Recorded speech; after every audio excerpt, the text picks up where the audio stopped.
Welcome back to Spain, and opening day in ECC 22 was a thriller. We saw our first 5 teams of 21 that we'll see at this year's Dream11 European Cricket Championship. We had a few surprises as well. Ireland, they really impressed on debut, and Spain, they were pretty good too. Looking forward to a big day ahead, 5 T10 matches. I'm Mr. Maximo. This is the Dream11 European Cricket Championship, and it starts right now.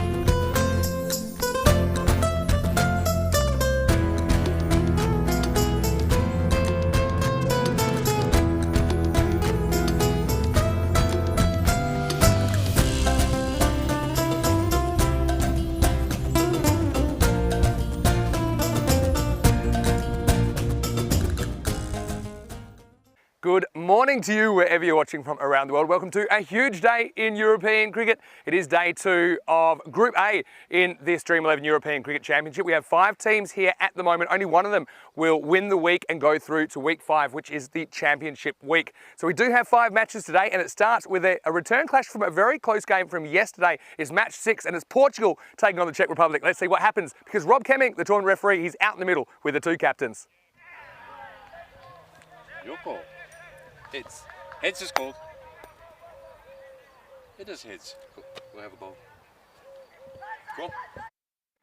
So Dylan Steyn has won the toss from the Czech Republic, and he's elected to bowl first. So they will get to chase. Look, Czech Republic had a pretty tough day yesterday, though they did get close to Portugal. When these 2 teams met in match 2, it was a pretty close one. And in fact, there were only 3 runs separating the 2 teams. It went down to pretty much the second last ball. There was a match-saving stop from Conrad Greenshields, turning a 6 back into the field of play. And that just kind of made sure that Portugal would get the points. Czech Republic, though, they really struggled in match 5 last night against the Ireland 11. They were kind of outclassed with a bat. I think that's the word for it. But they'll feel, okay, what's done is done. They need to really start again today, and they'll want to get one over on Portugal, of course, who beat them last night. Watch out for Sabu and Davitsi. He's a bit hit and miss, but he's a really exciting player for the Czech Republic at the top of the order. But I think Greenshields, he is such a key player for Portugal. Also, notice some of their kind of second-tier players emerging, like Miguel Stoneman, and even Chambers came down at number 8. I think he can probably bat a lot higher. He hit a couple of big ones yesterday. Weather today, well, a few spots of rain around, but I don't think it's too much to be concerned about. We're expecting a maximum temperature of 29 degrees. Currently, it's already about 23. I don't have too many concerns, but let's just keep an eye on things. And here's a man, he's always keeping his eye on the action. Rico Full, he's in the dream box, and we're almost ready for the start of match 6. I can tell you, Czech Republic, they've won the toss. They're going to have a bowl. Over to you, Rico. Let's get the day started.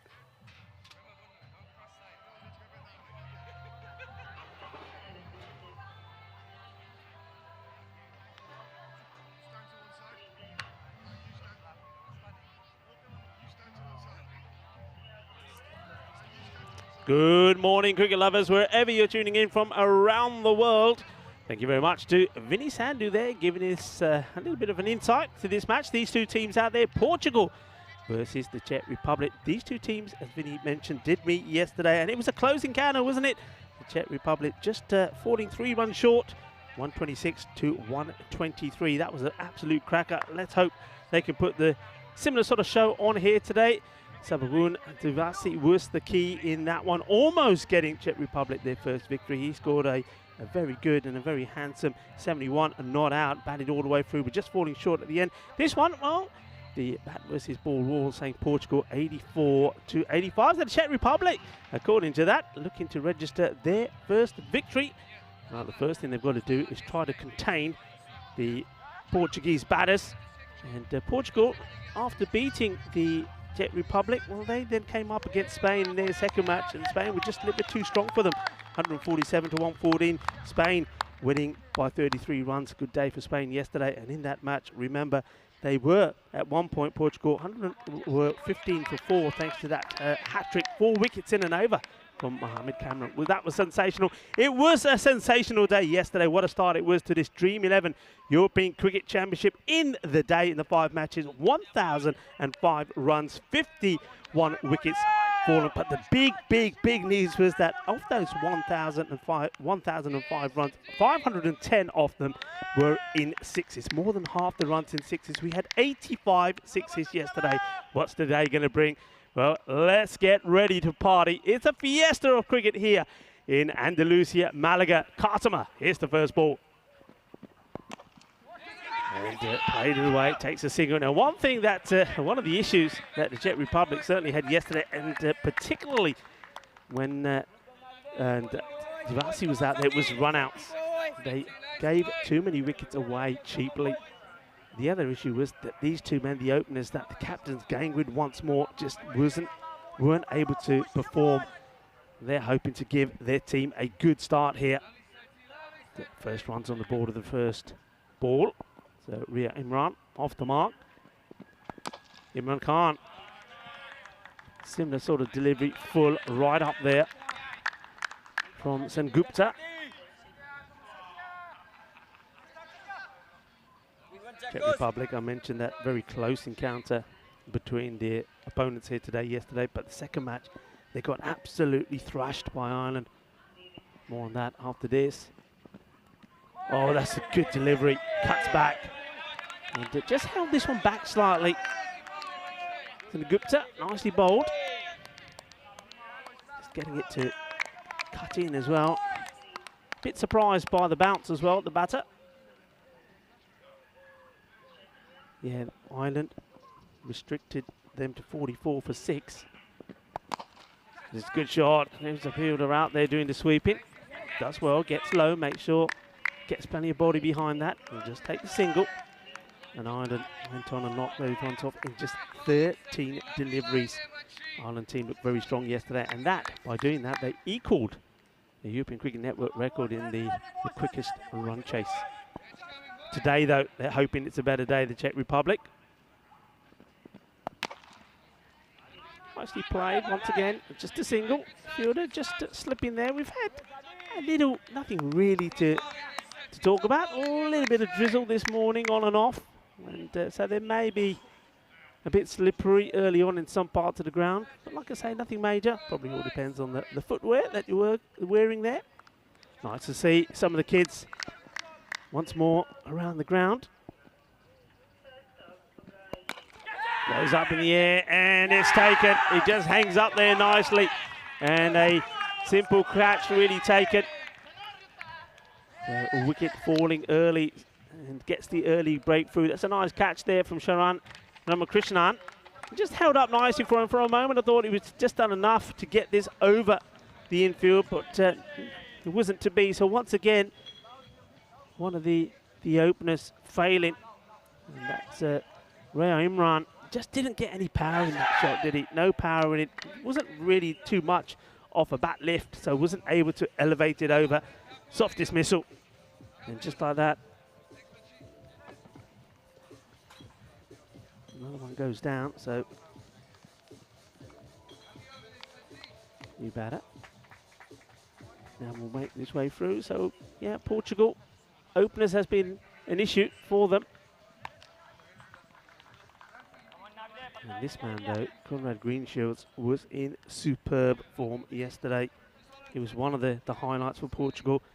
41 of 19 deliveries in that first match, the victory over the Czech Republic. And then he made that 53 of 24 in a partnership of 86 runs with Miguel Stoneman, who scored 32 of 17 in that defeat to Portugal. But he made it respectable and certainly helped their net run rate as well. But again, finds himself the captain in earlier than he would have liked.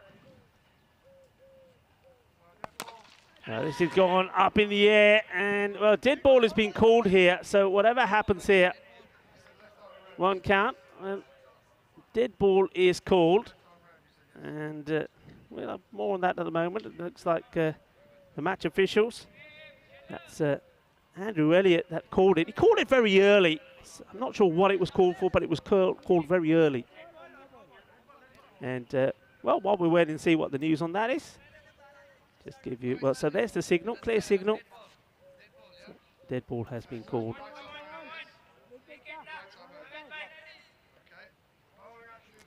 Yeah, there you go. I think what it was is that the umpire there, and really it just gave the wrong information to the batter, and when he realised that, called the dead ball straight away before the ball was bowled. I think that was the information based on the bowler's action, but called early.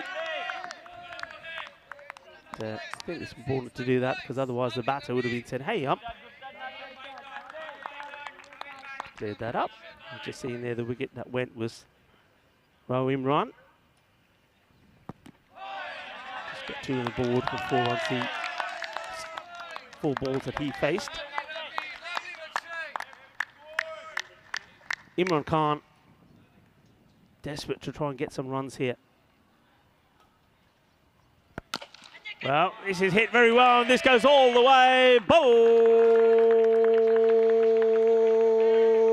Balle, Kinna, Sona, Shakalagia will make that 86. 6 is now in this championship. That's a good shot. I mean, not the best of deliveries, though. Just over-pitched it. It ends up being a full toss from Naveed, but still needed to be put away. Big hit.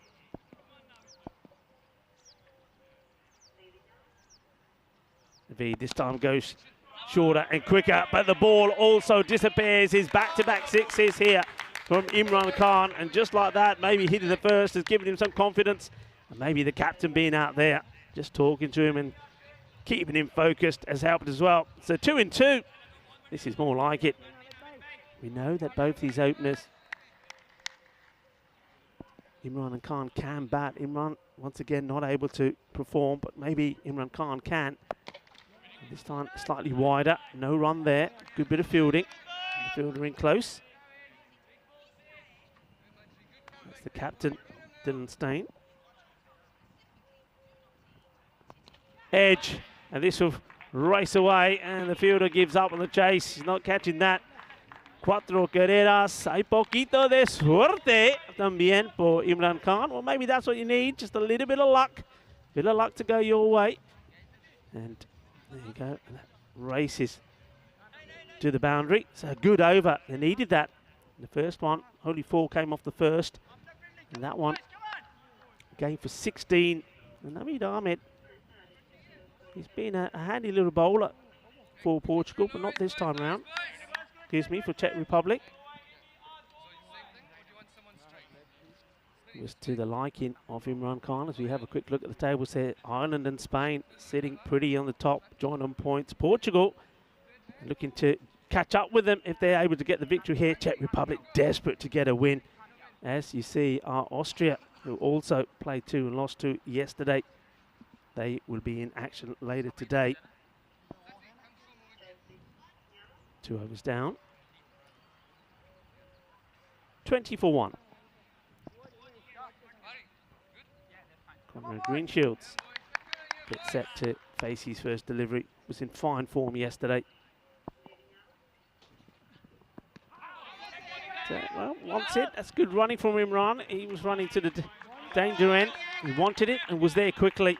And Conrad Greenshields saw him coming and just went like you do. It's better. That's what they need to work on, Portugal.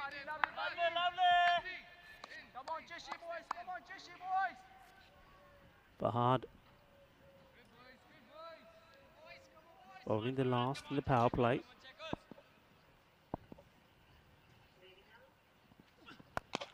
Khan hits this really well, and he gets enough of it, does he? Yes, only just. His fingertips from the fielder. He does really well, does Buyan, but not able to stop it. A cracking shot, though. There's plenty of power in that. I mean, he took this.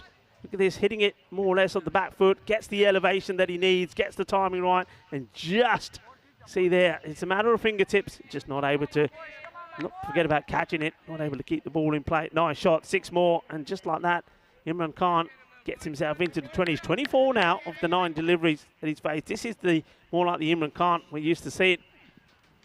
As rolls his fingers around this one as it goes past the batter. Big swing and a miss. Good comeback from Fahad. Rico Full here of the European Cricket Network, and alongside me, I'm pleased and welcome to introduce to you the legend of European cricket. When it comes to commentating, you've seen him out there in the middle this morning doing the coin tosses. It is the one, the only, Mr. Maximo. Morning, everybody.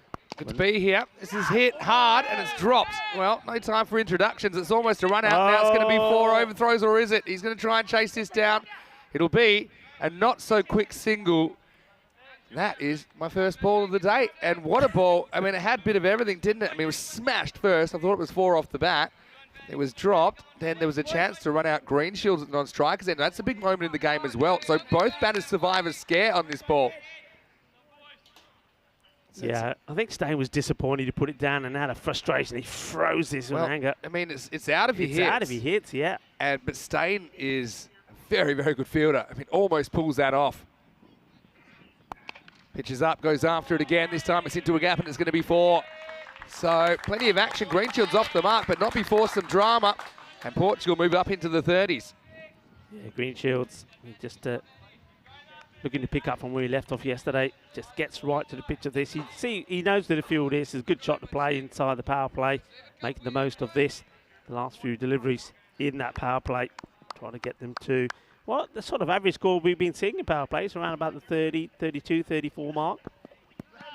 Block hole delivery, a bit wide of the stump, so it'll be the end of the over. So end of the power play. It's another power play that's really, like you said, it's in the mix of what most of them have been. It's 32 for 1. We've had so many power plays in the 30s with 1 wicket down. So I suppose, for me, honours even. After that, just I think that chance to run out Green Shields, even though it's really only a half chance. It was a chance only created because he dropped the catch. Yeah. But, I mean, I think I'd be throwing that. Even if I had to give away 4 overthrows, if I had a chance to get rid of Green Shields, considering how well he batted yesterday, I'd be taking it. Yeah, absolutely. Hey, what about those stats about the yesterday? Number of runs, over 1,000 runs, but more than half of those in 6s alone. Isn't that amazing? That is crazy. 85 6s. Yeah, well, I mean, people love to see the ball flying, and they like to see action. So I think what this format of the game allows you is just non-stop entertainment. You see it there in one ball, and 2 or 3 significant things happening. And I think Czech Republic, they'll have a point to prove. We saw a record equaled last night with Ireland chasing down the runs, like you said, in just 13 balls. But let's see if they can turn it around today. Here's Naveed. He's going to come back to bowl out. A little bit short, and this is picked up, and it's going a long way. Maximo! Imran Khan, very capable at the top of the order, but one thing we talked about with Portugal, their openers have not clicked. The 2 Imrans up there have struggled. This is just a skerrick too short, isn't it, from Naveed? But on this pitch, it sits up nicely, and it was helped down to the ground.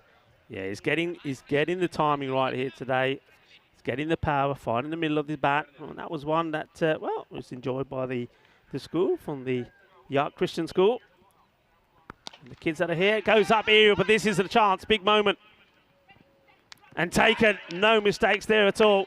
And that's Toma, you're out, off you go. And, he's played his part though, hasn't he? Imran Khan, he's got them off to a good start. You see, just getting a bit of an acknowledgement there from Conrad Greenshield saying, it's okay, mate, well done. I mean, 31.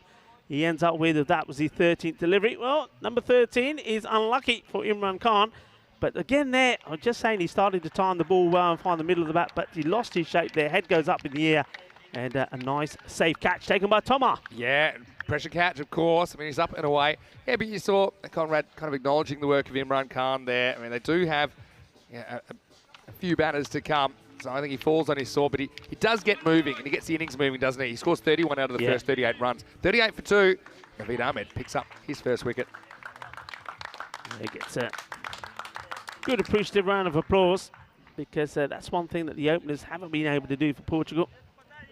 And, in comes number 23 on his back, Francois Stolman. Has a little quick prayer before he comes onto the field of play. Well, you mentioned yesterday, it needs to be a quick one, doesn't it? Every day's a new day. 90 seconds. So he sneaks in a few seconds with a prayer. I don't mind that at all. But what I will say is last time we saw Faf at the crease, he was facing Mohamed Kamran's hat-trick ball. Yeah. And let's just say it was a very short stay for Francois Stolman. But anyway, new day, new opportunity. He's a good player. This is one thing I'll tell you. He's one guy that's been working his way up the ranks in Portugal.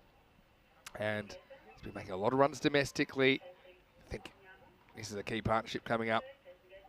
Behind the stumps, good to see Divi Singh back there again. He had a few dramas yesterday, putting his body on the line, trying to take a catch early in the piece. But let's see what the day brings for these two teams. Naveed. Stone goes back and touches to stay, no run. I mean, these two teams, only 3 runs between them yesterday, and it's a game that really could have gone either way. Sabo and Davitsi really kept Czech Republic in the game.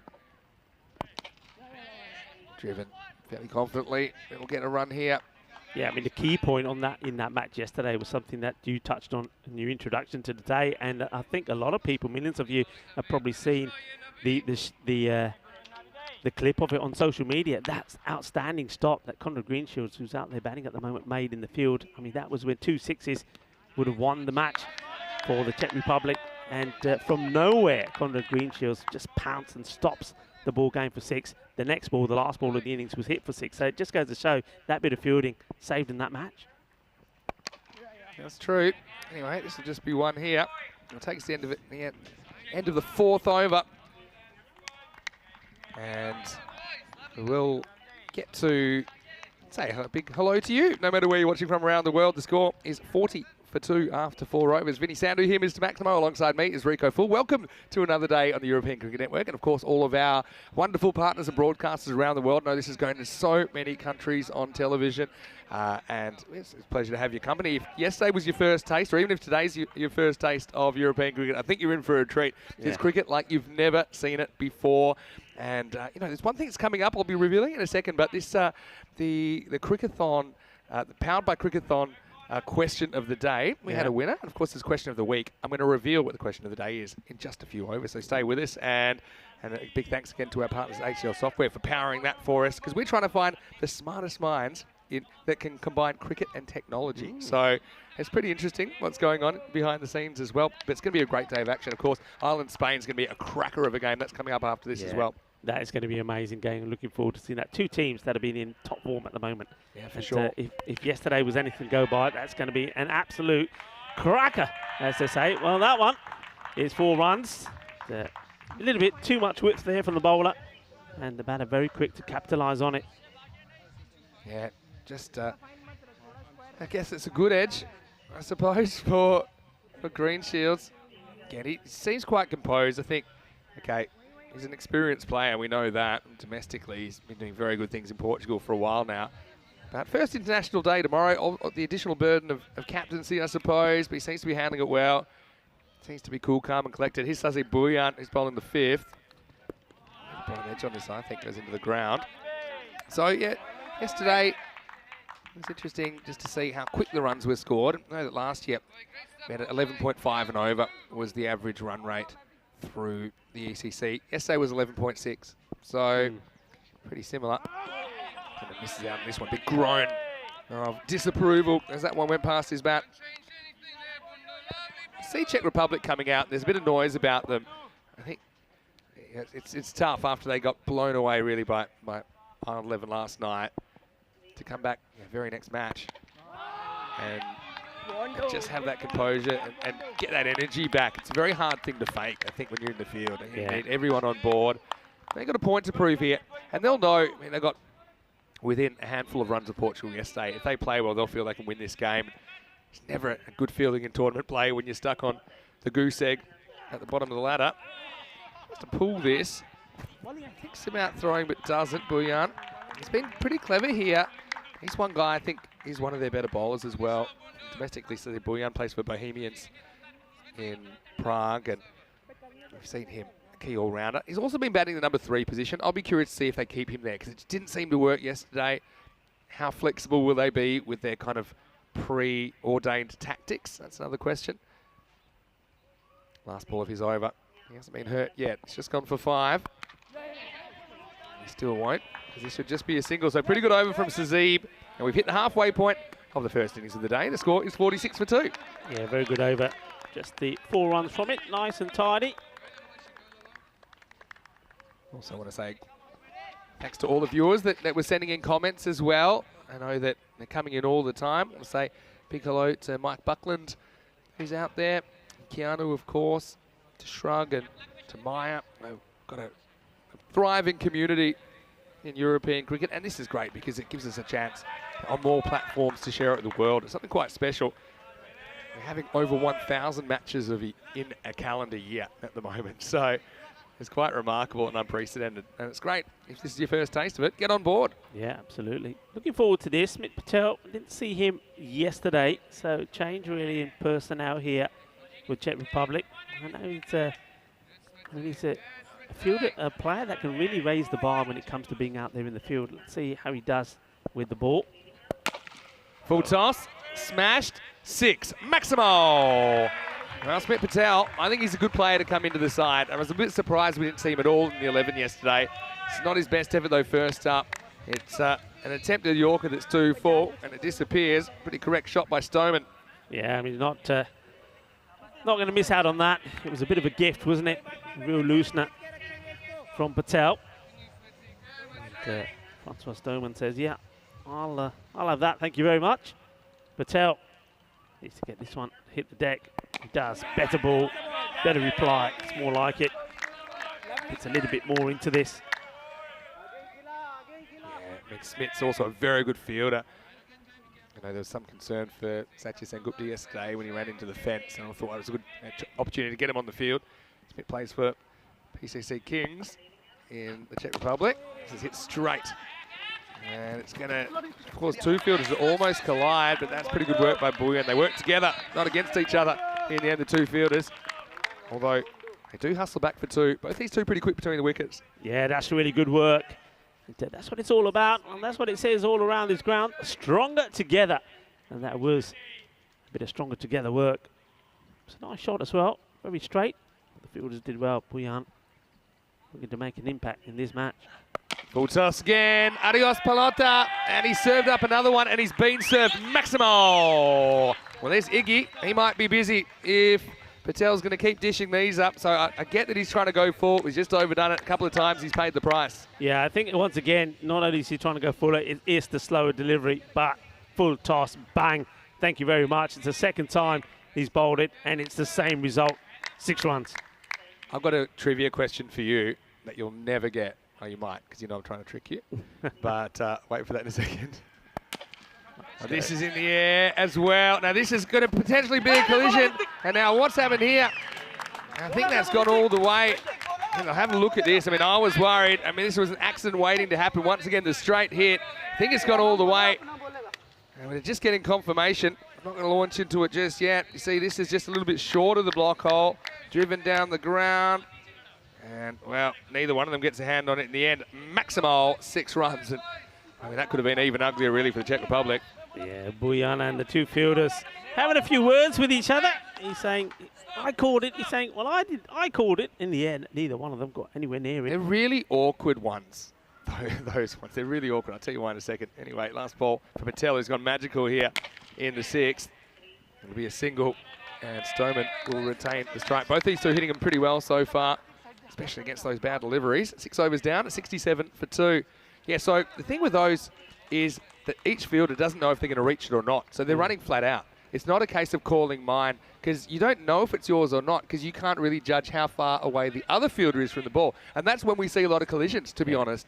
When both fielders, they don't think they need to call it. They're both just seeing if they can reach there. And if they do at the same time, well, you're going to have a crash, aren't you? Having a look at that over, goes for 21. Not quite what Smith wanted in his first over. Bouillon bowled well, though. I think he's going to come back now in the 7th. The wickets have gone to Sengupta. He bowled a pretty good first over. I think they'll probably save him for the last one. Naveed's bowled out, also picked up a wicket. All right.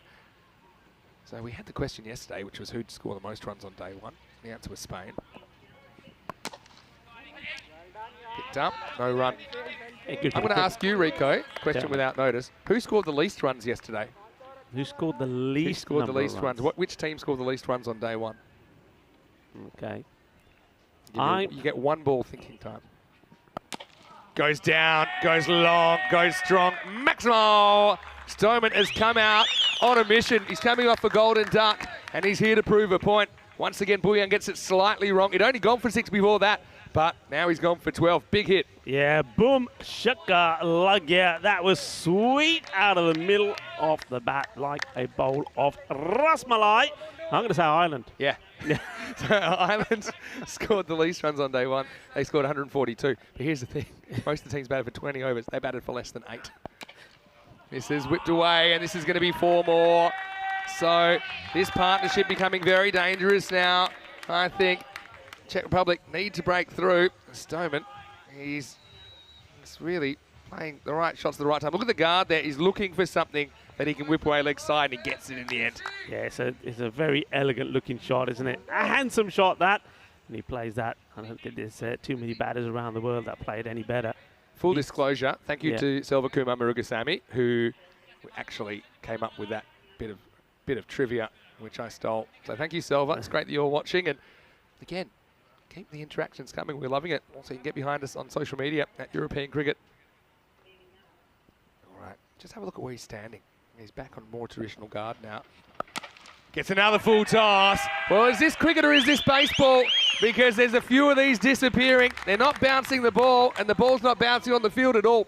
6 more to Stoneman. Yeah, it's shaka time here at the Cartama Oval, and the sixes are flying off the bat of Stoneman. Mind you, they are feeding him full tosses.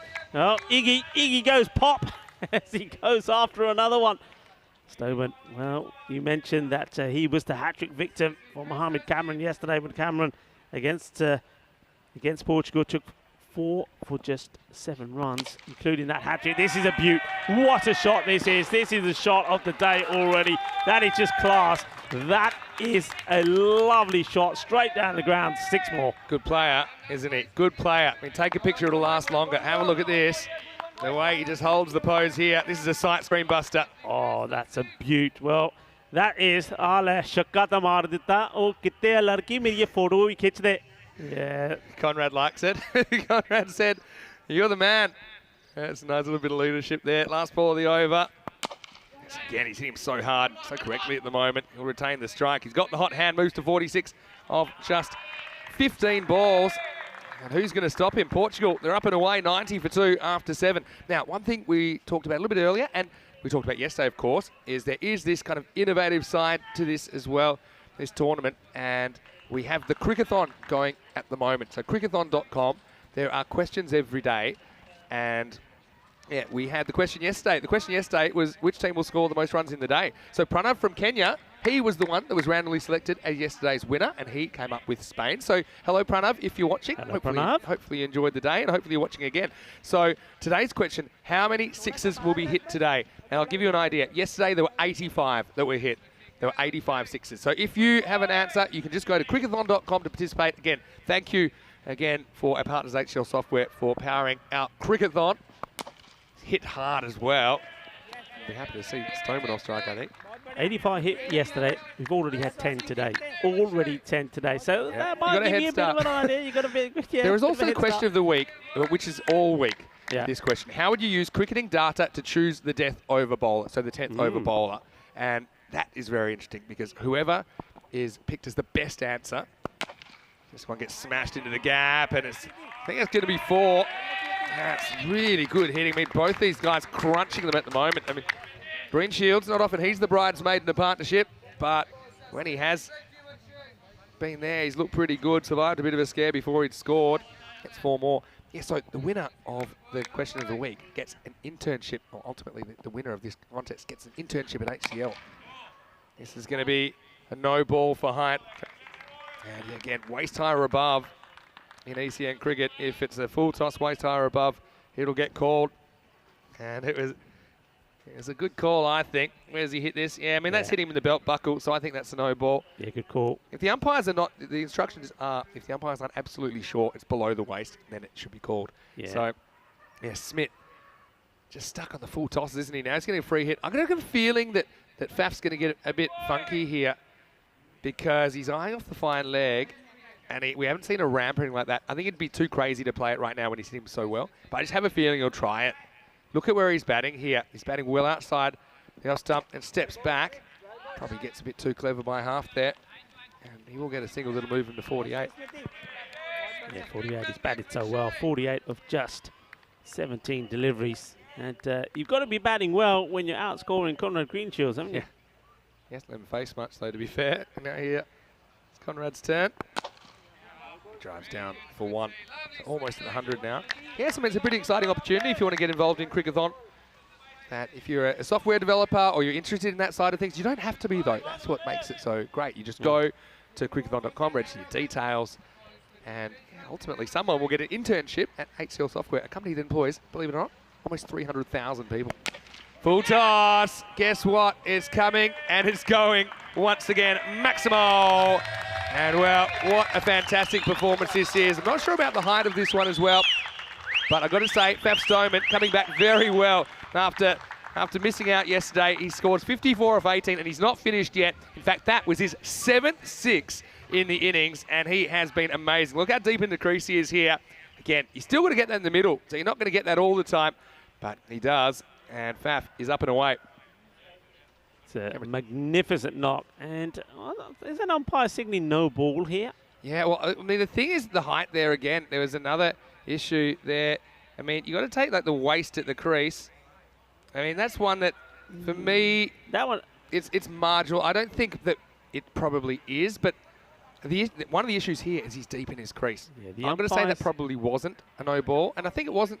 Well, was it? I think it was called. But remember the wording of the playing conditions in this cricket. If you're not absolutely sure that it's below the waist, then it's going to be called. Yeah, the two umpires having a chat here. It was called. I saw clearly that the umpire, Andrew Elliott, had signalled to the scorers. Now, obviously, if we see the signalling off a free hit, then we know for sure that it was. Keep an eye on him. Oh, there you go. Free hit signal. So it was called a no ball. I think he's been hard done by probably, but look, we got the benefit of the replay, and at full speed, it's a hard one to call. You shouldn't be bowling that high anyway. That's the thing. So Smith has to deal with another free hit. This time it's all hands, over cover, into the giant ice cube. I think that's out of here as well. Maximal. Smith goes for 40 plus in this spell, and he's not done yet, unfortunately, and Stoneman cashes in the freebie. It's absolutely amazing. I mean, look, the first 4 overs to score was 42, right? That got more than doubled in the next 2 overs. Buyana went for plenty. Smith, Patel in his first over went for plenty. All of those being magical, and now this is another one that's going magical as well. Yeah, so Stoneman's on 60, still 2 overs plus to go. He's well outside the off stump. Wow, I think this might have been a chance, you know. He was hit back hard. Let's see. Yeah, I think this is a charm, and it went like a bullet. Yeah, thought it was bump ball, maybe, but it wasn't. It was straight off the bat into the left hand of Smith. Takes the sting out of it, but can't hold on. So no consolation win for him. He goes for 43 off his 2 overs. That's 8 overs down now, 112 for 2. Yeah, I mean, again, at great guns. And just have a look at the over by over. I mean, I was just mentioning what the score was at the first 2 overs. But then after that, I mean, we saw over number 4. I mean, it got absolutely pasted. So we saw 21 of that 6th over, 23 of the 7th, and then 22 of that one. I mean, that's why this score is just, I mean, it just rocketed it up, hasn't it? And, once again, Czech Republic, they made a sprightly start, didn't they? But now with those last 3 overs, once again, those heads are starting to drop. Sengupta comes back in the 9th. We have a bit of expression here on ECN. It all happens in the 9th. It was all happening there for Portugal. Just look at this, these over by over scores. See, the last 3 overs have all been magical. 21, 23 and 22. So that shows you how quickly they've gotten going here, the Portuguese. Got to say, though, I still think they could probably rejig this opening combination based on what we're seeing here. Again, hit hard. I mean, the thing that strikes me about Stoneman's batting here is that he's been playing in the V a lot of the time. I think he's been playing sensible cricket shots and just kind of extending them and elevating them. And I'm not really seeing enough from the 2 Imrans at the top of the order. Okay, Imran Khan did get some runs and got them off to a good start today, so I'm not going to criticise him up there too much. I know everyone needs to be flexible, we know that. Conrad doesn't quite get it full enough to play the shot he wanted, misses out. But I think someone like Stoneman, you've got to get him in there facing balls. Yeah. I just think he's good enough technically to deal with a new ball. Just think about how dangerous he'd be in the power play as well when he's hitting them this well. I agree, and also don't forget how well Miguel Stoneman batted yesterday as well. He's still to come. And he's still to come. And yeah, look, this partnership already is 76. Came together at score 38. Slow ball, flat batted, and disappears. Maximal! Picked and dispatched from Greenshields, who doesn't want to miss out on the action either, and that one takes Portugal to 120. Still 8 balls remaining in this innings. Yeah, far too short for Sengupta. Sengupta got 1 pass, Greenshields, and wanted to give him a bit long steer as he ran up to him. Greenshields just looked away and said, okay, bowl me another. And that's the reply. That's the way to reply. Let the bat do the talking. Yeah, cricket's meant to be fun. I know that one team's having fun at the moment. Those 2 guys out in the middle, and they're very close. They both play the cricket now for Uerash in Portugal. And they're really enjoying this partnership. Has max 8 balls to go. Waits for it, cracks it, picks out the fielder. Just one. Got to say, this Cartama Oval looking amazing, isn't it? If you just joined us, this is the first time we've played day-night cricket at the Cartama Oval, so we're starting about 3 hours later than we normally would. So already we're just past midday in Spain. We'll go into the night. Thing is, it was a bit of an early night last night because Ireland knocked off the runs in 2 overs, 2.1 to be exact, against the Czechs. Sacha, I think he's bowled pretty well for the most part. He's a very reliable performer for the Czech Republic in this form of the game. Last ball of his over coming up. Slightly slower ball. This one's also going to disappear. Abracadabra, Maximo. Stoneman to 67. He's hit them so well. He picks his slower ball early, holds back his shot, times it well. Wow, Rico, what a partnership this has become. Tremendous hit this is, really is. I mean, it's not a bad ball, it's not a filthy one, but it's just all about bowling to somebody who is seeing the ball the size of the football at the moment. His timing has been impeccable. What a great shot. 89's the partnership now. 89. They came together 38 for 2 in the 4th over. Potentially 100 partnership if they can get 11 off this over. They're going to bring Shahaz Farhad back, I think, to bowl the last over.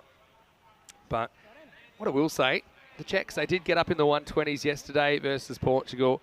I think they will be chasing something 130s, potentially even 140s here. They're going to have to bat very well, but if someone like Sabu and Davitsi clicks, and we know anything's possible, especially on this ground.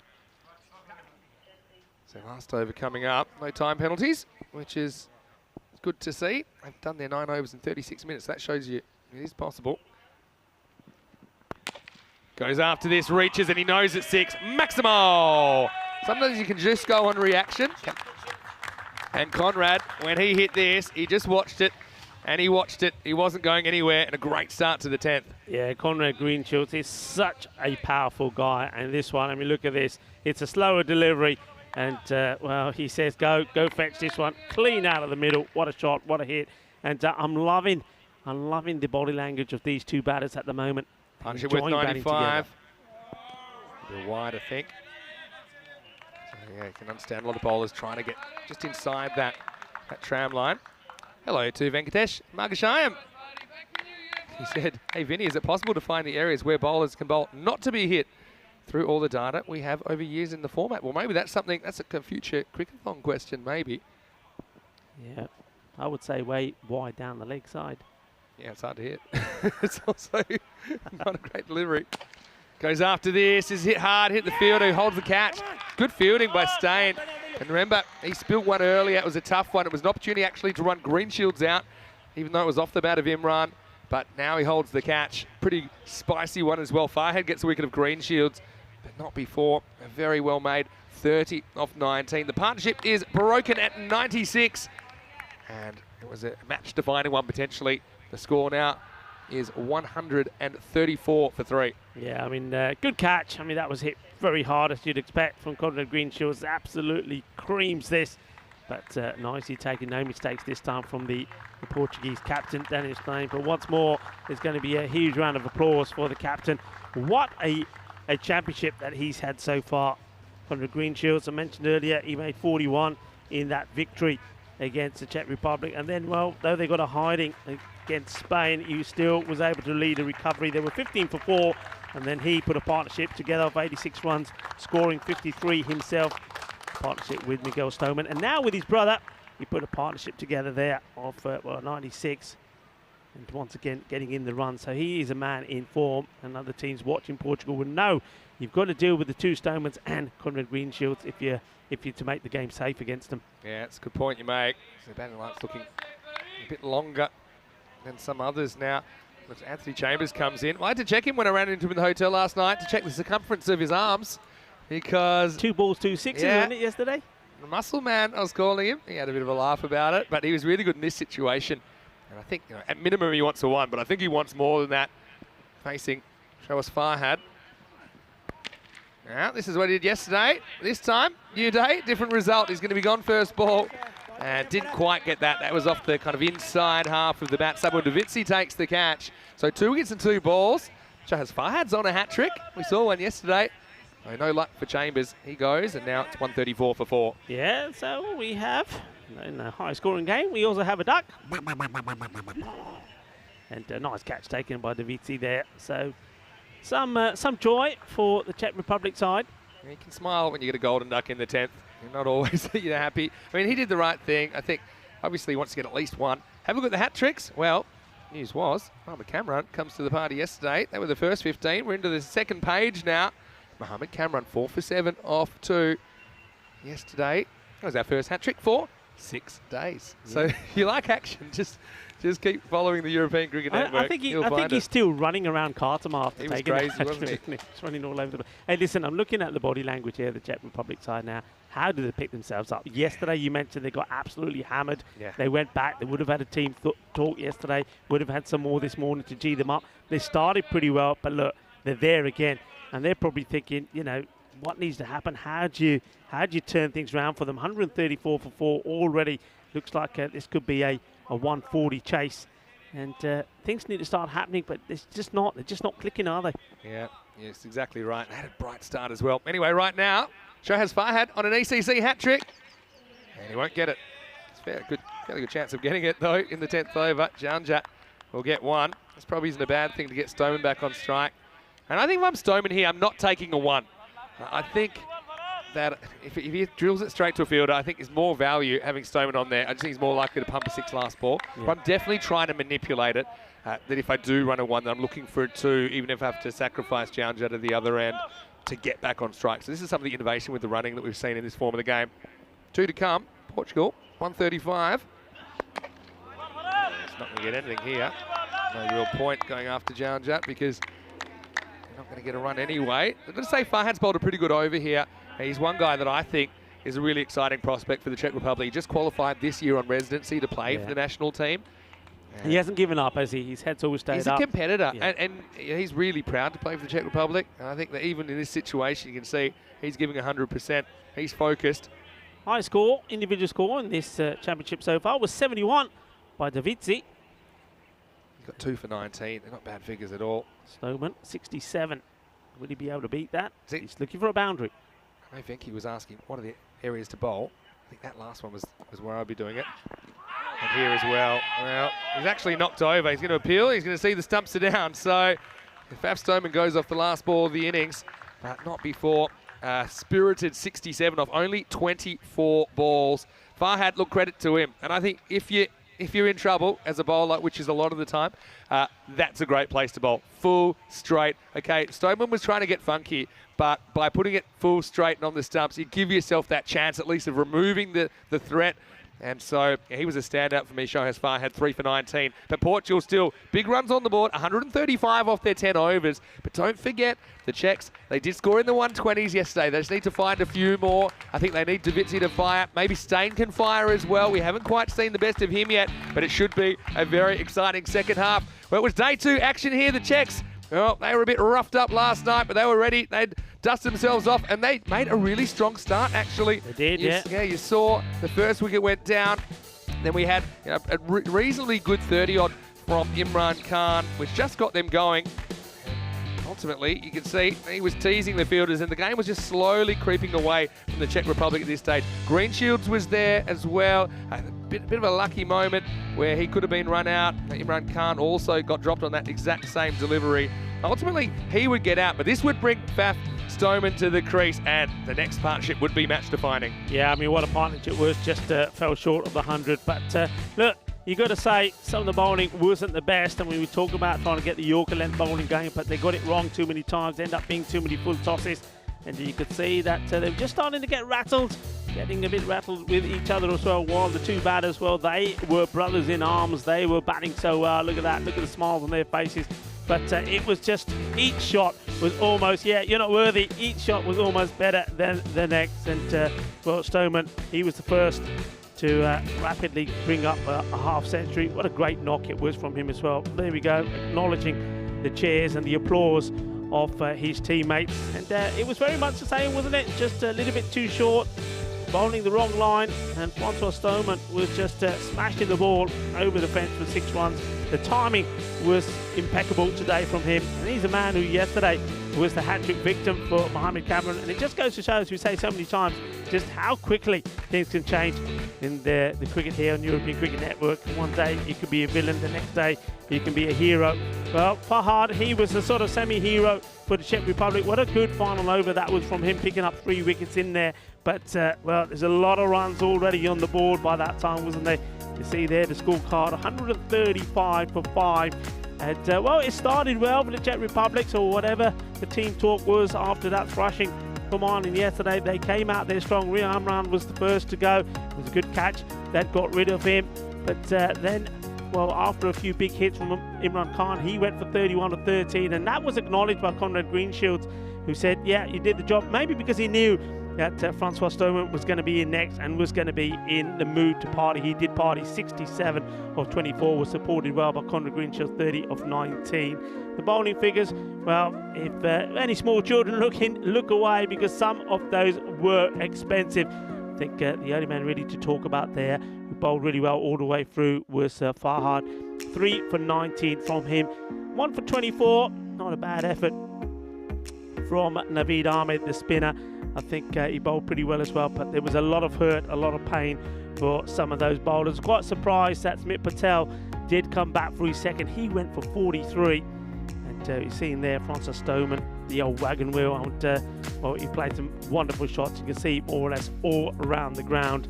But like I say, I know that you got a few bad balls, but you still got to put them away. We see plenty of wickets where batters have been caught on the boundary of gundy balls and full toss-ups, but not Francis Stoneman, not today anyway. He was in fine form. And Portugal, well, they've got a good score on the board. They'll be very happy with their work in the morning, but they know they're only halfway through this match. Anything can happen, and many people are thinking that Czech Republic, they're too good a team not to bounce back. They're too good a team not to register a victory at some point. Is this going to be their day? Well, they're up against it. 136 required for them to register their first win. Portugal, they're looking to join Ireland and Spain at the top of the group. Join me, Rico Full, and Mr. Maximo as we return for the conclusion of the first match of day 2 of this Dream11 European Cricket Championship. Volvemos en 10 minutos.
Good morning, cricket lovers, and welcome back to the magnificent, the splendid Cartama Oval Cricket Ground. We're in the province of Andalusia here in Spain. The host region is Malaga, close to the Costa del Sol. And we are here in Cartama. It's a road between Cartama and Coin. If you're in the area, come on down, come and join us in the fan zone. There's plenty of action to come for you here today. 5 more matches. Well, your doctor says you need 5 a day. Well, we're going to give you that 5 a day here. And come on down, enjoy the fun, mingle with the fans, mingle with the players as well. Nice to see that the Arc Christian School, the kids are here.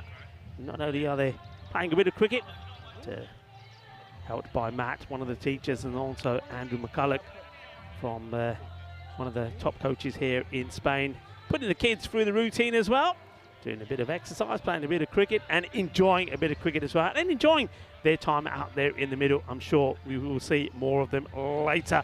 Well, we saw plenty from Portugal with the bat. It's another good display from them. We saw Francois Stoneman in action, getting another good score for him. 67 of 24, well batted. He was fell off the very last ball of the innings. Imran Khan, finally one of the openers, getting in the runs as well. 31 of 13. And Conrad Greenchills, well, he's been Mr. Consistent, hasn't he? The captain leading the way at the moment for Portugal. 30 runs he scored of 19. And he out there with Stoneman, putting the partnership together of 96 runs, which helped Portugal put this huge score on the board. Czech Republic, well, they're up against it. Haven't had a win so far. Did come close to victory against their opponents here yesterday in the first match between the Czech Republic and Portugal. Fell just 3 runs short, chasing 127 for victory. Well, they need something special, and they're hoping that that something special can come from this man. Davisi already has scored a 50 in the championship. In fact, he scored the highest individual score, 71. Bit of movement away there. I'm liking this from Portugal. Doing a bit of thinking. They decided that they're going to start with spin, with the runs on the board, try and keep the pace off, and try and get the batters to force the issue, if you like. Let's see if it pays dividends. It's a nice start. It's a nice length, isn't it? And misunderstanding between the captain, Dylan Steyn, and Davisi.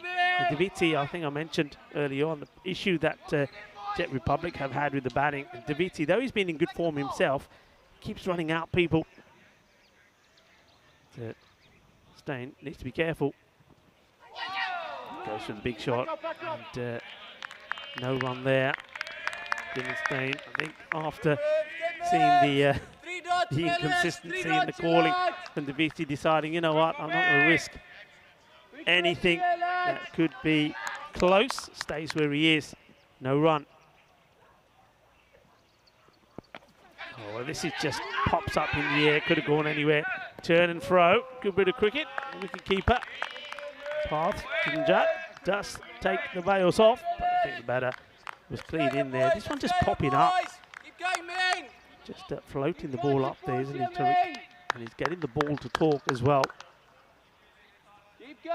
Czech Republic, they need desperately something to happen, and maybe that's why Dylan Steyn has decided that he's going to ramp himself up the order. He's every time he's got in, he's played a magnificent shot to the boundary, and then proceeds in getting himself out. So he needs to put the score together. Could this be it? Could this be the match? If he can do what Stoneman did, get to a half century and plus, and get supported by 1 or 2 other batters, it's definitely possible. Good delivery though. Certainly love the line that Tariq has bowled here. Not just the line, but the pace. Sometimes I find that a lot of slower bowlers try to bowl too quick. They don't give the ball enough flight. Don't leave it hanging in the air, as I like to say. This is definitely hanging in the air. Well, this one is hanging in the air as well. In fact, it goes quite the distance, goes all the way up that ridge there. What a big hit that is. And that's more like it. That's what he can do, Davisi. And he nails this one just slightly shorter. It gives him room to get the swing in, and he smashes that away. A big hit. And that goes right the way over that leg side boundary. And be careful of the snakes out there, that's what I say. Plenty of them here in Spain. You know that. We saw a few of them here early in the year when we were here for the European Cricket League. matches without a golden ball. 35 it stands at now. It wouldn't be quite amazing if this one gets started on 135 to 135. Well, one man who will love that is the man who's joining me back in the Dream Box, and that's Vinny Sandu. Welcome back. Yeah, everybody loves a golden ball. That is our tiebreaker in European cricket. We haven't had one for probably almost a couple of weeks now, week and a half. We had one in Belgium, in the ECS there, the domestic European cricket T10s that we play all around Europe. I don't know how many countries we'll go to this year, but it's something in the... Actually, you know what we'll list off? See if I can do this in time. Since I last left here in Cartama, I have commentated. This is going to be pressure. Might have to wait one ball. Get your thinking cap on. I'll do it after this ball, and I'll tell you every country that I've broadcast cricket from since it was March when we were here, right? Yep. For the ECL Champions League. And now we're back again. Here's Junaid Khan bowling over number 2. Well, stepped away and yeah, plays a really good shot there, Stain. Oh, I like this from him. I think he got a bit too hyper-aggressive yesterday.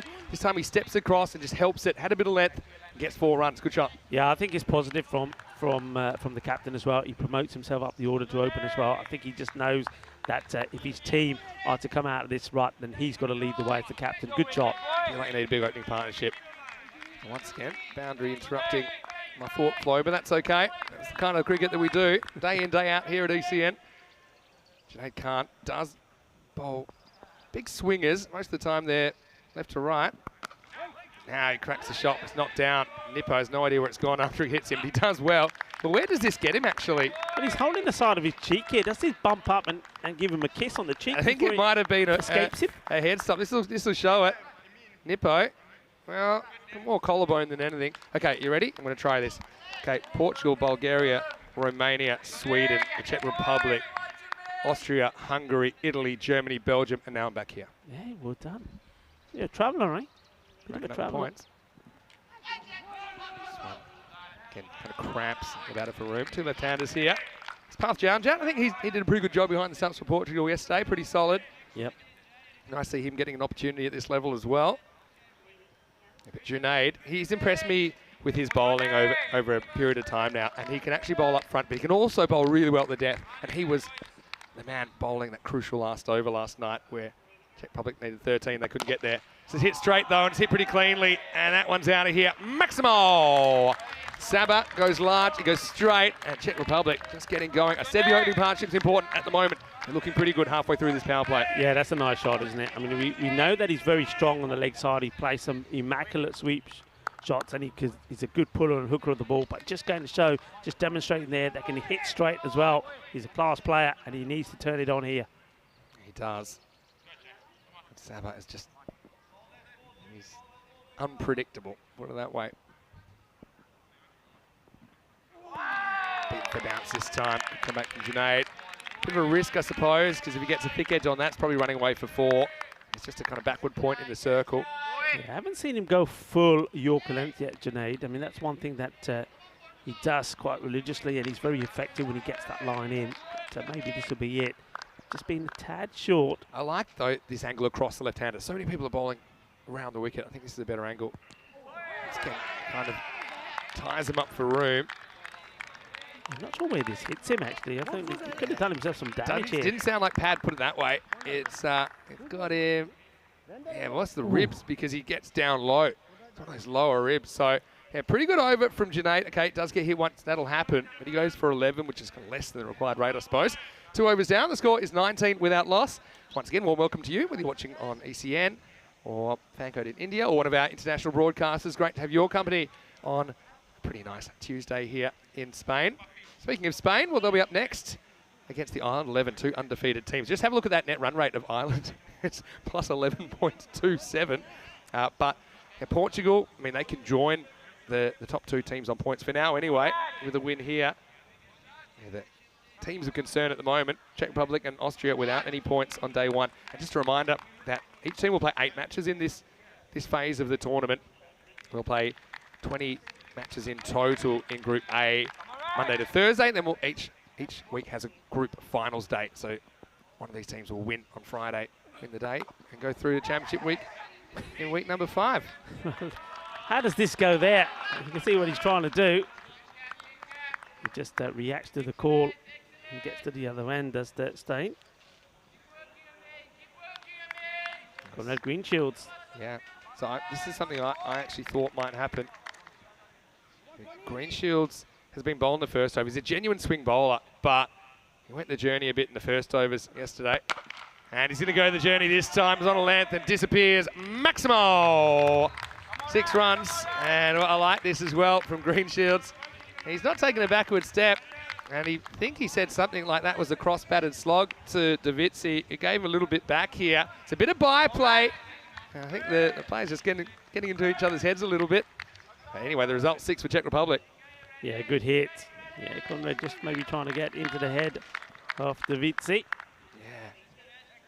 He said something like play a real shot or something like that. Definitely he's trying to get under his skin. I like it though. This one's tipped in the air, not very far. In fact, Davitsi gets a bit lucky. This doesn't fall. Oh, well, Uzi. Oh, well. Well, this is a team relay fail. Well, they say teamwork makes the dream work, but this is a nightmare result, really, because this shot gets Davitsi back on strike and they get 2. He throws it away to 2 people that are running the wrong way. So here you go. He said, well, you could have told me about it. And that's very smart. Be the first one to start pointing and everyone will start looking elsewhere. He didn't need to throw that to anybody at all. He didn't. He lost his shades, that's what it was. He lost his shades and said, I can't see. And it goes nowhere. Well, I tell you what, if this ends up a wicket, he'll take all credit for it. Around the wicket, they're going to try it. If you're going to go around the wicket, that's the line you've got to bowl. Yeah, gets him reaching. This time it will be a single. Yeah, so I mean, it's a plan we see a lot with right-arm bowlers coming around the wicket to Davitsi. I don't know about it because he's so strong, loves helping everything to the leg side. But I mean, Conrad's obviously got the tactic that he's going to do it. Change the batter this time. He's probably going to have similar tactics where he doesn't want to really bowl the stumps. He wants to bowl just inside that blue tram line. Not a bad delivery. He's knocked away by Stain. He's looking for 2. He's very fast, but there'll just be 1 here. Really exciting contest. I mean, Czech Republic, they'll need around about, 27 every 2 overs is about the pace that they need to be. So 27 off 2, 54 off 4. That's what I'll be looking at. At the moment, a few behind, but nothing they can't make up. Wickets in hand, crucial, I think, for the Czechs. Goes after this and just slices it away. This will be a tough one for the fielder. In fact, he can't deal with it. It's going to be 4. And that's Mubin Tariq down there. Well, to be honest, he does the hard work and he gets there, but he just swings and comes up with fresh air. That's a boundary that probably shouldn't have been. Davitsi moves to 26 and another power play in the dirty 30s. 34 for no loss after 3. Yeah, I mean, it's a clever shot. He plays it well, but yeah, the fielder, look, he's got to do better than that, hasn't he, Tariq? And once again, fielder misses the balls and loses his shades. Not a good look. So yeah, I want to say big hello to all of you, wherever you're watching around the world. Mentioned some of the outlets you watch on. I know we're on Star Times in Africa as well as ATN in Canada, Sports Max in Jamaica, the Dubai Sports Channel in the UAE, Fox Sports in Australia, Free Sports in the UK and Ireland as well. We're partnering with Premier Sports, La Liga TV in Spain as well. We're on VG in Norway, Swiss Sport TV in Switzerland, 11 Sports in Italy, TVR in Romania, Streamstar in Austria, and also sportdeutschland.tv in Germany. So plenty of channels picking up the ECC. And if you watched last year, you know why. It is fast-paced, it's action-packed, and it's 10 hours of cricket entertainment every day for 5 weeks. Start of a new over. And now, Mubin Tariq will grab the ball. You see another little fumble. That's pretty uncharacteristic. Doesn't cost him anything this time. But you could just hear, I heard the voice of Conrad Greenshields saying, guys, come on, standards here. Yeah. Trying to keep him focused. He knows that all the pressure at the moment is on the Czech Republic. I mean, even though they haven't lost a wicket, they've got a lot of runs to try and get here. Well, Stain gets this very wrong and doesn't judge the bounce. Yeah, I mean, there's one thing that you've noticed down this, Vinny, is that when you saw Mubin Tariq, he opened the bowling. I think it was quite a clever ploy, but he's getting a lot of bounce. Look at the bounce on that. No pace in the ball, but the ball is really bouncing up short of a length on the pitch. He's a tall guy, isn't he, as well? This is cut away. Do get a hand on it, so it'll only be 1. That's fine. I think 1's a win for the fielding side at the moment. I want to say hello to Andy House, who's watching. A lot of viewers sending us messages, and that's great. I know that Venki Margashayam plays for the Vinarati Club in the Czech Republic, is watching as well. Tossed up, and he takes the bait and he goes for it. This is long, and it is going to be out of the ground. Maximo! Well, Conrad couldn't quite bend himself backwards. I think his spine would have split in two. He tried his best, but that one's out of the ground. Stain gets going with 6. Yeah, this is a nice shot, actually. It's a nice, clean, crisp strike of the ball. There you go. Lovely jubbly. And that goes aerial, but he's got the distance as well. 6 runs. And, nice to see a smile on the face of the Czech Republic captain. Comeback ball, tries to reverse, doesn't really work. So this is the thing with Stain. I think yesterday he was almost too aggressive. It wasn't really his game. He does like to play himself in a bit. I think that he can afford to do that. Someone like Davitsi and some of the other batters won't do that. They don't need to. But I think he's really important to their top order. Full toss. This will be knocked down the ground for 1. Just keep an eye on that run rate required. It started at 13.6. It's up to around about 15.5 or so. Probably after that delivery. It will be the end of the 4th over as well. So it is 43 without loss after 4. Once again, want to say a very big hello to all of you out there, whether you're a regular European Cricket Network viewer or whether you're watching from somewhere else around the world and you just turned on. Well, it's Vinny Sander here, Mr. Maximo, along with Rico Full, and we're here. It's day 2 of the first week of actually 5 weeks of cricket. So it's going to be a big adventure. 21 European cricket nations, this innovative ECN format. It's the fastest paced cricket in the world, I think. And it's going to be a real festival. Going to be absolutely sensational. Yeah, absolutely right. I mean, it's the Euros of cricket, but it's also a festival of cricket as well. And we see that with the atmosphere around the ground. Not just the atmosphere, Vinny, of people that are in the fan zone, but also all the players. I'm loving the way all the players are coming together and intermingling with each other. It really is, like you say, it is a fiesta of cricket, and it's great to be a part of it. Yeah, we're super excited as well. So we'll be here for the duration of the tournament. I know that Corey Rutgers, actually, I'm going to sneak him on for a game in the middle of the day today, but he's coaching Spain this week. He will be joining our commentary team for next week. Starts with a wide. This is Madhu Cartama, who is making his first appearance in the tournament for Portugal. Big swinger away from the bat.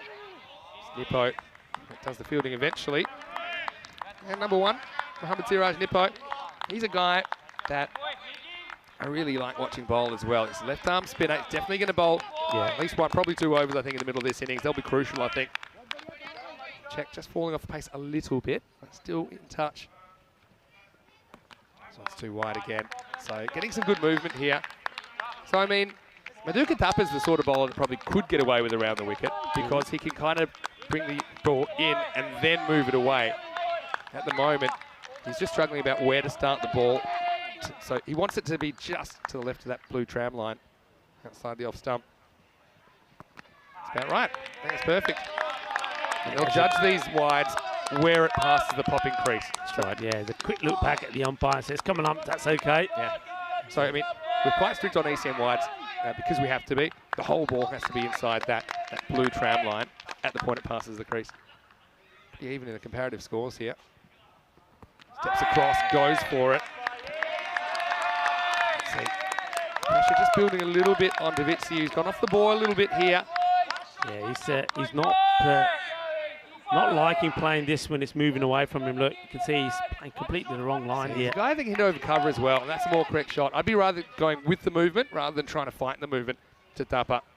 A bit like this, but he can't get it off the ground. And this was also the issue with Saba yesterday. Davitsi just sometimes got bogged down, even though he was in. And there were 4 crucial dot balls in the middle of an over yesterday. I think it was Mubin Tariq that was the bowler in the 7th. I would have loved those back. Full toss, has to reach for it, gets 4. So he changed his mind at the last minute, but actually gets a good result here because there was nobody back in the backward point region on the fence. So Davitsi breaks the shackles and moves into the 30s. Yeah, nice shot. And he's key. This partnership is key, isn't he? And Cartama, well, he'll be, if there's any Americans watching now, they'll be liking his look because it is National Ball This Beautiful Day in America. Is that right? It is indeed. Wow. Sign me up. 50's up now. He'll do straight and he misses out. He'll get a leg by here, but he's going to be frustrated because he finally gets the one he wants and he misses it. He will get the strike because we 1 to the total and 5 overs down. Czech Republic 51 without loss. Yeah, 51 without loss. So speaking of days, it is also European Heritage Day. So happy European Heritage Day to everybody. European Heritage Day is celebrated all over the continent in order to mark European unity, share stories of common values, and ensure the past is not forgotten. I think that's a really nice thing to bring up. Yeah, especially as when we're here, and this is exactly what we're about. Exactly. These guys have a shared experience playing cricket in Europe. It's not an established sport on the continent anyway, and they all have their individual stories. Okay, it not being a professional pursuit, these guys have to create teams, create competitions, kind of organise those competitions, sacrifice work, make financial sacrifices. Distance is a big factor in European cricket as well. The time it takes to travel from one place to another when there's only a handful of clubs sometimes. Anyway, here is Nippo. And slightly mistimed from Saba down the ground, who'll get a single. Charlie Hunt's also sending a few messages in. He said he heard in the effects mics. Portuguese just trying to rile Saba up a little bit. Anyway, Stain is going to face up now. Comes back towards him and just chops down, gets one. Now getting to the stage of the innings where probably that's the kind of ball that you can't afford to just eat a one. I think you need to be looking to score. I mean, we were talking about the intentometer yesterday that Spain are using. I mean, that'd be a red because he could have taken a more attacking option and he didn't. I understand why, but the run rate required's creeping out now. Saba goes for it again. This is hanging in the air and it's going to be caught. He's caught and bowled, and Nippo, well, bit of a party trick there. This one hung in the air just long enough for the big left armer to get across, and he doesn't field this one with his face. It's safely into the hands. The partnership is broken at 53. 53 for one in the sixth. Yeah, he gets the wicket off, well, an important wicket, isn't it? Daviti does go 32. It's on off 22 deliveries for him. Good call and bowl this. I mean, this is it. I mean, this is where you got to be an athlete. He wants it. It's his own bowling, and it's a good catch. Well, I reckon he's double jointed here. Have a look at his arm here when he goes down. Look at that arm. I mean, look. I mean, yeah, what does he do on it? It's almost like he exchanges ball from one hand to another. He doesn't. And well, it's good to be double jointed like that. Don't do yourself any damage. Good catch. That was a very Saba innings, that one. Sometimes he had it, sometimes he didn't. And that's basically the story. And he just went off the ball a bit towards the end. 32 off 22 in the end with 2 4s and 3 6s. And they are sticking with Sazib Bhuyan at number 3. And this is their plan going into the tournament, obviously. I mean, a couple of key players missing for the Czech Republic that we're used to seeing for them, Arun Ashokan and Sudesh, the beast, Wickramasinghe. But without them, they're having to just kind of experiment with guys. And this is something they've tried yesterday. Didn't really work out. Sazib is getting another chance at number 3. And he comes in the kind of situation where, you're number 3, you're hoping they can keep you in the game. Okay, they're a key player with the bat. Certainly when he gets going, I've seen him domestically, hits a long ball. And he comes in already with the rate having crept over at 18 and over. Sometimes they call that the point of no return because the required rate creeps up past 18. The point of no return really comes back. 18.44 at the moment. Yeah, but this is the point where everything changed in the first innings when Portugal were batting. Goes good after hit. it. Yeah, first ball, and he'll get it. So what a good start that is for Bhuyan. Maximo! Nippo tosses it up, and this is a good option for Sazib. Yeah. But I mean, this can easily get caught as well, and he's trundling back. But he's brave enough to go for it, and he gets the runs. Yeah, that's what he's got to do. That's what I'm saying here. This is where Portugal, they changed the game. I mean, like for like now, okay, Czech Republic would be in front if you go by the halfway stages. It would have been 46 to 51. But then the acceleration happened, and they scored 89, Portugal, of the last 5 overs. And that's the sort of rate here that you can see that Czech Republic have to go at. That's another one you have to take on. And he plays a really good cover drive for 4. Well, this is good. 2 out of 3 ain't bad, Meatloaf said once. And Sazib has a couple of boundaries. That one takes the Czech Republic up into the 60s. That's a nice shot. I'm liking this. Big 6 first, and then this one. It's all about footwork. Look, gets right to the pitch of this.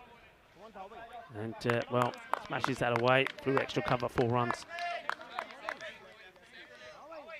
So that was the end of the over. And score ticks along nicely now. So 67. Let's keep going, mate. Like for like now, spot on at the 6 over mark. 67 to 67. That's the thing with comparative scores, though, at that particular point. It's not really relevant how Portugal got their runs or when they got them. They got them. Yeah. So, I mean, the issue here is they're behind where they need to be at this stage. They need to lift it. And Stain facing up here. Start of a new over. Maduka Tapper's going to bowl it. Starts with a single. Yeah, hasn't been able to join up the boundaries, has he, Daniel Stain? I mean, he's played 1 or 2 nice shots, but they're not flowing from his bat like with the likes of they were with Stoneman or with Conrad Greenshields. It's like a boundary, then followed it up by a few dots, a few singles, then another boundary. It needs to be more consistent on the boundary front, these batters now, to stay up with the rate that they need to be at. That rate now is already at a point that you would say no return. Yeah. Past it now. Need to flurry boundaries to bring it back. And this is just straight up in the air. Well, where's this going? Keeper's after. He's going to have to run next to the batter the whole way. They're having a race. Wow. What is going on here? You'll never see this again. I mean, it's called by Janjat. Gets out the way. Literally, he had an escort all the way up the pitch. Well, you never see this again. I tell you what, that pitch looked about 46 metres long when past Janjat was running down it, because he seemed to be running forever. And he called it. Tapper said, all right. I just love Sazeem just looking next to him going, are you going the way I'm going? Looked like they were going to split a cab. You should have just had a piggyback ride. Oh, I love it. Oh, no. This is a no ball. Well, there might be a run out here. No, it won't be, because Sazeem's very quick to get back to that end. It's actually really good keeping by Janjat. Tapper gets a bit of revenge on Janjat for calling the catch he couldn't reach. Yeah, well, that was just, I mean, Thappa's the one who said it's yours to the keeper. So Janjat chases it, and then it was a case of chal, chal, chal, mere sati, mere hati. Well, it was quite like being at the races. But this is the no ball free hit. So, looks like a bit of a discussion with Thappa. A couple of players around him just having a chat. There we go, Conrad Greenshields. Sporting the 2 shades look. Thappa has played a lot of cricket in Portugal. It's a very good campaign as well. Very knowledgeable player. Just struggling at the moment with either his grip on the ball. He does get the ball to swing around a fair bit. So this will be a free hit. Would have also received a warning for the height of that one. Yeah, he will. Keeping though, gotta say. Well, this is going to be into the slot, and he turns it, and he says, well, that's going to be 4. It's going to send the kids scattering from the Art Christian School. Cuatro carreras, Puyan, which is good. I mean, when you stick with someone in a position, and look, it didn't work for him yesterday at 3, then, you know, at some point you've got to cut your losses. So they've obviously stuck with him for this 3rd game, and he's actually batting pretty well. And the kids, well, you better pay attention there. One almost knocked the jam sandwich out of their hands, I think. Anyway, Tapper, got to get the radar right now. This is going to be hit, and hit pretty well. Maximo! Well, Puyan got a bit lucky, but there's no running for this one. I think he's going to send this one over the wicket. Hits it well, moves into the 20s. Well, Puyan goes Buyaka, 6 más.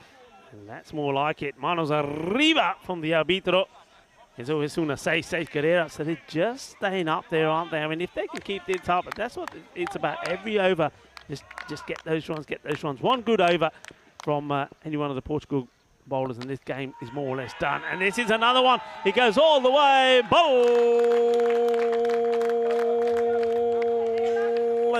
Balle, kinna, sona, shaka, Gotta say that Tapper to the left-hander is a very different proposition to Tapper from the right-hander, because the right-hander is kind of swinging into their power arc, isn't he? Whereas the left-handers, he was getting the ball to move away, getting him reaching.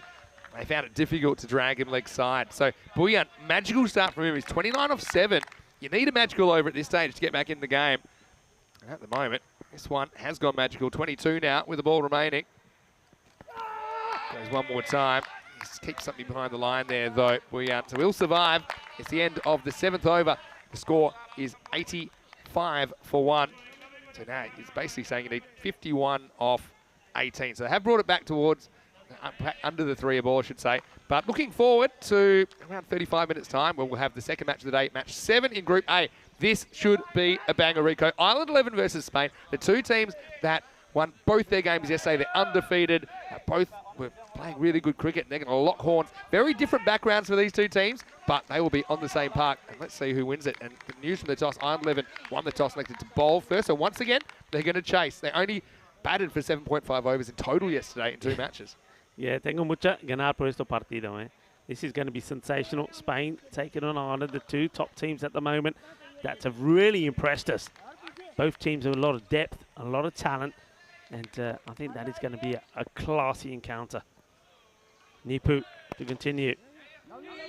Does well, Nipu. He's a flexible guy, isn't he, Nipu? He's all over the place. Gets a bit of hand on this as well. Keeps it to 1. Struck really firmly. Gets down there like a goalkeeper and just couldn't get back up again, could he? Change in the field now to right-hander. This is the wicket that they want to get because he's been hitting the ball pretty well. Yeah, it's well bowled by Nippo. One thing I've noticed, and a lot of the Irish left-arm spinners do this very well, they change their pace, but they don't seem to change the arm speed. So I don't even know how they do that, but they are just changing their pace slightly. So we're not talking about really quick balls or really tossed up balls. We're talking about in that kind of average pace. They're just varying it a little bit, and that one certainly got on Bouillon a bit quicker than he thought it would. Goes for it, doesn't get it. This is in the air. Fielder has to come in a long way. Stoneman, and he will take the catch. So Faf Stoneman had a very good day with the bat, and now, of course, we know he's a safe pair of hands. So Stain, who hits the ball, but he goes for 20 or 15. Again, couldn't quite go at the pace. Still haven't seen the best of Dylan, I don't think, in this series. He's the second wicket to fall. The captain departs, 87 for 2. Yeah, good catch. This goes a long way, but look, he picks it early. He knows he's got to come in, and he makes the initial movements to get himself in the right position quickly, and then sets himself up to take the catch. Good technique, good catch, and a good wicket to get. A good partnership to break just at that time. And yeah, you're right. He just hasn't quite clicked, has he? I mean, we've seen him go in and hit a few balls quickly to the boundary and get out. This time, he spent much more time out there in the crease. Like he said, 15 deliveries for that 20, but really not flying yet at the moment. But it will come. He's too good a player to stay in this sort of rut. Yeah, I mean, it's an interesting one, isn't it? I mean, people are always saying, oh, you know, the field's being small, it's too easy for batters, it's too easy, not fair. I mean, here's a real classical batter, Dylan Stain. He's made T20 international centuries. He's having the season of his life, really, with the bat. But just shows you, sometimes you got it, sometimes you don't. And Dylan hasn't quite been able to capture his best form in this tournament. There's still, of course, 5 matches after this for both teams, though. Nippo's bowled well once again. He's got 2 for 14. Kranthi Venkateswamy is the new batter, and he's going to start with 6. Maximo! Rare bad ball, really, from Nippo. And chin high, full toss, bangs into the fence, and that's 6 runs. Yeah, that's what they've got to do, though. Venkateswamy, it was there, it was a full toss, it was a gift, it was wrapped, and he put it away. Thump, big. Lovely jubbly, 6 more. That's what they've got to keep doing, keep finding the boundaries, keep the pressure on Portugal. And this is up in the air. Where's it going to end up? It goes all the way over. 6 more. Boom. Shaka. Sí, así me gusta. 6 carreras más. Manos arriba, arbitro. Porque eso, Ariana, es una grande. So this will keep him in it. I mean, that's interesting. Kranthi comes out and whacks a couple. Run rate 17 and over. They have brought it back from the beyond. They're slightly beyond. Nippo, he'll be annoyed because his figures were looking pretty good 2 balls ago. Now he's conceded 26 with the ball to go. Can he have the last laugh? Maybe, maybe not. This is in the air. In fact, he will. And this is a really good shot. Slog sweep from Venkateswamy. Maximo, and 3 in a row. Well, the game's alive, Rico, because that makes it 31 off 12. Czech Republic. It would be quite an unthinkable chase. Only about 5 or 10 minutes to go, but Kranthi comes out and goes bang, bang, bang. Yeah, I mean, this is what it's all about, isn't it? It's about, okay, you lose a wicket, but the next batter that comes out there, it's just got to go bang, got to go ballistic. And look at them at the moment there. He knows his partner out there, Bouillon, just how important that was for Venkateswamy to play that shot. And it just goes to show, doesn't it? I mean, Dylan Stain, he was out there for 15 deliveries, scored 20, and Venkateswamy goes out there and he scored 18 of 3. Yeah, I mean, that's the thing. Now you say, well, Stain didn't quite have it, but he stuck around a while, didn't he? Could you use a bit more of Venkateswamy? But I mean, it remains to be seen whether Venkateswamy will even last the last 2 overs. So we don't know what would happen if he had have come in a couple of overs ago. Yeah, so 31 off 12. Now they're going to go to Junaid. I think this is a good move. He's been pretty good at shutting things down. Have a look at those last 6 balls. 1-1 wicket, 6-6-6. I'm just having a little peek at the time. And the reason I'm doing that is because we know that Portugal ran into trouble yesterday.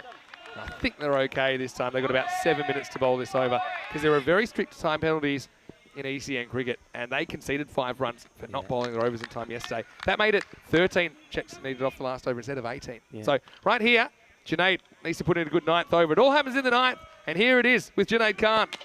And this is slightly mishit. Only slightly. Oh, I'm wrong. That's out of here. Maximo. Booyah goes booyah.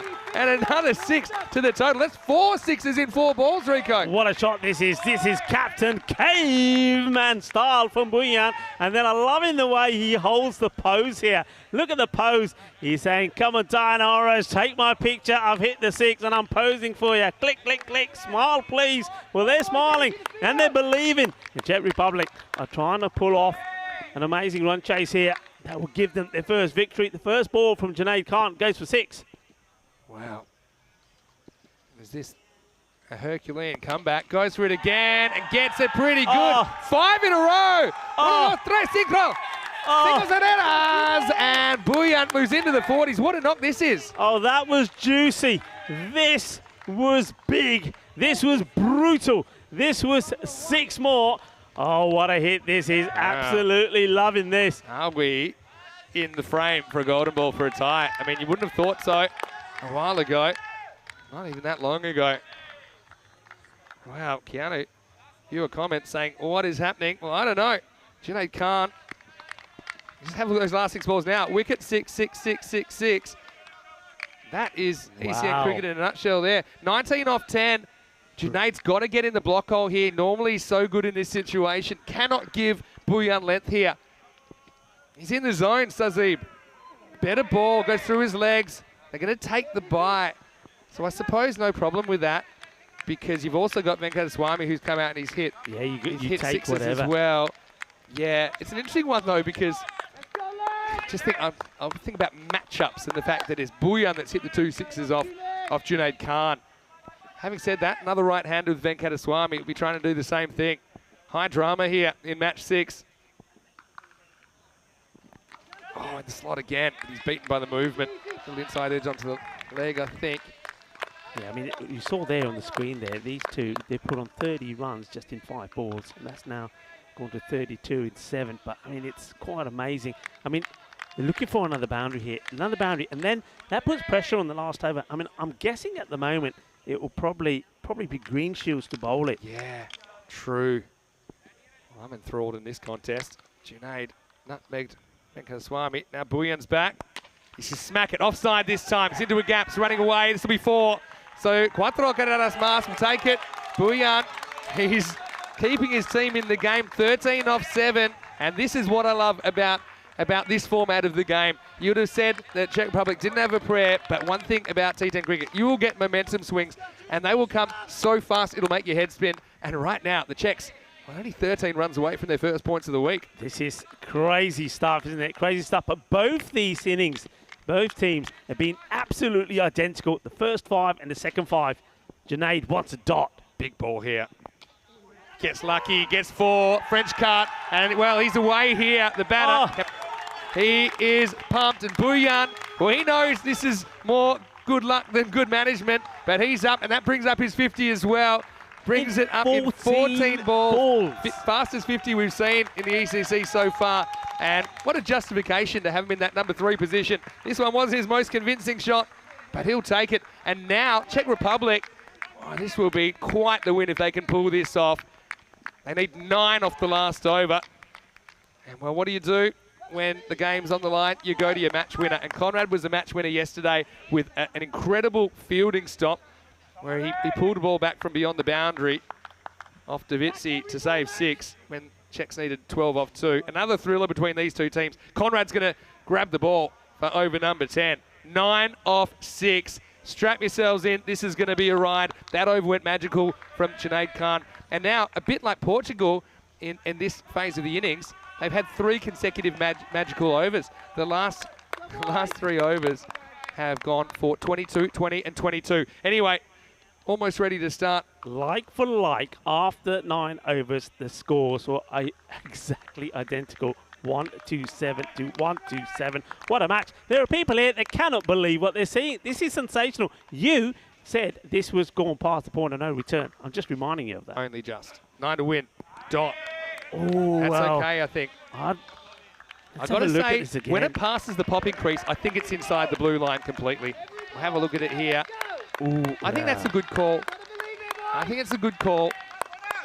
Oh, the pressure. Conrad on a knife's edge here. And remember, Shohas Farhad's last over only conceded 8. That's the reason they're in this position. The Czechs only need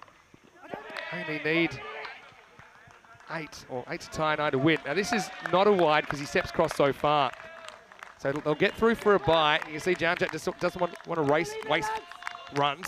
But what it does, it gets Bouillon on strike. He's very keen to go. So even though it's probably straight over the blue line, it's not a wide because of the pre-movement by the batter. 8 of 4 balls. Czech Republic eyeing up their first victory. Missed. And a little bit of a look from Greenshields. Well, he's trying to get in the zone himself. He's looking to send this to the moon. This was going a long way if he makes contact. Trying to hit it too hard here. There's a massive grunt. He's disappointed. I'm liking that from Ventakasamy, just going up to him and saying, hey, bud, just bat the way you batted already. And he doesn't need to get too leg side conscious. And Conrad's a bit different. He'll swing the ball away from you, so it's not easy to drag them that way. 8 off 3 now. They need a boundary. They'll get a wide, so that'll be 7 off 3. So now they can tie the game with one swing of the bat. And you see, he's just being very careful not to get too straight to Bouillon. Like he has a little shuffle, but it's very wide outside the blue line. Yeah, Bouillon also was good there. He just held. He knew it was going to be a wide, doesn't play the shot. What a game. Goes for it in the air. Someone's got to catch it. Surely the ball's coming down and it's dropped. Oh, I can't believe it. And they're going for 2. Wow. That's good running and good hustle from the batters, but I got to say, that is pressure personified. And, well, you got to feel for Mubin Tariq here. There's a couple of moments in the field that'll want to forget this is one of them. Not just the wicket, but the fact it leaks 2 runs at this stage of the game. That makes it 5 off 2, and Bouillon's still on strike. Well, quite amazing. I mean, Conrad Greenshields, when that's gone up in the air, he hasn't even looked. He's saying, yeah, you're gone. He was so sure that was going to be the wicket. He can't believe that it doesn't get taken at the end. I mean, white ball, white clouds. You're not super easy sometimes to make it out. It's just a misjudgment, isn't it? Look at Bouillon. I mean, think of all the bad luck he had yesterday. Rolled it in the ball, flipped it, reversed it. Now, a 6 will win the game. A 4 will tie it. There's 2 balls remaining. 5 to win for the Czechs. Edged and gone. And Bouillon falls, and he is fired up. Conrad Greenshields punches the air. Bouillon goes to the well once too often, tries to go over mid-wicket. Little Nick, safely held by Jaunjak. So Bouillon gets lucky once but not twice, gets the 2 runs, gets out the next ball. We're going to the last. It's 4 for a golden ball, a 6 to win. New batter will be on strike. We have never had a golden ball in the European Cricket Championship. 4 runs here takes us to a golden ball. Well, pressure on the batter coming out. Pressure on the captain, Conrad Greenshields of Portugal, doing the bowling. What a match this has been. Quite sensational. What a knock by Bouillon, though. Talk about hitting your team back into contention. I mean, he scores 52 off 17. So he faced 17 balls. 6 went for 6, 3 went for 4. So over half the balls he faced went to the boundary or over. And that partnership was crucial, wasn't it? It was 44 in hardly any time at all. I think it's 44 in 14 balls. Amazing. So Sazeev does very well, and he gets his team to the brink. But can they get over the line? They need a boundary to stay alive. Czech Republic, a 4 will tie the game, will go to a golden ball. If there's a 6, then Czech Republic will win in their own right. They fell 3 short yesterday, chasing 127, the Czech Republic, to their opponents. If we get a 4, that's what we're heading for. It'll be golden ball 36 live from Spain. Right, let's get back to the action. Here we go. The batter out there is the tack. Riddick Tomar, 4 to tie, 6 to win. Hits it, doesn't get it. Stays in the field of play, and that's going to be it. They're only going to get 1. They're so close. And once again, look at the margin. The margin is 3 runs between these 2 teams. The identical margin that they were separated by yesterday. Greenshields holds his nerve, removes the dangerous Bouillon, and, well, he'll be breathing a bit easier after that. Portugal, they get the wood on the Czech Republic again. The final score here in match 6 is Portugal 135, Czech Republic 132. Yeah, what a game that we had. You got to feel for the Czech Republic, haven't you? I mean, you felt for them yesterday when they fell short just by those 3 runs when it was Devasi who scored 71 not out in vain, trying to get them to victory against the same opponents. And now in this one, well, what a close one that was. What a match. Yeah, what a match it was. And what Portugal, well, they will feel like they've held on. Also, they'll feel that they kind of slipped up at some key moments. That'll happen in a high-pressure atmosphere like this. But I've got to say, Conrad Greenshields gambled to leave him for the last over, but he only concedes 5. So it was a battle of 2 very good 10th overs from bowlers. Shohaz Farhad only conceded 8 in the last over of the first innings. Greenshields only concedes 5. And, well, quite incredible stuff. And you got to feel for Toma, he had the tough task to come out and hit a boundary straight off the stick. But Davitsi and Stein, again, didn't really click. I mean, Davitsi gets that one away. But, again, we've seen him bat more consistently in the past. Dylan Stein, again, not quite able to click as yet. But the Czechs, well, again, so close yet so far. Meanwhile, you see that Mubin Tariq, this ball went high in the air and went all the way. See, Stein was all smiles there, but they just kind of, they were able to bog down Sabah again, weren't they? And ultimately ended up in his dismissal. Nippo bends himself backwards, but does enough to get the crucial caught and bowled. But the fact that we saw Buyan at number 3 again, it was a vote of confidence, and he certainly was out to prove that he can do it. I said I've seen him do it at the domestic level. I've seen him swing it. This was a funny moment, though. It was the bat, the ball, and the keeper all at the same end. That was a lucky moment for Buyan, but he certainly made the most of it as he put together a lightning half century. The fact he would end up with 52 of 17 balls. He got them back in the chase. The rate had crept up to about 18 and a half at one point, so it went past my point of no return that I like to say. You don't often see it come back. It did this time and went right down to the last ball. Faf Stoneman held his nerve to take that catch. Again, there are a few too many full tosses, I think, in this game from both teams. Man, the difference between a Yorker and a full toss is not very big at all. You can see the Czechs were slowly but surely, they built something special and they were starting to believe. And you see that Buyan and then Kranti Venkateswamy, who came out and hit 3 sixes off his first 3 balls, were just putting something together that was pretty special. And then, well, Sabah, well, he departed, but he was still looking at what was going on in the centre. This is another one that runs away for 4. You can see that late in the piece, they needed a bit of luck as well, didn't they, the Czech Republic, if they were going to get close. And then this was a lucky one. It brought up his 50, and he was pretty pumped about it. He knew the job wasn't done. And now this was a dramatic moment. Tariq doesn't even get fingerprints on the ball. They scramble back for 2. Then they needed just 5 to win. And Greenshields sent the batter packing. Sazib had to go. And then off the very last ball, they were only able to gather the 1. Conrad Greenshields holds his nerve. Again, Czech Republic, they will be so frustrated, so close, yet so far. The margin is 3 runs once again. So have a look at the scorecard there. You can see Sazib Buyan, 52 of 17, the top scorer. Apart from that, Davitsi and Stein opened up, but they may be considering a change just when you look at how well Buyan and Venkateswamy batted together. Would you be tempted to make a change? You've even got guys that didn't really get a hit, like Sharan Ramakrishnan in there, and even Tomar didn't get too much of a hit. Looking at the bowlers, well, I got to say, Greenshields, for me, holds his nerve. 1 for 19 off his 2. Tariq bowled pretty well as well, only conceding 17 off his 2 overs. Apart from that, some of them went the journey, including Junaid, who went for 22 in the night that you don't often see. Okay, we'll take a quick break. We'll be back in around about 15 minutes. And when we do, it's a clash of the Titans. The 2 undefeated teams in Group A will go head-to-head. It's Ireland 11 versus Spain. Ireland 11, they will be bowling first. How much of their batting innings will we see? We'll have to find out. There's going to be some big hitters on display. Please join us for more action. Still 4 matches to go today on day 2. Vinny Sandu here, Mr. Maximo. Rico Full as well. We'll see you shortly for more Dream 11 European Cricket Championship.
Hello and welcome back to the Cartama Oval. We've had one match today, now we have a crackerjack clash here. It's match number 7, it'll be lucky for one of these teams. It is Ireland 11 versus Spain, two teams that went undefeated on day one. I tell you, it's going to be a big coin toss. Let's go out to the middle. Rob Kemming is with the two captains.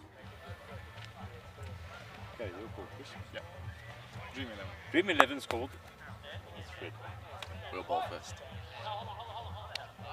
Well, Dream11 was the call, but Frederic Constant was the fall, and that means that it will be Ireland that have won the toss and they've elected to bowl first, so they do get a chance to chase. Look, these guys only batted not even 8 overs last night, but they batted so quick. Their net run rate is something over 11, it's ridiculous. But Spain also played some good cricket and had 2 good wins. I think it's going to be a great match. Looking forward to it. 2 strong lineups going up against each other with different backgrounds, but they'll come together for a feast of T10 cricket. I'm here with the kids from the Art Christian School, and tell me something, guys. Are we having fun? Yeah!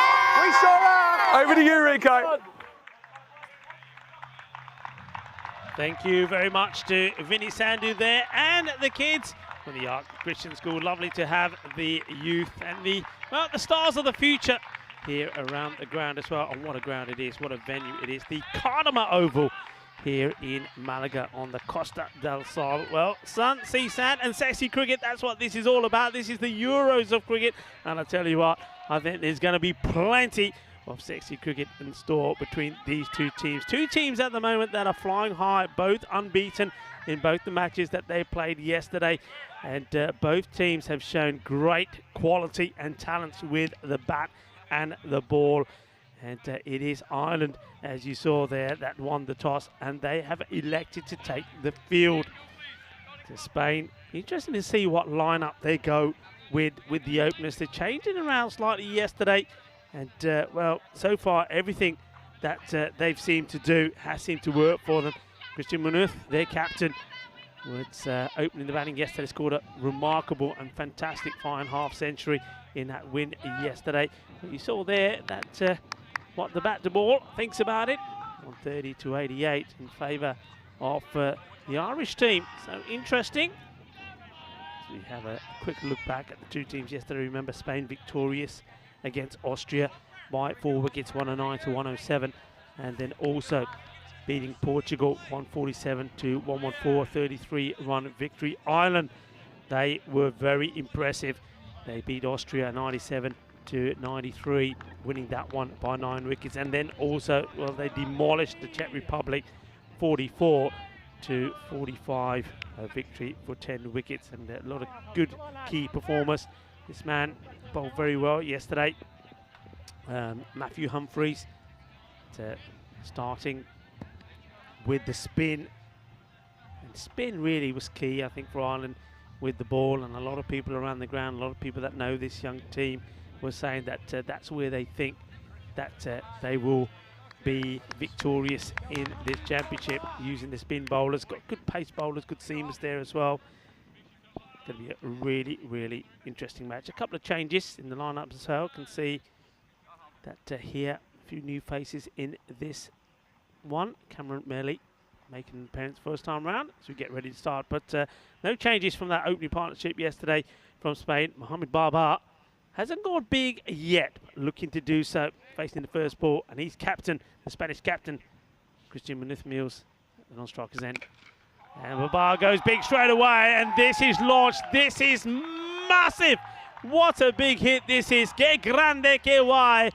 Eso es estupendo. Eso es 6 carreras. Well, Gea, shaka, langea. Well, that is big. And well, you can see Christian Munoz, the captain, saying, "Woo, que grande, tío, que grande, eso es." What's the reply going to be from Humphreys? Quicker delivery on the pad, asking the question.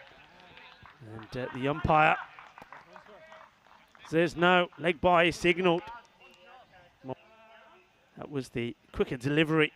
And yeah, maybe height, I think. Just going over the stumps. I've seen that a few times.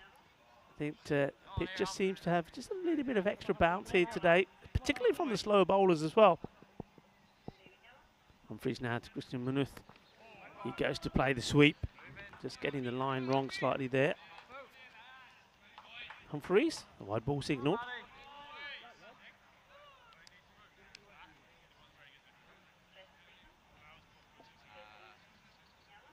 Mohamed Barbar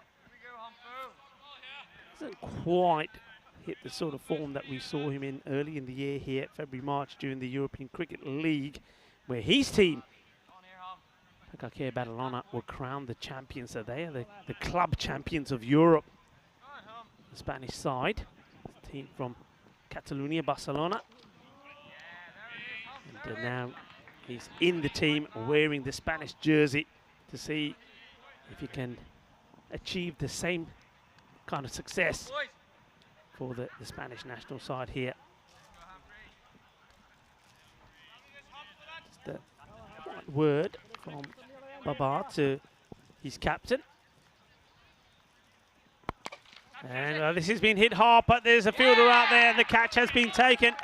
And the Spanish captain goes for zero off his second delivery. Unfortunately, the 50 that he scored yesterday will not happen again. 54-24 yesterday, but today it's a second ball. The duck hits it hard enough, but doesn't get it aerial. And well, he makes the catch look easy, doesn't he? And that's Lynch there. Nice, safe hands is one thing that we saw Ireland do very well yesterday. They were outstanding in the field, outstanding with the ball. Remember that match yesterday when they restricted the Czech Republic to 44 in their 10 over, 6 wickets down. There wasn't a single extra, not a single extra. And there's not too many teams, I can assure you, that have managed that feat. And well, we've watched thousands of European cricket matches, European cricket series, European cricket championship, and there's the kids there enjoying themselves. Loving that. Yeah, Christian School. The match is there with one or two of the helpers, also Andrew McCulloch, the Spanish coaches involved with them as well. So important to get the youngsters involved in the game. Humphreys just, keeps the pace rise off this, and well, bit of a wild throw there from John Matchett, but no run there. Humphreys looking to finish off what will be a fine over. 1 for 7 so far, more to go.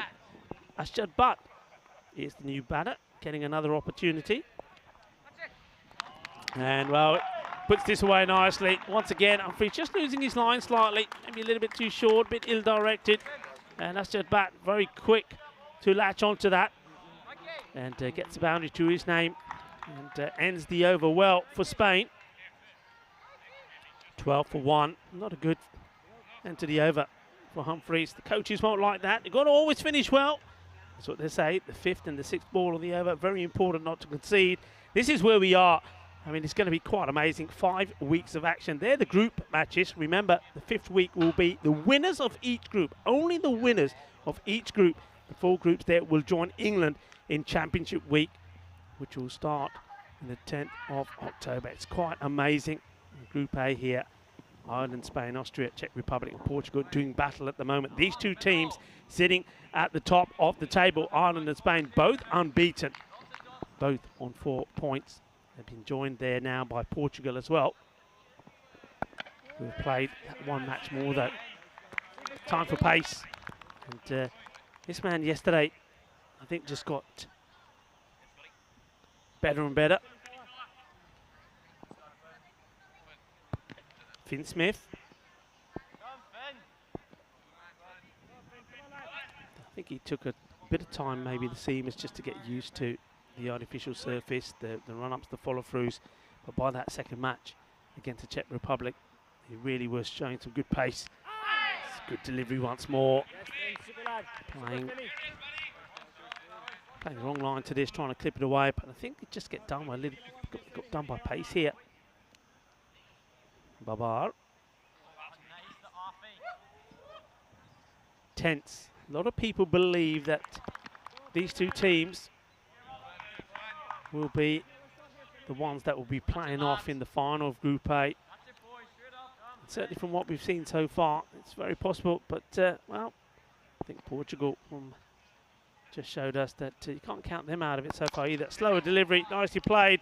Oh, fantastic. How about that for effort? It don't get any better than that. I mean, that was sensational. Superman has got nothing on me. That is great. Absolutely brilliant. You can see this, the batter's already thinking, yeah, that's 4 runs. No, it isn't. Think again. And what about that? That's a Bizaway safe landing as well. Superb. And that's what we talk about, standards. Macbeth. And well, this one's just a little bit too short, and he's onto this pretty quickly. Jed Butt gets another boundary in the same area as before. Just going a little bit too straight here. That's Finn Smith, Catherwood.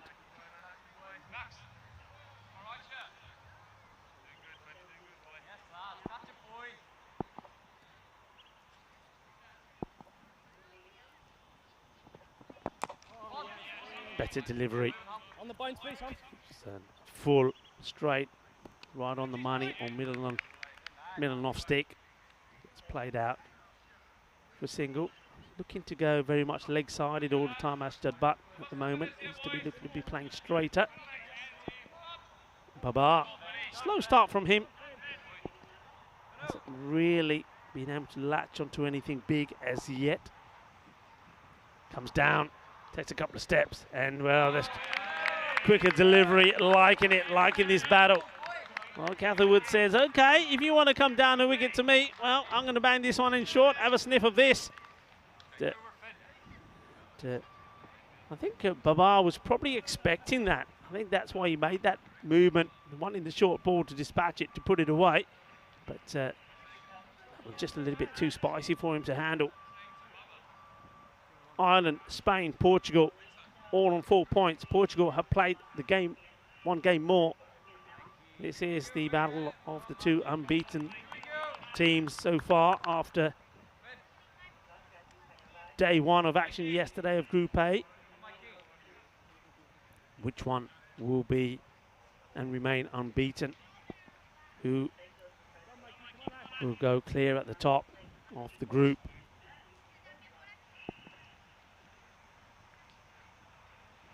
O'Reilly into the action. Good start from him. Tucks up Asjad Butt.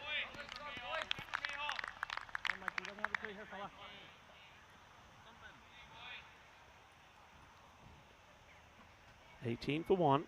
Most power plays on average have been around about the 30 mark.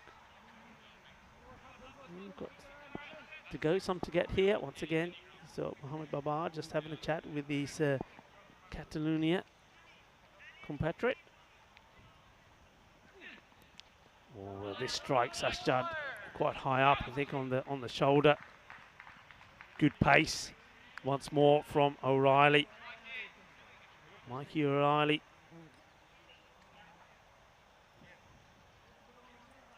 Making things a little bit uncomfortable for Asjad.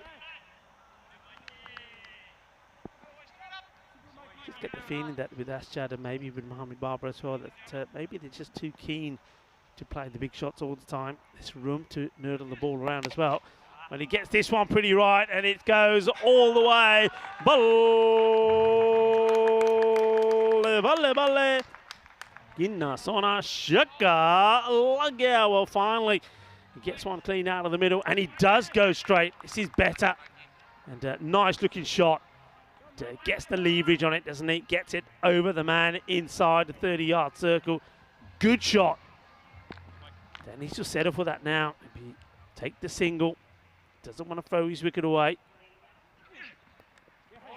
He gets this one to go into the body of Asjad. It's a bit like a boxing match, isn't it? He's going for the body, going for the body blows, trying to tuck up Asjad. Asjad trying to get himself out of the corner. Go Mikey, go Mikey. Just have a quick look at this field at the moment. The 2 men outside 30-yard circle are both on the leg side to Asjad. Backward square and mid-wicket. on the boundary waiting. They'll take the single. It's an army of green players from Ireland. Scramble in to get the ball. I mean, the standards that they set yesterday in the field were quite amazing. We saw some sensational stuff, and Max Burton, the wicketkeeper, was leading the way for them, not just behind the stumps, but he batted very well as well. 21 in one match, and 30 not out of just 8 deliveries in that crushing defeat that they imposed on the Czech Republic. Slight change in the field from Riley, just moving his mid-wicket a little bit more squarer. So it's pretty full. A bit of a late appeal from Riley. Thinks about it and gets the appeal in. The umpire decides it's not out. End of the over. Shout out to our umpires. Suleiman Saeed, who says this is not out. Once again, probably too high. And he's joined out there by an umpire from Hungary, Shub Navjot Singh. 2 very experienced umpires, our men in black. Led, of course, brilliantly by Rob Kemin, the tournament referee. Very good. Good morning, good afternoon, good evening, whatever the time is, wherever you are, to our global cricket family. Thank you for joining us. You're watching the European Cricket Network. This is the Dream11 European Cricket Championships. It's the Euros of cricket. It's happening here in Spain. Andalusia is the destination in Malaga. And this is the magnificent Cartama Oval. Thank you for joining us. Namaste, salam alaikum, Sri Akal, Aibowan, to everybody that's watching via the sub-Indian continent. 25 for 1 after the power play.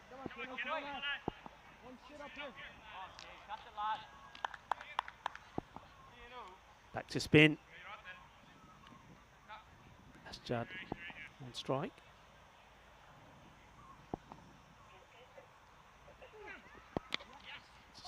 This out, wants the single. So left arm spin off Robertson into the action now. Seem to have this sort of spin seam attack. Don't want to give the batters the opportunity to get used to one or the other. The youngster, 20-year-old Robertson, bowled very well yesterday. Kian. You can see it's something that tends to work. I can understand it. I think they know that a lot of these European batters, the boys from Spain, maybe also Portugal and some of the other teams that we're yet to see, they like the pace on the ball. And they use the pace to find the boundary. They're taking the pace off. The likes of Hamid Baba can't get going, and that is the result. Is another one.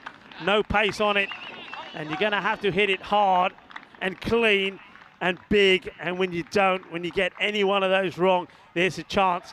And against a team like this that are so sharp in the field, well, there's no room for error. You get it wrong, you're gone. And that's a really good catch there from Humphreys. And the 2 spinners helping each other out. One doing the bowling, Robertson, and Humphreys taking the catch and doing a little bit of rock and roll there as well. Nicely done. The second wicket goes. It's Ashad Butt. He gets himself into the teens before he departs. He gets for 17. Just 11 deliveries. He joins his captain back in the dugout earlier.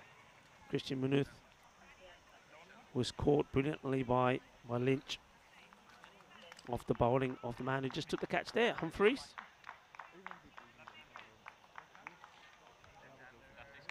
This time it's Humphreys that takes the catch.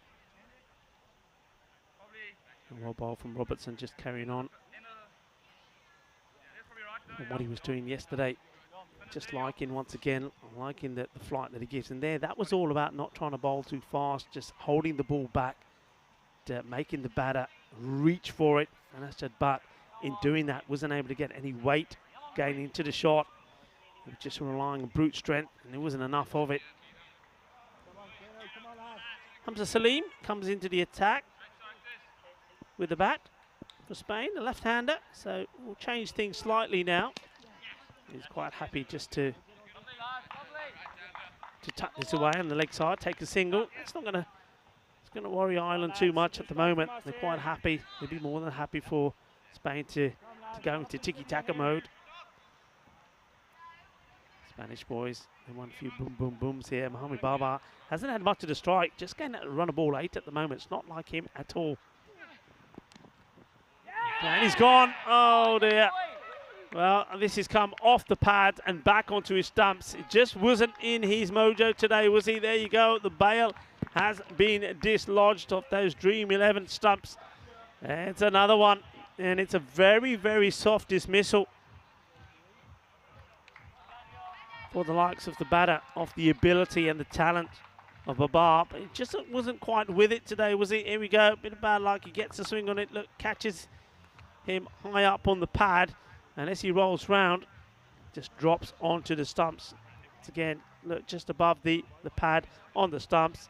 And that will go down as bowled in the book. So another wicket goes down. And Robertson, once again, is it going to be the case of spin to win for Ireland? Well, that's what everybody's saying. And so far, that's the way it's looking. Robertson takes another. So the top 3 all gone. New batter makes his way in, as we see Mohamed Baba make his way back. Hasn't, once again, like I said right at the beginning, quite clicked. And this man, Daniel Doyle Kaye, quite surprised that he is coming in quite low down the order. He's been in very good form. Well, Robertson just asking a question here. Slightly quicker delivery there from Robertson, but what a fine over that is. 2 wickets in the over and just 3 runs conceded. Look, yeah, slightly quicker. Just asking the question. I think he's just asking the umpire, saying, did that touch the bat?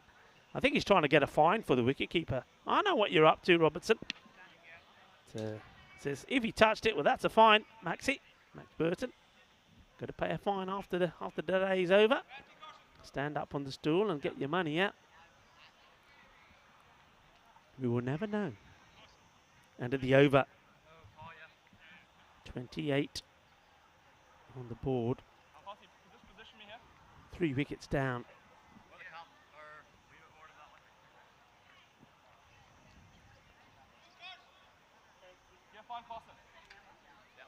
Scott Macbeth.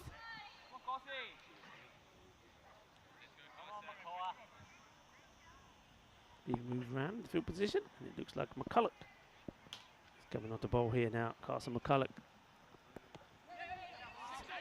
Slight hesitation, and a quick throw fired into the gloves of Max Burton. But Daniel Doyle gets there, gets home quickly. So Salim Dar, he also hasn't been able to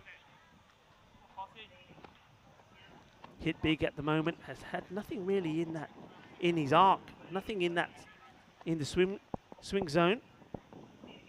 McCulloch once more now to Daniel Doyle, who's quite happy once again just to take the single. All very tiki-taka. Hay mucho de tiki-taka al momento. Only 2 boundaries, and both of those 2 6s and 2 4s, 2 and 2. But this one is going to be another opportunity, and it's swallowed. It's another one that goes, and it is Hamza Salim who goes. He gets frustrated, wants the big shot, but it's just not there, is it? Not able to execute it, not able to get the footwork right. It's got to be, the footwork has to be to perfection here. It's got to move the feet, got to get into the right position and get the timing right and get the power and weight into the shot. And he wasn't able to do any of that. See, he's backing away. When you're backing away, you're getting no power into that. All of the power is going away from it. And it just ends up being a straightforward, comfortable catch. And it's another wicket. So Salim Dar going for 2. Just 3 deliveries. And Melly taking an easy catch on his introduction to this format. And McCulloch picking up another wicket.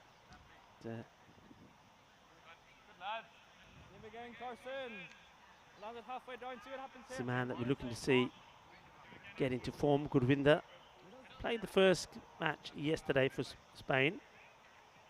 Played 1 or 2 nice shots. He's a talented player. Also from Barcelona. Let's see how he can handle the spin. The Irish boys.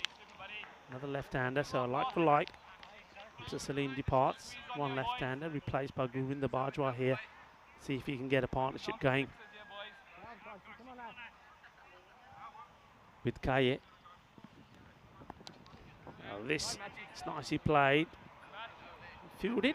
Safe hands there of John Matchett. Just a single.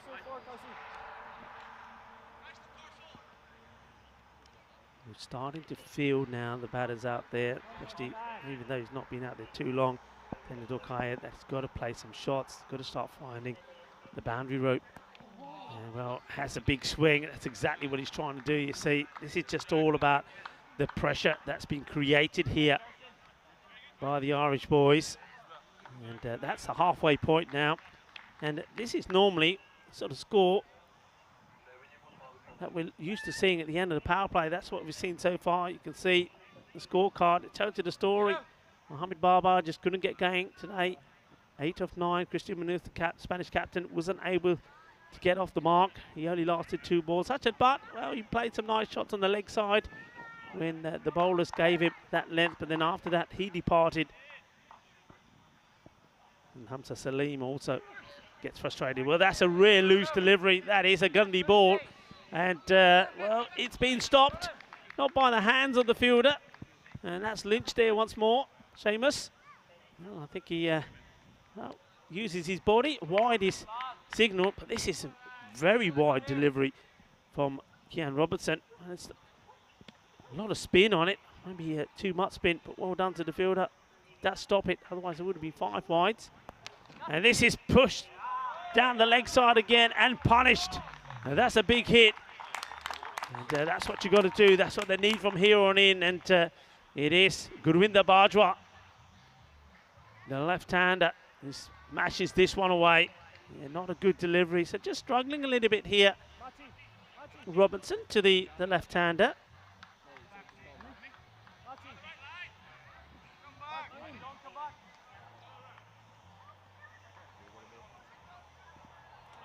That ball is not coming back. It's disappeared somewhere. Well, at least the fielder comes back. So Matchett survives the snakes. The Kookaburra doesn't. It's gone.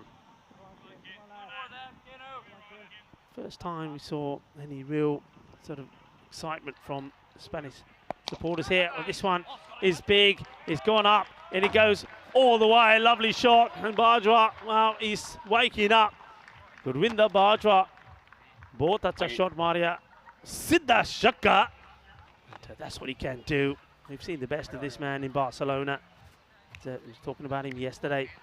He scored the highest European Cricket Series score, 156. It's quite amazing. Robertson, first time the Irish team being under the cosh. This time just bowls this slightly shorter. It's been tucked away by Gurvinder Bajwa. That's good. Doesn't throw his wicket away. He's hit 2 boundaries, 2 maximos. I'm quite happy just to take the single, rotate the strike, get the right-hander on strike now, and we're hoping that Robertson, once again, is not able to get his line right straight away. 47 for 4. Oh, that's a good shot. That goes all the way.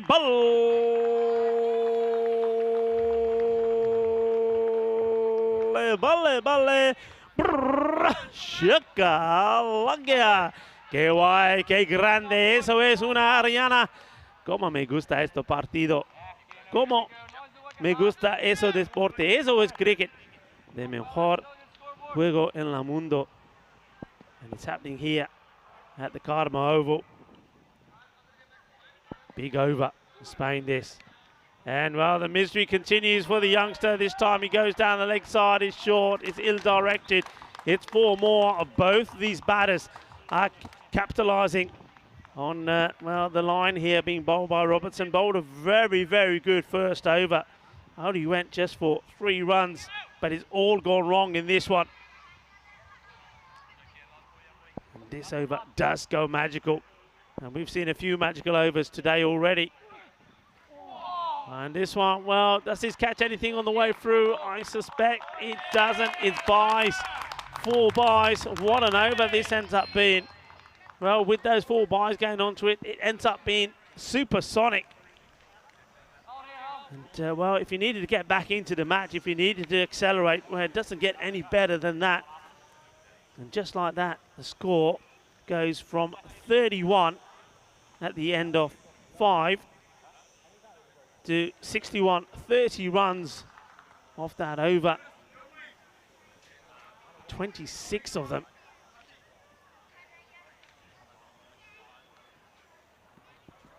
Off the bat. So, Spain, the recovery, what they need is to happen all of a sudden now. Get to that, just over that 10 and over. And with these 2 batters in at the moment, both of them starting to look good. Yeah, looking to keep the momentum going. It's a good start. New bowler comes on to bowl, and it's Humphries. Gone for Humphries a little bit earlier here, I think, than they would have liked to. I think this is all about, because of that very expensive over, to try and just claw things back. Field being changed here now for the right-hander. So 3 men now on the leg side. Well, on 4 men if you include long on. Long on, cow corner, square leg, and a man on the 45 as well. All back on the leg side.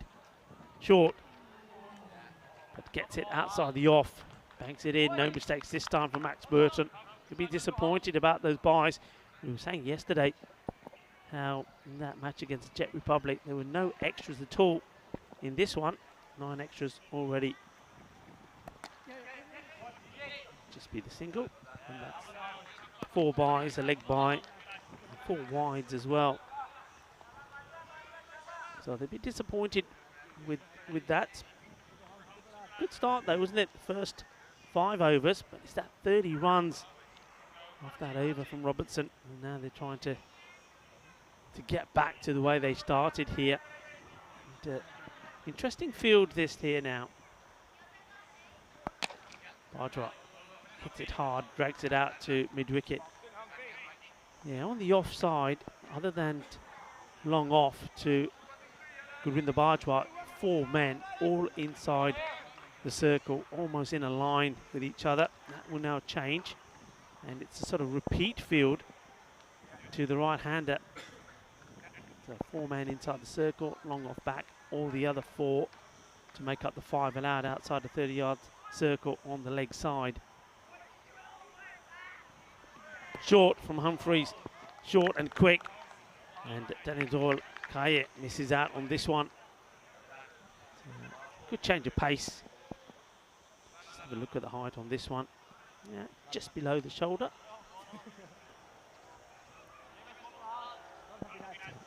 The Bajwa just having a bit of a chat. Well, this has been thumped. That's gone a long way. Ginna Sona Shaka. Lagea manos arriba, arbitro. Porque eso es 6 carreras. A lovely shot. And that is the end of the over. The score moves on to 70 after 7. So on that 10 and over mark now, Rika Full.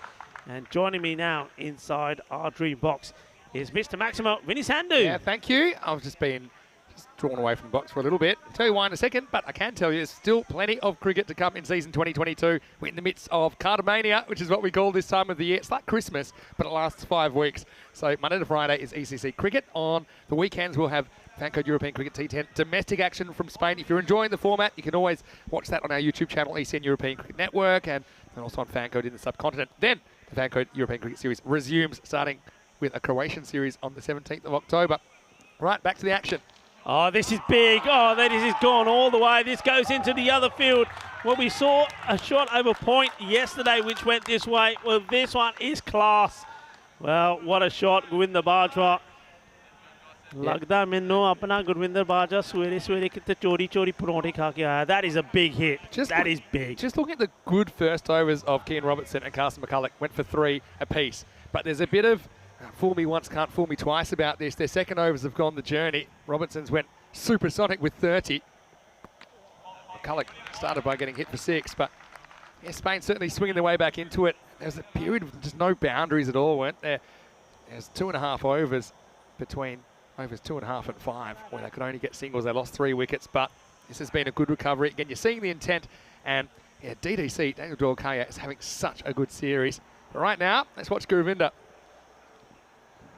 Well, it's not a good delivery, and it's one that they'll get the wide, but I think Govinda will be disappointed. He's missed out on this. It was down the leg side, and it was there for the taking, there for the hitting. I was just going to say, though, you probably saw I was spending a bit of time with the kids from the Cricket School Project, which is something that we're trying to do to develop cricket amongst youngsters and getting it into schools here in Spain and across the continent. And yeah, I had a really nice time with them. Yeah, really enthusiastic.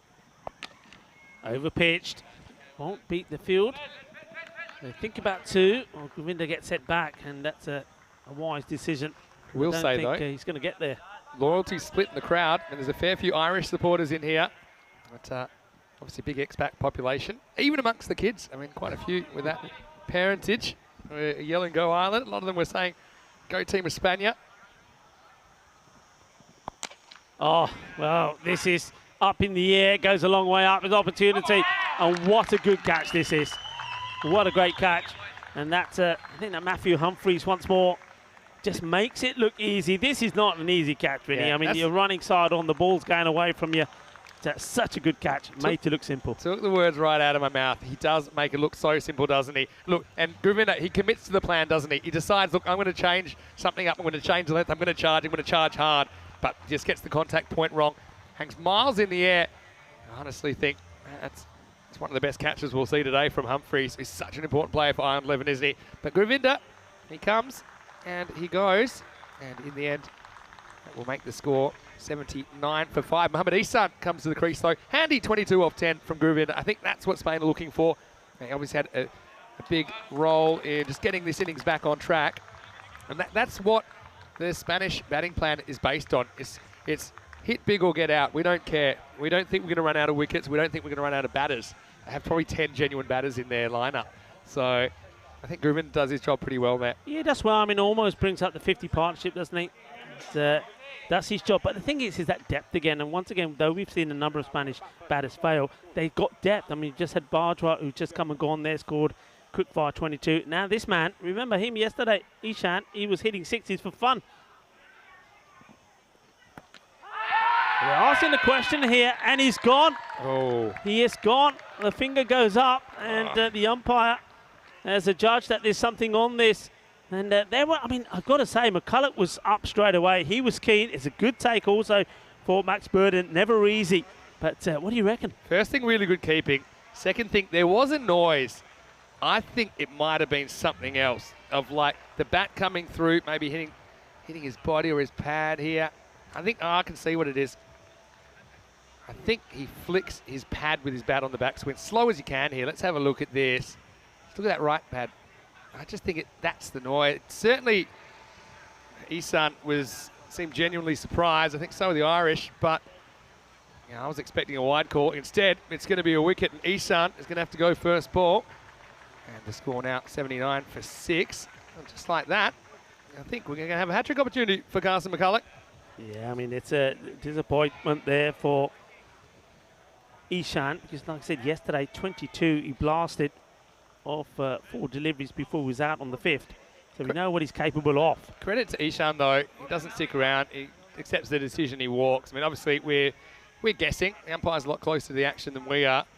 I'd say to be 100% sure with something like this. I mean, maybe he was. He's probably in a better position than even any of our replays. Anyway, hat-trick ball here. And Amalgart's a new batter. Rocks back, cuts this, and had a shot at the stumps. I'd like to see this again. I reckon that Adam probably thought he was running to the safe end. This is closer than it looks if this hits, Yeah, I actually think he's kind of... I felt like they were kind of foxing for a throw here to get an overthrow. That was my initial point, but you're right. Yeah, see, he makes it. I don't know if it was deliberate or not, but it certainly induced the throw that allowed them to come back, and there was no hesitation for Daniel Dorkaya to come back. He'll take the strike. It's the end of 8 overs. The score 81 for 6.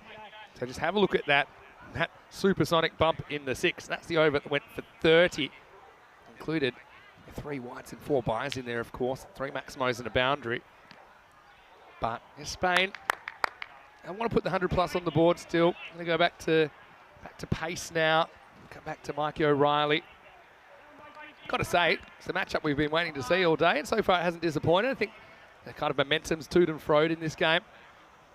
Yeah, but I've got to say, Mikey O'Reilly, he's built for fast bowling, isn't he? Look at him, he's an athlete. The thing for me is he can get the ball to move in the air really at any stage of the innings most of the time. So here we go. It all happens in the night, and it starts right now. This is hit pretty well, straight down the ground. Fielder comes across, one hand pick up, gets the throw in. And what a throw it is as well. Good arm, good work, good cricket all round. Yeah, it was good cricket. I mean, Adam Alga getting an opportunity with the bat, and that's really nice to see. He's been a player that's been around about the scenes in Spanish cricket for a while now. And hasn't had many or even any, I suppose, chances to prove himself at this level of cricket. So let's see how he goes here. Yeah, it's a good player, Vinny. He's going to be keeping as well today. Show his abilities behind the stumps. Chance taken, easy. And it's that field placement that we are starting to like here. That's Lynch taking the catch. And we've seen quite a few taken there. And this is all about the pace. I think Algar just not able to get on top of this. Goes here, catch is taken. So, man, that's come through the youth system here in Spain. Gets his opportunity, but on this occasion, he's not able to make the most of it. Yeah, and look, I actually like the communication here as well from Alga to Daniel Dorcaye, which is saying, okay, this is what did me that delivery. And it might have been that it's kind of off kind of delivery, that he kind of rolls his fingers on it here. Maybe not that, maybe the fact that it surprised him for bounce. You see, Irish, they're all smiles, why wouldn't you be? You can see here, he's annoyed, but then he has a presence of mind. He says to Daniel Dorcaye, okay, look, this is what happened. It bounced a bit more than I thought. And that's just passing on information. And so when Daniel Dorcaye faces, he has a better idea of what to expect. But Adam Alga, unfortunately, no luck from on this occasion. He goes for 2. The score is 82 for 7. Yeah, and, well, this is interesting because I think Ireland will know what this man is going to be firing at them. It's Mohamed Kamran. And he's now comes to the first time we're going to see him with the bat. He's going to be good. And Kamran's come out in the cap, which I think is a statement in itself. And he's a no-nonsense character. The man we call the hitman. But now he's going to face the left-armer from Ireland. And he cracks him, for 6. Maximo! Well, that one has disturbed somebody's lunch. It's in the fan zone. And Kamran dishing out an early blow. Well, what a shot this is. And it absolutely hooks him for 6. And that Kookaburra is at the bar and is ordering a Victoria. What a hit this is. It's very tape ball. He's back in his crease. He's creating length. And yeah, that one is ordering a Victoria Cerveza. What a hit. Mohamed Kamran says, well, okay, Skip, if you want me to go into this time of the order, I'm just going to show you what I can do. Shorter full. Slow ball. And he's been given out. And so Kamran looks nonplussed about it. He's not the first, he won't be the last, but it's a clever bit of bowling because O'Reilly kind of puts his pride away a little bit and he goes slower. Kamran was way too early on that. Certainly he's a false shot regardless. The umpire Sulaiman Saeed detected a feather, and so it will be another wicket. An 8th has fallen now. The score, all the 8s, 88 for 8. Yeah, certainly very difficult once again for us to see anything on this, but very clever bowling. Clever because not only that he took the pace right off it, but also I think the line that he bowled, he knew that wherever he put this ball, that Mohamed Kamran was going to go after it, and he wanted to make sure he doesn't put it anywhere near his body, anywhere near his legs. He gets the line right, tricks him with the pace, picks up the wicket. I'll tell you something that I don't say very often. I hope that's a wrong decision, because if it makes Kamran more fired up, then I want to see it. He's certainly a guy, as always, lots of fun to watch. 4 for 7 yesterday, including a hat-trick, Mohamed Kamran. So all eyes will be on him with the ball. I'm pretty sure he'll be opening the bowling. And this man, well, he's also, like Adam Alga, being part of the youth system in Spain, been playing cricket out here for a long time, and played the national team on several occasions. Good bowler, good variations, but can give the ball a good whack as well. Hello to everyone at the La Manga Torrevieja Cricket Club as well, which is the home of Adam Alga and also Tom Vine. O'Reilly's come back well, hasn't he? After that 6. Gets the wicket, gets the dot on Vine. Now, last ball, the over's a tough one. I don't think Dorkaya is running a 1 here, but then you don't want to just say, just have a swing, because if you get out and you're 9 wickets out, then you're really on your last leg, so it's a tough one. Well, I would love to sneak a boundary, but how? It's up in the air, shouts to catch it. Looks like I'm going to drop short. They won't mind this, because what that means is to get Vine will go back on strike. And that, I was going to make that comment at Danny Dorkaya. We know what a strong batter he is, but he just hasn't been able to get too much of the strike. Yeah, that's true. And honestly, I wouldn't have taken that single. Honestly, I think if you went to the free market and you said, look, if you're the fielding team, I'd say, look, I'll pay 1 run if I get to bowl at the other batter. They'd say, sure. Yeah. I think that Dorkaya is the guy. You're hoping he can get 1 or 2 away, get them over the 100. Now, I mean, Vine, he might still swing away, but then if he skies it and gets caught, then you've got the number 11 on strike, and Dorkaya is still at the other end. Yeah, Daniel Dorkaya. But this is what we talked about yesterday, about maybe he should be batting up the order. Look, yesterday he scored 39 of 13, player of the match performance against Austria. And then he also scored 31 not out in 11 balls against Portugal. So he's coming in at number 5. Yeah, he's an insurance policy, but yeah, why not just lead with him? I think he'll get his chance at some point. Anyway, last overtime, strap yourselves in. Vine will get 1 here, or will he? They throw. Dorkaya just needs to stay at that end. I know he's a busy player, wants to look for every run. See, this is even clever, I think, from Burton. He might have missed that on purpose, trying to just run an overthrow. We'll let you have it. Because I was thinking the same thing. I was saying, look, run. Take it. We don't want to. Interesting. It's going to be interesting, this now. This is going to be, I think, very important. 5 deliveries to come. 90 on the board. 5 balls left in the innings. Wanting to push on to get, I mean, if they can, 105. Clever bowling. Slower, and Dorkaya and premeditated this wrap. Yeah. But if you take the pace off, it's really difficult. In fact, it's probably lucky that doesn't hit his bat. It'll probably just pop up for Burton.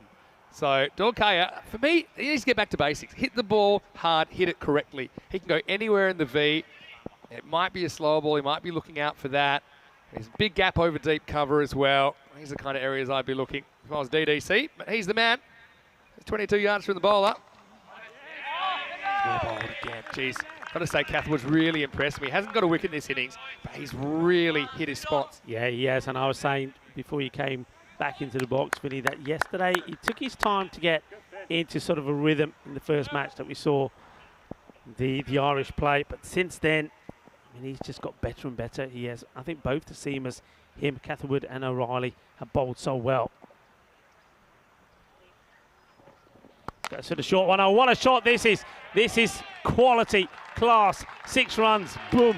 Shaka Lagya. Well, just trying to do something different here, Catherwood. Not sure whether he had to, but he shows it early. He shows early what he's going to do.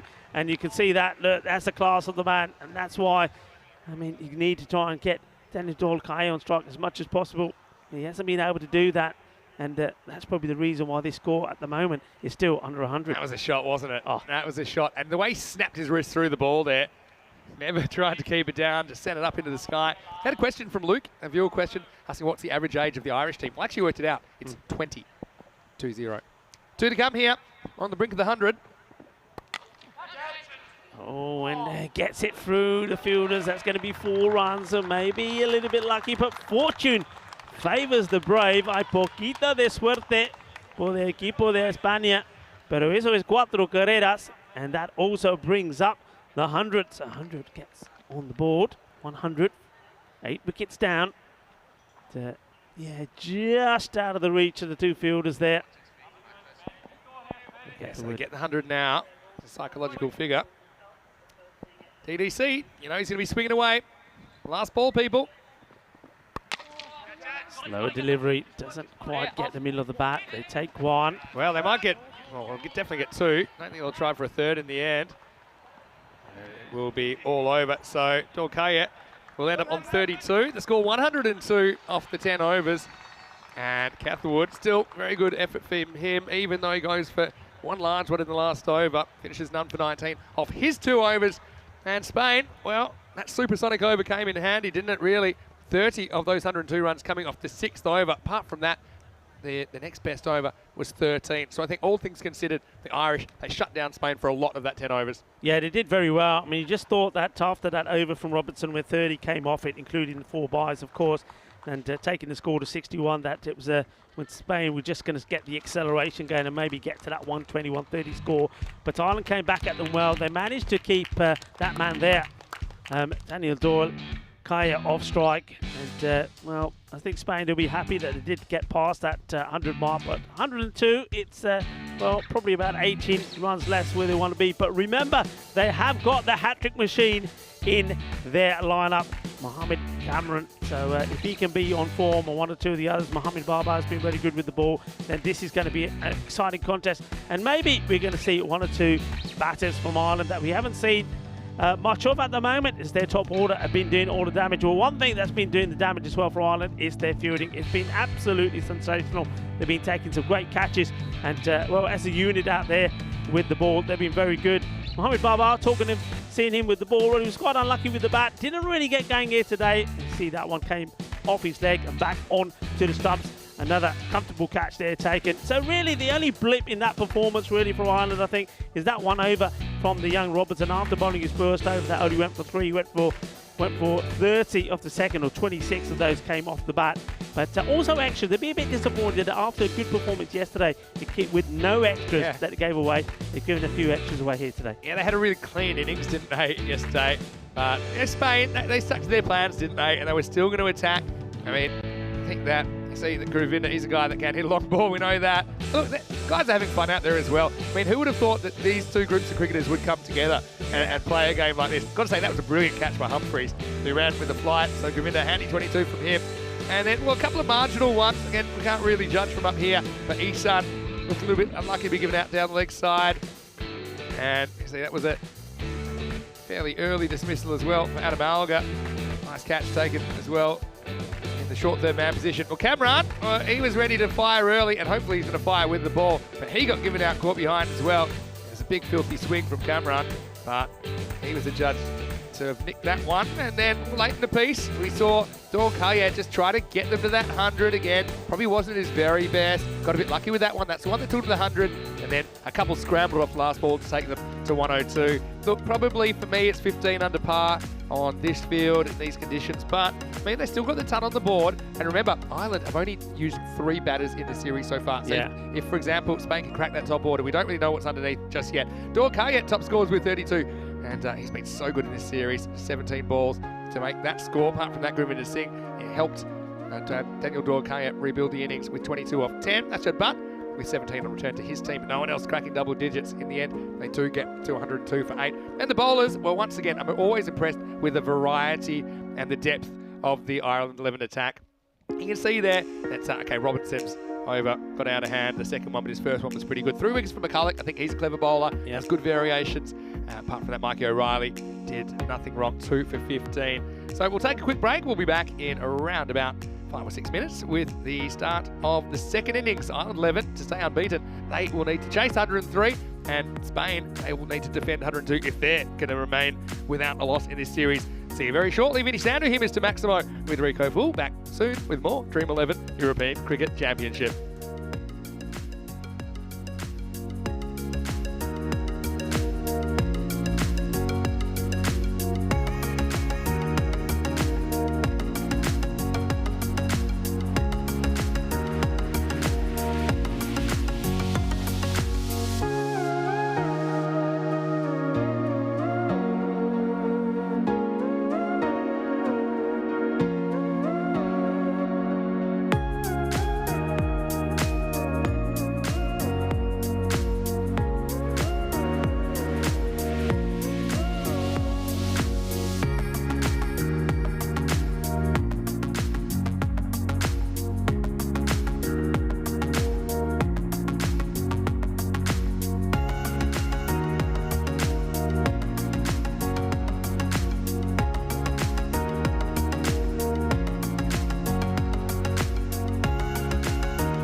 Hello and welcome back to the Cartama Oval in Malaga in Spain. We're on the Costa del Sol.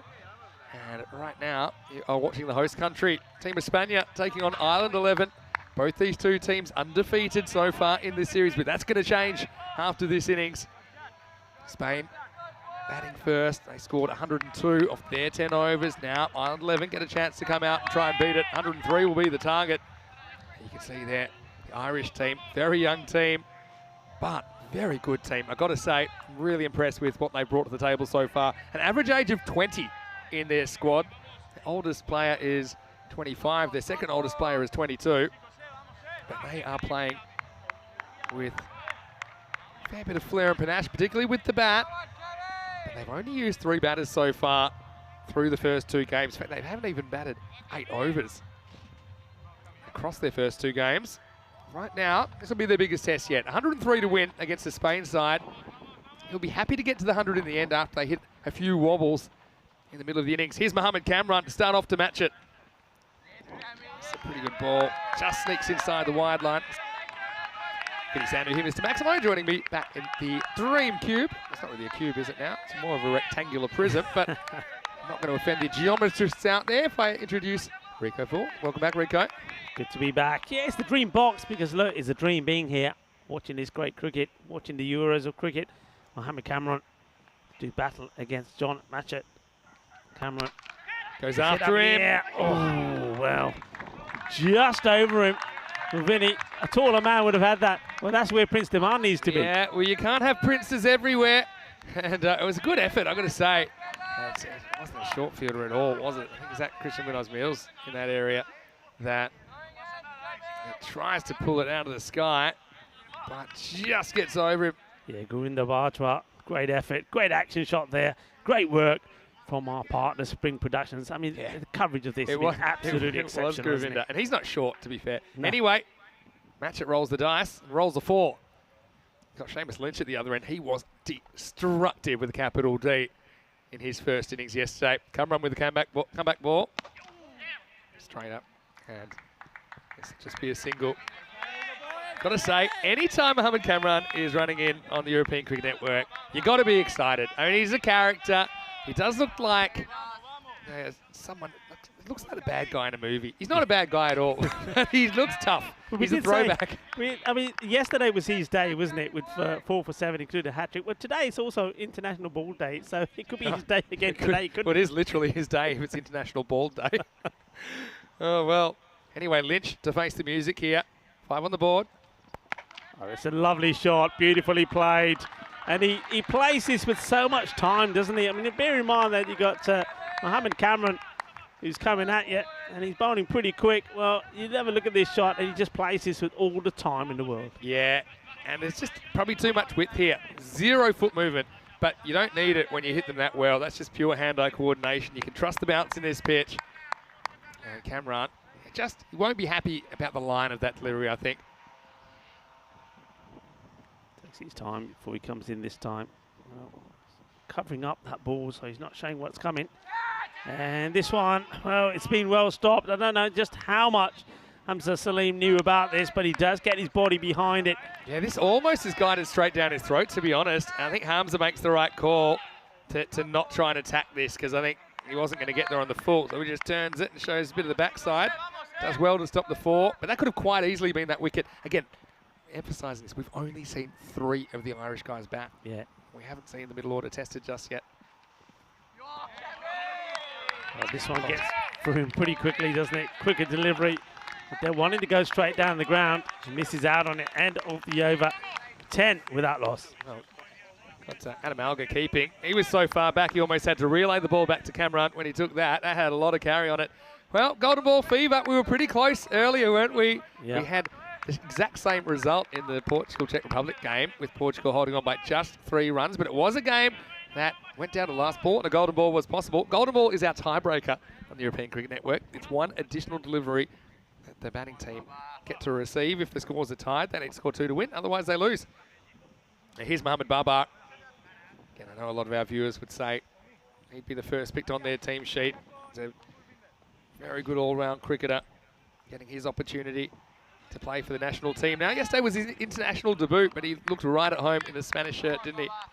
And he just loves T10 cricket as well. Likes bowling in tandem as well with Mohamed Kamran. They do that at club level. So anyway, 10 off the first over. That's kind of what the pace needs to be for Ireland 11 throughout this 10 overs. Baba to Lynch. Goes Baba. And Lynch going down the ground. And, well, umpires will check where this one goes. They're on the old walkie-talkie. I think there's going to be 4 runs. Yeah. But, again, not the cleanest of hits, but inside the power play. Yeah, because it's a power play, Dorkay is in the circle. He tries to track it back. Just can't get there in time, so 4 runs. DDC's a very good fielder as well. So false shot. Now they're going to push Daniel Dorkay back. They'll bring the deep cover up. Yeah, interesting. I mean, this is all about, I think Mohamed Baba saying, I'm not going to give as much width as Cammy did. Let's see if that works, because they will eye up that offside as well. Goes up in the air, and how far this goes? Well, it goes all the way. I think the cameraman up in the tower is in danger with this one. That is big. That is 6. Manos arriba, 6 carreras. Well, give us a thumbs up if you're okay. I mean, we might get the best close-up of a ball ever here, because that was literally up into the camera tower. And well, I don't know who's up there at the moment. It's a bit far away from me, but maybe give us a thumbs up if you're okay. We'll crash. There you go.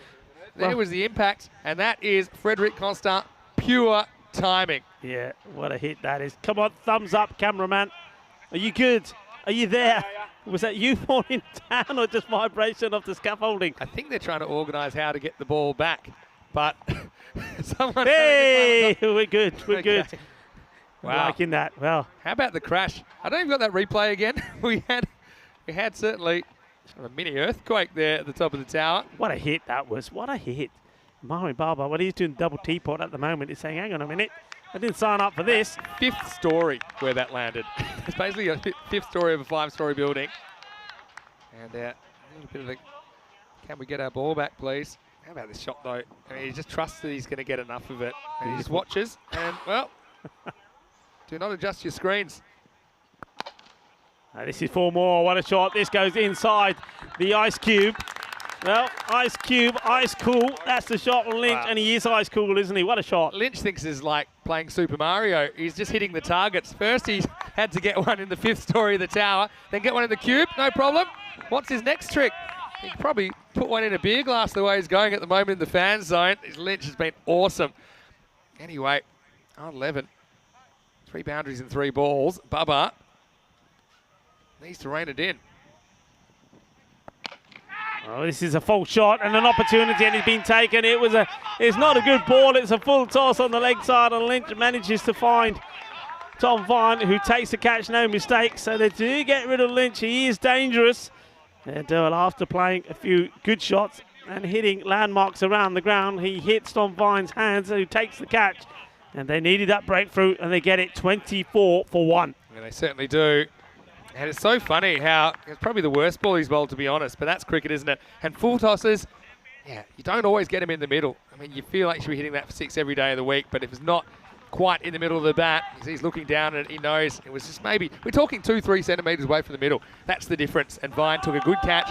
Lynch was there for a good time, but not a long time here in match number 7. He goes for 19 off just 6, the score 24 for 1. Yeah, he will be disappointed when he's hitting the ball so cleanly, and then he gets a gundy ball, a full toss, which he should be hitting into the fan zone.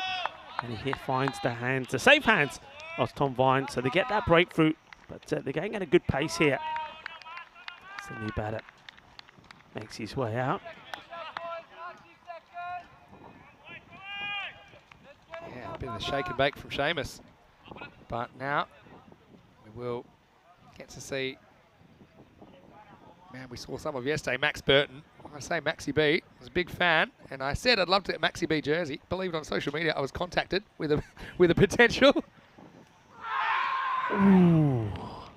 Well, this is, what is this taken on the way through? I think this may have caught a bit of... I think it's nothing, or it's the bottom of the bat, or nothing. It might be a little scratch on the very bottom of the bat. Yeah. Burton's head turns around, but I mean, because if it was hit, I'm not sure if it was. What's your opinion of where Adam Algar is at the moment? Is he too far back for you? I mean, he's taking the ball.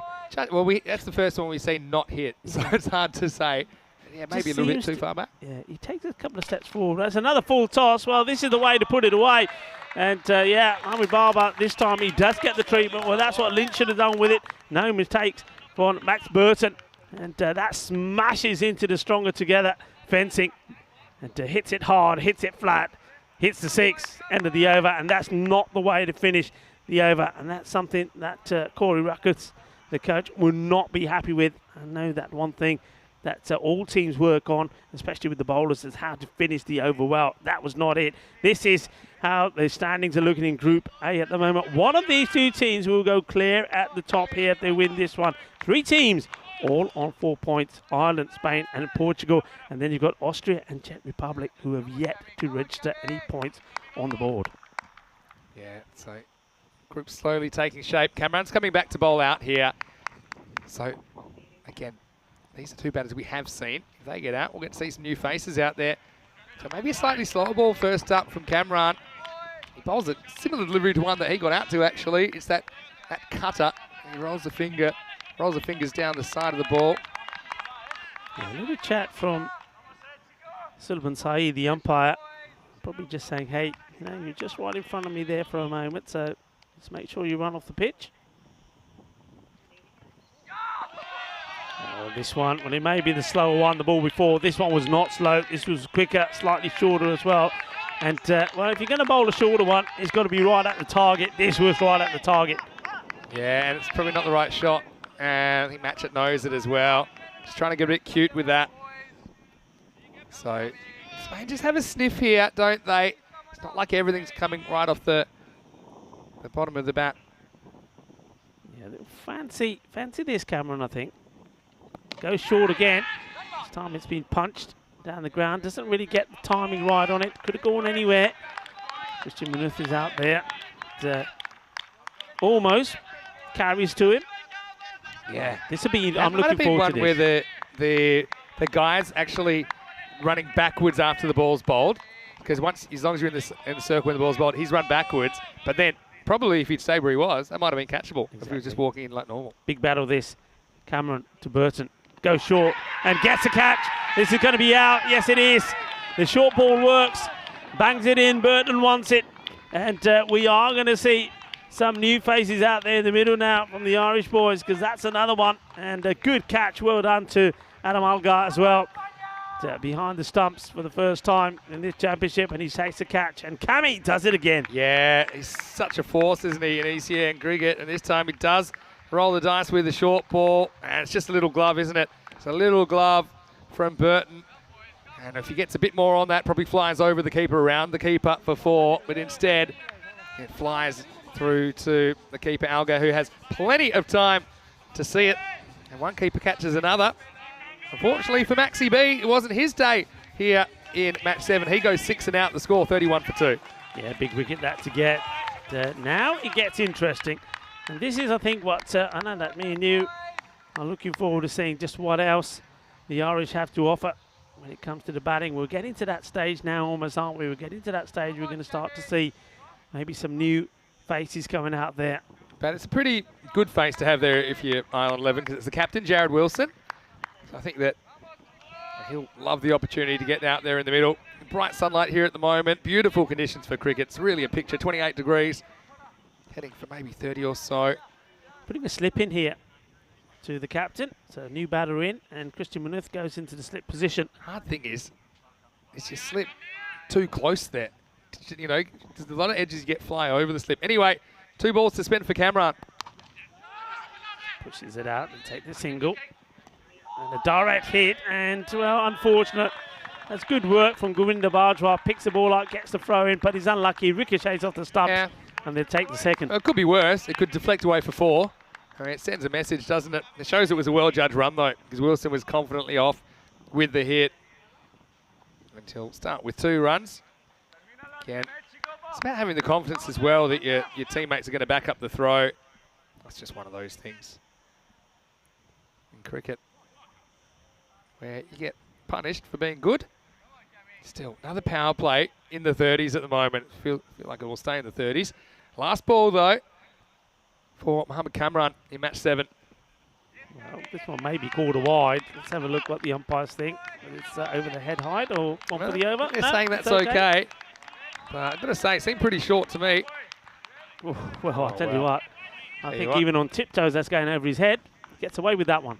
Shaquille O'Neal was batting. Anyway, it's the end of the over. The power play remains 33 for 2 after 3. I've got to say, though, that is a hard one to call from side on at real speed because it just happens so quickly. I think also when the batter is ducking as well. Yeah. If he's standing up and he's trying to play a shot, it's going over his head. It's easier. Look at that supersonic over in the 6th where 30 runs came off at 30 of their 102 runs. The next best over was 13 in the last for Spain. So they're pretty good comeback. They've clawed their way back. I mean, they're still on target, aren't they, Dream11? I like the attention to detail. The green shoelaces there. Of course, these guys, what an experience for them. I was just chatting to some of the Irish supporters as well earlier on. They're saying they're really enjoying the experience and the kind of unique atmosphere that this tournament provides. No other cricket like it in the world. Now here is a good young player, Atif Mohammed, who's going to bowl over number 4. So they're going to go from one left armour to another. They don't bowl out Bubba this time. They're going to try something different. So match will be on strike, and we head into the middle overs. 5 outfielders are available for Spain for the rest of this innings. Atif Mohammed. Gives a bit of width, nicely played all along the deck, through the covers. But there are fielders out there. 2 men sweeping that boundary out on the offside now. Extra cover, a man at point.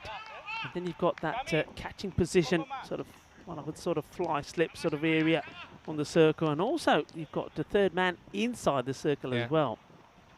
Yeah, edges might fly over him. And, guided towards those 2 fielders we're just talking about, but both inside the circle. Got to say though, Rico, I think this is the match that both these teams need at this stage of the tournament. They both had pretty good days on day one. I think that Spain were tested a bit more than Dream11 were, but yeah, what a good opportunity. And Dream11, yeah, this isn't going to be an easy chase by any stretch of the imagination. I still have them ahead, but again, a couple of wickets could change that pretty quickly, especially when you've got guys having their first hit in the series.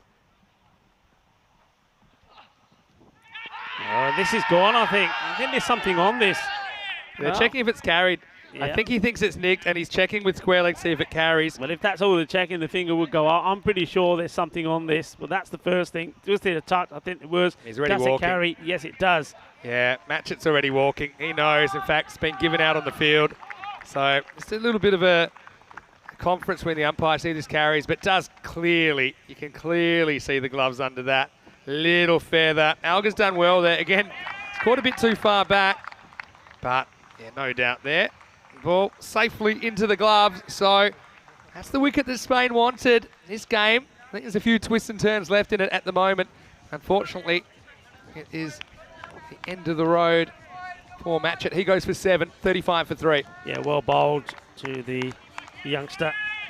Atif Mohammed, we've seen him come up leaps and bounds, haven't we, the last couple of years, and he's certainly earning his place in this national side. I mean, we saw him playing for Pakake Barcelona in the European Cricket League, where his team were and did become the club champions of Europe. And he, alongside Mohamed Barber, had earned the right now to be here. And they're turning it on for Spain. Yeah, well bowled by Atif Mohammed. Again, that's the natural advantage of the left armour, isn't it? It's quite surprising me. I often see them going around the wicket to right-handers. I think that's such a weapon to have. Anyway, Melly is the new batter. Getting our first look at him. This places out to one of the 2 men out on the offside boundary. Man at backward point, does the fielding. Winder Bartra has been pretty active out in the field. He has. Made a nice contribution with the bat as well, 22 of 10. I think it's good, though, that the captain, Jared Wilson, and Cameron Melly get an opportunity here to just get their team back on track after they've lost that top 3. The run rate required hasn't really moved too much. Well bowled again, good areas. Interesting that with early on we saw that a slip was deployed. And they've decided not to go with the slip here now. I mean, I would have thought a new batter coming in, this would be a good opportunity for either one of these batters to have that slip back in place, especially when this line is I think I'd have my slip on the circle, honestly. Yeah, I think you can cover more ground then as well with those nicks. But yeah, they've got more of a too kind of short third man, I suppose. And this one goes to one of those men we're talking about. Good throw again.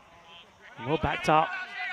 Plenty of energy out there in the field from the Spanish side as well. Spain playing with a bit of confidence at the moment, aren't they? Anyway, it takes us to the end of the fourth over. The score is 37-3.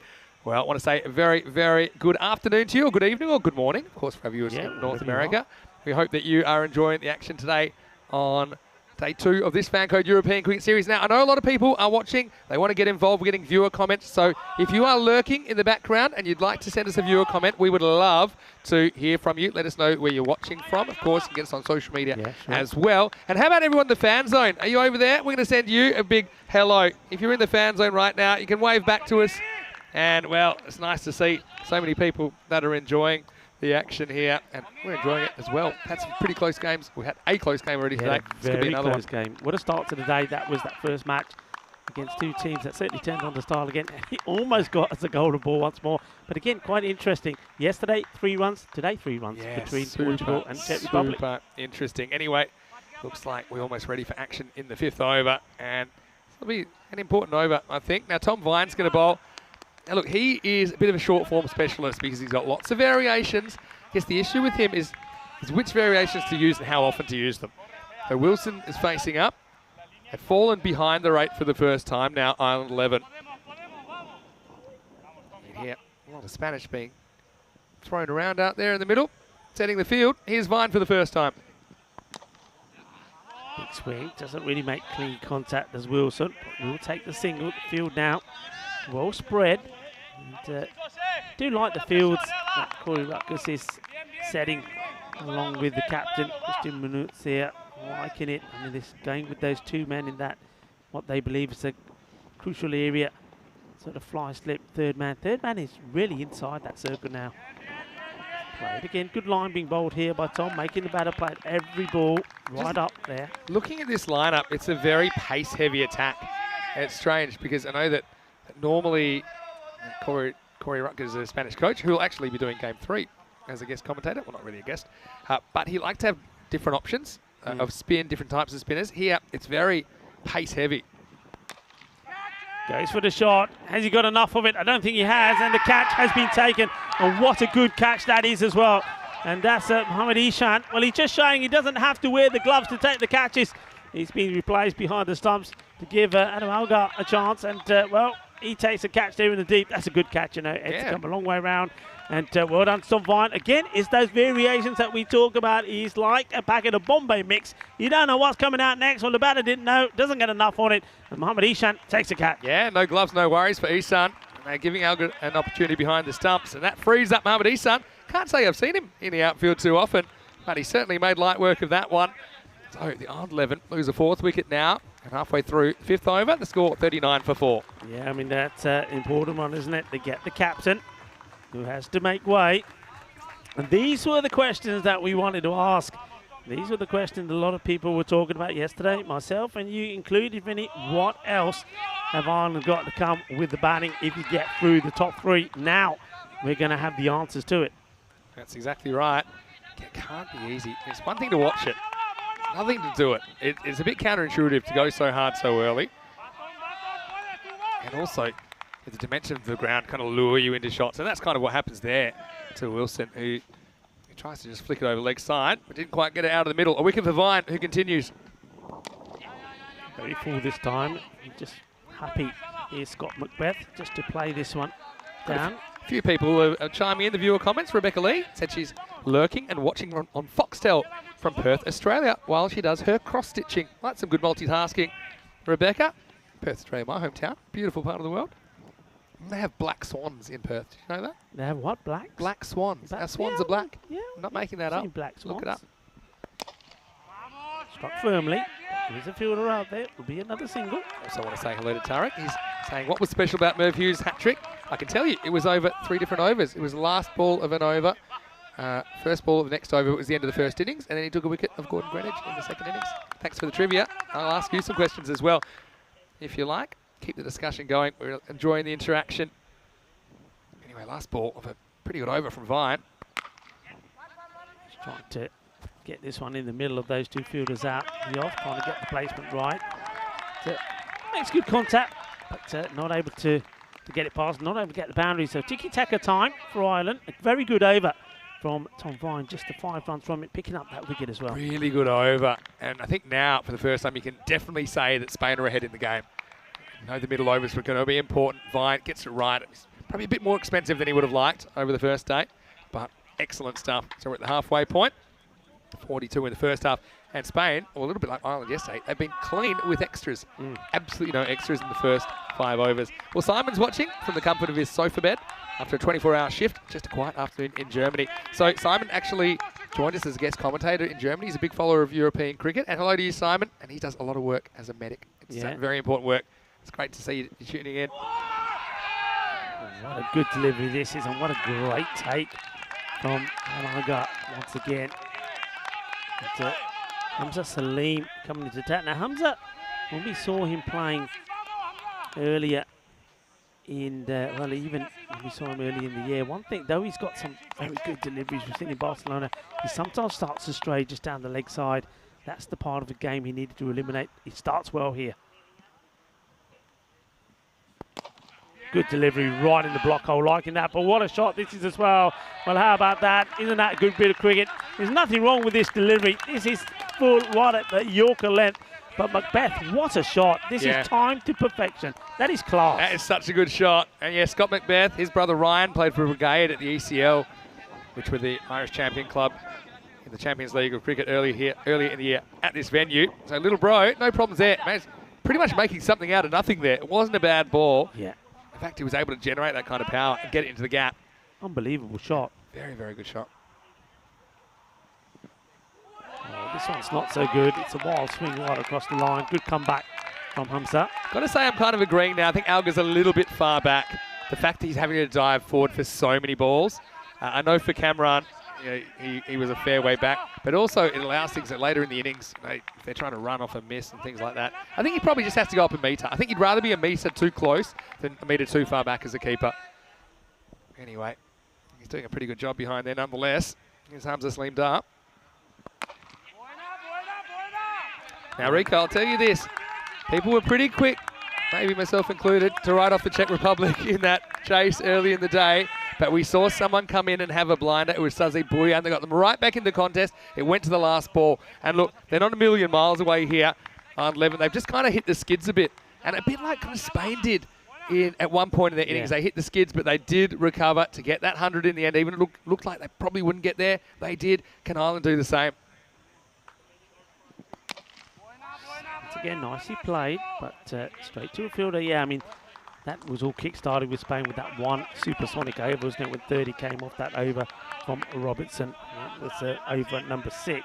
And, this is exactly what over we're in now. But yeah, this match is so evenly balanced at the moment. So one bit of magic will change it. Hamza, he's the man trying to do it for Spain. Edge, and well, this one just creeps away from Tom Vine, not able to get to it. Goes really, really quickly, gets the dive in. But feeling it, bari koshish kiti, but joka lag gaya. Yeah, frustrating for Vine. He just needed slightly longer arms here. It just flew so quickly off the bat. You look at Vine, he's actually in the circle, and he's already, and a lot of them are doing this. As soon as the ball's bowled, they're creeping outside the circle to cover more ground. So he does, but still not quite enough. 52 for 4 after 6 overs. Wickets have been spread so far between Mohamed Kamran, Mohamed Baba, Atif Mohamed and Tom Vine. And now we've seen all 5 bowlers. So pace-heavy attack here. They haven't got any spinners within their team. So I'm looking up and down. I actually can't think of anyone. Maybe Daniel Dorkayet could bowl a bit of spin. I don't think we're going to see that. I think they're going to persist with this. At the moment, it's working. 51 required off the last 4. So now we're talking kind of 13 and over pace. And yeah, the middle order being put to the test here for Ireland 11. Here's Vine back for his second over. This one is going to go all the way, I think. Yes, it is. A great effort there from the fielder on the line. That's Mohamed Ishan once more diving up, trying to pull this back in. It would have been exceptional if he was able to, but goes all the way, 6 runs. You can see the batter. He gets into position early for it. He wants it, goes for it, and gets it. Yeah, Maximo time. Isan, don't know if he gets a fingertip on that at all. He kind of does everything he can, but it's not enough. Number 6 on his back. Number 6 the result.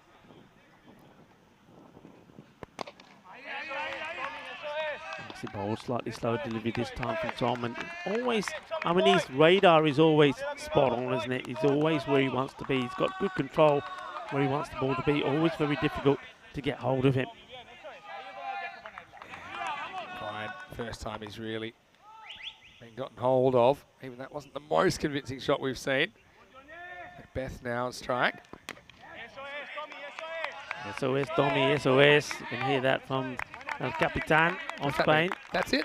That's it, Tommy. That's it. That's it. That's the line. That's ahead. That's Buena, buena.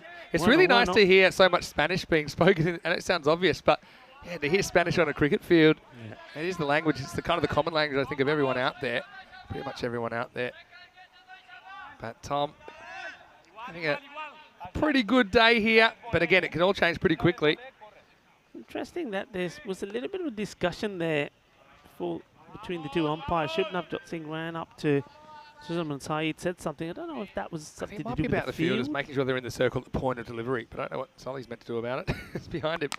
That's a good shot, hit well, but straight to the fielder. No mistakes from Govinda Bajwa. Gets a good throw in straight in the gloves. Off the keeper, Algar.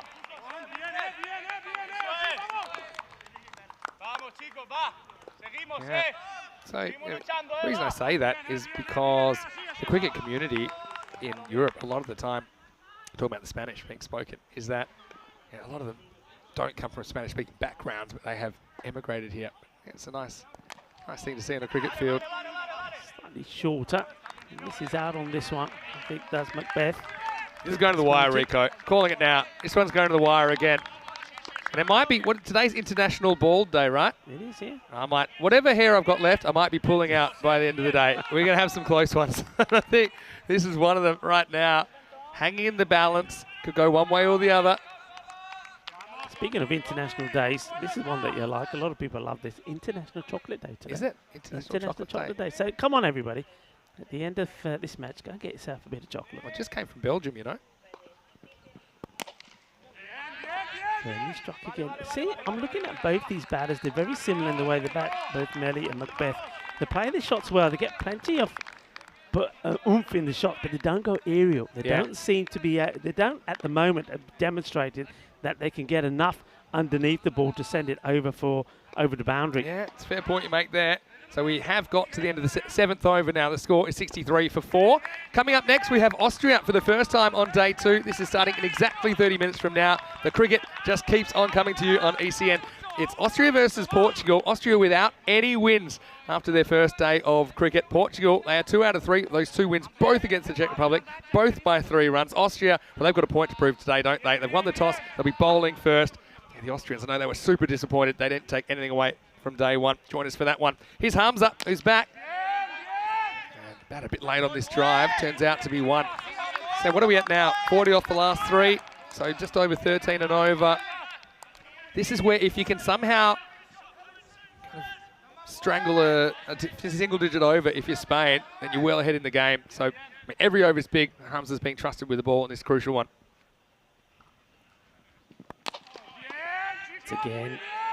Down the ground, but it's just a single. This is what I was referring to back in the last over. Both are hitting the ball pretty cleanly, but it's along the deck. And it's tiki-taka, not too many boundaries. It's, what's the word? Yeah, strangling them by ones at the moment.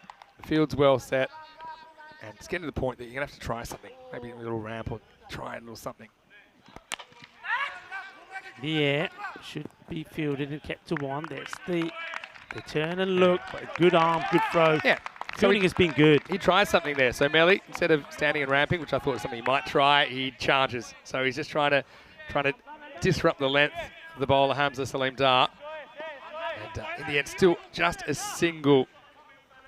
Spain holding their nerve so far, but we know things can change very quickly. Bien, chico, muy bien. Yeah, that's good. That's good. Very good. And it is good. They're doing well here. Really are putting the squeeze on. And I'm really liking this from Hamza Salim. First time we're seeing him bowl. He didn't bowl in the first 2 matches. Good rhythm going, doesn't he? Well. Yeah, he just seems in a good place. Not trying too hard, but you can just feel the tension intensifying on these 2 out there. Because look at they're both very similar. 15 off 10, 15 off 11. That's not fast enough to win this game. Has to give himself some extra room. And once again, it's tiki-taka, tiki-taka. There's no boom-boom. That's what they need here, the Irish boys. They need a little bit of boom-boom. And I'm loving that from Govinda Bajwa. Look where he's come from, all the way over the boundary. Just quickly runs up and gives Hamza a tap in the back and says, hey, mate, this is fantastic bowling. And it is. I'll give you one, Rico. We had that 6. Remember that Isan almost stopped over there at deep square leg. Since then, we've had 10 consecutive singles. Genuine picket fencing from the Irish. They really need a boundary very, very soon. Goes for it, and this will get him the boundary, and it will be 6 carreras, manos arriba, arbitro. Well, it will take a little bit of the pressure off, but it's still a very good over, and still it means that that rate will go up even more. And we're looking at a rate here about 16, plus 16 required per over here. But I've got to say that's a really good shot, and to be honest, Hamza misses his spot for the first time in the over, and the batter pounces. That was a really nice shot over, long off. So you can see how important that spike was in the 6th over for Spain, with the yellow worm there. And the white one is kind of keeping pace, but they've got to make up those extra runs, don't they? And so, where are we at in this game? So we've got 74 for 4, only 29 off the last 2. So basically, it's a shade under 15 and over after that 6. All happens in the 9th. This is the biggest over of the game, really, for both teams. Looks like it's going to be Atif Mohammed who's going to bowl it. Game on. 12 balls left. Oh, times this beautifully, and how about that? It's a great effort from the fielder, but this was a race between the Kookaburra and the fielder. Gets a slide in. It's a marvellous effort there from, I think that's Achad, but yes it is. But he's not able to keep this in. It goes for the width. I think it would have been okay, but look, it's really travelling away. It's a lovely shot. Achad up there gave it everything, didn't he? Yes, I mean, they built the picket fence. Now they've jumped over it, haven't they, in the last 2 deliveries of the game. Atif Mohammed is the one under pressure now. Oh, this goes a long way up in the air. It's an opportunity. Taken, wicket. Gets a breakthrough, and Atif Mohammed gets another. And he takes the applause off the spectators as well. Plenty of Spanish in the crowd. Plenty of Spanish supporting the boys out there, and Atif acknowledges their applause. That's a big moment. They needed that. Yeah, you felt this was in the air for ages, didn't you? Daniel Dolkaya, he is cool as a cucumber, and even gives a little bit. I mean, that is textbook how to take a catch, how to take a high catch. So, Team España, they fight back. So the picket fence has been built with 10 consecutive singles. Since then, it was all action. 6-4, and now Melly goes for 20. But he has provided some valuable runs for his side. And now as he departs, the score is 78 for 5. Yeah, great bowling again, though, from Atif. He was under the cosh, wasn't he, with the first ball going to the boundary. But just stuck to his guns, showing a lot of maturity. What a good test this is for the Iron 11 guys as well. I mean, it's hard to believe they have an average age of 20. The oldest player is 25. Let's match it. The next oldest is 22. They've got players as young as 17. What a great experience for them. Yeah, massive. Carson McCulloch, the new batter. First chance to look at Carson with the bat. He's bowled very well in this series. Taps into ball. We get the single. So that will get Macbeth back on strike. Get my heart pills, because I think we're having a last over finish here regardless. And on 11. Trying to get something going. A lot of chat off the field. A lot of chat out there from Team España as well. Atif Mohammed hasn't gone for many at all. He's got 2 for 9 off 1.5 overs. Here he is, though, bowling to Macbeth. Nice to get shot. Once again, not able to pierce that field. Slight fumble on the pickup, but good recovery. Quick throw back into Adam Algar. Only the single. This is such a good game, isn't it? I mean, got to say, I really like what I've seen so far from Scotty Macbeth. I think he's pounced on anything loose. I think he struggled to make something out of nothing, though, a lot of the time. That's why he's hit a few singles. He's 22 off 13, but he certainly is capable of pulling them off for Iron 11. There's 2 to come in the 9th. Well bowled. Tries a little bit of trickery, does McCulloch, to try and put off Atif Mohammed, but no such luck. He's got his radar tuned in, gets this on the money, dot ball, and that is such an important dot ball, that one. It's a bit of fake footwork, really, and sometimes when batters do this, they end up just kind of mixing like messing themselves up a little bit. Atif says, well, you can move where you like. I'm just going to bowl it where I was going to bowl it anyway. And he can't catch up with it. So it's been a good over from Atif at the moment. He's only conceded 6 in this over. So 23 off 7, and we'll know after this how many they'll need off the last over. It's down, keeps it a single. And, well, you can see Mohamed Baba saying, come on, get behind the stumps. And, well, there's no need to throw this away. Singles are not going to hurt you. Just keep it to the 1. 81. 5 wickets down, 9 overs down. Great bit of bowling from Atif. I mean, that's sensational bowling. And if Spain do go on to win this, you'll have to look at that spell of bowling there. That's quite incredible. 2 wickets, 11 runs. Yeah, and at that stage, it's such an important over as well to bowl the 9th. I mean, it'd be a good shout for player of the match, really, for me, if Spain do hold on here. So we need 22 off the last for Ireland if they're going to win, 21 for a golden ball. The record runs chased off her last over to win an ECN was 23, actually. So there is precedent. I think that was Kings 11 in Italy, who actually did it with an over to spare. And it's Mohamed Babar who's going to bowl the last. We know that his over was magical the first time around. He went for 20. Well, he's got 22 to play with. Last overtime. Get 1, but that's the thing. Cullen was on strike. Now hands over to Scott Macbeth. So 21 off 5. But from here, you're basically saying you need 3 boundaries, probably 6s as well. You need 3 or 4 of the next 5 balls to go to the boundary or over. It's going to be tough. Over to you, Scotty.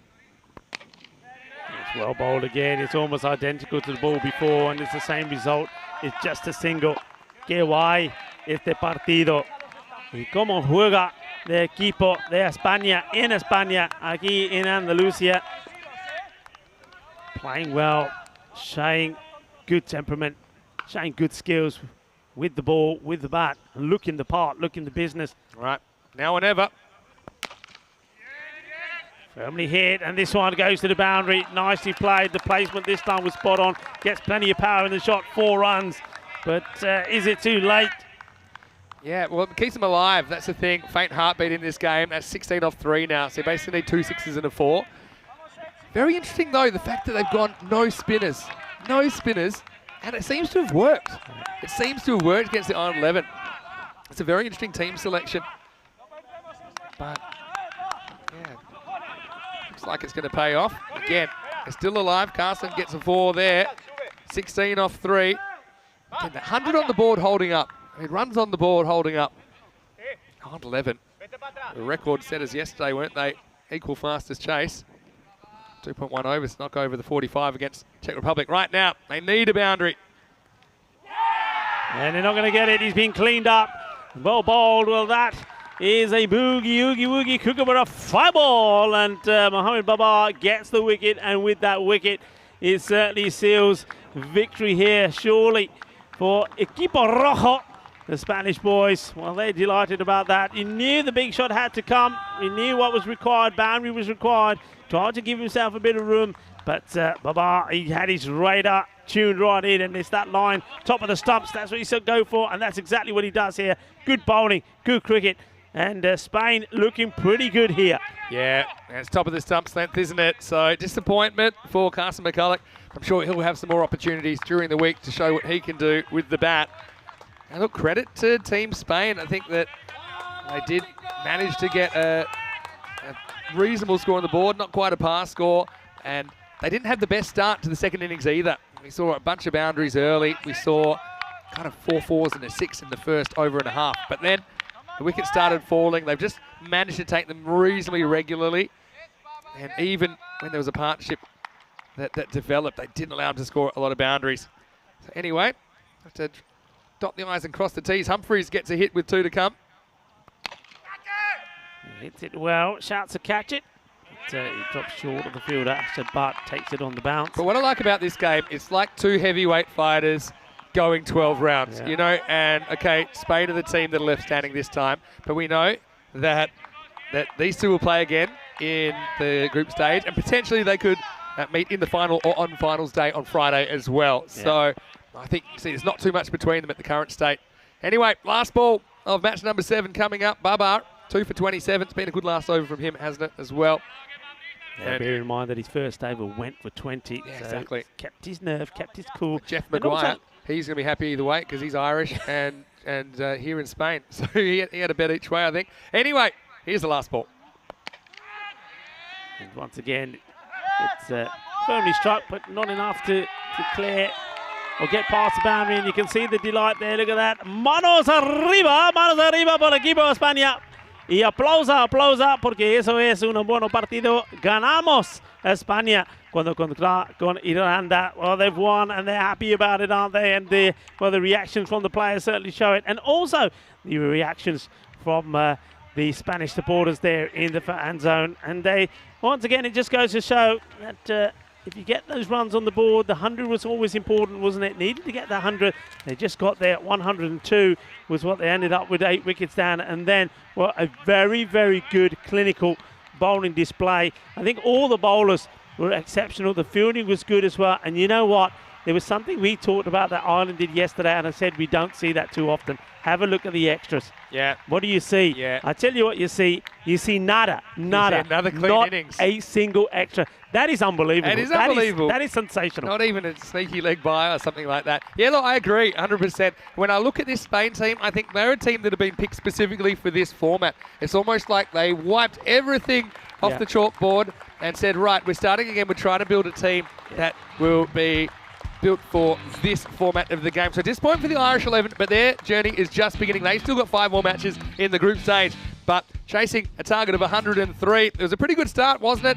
The Cameron went for a couple of 4s in the first over. He was looking mean, as usual, but some good batting there. And Baba came and he really went to the cleaners, to be honest. His first 3 balls went 4, 6, 4. But then this was a big moment. I mean, it was a fairly tame full toss. It was miss-hit to Tom Vine. And that just set off a chain of events where they would lose a wicket and over in overs 2, 3, 4, and 5. And this is just a little bit of a scratch on the glove from Burton. So, yeah, the big top 3 from Ireland, they were removed from the equation. We got a chance to see the middle order. Yeah, absolutely. And, well, Anamargo as well. Look, he did his part. I said no extras at all. And he was absolutely brilliant behind there. He took everything that came his way. And I think he was very vocal all the way as well. We kept on hearing how it was always, vamos España, vamos chicos, así, así, así. And they kept going. They were vocal. I'm loving the energy they gave. And look, sometimes it didn't work. Sometimes they didn't get there, but they never gave up. It was 110%. And you know what? You made a very, very valid point. I think this time last year when we were watching the ECC and the Spanish team were out there, I was a little bit critical of some of the players that were playing. I just thought, having seen what we've seen on the road from some of the Spanish players, that maybe not the right selection was made. But you know what? They took note, they've listened, they understood the format. Corey's come in and he's changed the setup slightly. Now we've got a team here, Vinny, that can go all the way. And that match proves it. Yeah, and that guy, Daniel Dorkaya, is having a very good week so far. The question is where he'll end up batting in the order. I think we've got to see him higher. And then when it came down to the last, they still needed plenty. In fact, it was over 20 that they needed off the last over. Baba came. He only conceded 8. Picked up a cheeky wicket along the way. And Team España, they are the winners in this topper clash in match 7. And they hold on after probably a less than convincing batting performance, but 102 to 89 is the final. And you can have a look at the innings from Ireland 11. And the question always was, Rico, and we haven't seen too much of Ireland with the bat. In fact, they didn't quite bat 8 overs yesterday across both their matches. That's because they were so successful at chasing. And here, okay, the top 3 combined to get 32 runs, and then Wilson unfortunately just mishit one to Mohamed Ihsan. Cameron Melly and Scott Macbeth, I think they batted pretty well, but they couldn't really get going. I think it was more about the bowling. I think the bowlers hit their spots, made it really tough to give them too much loose stuff. And who would be your player of the match? I think it's Mohamed for me. Yeah, I think you look at his figures, 2 for 11 off 2 overs, but I also look at when he had to bowl. And he had 2 batters that had been there for a while, and they were ready to break free. He didn't allow that to happen. So for me, he was my player of the match. I think it's between 2 people. I think Daniel Doyle, Kayet, I think he did his part, keeping the innings together, making sure that he held things together, got 32 of 16, got the score, got them to 100. That was important, but I think when you look at when Atif Mohammed came on to bowl and how well he bowled, picked up 2 wickets for 11, I think that was key for me. Yeah, batters for show, bowlers for dough for me in that one. I think Dorkaya was very good, but I think with the match on the line, it was Atif Mohammed that stepped up. And believe it or not, for once, they agree with us. Because I Do know they this, really? Atif Oh, Mohammed that's nice. gets the Player of the Match award. Okay, well, Rico, I'm going to force you to go and have something to eat. I have a special guest commentator coming up. Well, I'll tell you what, he'll be in a good mood because Corey Rutgers, the Spanish coach, he'll be joining our commentary team next week, but he'll be in the box with me for match 3. He'll to be give- painting our dream box green. I'll see if he brings the green pen anyway. So we'll join you back in about 10 minutes to take you into the third match of the day. It's Austria who will be out there and they'll be taking on Portugal. Join us then for that match just around the corner. Vinny Sandu here, Mr. Maximo, Rico Falls with me. We'll see you shortly for more Dream 11 European Cricket Championship.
Hello and welcome back to the Cartama Oval in Spain. It's Vinny Sandu here, Mr. Maximo for the European Cricket Network. It's been a big day already. We've seen a couple of really tight contests.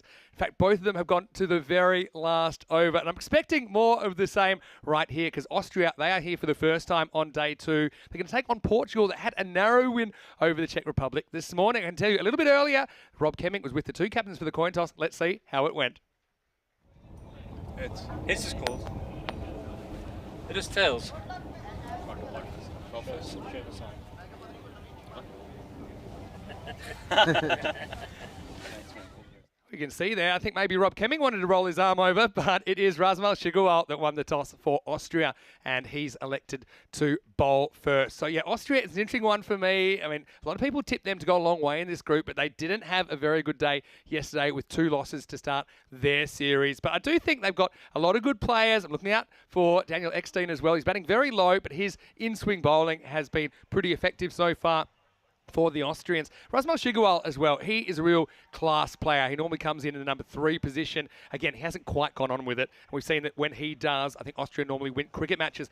We've got to talk about Portugal, though. I mean, how good have they been? Imagine beating the same team twice in 24 hours, both times by only 3 runs. And that's exactly what they did this morning. And Conrad Greenshields has been inspirational as captain in his first international tournament, having now fulfilled the qualification criteria for Portugal. But he was kind of overshadowed, a bit upstaged, if you will, by Faf Stoneman, but I don't think Conrad minded at all. Faf cracked a very, very good half century, and that built, I suppose, the total that got Portugal into the winning position against the Czechs. So they did almost let the Czechs get off the hook, didn't they? But in the end, they were able to hold on by just 3 runs. Let's have a look here at the players coming out, and of course, we have the lineups for you. And I can tell you, I'm expecting a special guest commentator as well in the box. Looking at this, you can see that Mark Simpson-Parker at the top of the order. I do like that for Austria. I think he can handle the new ball pretty well, and I think he knows his game pretty well as well. Asin Yusuf batted really well in the first game yesterday. He's in at 4. You've got Basir Khan coming in for the first time. And as for Portugal, fairly similar looking lineup that we saw beat the Czech Republic earlier on today. We'll have a look at this. This is the bat versus ball wall. This is what our supercomputers have decided is the expected result. Well, that looks pretty close to me. Austria, 2-run favourites over Portugal. That's despite Austria not winning either of their 2 games yesterday. Portugal 2 out of 3, but these 2 teams haven't met so far in the series. So really looking forward to this clash. And Portugal, I think, maybe in a bit of an advantage that they've already played today. They're already in the swing of things. It may be an advantage, maybe a disadvantage if they're starting to get a bit fatigued. But interesting for me, I've got to change at the top of the order. And that, to me, looks like Anthony Chambers that's going out there. So, yeah, really looking forward to seeing what we're going to get from him. And get ready for match number 8. I welcome all of our viewers, no matter where you're watching from around the world. And well, I've just been joined in the commentary box by an intruder.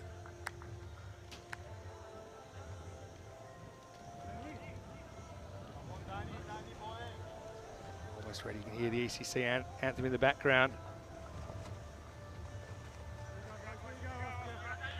So, almost ready to go. And it's going to be the big D to start us off. Daniel Eckstein to get match 8 underway. Swing and a miss. And looking forward to seeing exactly what these 2 teams deliver. Austria, they'll be desperate for a win. They'll be desperate for a win, won't they?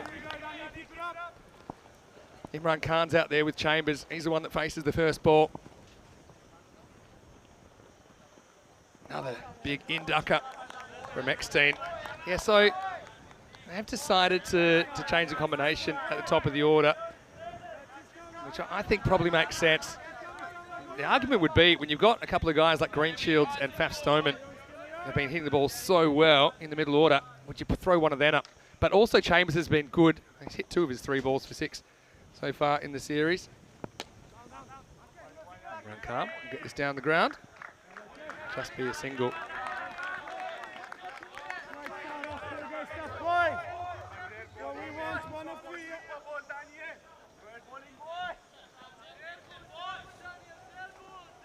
see that Mark Simpson-Parker has the gloves for Austria today.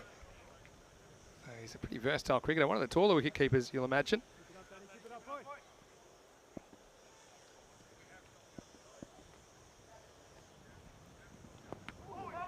See Chambers for the first time in a slightly different role. We've seen him coming very late in the piece. And now, there's the 10 overs about. There's MSP with the gloves.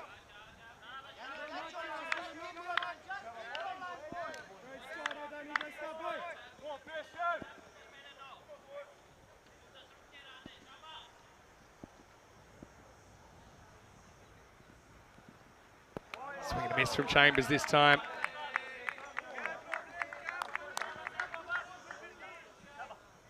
So, Portugal, side that they've won a couple of close ones. That's a big difference. I mean, you look at those 6 runs combined, 3 runs each time they won over the Czech Republic.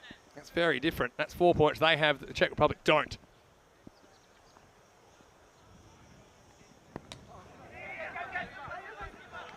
This will be a single for Chambers. So pretty quiet first over. Big D gets things rolling. And it will not quite be the end of the over. Still one to go. The thing I love about Big D, that's his nickname, and in his club shirt it says Big D on the back. But instead this time it's just a really big letter D on Dan Eckstein. I'm just toweling my compatriot off here in the commentary box. Last ball of the over. Well, it won't be, because that's way too wide. It's going to be called a no ball. All right. Now this must be a no ball for off the surface. Now, is it off the artificial surface? Don't know. Well, Andrew Elliott thought it was. So it will be a free hit coming up. Maybe this is a break that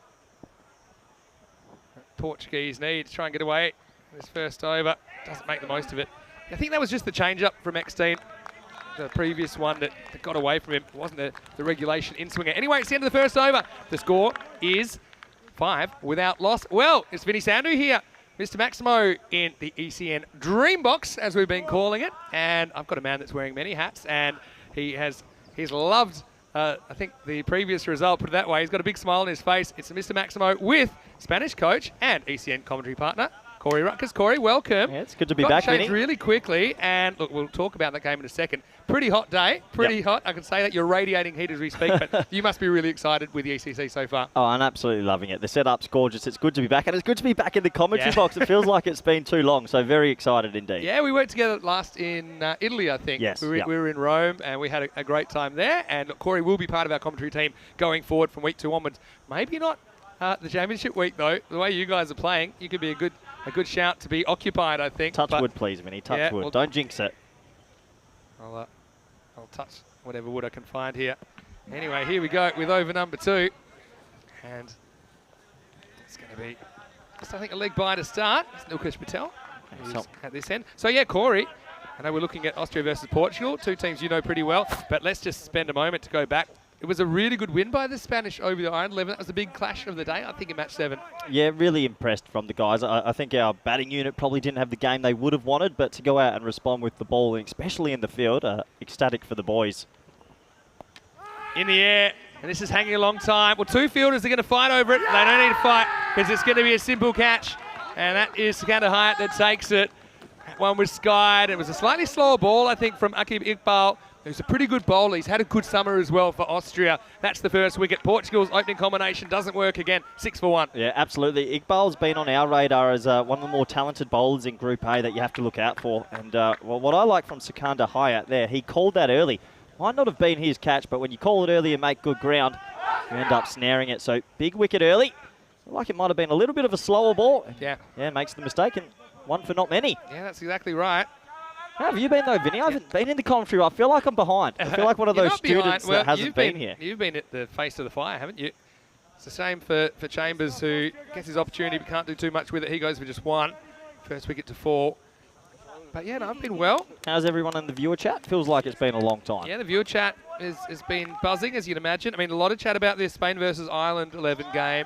You know, I don't talk about odds and stuff very much, but Ireland were big favourites in that game. I think they were 1.06 at the halfway point, and certainly looked like you were able to turn that around pretty quickly. I have to say that the bowling unit from Ireland is very, very good. I love that they're going 10 overs a left arm. That's what I've been talking about for so long, and they're doing it. I've got more questions for you. We'll talk about it as the game goes. First, we'll look at one of the most famous hairstyles in European cricket. Akib Iqbal. He's certainly always looking after it. Here he is now. Greenshields is in, and he's going to start by getting out first ball. And it's a second catch in a row to Sikander Hyatt. That's a big wicket. Austria, they might feel that's the moment they get their tournament started because a big fish goes first ball. Akib Iqbal's on a hat-trick. He's got 2 for none. It's 6 for 2. Not just a big fish. That's a 50-pound tuna, Vinny. That is the big one. Conrad Greenshields, he's been in such good form this tournament. He holds the key to Portugal's batting lineup, some would say, but he goes for a golden. I have to say, it was there to hit. He just picked the man. Yeah, I mean, it's the kind of shot he's been playing all the way along. But in the end, I mean, you're going to hit the ball in the air. Occasionally, it's going to find a fielder. And that was pretty much straight down the throat of Sikander Hyatt, who's 2 for 2. He throws it away with delight. And Austria, well, they've had a lot of time to stew on their first day. They're the last team to arrive here on day 2. Their first game of the day, they'll play today. And I'd say this game right now. And they'll also play tonight in the last game of the day. Well, hat-tricks, we already had one yesterday. Corey, you'll be happy to watch this. Hat-trick number 26, Mohamed Kamran. Hitman. 4 for 7, the Hitman. Well, that was exciting. How was it in the something commentary box when that was happening? You must have been loving it. Yeah, well, we were. I tell you what, this is the man, actually, that was the third leg of the hat-trick yesterday. It's Faf Stoneman who's coming out. I don't think many people would have gotten in that line of delivery yesterday, but is there many people that have faced a hat-trick ball, gotten out for the hat-trick ball, and then faced another one the next day? Probably not, but I had to tell you what, he's got a bit of a ritual when he walks onto the field. But, yeah, he'll hope this isn't deja vu. Faf Stoneman. I've got to say, he absolutely crunched them this morning. Did you see any of that? Yeah, I did. We were on the bus coming down. Obviously, we all have it on our little YouTube. We're all watching through that. And, yeah, he absolutely smoked it. So you'll be feeling nervous. So when you come out to bat and it's a hat-trick ball, it just amplifies everything because the fielding team are excited as well. Yeah, and so slip goes in now. Rasmus Sugarwal brings himself into slip. I suppose Sikander Hyatt's kind of on a hat-trick as well because he's taken 2 catches in a row. Have you ever seen a hat-trick where the same fielder's called all 3? I don't think so. Don't think so. Surely not. But here's Faf. He's coming off quite an incredible innings this morning. He scored 67 of 24. But right now, he's facing another hat-trick ball. It's Akib Iqbal to bowl. Next down leg side. He might have caught a bit of the pad. It's definitely not out. But I think the reason it's not a wide is it just catches a little bit of Stoneman's pad. So no hat-trick. Give it. It's a genuine hat-trick appeal as well. There are 11 Austrians there going up pretty loud. And, no doubt, I think it was nowhere near the bat of Stoneman, but won't get the wide, of course. Fresh haircut, isn't it? Yeah, Akib Iqbal. I mean, if his hair had an Instagram page, I think it would probably have more followers than his. It's something. There he is. Keeps turning around. He doesn't want to show us. There you go, Akib. Puts a lot of effort into it. Proper wave. It's slightly slower, I think. Now there's a mix-up here. Oh, We've got 2 batters at one end, and it's going to be gone, and it's actually going to be Imran Khan that sacrifices himself. And that was just a total miscommunication. And look, I think in the end, it's probably the right thing. I know Imran's the set batter in this game, but I think that, you know, considering how well Stoneman's been hitting them, you don't want to sacrifice him at this early stage. But still, Austria up and about. 3 wickets fall in the over now. They still haven't conceded a run in this second over. 6 for 3. Yeah, it's a little bit of yes, no, maybe. But I don't think Faf Stoneman ever thought the run was on there. Maybe backing up a little bit too much. We'll have a look. But in the end, it was pretty safe from the fielder to the bowler. It wasn't our man that took 2 catches, was it? It might have been. I was too quick. So here's the thing. I mean, Faf is never looking at his partner here. Yeah. And it's in that kind of area side on where you might not be sure whose call it is. Behind the wicket's normally the non-striker's call. That's, what I love about Iqbal there as well, getting back to the stumps as the bowler, just the little 1%ers. He has to go Imran Khan for 2 off 6. Portugal, well, 6 for 3 now, Vinny. I actually think that was Javid Zadran looking at that threw it in. And so, yeah, Javid Zadran to Akib Iqbal on that run out. So, well, look, the Stoneman brothers, they'd probably be the most famous brothers from Portugal, you'd imagine. Could be. Mark Waugh, Steve Waugh. Butcher Martzes would give him a shake. Oh, yeah, they would. Yeah, you're probably right. In the modern day. Well, we've got a triple wicket maiden at the moment, Vinny. Yeah. Wouldn't see 4, would we? I never know what's coming next. Let's find out. Digs this Oh, out. if he hits, he's in trouble, Vinny. Oh, I tell you what. I reckon that's a 1% chance. That's a direct hit. That could have been 4 for none off the over. Yeah, it's never easy when you're first coming in as well to get the legs pumping. Miguel Stoneman going to the danger end here. Having a feeling he was probably going to be okay here. I'll be interested to see, though, if it would have been out. And it's the end of the over as well. I can tell you the score is 7 for 3. Well, let's just have a look at this one. And this ball whistles in. I think he's gone. Yep. I think he's gone if that hits direct. Moving dangerously, the Portuguese.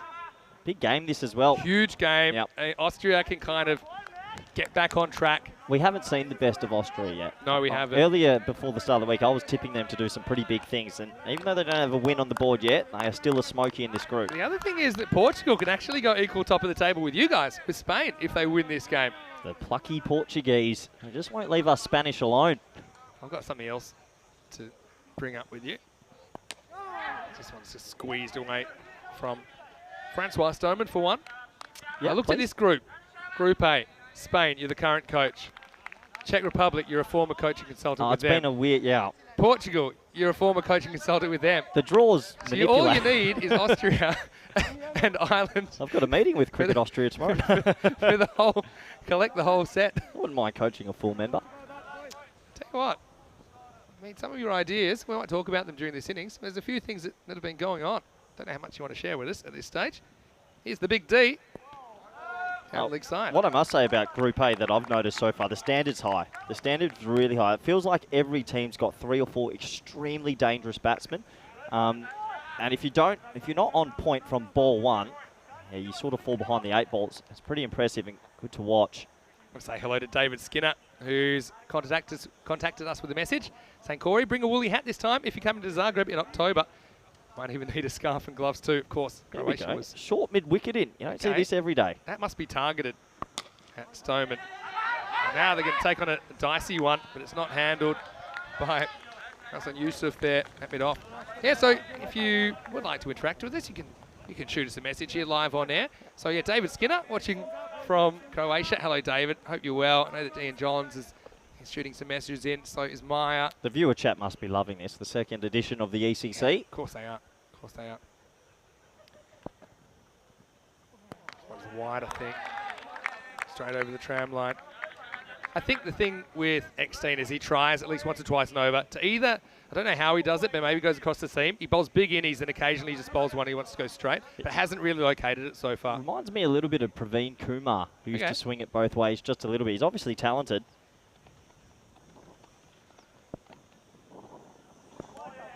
He's good cricket. He's played all around the world as well, Eckstein. Has he? He's played in Australia. I think he's played in the Arab Emirates as well. I think in South Africa. A globetrotter cricketer. Been around. He's been around. He's seen some things. Seen some things in his And time. I actually forgot. He is called Big Daddy because he has something like, I think, 7 children. Yeah, that's give or take, I'm estimating. So that's what the Big D is. That's the Big D, is Big Daddy. Big Daniel as well, obviously is his name. Big Inchanga, as you'd call it. Yep. Just whipped away for one. Talented, obviously he knows how to control his wrist position. I mean, it's not easy to come in and bowl little outies. Normally, when he's really on, he can actually get that to genuinely swing the other way as well, which not many bowlers can do. I don't really know where to start with you because we haven't been on the air together for just a flutter. We start next on week 2. About six weeks. I know you'll be full-time in the commentary box from Saturday, actually. We needed Rico to enjoy his lunch, didn't we? Yeah, Rico. He's certainly had his lunch. I'm going to go here. You'd expect brothers to have a good understanding, but it's funny in cricket, it's normally the opposite. it's like you've got two batters that are used to arguing with each other. Why is that? Mark Moore and Steve Moore always used to run. I think Grant Flower and Andy Flower used to have a lot of run-outs. Why is that? I think brothers are really stubborn with each other. That's why. Yeah. If you want to ask me, you've got 2, so you'd know. You've got personal experience. Yeah, I mean, I was a bit older than my brothers, so I didn't play a lot of cricket with them. I had twin younger brothers that played in Australia. But they would run each other out all the time. And the tantrums. Juniors, amazing. Oh. Gets a bit big on Faf. He's not having it his own way. He's 3 off 7 now. Into the power play. A quiet one for Portugal. A bit of the morning after the night before about this performance from Portugal in the first 3 overs. They're 13 for 3. Yeah, I think bowling from this end, there's definitely something that just kicks up a little bit. So some of the power plays have been lower than we thought. And you look there, 3 wickets in the second, that's not going to help that run. It's funny you mention it, but people do tend to think that the end we're bowling from this week has a bit more bounce. 100%. We've spoken about it in a few meetings. If you hit a decent length in this, it's sort of kicking it. It's just got something about it. All right, so I'm going to start with you. Well, let's talk a bit about, we just had the Spain game. Obviously, you got over Ireland in a pretty entertaining contest. In the end, it was 102 to 89. Low-scoring games are always thrillers, aren't they? Yeah, but it's funny that here 102 is considered low scoring. In a lot of Definitely places, low that's score. more or less a par score. I think here the par over all of our time here has been about 116. Okay. 116, 117. In ECC cricket, that is. Okay, big bowl. Well, they needed that short mid wicket back.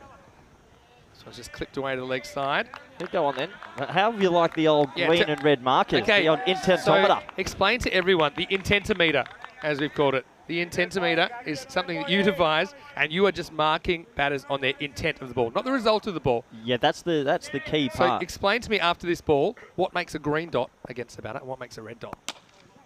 This one is crunched into the gap. It'll be a lot of work. They're calling too early, and they're going to get there. I think that in the end, Javid has had to eat it, and make sure he stopped the boundary. So what makes a green dot in the intentometer, and what makes a red dot in the intentometer? I don't want to sound too not NASA here, but it is just about intent, and it's not so much on the outcome, it's on the process.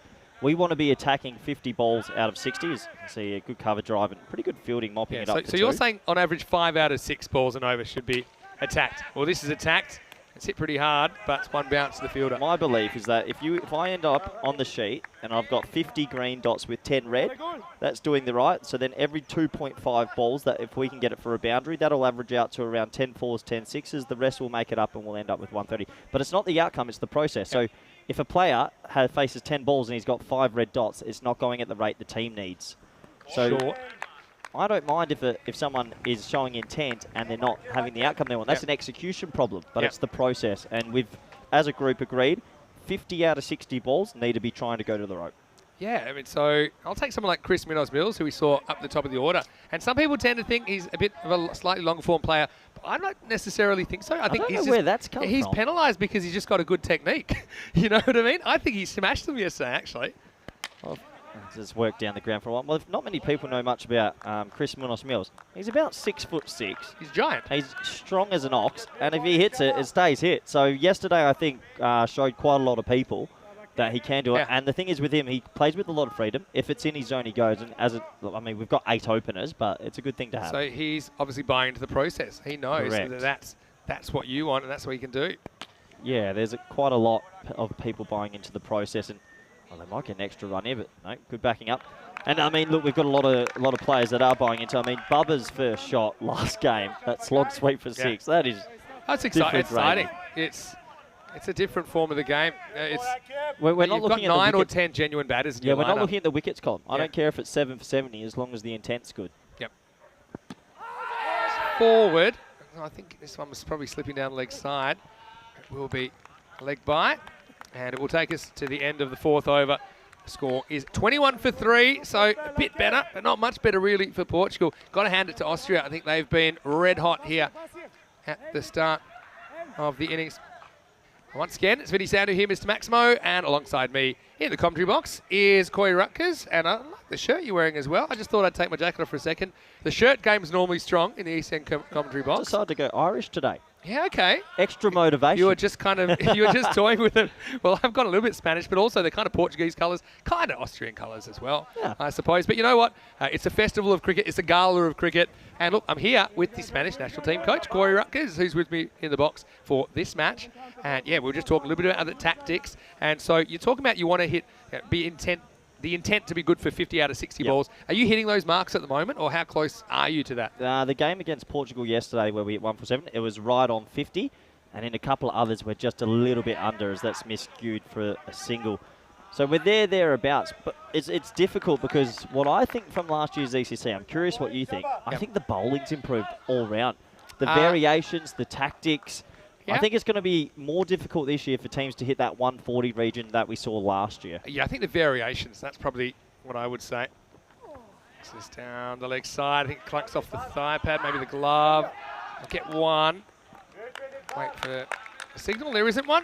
So that will be a run. Yeah, Faf Stoneman. have you been, what do you think of all the bowling units? They just seem a Couple little of bit things. more... I think that the bowlers have been picked for this purpose as well. Yeah. So you're not just taking your T20 bowling unit or your 40 over bowling unit and just trying to say, all right, good luck. I think they've got people. I mean, I look at someone like, we'll probably see Javid Zadran for Austria, and he's got a really good slower ball, well disguised. We're seeing, you see with the Irish attack as well, subtle changes of pace as well, not like big changes in pace, but just like plus minus 10%, just enough to throw the batter off their timing. This time, Huff comes down the pitch, just gets one. So isn't it funny? I mean, cricket is so funny, especially in this format where Stoneman came out and honestly, he looked like Virat Kohli earlier in the day, and now he's just struggling a little bit to get going. He's just not even run a ball pace. Well, this one's out. I think he's chopped on, and Miguel Stoneman's going to have to go. So Arsene Youssef, he's the guy that had a lot of success for the Austrian Cricket Tigers in the ECL earlier this year, and he's normally round the mark. Miguel gets some bat on that, but it crashes into middle and off, and it will be another wicket. So disappointment for Portugal. They lose one of the bros. It's 25 for 4. Yeah, a little bit too close to the body there. You always feel like it's a little bit unlucky when you get an underneath edge, but too close. Tied him up for room. It's that little edge onto middle stump, and you can see MSP, the keeper, absolutely wrapped with that. Yeah, this will show it here. You can see this cracks into the stumps. MSP with the gloves. I wouldn't say probably their first choice gloveman, but he is a versatile cricketer. But what I will say is that we're really touched by all the support from all around the world that we're getting. I mean, a lot of people are watching for the first time, of course. And I want to say that we want to appreciate as well those that are contributing to European cricket. And Keanu Nolan is one of our Keanu. one of our viewers we love the most. Thank you so much for your generosity, Keanu. I see that you've made a contribution to European cricket. That's great. Can I send him my personal details for that contribution, or No, Keanu, okay. we can talk offline later. Let's just remember that you're here as a guest this Yeah, week. that's true, actually. So does that mean no rules? Well, you might not be back then. No. Try, though. New batter out there is Ranasawa. He's another guy. He's done well domestically in Portugal, but a bit of a step up, I think, to this level. He hasn't quite made it yet in this tournament, but he'll get the strike. He'll get the opportunity. Let's have a look at this one. He gets outside the line here. Probably climbing for height as well. So 26 for 4 at the halfway mark. For Austria, they're here to prove a point, and they really have so far. But it's only the first 5 overs, and you'd know, Corey, you've done something like 300 games for us. You can't really judge a game in the first 5 overs. A lot can change from here. Well, it can swing massively, and maybe like just reflecting on our last game, if people don't remember, I think Spain, we were struggling. We were maybe 5 for 40 off 5, and we had a 30 run over, and that sort of changed the context of the game. So T10's that one format. Even though they've lost 4 early wickets, it can change quite quickly. Nepo still to come. Junjat, still a lot of batting to come for Portugal. Yeah, new bowler. It's Idibasha Dida, who's going to bowl. He's quite a clever bowler as well, who's shown me when we were in Austria some of his variations. He's got a knuckle ball. He's just got a few postmodern variations, which is pretty handy to have. Variations with the ball go a long way, and I'm waiting to see a couple of these teams do some variations with the field, which I think we're going to see pretty soon. Usually happens as the week progresses. Might have been it, but it's probably going to go to the boundary. Big D will chase it, but the ball was always going to win that race. Stoneman gets a bit lucky and gets 4. Yeah, a little bit luck. Fortune favours the brave. Looking to loft that dead straight down the ground. Edge goes fine and goes for 4. It was probably in the slot. You take it. Doesn't matter how it comes at the moment. Portugal, they need to get some momentum into this innings. Stoneman had a class 60 this morning. Can he get going here? Look at that, where he's batting here. Steps across. He wants it, and I think he's going to get it. Going, gone. Straight over the inflatable ice cube. Maximo. Well, Stoneman, this is what he did so well when he was in. He was hitting him so sweetly. He was dictating terms, and that's pretty much what he does on that occasion. 6 runs. Massive fan of the batting setup here. Look, starts deep, starts outside off stump, trying to trick the bowler. Foxes him a little bit and gets it in the zone. The other thing, though, that ball from Dita's right where Francois Stoneman wants it, isn't it? I mean, he needs to get fuller or... When the bowler looks up, Vinny, and you've got a batsman all of a sudden batting outside off, it just throws him. Yeah, you got a choice to make. You can follow them, you can go more at the stumps, or you can just do what you're going to do anyway. He's doing it again. He's gone further. This time it's in the air. It's a chance. It's put down. Ooh. This one was hit hard at Arsene Youssef. He's normally a pretty good fielder. He's frustrated. I mean, this is where Stoneman's been so good in the V today. Just playing pretty straight, not trying too much, not really trying to get funky behind the wicket. That one was hit hard, but it was catchable. Yeah, he'll be disappointed not to hold that. He's a decent fielder. It was flat. It's coming at him. He sort of snatched at it at the last point. Gone, and a good comeback. A really, really good comeback from Dita, who did get banged, but now he's the one that bangs the off stump back, and it's going to be the end of Ranasawa. And that's going to be frustrating. He just can't get going in this series. That's a very good Yorker. It's a length I don't think we've seen enough of from some of these bowlers because it's very hard to deal with. Not much you can do with that. Sawa's going to go for 2, 38 for 5. Well, that's the old traditional perfect Yorker. What a sensational nut that is. And it doesn't matter what type of batsman you are around the world. If you can land that Yorker, it goes a long way to getting a wicket. This is the perfect length. Look where this ball actually bounces. It more or less bounces on the crease. But yeah, Sawa, disappointment for him. Now Portugal, still 5 wickets to come, but you wonder where this innings might go from here, especially if Austria continue this. Just look at where this ball bounces, pretty much on the popping crease. That's an absolutely sensational nut. This will show it. So a perfect York is between the guy's feet. So the perfect York, it bounces between the batter's 2 feet. That one was pretty much spot on. Brings Nepo to the crease now, Vinny. We've seen him make some handy runs over the last few years on the ECS and at the ECC. He's no mug with the bat. Also a left-hander. Changes all the angles, which is handy for Portugal. It's good character as well. Oh, Nepo, lovely guy. Lovely guy. It was a shame he didn't get to play against Spain yesterday because we were preparing for him, but he had a bit of a chest injury. So good to see him back out there and fit. Yeah, I think he might have copped a ball, actually, when he was batting earlier in the day. Anyway, it's facing the music now. He's got 1 ball to deal with from Dita.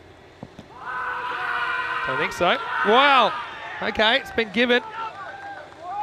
Well, it hits him on the full, but there's a couple of things here. It's impact, so it needs to hit him in line with the stumps. It can't hit him outside leg stump. And I just got to say, yeah, my instinct was it doesn't hit him in line. We'll have a look at it on the replay. Umpire makes up his mind pretty quickly. For me, Tell you what, Vinny, I reckon he might have got a little bit lucky there. Has it hit him outside the line of leg stump? yeah, I mean, you can kind of see where leg stump would be there. Yeah, for me. Has it gone past and hit the back foot, though? No. No, I don't think so. And you can see, the umpire, he was satisfied with it. It certainly did look like it was crashing into the stumps. Yeah. I think the issue was just the impact was probably just outside leg stump. If it does hit that front pad, which is what it looked like, it certainly looked that way, because I think that's what it was heading for. It might have even hit both pads, but you've got to go on the first impact. But the thing is, he's made up his mind pretty quickly. Didn't need the ump, but it's a golden for Nippo. Dita, well, he'll take it, no doubt about that. And Portugal, it's the last thing they needed. Things going from bad to worse. Suddenly, well, Dita is on a hat-trick, but we'll have to wait because it's the end of the over. It's 38 for 6 after 6. So much pressure on young Francois Stoneman now. Goes for it. Has he found the fielder? No, he's found the gap, and I think it's going to go all the way. And, well, it's going to be called 4, actually. Well, this is a zone that I think needs to be covered more. I mean, that's such a hot pocket, that mid-wicket tight there, but what a good shot. I mean, Francois Stoneman, he's playing a lone hand. What a day out he's having. Yeah, he hasn't quite his straps yet either. So, yeah, what you're talking about is you like to go basically with 3 straight fielders instead of 2. That's something you've tried. You've been trying pretty successfully. A bit of length on this, and this one's going to disappear. Abracadabra, 6 runs, Maximo. Faf goes 4 and 6, pick up sticks, 6 wickets down, but Portugal's still fighting. Can Francois come up with something special again here in match number 8? Just to put this in comparison, he's on 30 out of 48 runs. It's a sensational individual effort. Can he keep going? Keep ticking. Goes for it again, takes it on, wins. Maximo! Counter-attack in full flight, the 50 up for Portugal as well. And Stoneman, you're right, it's a one-man band at the moment, but he's playing a pretty good tune.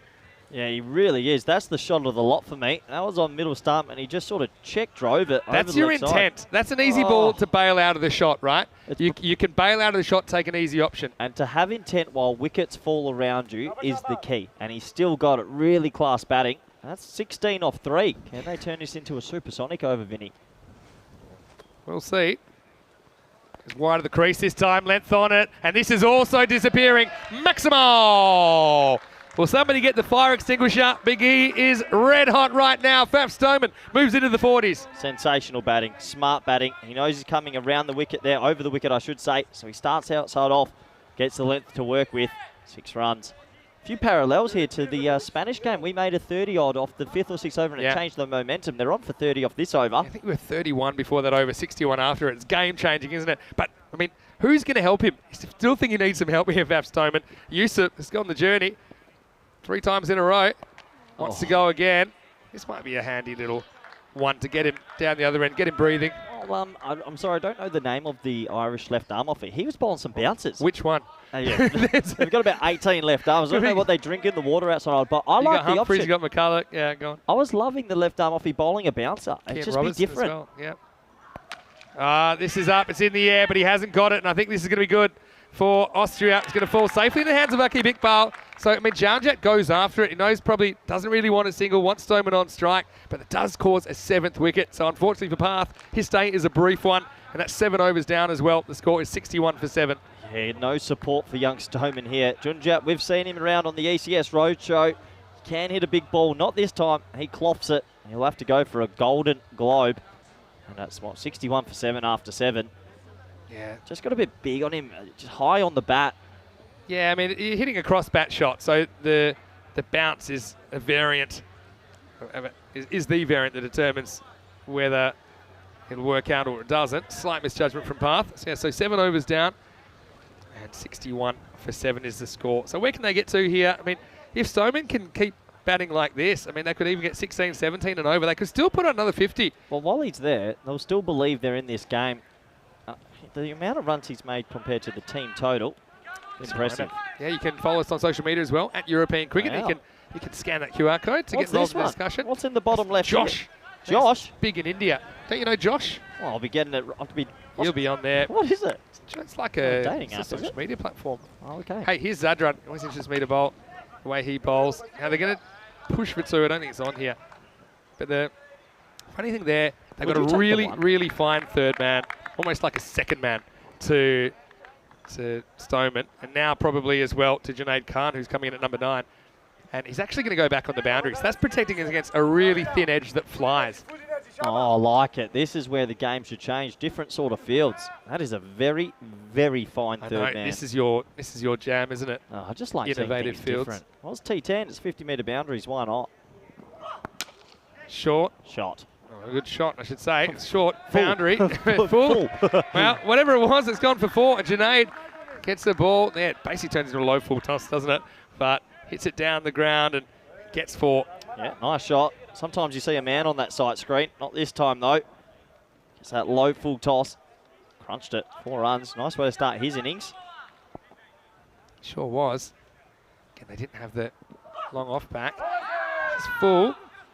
Well, if he hits, he's gone, and he is gone. And that's good fielding off his own bowling. Zadran, we call him the wild thing in Austria because he likes to bowl fast, throw fast, bat fast, live fast. And that was a fast throw crashing into the stumps, and it removes Junaid. 4 and out for him. 8 wickets down. That's got to be a concern now, even by any standard. 66 for 8. Yeah, rumour has it his favourite movie is Fast and Furious as well. Sensational fielding. Picked it up in one foul swoop. A couple of stumps to aim at. I'm sure he'll be happy he hit from there. Made some good ground. I can see the intent in the running. It's probably not the worst call in the world. You need every run, but maybe when you're 7 down, just a simple no would be more than handy. And well, Junaid can't. 4 off his first ball, out in his second ball. It is high-octane cricket. Yeah. Portugal. Well, Portugal are in danger of being bowled out here, Vinny. Do you think they need to be a little bit more sedate for maybe 7 or 8 balls and then look at targeting the last 7 Maybe or 8? not. Maybe you roll the dice. You're already so far behind in the game. Is it worth? If you get bowled out, that.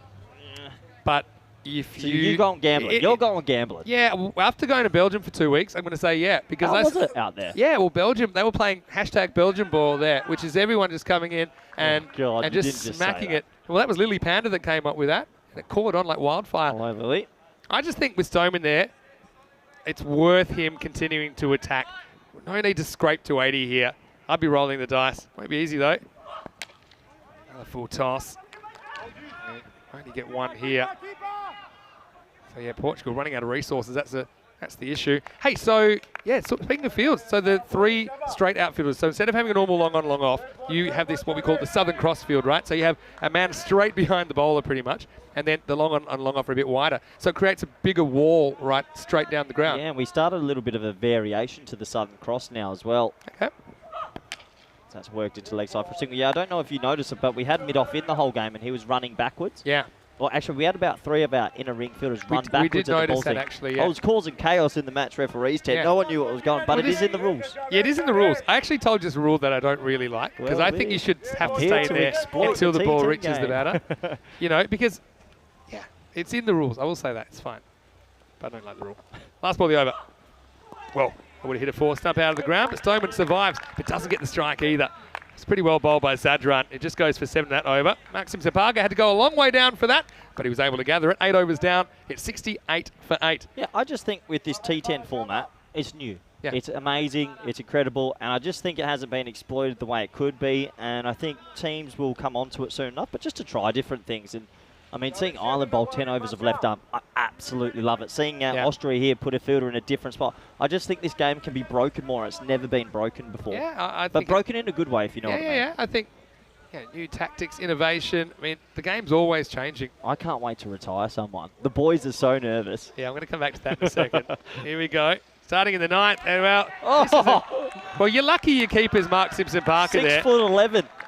He's 6'11", Vinny. They needed every inch of him. Well, I called this as pretty much 5 out of the hand, to be honest, from Dida, who has occasionally got it a bit wrong. That's the greatest stop of 5 wides I've ever seen. The thing is, his feet get him there. Mark Simpson-Parker, well, said he wasn't their first choice. Maybe he should be now.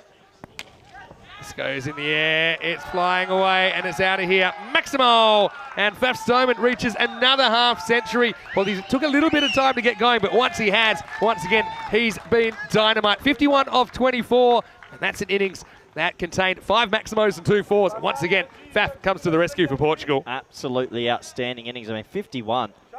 He's looked sensational throughout, and I love the way he's just hitting it straight and timing the ball, caressing I talked to him a little bit earlier. Here we go. Here we go. So to interrupt, he's back outside off stump now. Now he wants to go backwards, and it's going to fly out of the ground. Maximo! Time to get funky, and Faf Stoneman gets the length he wants. He needs the length to play this shot, and he uses the pace of the bowler, flies backwards for another Maximo. Batsmanship, people. Sensational from young Faf Stoneman. Sets up outside off stump, hoping he gets length to work with, gets the length and just elevates the ball easy. That line, but Yorker length is almost impossible to manoeuvre with. He backed himself into a corner, but really, Dida walks straight into the trap. Better length this time. They want to. Don't see them getting it, to be honest. Again, with 8 wickets down, you can't be too risky with your running. Yeah. So you're in the Spanish team, of course. Very successful in their previous game, or with their coach, Corey Ruckus. Oh, that's not the Spanish team. That's the Czech Republic team. Okay. There they are. There we go. These men here, I can't wait to retire one of the Spanish. Yeah, we're going to talk about this because I want to get to it. Wide from Dida. So one of the things that you said was if the batters aren't having a great day, you want to just be able to retire them. And the rumour is you've got a big red R sign that you're going to hold up. It's not for Rutgers, it's for retired. So you're basically in a red card by your own team. One of those boys there will get retired this week. How exciting. For you. Okay, this is in the air. This is going to be another 6 down to the ground. Maximo! Wow, this is good batting. This time it's Mabin Tariq, who's coming in at number 10. And this is just timing. Dida, again, doesn't quite get the Yorker. Portugal fighting on towards a bit of an ugly 100, I think, here. Well, you're good at this. What were the splits after 5 or 6 overs, Vinny? Because they're coming home hot. This is a half volley. Still got to put it away. Portugal scored 26 in the first half of the innings. Wow. And now, I mean, we're into the second half. And I make that 64 so far with time to spare. Now he's going to be gone. And that might hurt because that is a 9th wicket out now. And so Tariq goes 6 and out. Look, they'll take the runs, but Dida finally gets it right. This has been the problem with Dida. When he's been good, he's been really good. But he's also bowled a bit of trash in between, to be honest. But this was a good delivery. And he'll actually finish with 4 wickets here. He'll finish 4 for 34 of his 2 overs. And that might be a handy one. Brings the number 11 to the crease. He's still got that's only 3 wickets. He's got 1 more ball to go, so he could get 4, is what I'm saying. Yep. But now I think number 11 just has to keep this one out. And don't run. And there won't be a run here. I almost blew a gasket before. I think Tommy Vine came out for us. And I said to Tommy as he walked past, if it's the last ball, you do not run the 1. Yeah. Daniel faced low. He ran the 1. Where is I think Tom's still here. I'll go find him soon enough. I think Daniel also ran, to be fair, on that one. So, and we talked about it here as well. Tariq, though, does get a 6 to his name, finishes with 7. That was the most upsetting part for me. I knew you'd be talking about. Trust me, we're on the same wavelength, Finny. People are asking if you can hear me over there. I wish. You can't, can you? No. Anyway, here's Madas Thapa. Surprise selection for Portugal this week. Yeah, Maduka Thapa, he's a guy that can hit the ball. Don't worry about that. But what'll he try and do here? Keeps it out. Smart don't batting. run. Good cricket. That was Stoneman putting up the big don't argue, the stop sign. And Thapa will have to watch, I think, the rest of this innings. Maybe do a bit of running. 9 overs down. It's 90 for 9. Like, even if you can scrape 10 here, this is what you guys did so well. You scraped together that 100 in the end. You bowled and fielded well enough to defend it. Yeah, there's a few parallels to the game earlier. And Stoneman, I mean, what's the highest? He's got 58 of 90.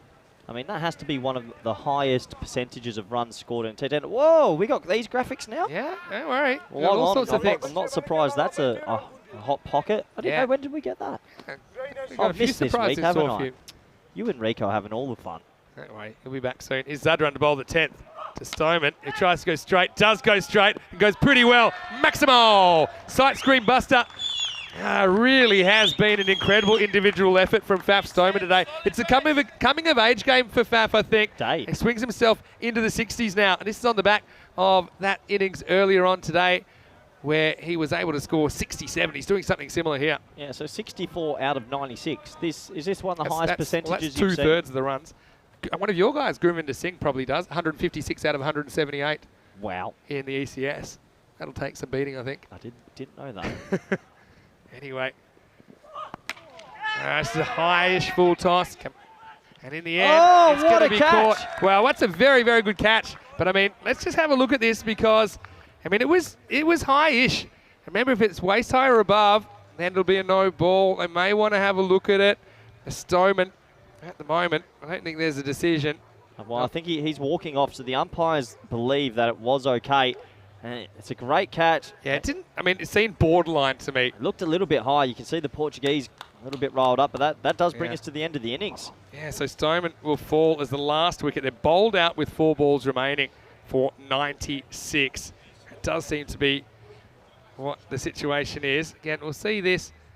I mean, I suppose what it is, he's a metre out of his crease, and so it may have just been dipping below. I think I'd just say it's on the cusp. What a say, though, Iqbal. What a catch that is. And his hair doesn't move a bit for all of that catch. Anyway, we'll put a fork in that one. But, yeah, well done to Faf Stoneman. 96 will be the score. 97 for Austria to get their first points in this Dream11 European Cricket Championship. Well, it should be a nail-biter as well. Austria, they'll think they've got half the job done here. And, look, despite the efforts of Faf Stoneman, I do think it's an advantage Austria at half-time. Austria, they were disappointing yesterday. Didn't get a win. They got a chance to get some points on the board, Corey. Take us through the highlights here of match number 8. It was Austria who wanted to bowl, and really the wickets were falling thick and fast first up. Yeah, absolutely. This was a nice safe catch, and it was the first one to go. And Austria, well, they hit the ground running in this one. We thought this would be a tight game, and Iggy, he got the big one of Conrad Greenshields. He's been in absolutely sensational form. Unfortunately, this time picks out backward point. You can see how ecstatic the Austrian side was. That was a huge wicket in the context of the game. And then, oh no, yes, no, maybe. And that's Imran. He's run out. It was 3 for not many. And it was almost a double wicket maiden. Basically, Austria, they had the foot on the neck of the Portuguese. They were everywhere to be seen. There was sensational fielding out there by Jawid Zedran. I think the Austrian team has shown they're very good in the field. A little chop on there by the younger brother Stoneman. A little bit too close to pull there. Underneath edge, goes into middle stump. And at this stage, Portugal, we thought, oh no, are they going to get bowled out for 50 or left? But this man, he batted sensationally all the way throughout. Faf Stoneman, a little bit of luck here and there. Didn't get too much support from the top order or middle order, but he just kept going on his merry way. This was a sensational Yorker, just slipping right on the bat. You can see how it pitches in between his 2 legs. Perfect delivery. This one we thought was maybe slightly controversial. It's probably impacted him just outside leg stump, but those things happen. That's cricket. But that didn't deter this man. This man just kept enjoying some. Francois Stoneman playing some gorgeous shots throughout. Sit back and enjoy. He used the crease really well throughout his innings. His captain, Conrad Greenshields, was absolutely ecstatic with it, saying, come on boys, keep going. Junjak came out there. He tried to keep going, but unfortunately he was gone very first ball. Brave batting to try and hit a 6 first ball, but just kept on. Wickets falling from the other end. Good bowling as well all throughout with the Austrian team. They seem to be able to hit their Yorkers pretty well. Good bit of fielding there, mopping himself up. 3 stumps aimer, you don't want to miss that, and he didn't miss that. Great throw. Austria, they just kept going about their merry way, picking up wickets from one end, but while Fab Stoneman was there, couldn't stop the runs coming. For Portugal, a couple of late boundaries in the piece. That was Mabeen Tariq joining the party. He hit his first ball for 6, but unfortunately was dismissed the very next delivery. Another good Yorker. Austria's obviously worked on their death bowling. They bowled pretty well at death. It was only Faf Stoneman the whole way that seemed to get a hold of them. A little controversy at the end when he was dismissed. A lot of people thought maybe it could have been a no ball, but he'd done a lot of damage himself. This ball there, slightly high on the bat, but in the end, this catch here by the man with the hair. Akib, sensational fielder, sensational bowler, handy with the bat as well. He's a great all-round cricketer. And he'll be happy with his efforts. And I think Austria, even though they're that Faf Stoneman get away from them, they'll be pretty happy with their efforts so far. Let's have a look at the scorecard. You don't often see scorecards like that. Second top scorer extras. Faf Stoneman, 64 of 28. And I tell you what, if it wasn't for him, the Portuguese might have been embarrassed. But in the end, 96 runs. You can defend that. I think there's a little bit in this wicket bowling from this end. They'll have to have a good power play though. For the rest of the tournament, the Portuguese, I'm sure they're going to need a few more batsmen to step up. The bowling scorecard though, a lot prettier for everyone. The economy rate's not too bad there for a few. 2 for 8 for Iqbal. He bowls 2 in the power play, so very important. Yusuf picked up 2 for 28. 3 for 34 for Dida. A little 1 for 13 for Zadran. Let's not count out Big D, Eckstein. Economy of 5.5. That takes us to the halfway stage. Portugal, they mustered themselves to 96 for 10. Join us back in the next 10 minutes for the all-exciting run chase. Thank you.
Hello everyone and welcome back to this crucial clash here between Austria and Portugal at the halfway stage.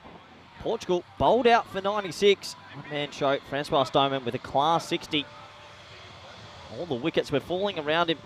Good opportunity to welcome back everyone around the world, especially those in India via fan code, everyone on the YouTube chat and all our main channels around the world. I know this competition's becoming a bit of a cult figure. T10 action live in Cartama, Spain. National teams. It's very exciting indeed. I think this is game on here. It's like Siraj Nipo. There's Francois Stoneman. He's still got energy. Siraj Nipo, the left arm off spinner. He's going to start against Hassan Yusuf, a very good batsman in his own right. Left-handed batsman, deep cover in place. And there's the second boundary rider. Oh, he looks like a deep cover, only one out. That can't be right. Anyway. Oh, it is right. We've only got one on the boundary. Conrad Greenshields. A little bit of a captaincy nightmare, and there he goes. There goes mid-off. So Conrad Greenshields is with us. Here we go, first ball. Oh, it's a long hop and saved. Well, good fielding there.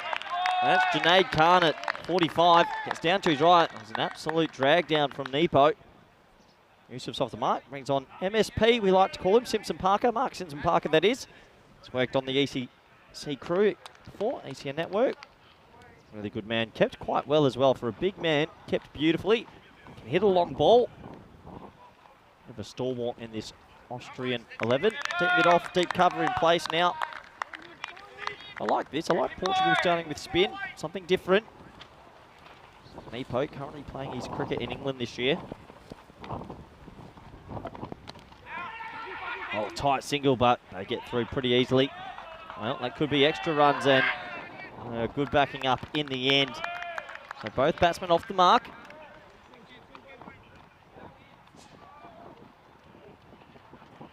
Always a nice feeling when you get off the mark. The key to chasing this, even though it's a low total, you want to make big use of that power play. If they can get themselves to maybe 35 to 40, you'd think Austria would coast home. This T10 format, fickle game. It's a really good line from Nipo, keeping it outside the off stump.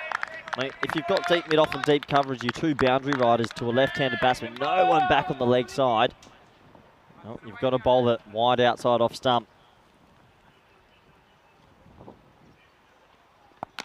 Absolutely laced. Bye-bye ball. Oh, you could hear the pain in that kookaburra. He's absolutely mowed that Yusuf in the slot. 6 runs. Nice start this for Austria now.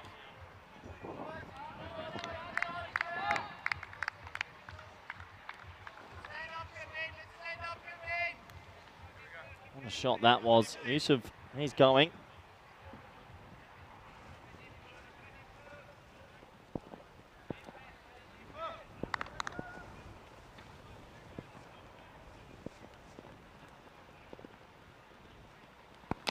Oh, yeah, have a bit of that. Another glorious 6. Bang, bang. This Yusuf, left arm off spinner, opening batsman. He's a class act. He's got first class experience as well playing in Pakistan. What a good shot that is.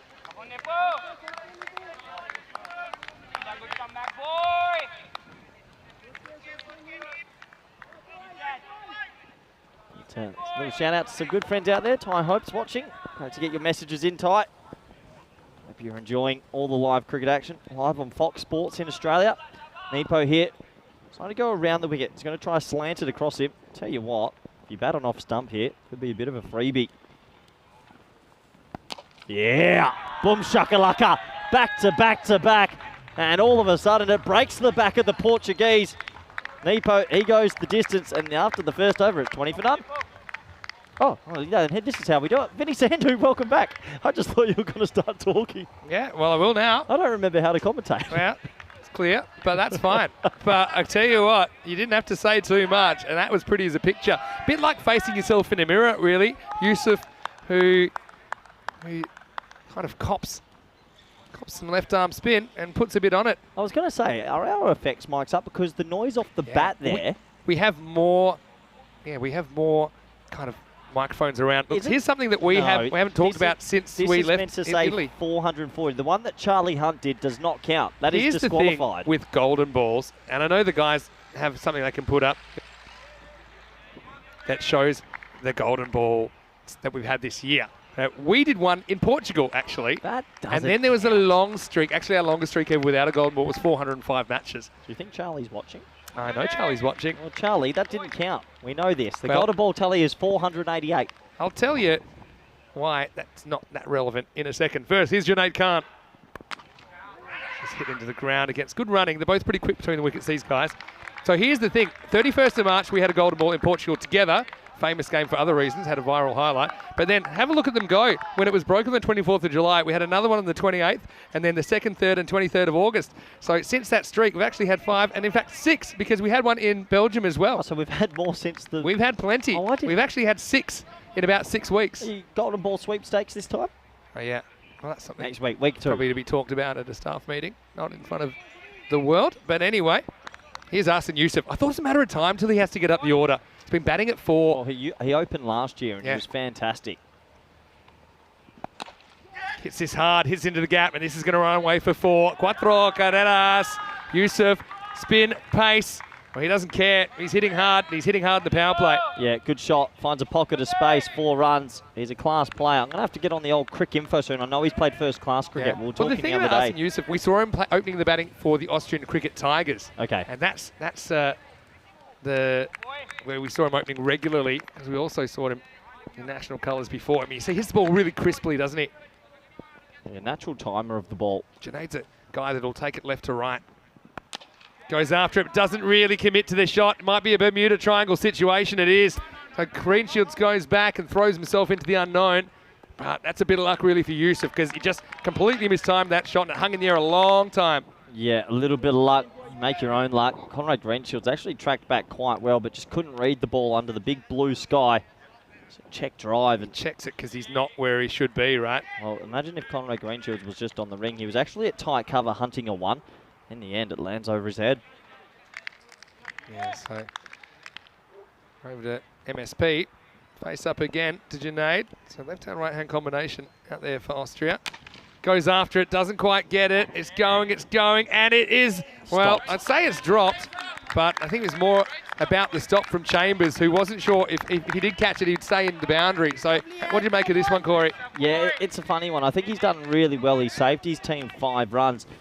But when you've only got maybe 90-odd on the board, I feel like you need to take all those half chances. So, He kind of throws it away too early if he ever had it. and he's a gun fielder, Yeah. so I reckon he'll feel slightly disappointed, but also pretty good He effort. probably didn't know exactly where the boundary was because he's running at full pace sideways. Full toss. Shot. This is poked, and it's poked, almost hits the umpire. This will be 4. So yeah, Youssef takes the strike back and does something with it. 20 out of 8. A lightning start here for the Austrians. Well, when I rocked up to the ground a few days ago, the outfield was very green. I thought it was going to be lush and slow, but it is racing away Yeah. here. You break the infield, it's 4. It's a beautiful ground this time of year. I know in February and March we had some issues towards the end with the weather, but Never rains now. in Spain, they say. pretty as a picture. The home of European cricket. Last ball for Junaid. A little bit shorter, and this is going to be 4 as well. So full or short, a bit like a Middle Eastern rug sale. Everything must go, and it's going to be 4 to finish the second. It's 35 for no loss. Very good start this from Austria. Yeah, my favourite stores. I always go home with 4 or 5 rugs. But yeah, good batting. 35 for none. He's almost broken the back of this chase now. Austria are in the driver's seat. They'd have to do something sensationally wrong. Well, Vinny, have a close look at this. I'll let you surmise it. Well, I mean, you'll like that Spain are on top, but I'll tell you what, it's starting to be a bit of the haves and have-nots. You got 3 teams that have points, 2 that don't. Austria could get their first points in this game, and then look, Czech Republic, they're taking on you guys, Spain, in match 9. Yeah, we've got a bit of an injury as well. Okay. Changes. We can talk through that when we see the teams a little bit later, when we got them on the fantasy dashboard. Yeah, but got to say that Portugal have been pretty good at getting out of tight spaces, but they've dug themselves a bit of a hole here. Here's Greenshields. Are you surprised that Nepo bowled the first to knock Greenshields with his lavish swing? I'm not, and the reason is that there seemed to be a bit of a trend yesterday where Greenshields would bowl 1 and 3, but one he'd always go the journey. I think it was almost too new and too predictable to spin. It was 20 plus, I think twice. But then he'd keep the ball and he'd bowl the third and bowl pretty well. Okay. So I think maybe he needs the ball to be a little bit bashed up. I'll tell you another advantage of that strategy, but this is going to be smashed down to the ground, and that's another one that is flying a long way into the Spanish sky. Maximal Yusuf is heating up here, 38 off 10. Well, look out. What's the record? Quickest 50. Go. 10 balls. Can't do that, but what an innings this is so far. That's the thing about having about 2,500 matches. Records are pretty hard to break. Tell you what they're doing here. They could be boosting their net run rate if they keep going like this. Goes, could be gone, doesn't carry though, and that's unlucky for the fielder because he just throws himself at that. In the end, it just bounces over him. It's going to be 4. And now Yusuf gets a bit of luck and he moves into the 40s. I don't really think the fielder, Anasawa, did too much wrong there. He comes down to his right. Couldn't get there on the full. Couldn't deal with the bounce. Yeah, I think he does well, actually. He's trying to cut the angle. It's just one of those ones. It's an awkward half volley. But right now, Portugal are stunned. They're a bit shocked. This attacking innings from Yusuf, he's taking the game away. Variation. Slower ball from Greenshields. Great running. Great running from MSP there. He saw that they're all on the ring, scammed through. Every run counts. They've got a good kind of run on now, Austria. I mean, this is going to happen, and you know this in tournament play. You'll play 8 matches plus finals this week, and you're going to have your ups, you're going to have your downs. I mean, you can't expect every game to be a perfect game. Portugal, I mean, they had their ups and downs even within the earlier game with Czech Republic, but they got the points right now. It's not looking great. Now Conrad is going to try another variation. Does get a bit of this path challenge up behind the stump, so he'll just get the 1 extra. This will be 2 wides. But now it does bring Yusuf back on strike. Yeah, so the other thing about Conrad only bowling 1 early in the power play is that he can actually bowl at the death, and he actually won in that game earlier on where I think they needed, I can't remember how many it was exactly, something like 8 or 9, and he kept them to 5. 49, this partnership between Yusuf and Simpson Parker. Shot. And now it'll go past 50 and it'll go back pretty fast. It's going to be 4 runs. Cuatro Cardenas, Asen Yusuf just gets something in the arc. He turns on it, brings up the 50 for Austria, and they are flying towards this target of 97. Yeah, nice batting. Gets some length to work with, just clips it on its way. Proper T10 is this, and if he hasn't opened all week, and this is his first go, I dare say we won't see him move from this spot. He's basically put his foot down, said, I will open the rest of the week. Beautiful batting. They tried Ranjit Singh, who he's done well domestically in Austria in that position. But yeah, for me, I mean, we have a guy attack the power play like this. He's hit them so clean. Well, jinxed him pretty good there, but just have a look at the score. 53 on the board. He's got 46 of them. And to be honest, one thing is he's done really well at dominating the strike. When you do hit boundaries in clubs, then you're facing more deliveries because you don't have to give the strike away. Big power play for Austria. They're 53 without loss after 3. Yeah, perfect power play, especially if you're an Austrian supporter. Have a look at both of them. And well, you probably couldn't get more different power plays. Skyscrapers versus, what do you call it? Little 1-bedroom apartment. Yeah, or beach houses. Oh, that's nice. Sandcastles. How good Sunset Beach Club, by the way. Loving Sunset Beach. I don't want to get too personal, but I know that you weren't very happy with your room. Oh, they put me in the gulag first 2 days. It's a big hotel, right? There was an error. There's no bad rooms. And Corey got a room that basically looked like it was from another planet. And it was a bit of a worry, to be honest. I might have walked out to move myself. You're here for 5 weeks. It had no light. And then I said we weren't going to talk about this live on air, Vinny. Yeah, I said I wasn't going to talk about it. But then you tried. Yeah, I don't mind saying this out loud. I did not try to steal your room. I will tell you. I'm going to tell the whole world. Anyway, first, here's Mubin Tariq, the off spinner. Change of pace, could be a wicket, and dropped. And Faf Stoneman, he doesn't drop too many at all. This is flat, it's pretty hard. But, yeah, Faf just couldn't hold on. I mean, it's going to be a long way out of the jam they're in, no doubt, for Portugal. They'll swap the fielder here. Maybe he's got a bit of an issue with his hand. That's all I can think. No, he's just going to swap for the left-hander, so I don't know about that. He seemed to have that. He was still on the move, I suppose. That was the issue. Never really set his eyes or his feet. Yeah, good Made it call. hard. His eyes were moving, definitely, because his legs were moving. Goes after it. Now this has to be out, surely. Well, Nippo, I don't think it was quite in the middle of the hands, but he'll take it. So I suppose maybe it works out because the dropping Mark Simpson Parker does bring Hasan Yusuf on strike, and he holds out. So Tariq making a difference here. 2 chances in 2 balls, but it will be Arsene Yusuf that has to go. He won't make his half century, but he has got Austria into a winning position, 54 for 1. Yeah, a little bit slower outside off stump. Good foxing. Nepo, not as clean as you. Oh, Yeah. I tell you what, he's got the elbows together to hold on to that. Might have activated the Bluetooth there because it was hands-free catch, really. Rolled up the wrist. Almost a man of the match innings, though, from Arsene Yusuf. It's broken the back of the Portuguese. Great strike rate, great striking in general. He goes for 46 off 15 with 5 4s and 4 6s. Also picked up a couple of wickets with the back. ball. Good game. So, you know, he's a lovely guy as well. Arsene Yusuf, certainly he entertained us during that innings. So Austria, a lot of chat about Austria in this group, and they disappoint on day 1, but you don't win the group on day 1, I suppose, you do. as well, We've right? won the group. No, you So don't. This is what I'm going to say. I will come back to the fact that you managed to talk them into getting my key, and then you tried to put your stuff in my room and my stuff in your room. I did not try to take your room on the 14th floor, Vinny. I would never do that. You're doing all right, but you're not quite up to the Maximo floor just yet. Just remember. Okay. Goes after this. This could be 2 and 2 because Shigawal's gone after the first ball, and he really should be gone. He is. So how about this? The game turning into instant. Shigawal, who a lot of people say is their best batter, he just can't resist. He goes for Tariq straight away, and he has to go. So moving Tariq's on a hat trick, and the captain is gone. It's 54 for 2. Yep, no siders for Shigawal. He just wanted to get on with it from ball 1. There's always something when a spinner gets it above the eye line. Batsman's eyes always light up. Try to send it to the moon. Unfortunately, he skies it. It's a good catch in the end as well. He's going to be on a hat trick here, Mabeen Tariq. That's our man Imran. Yeah, Imran Khan's a Nice catch. pretty good fielder. I mean, we've seen him in Portugal, of course. Domestically. Austria would have to have an absolute meltdown to lose here from there, surely. But you know what? We've seen them happen before, haven't we? Meltdowns happen. I say, just be sensible, but sometimes it's in one ear and out the other. What do you think about that? Obviously, they're in complete control. Should he just be nudging that for one, getting himself in with a sider? Okay, I actually said this to him last night. Let's just have a look at the Hat Tricks Hall of Fame. There's so much cricket on ECN. We've had 26 hat tricks. Look, Mohamed Babar's on there already. Atif Mohammed's on there during the ECL. Mohamed Kamran's on there. You got to be on there.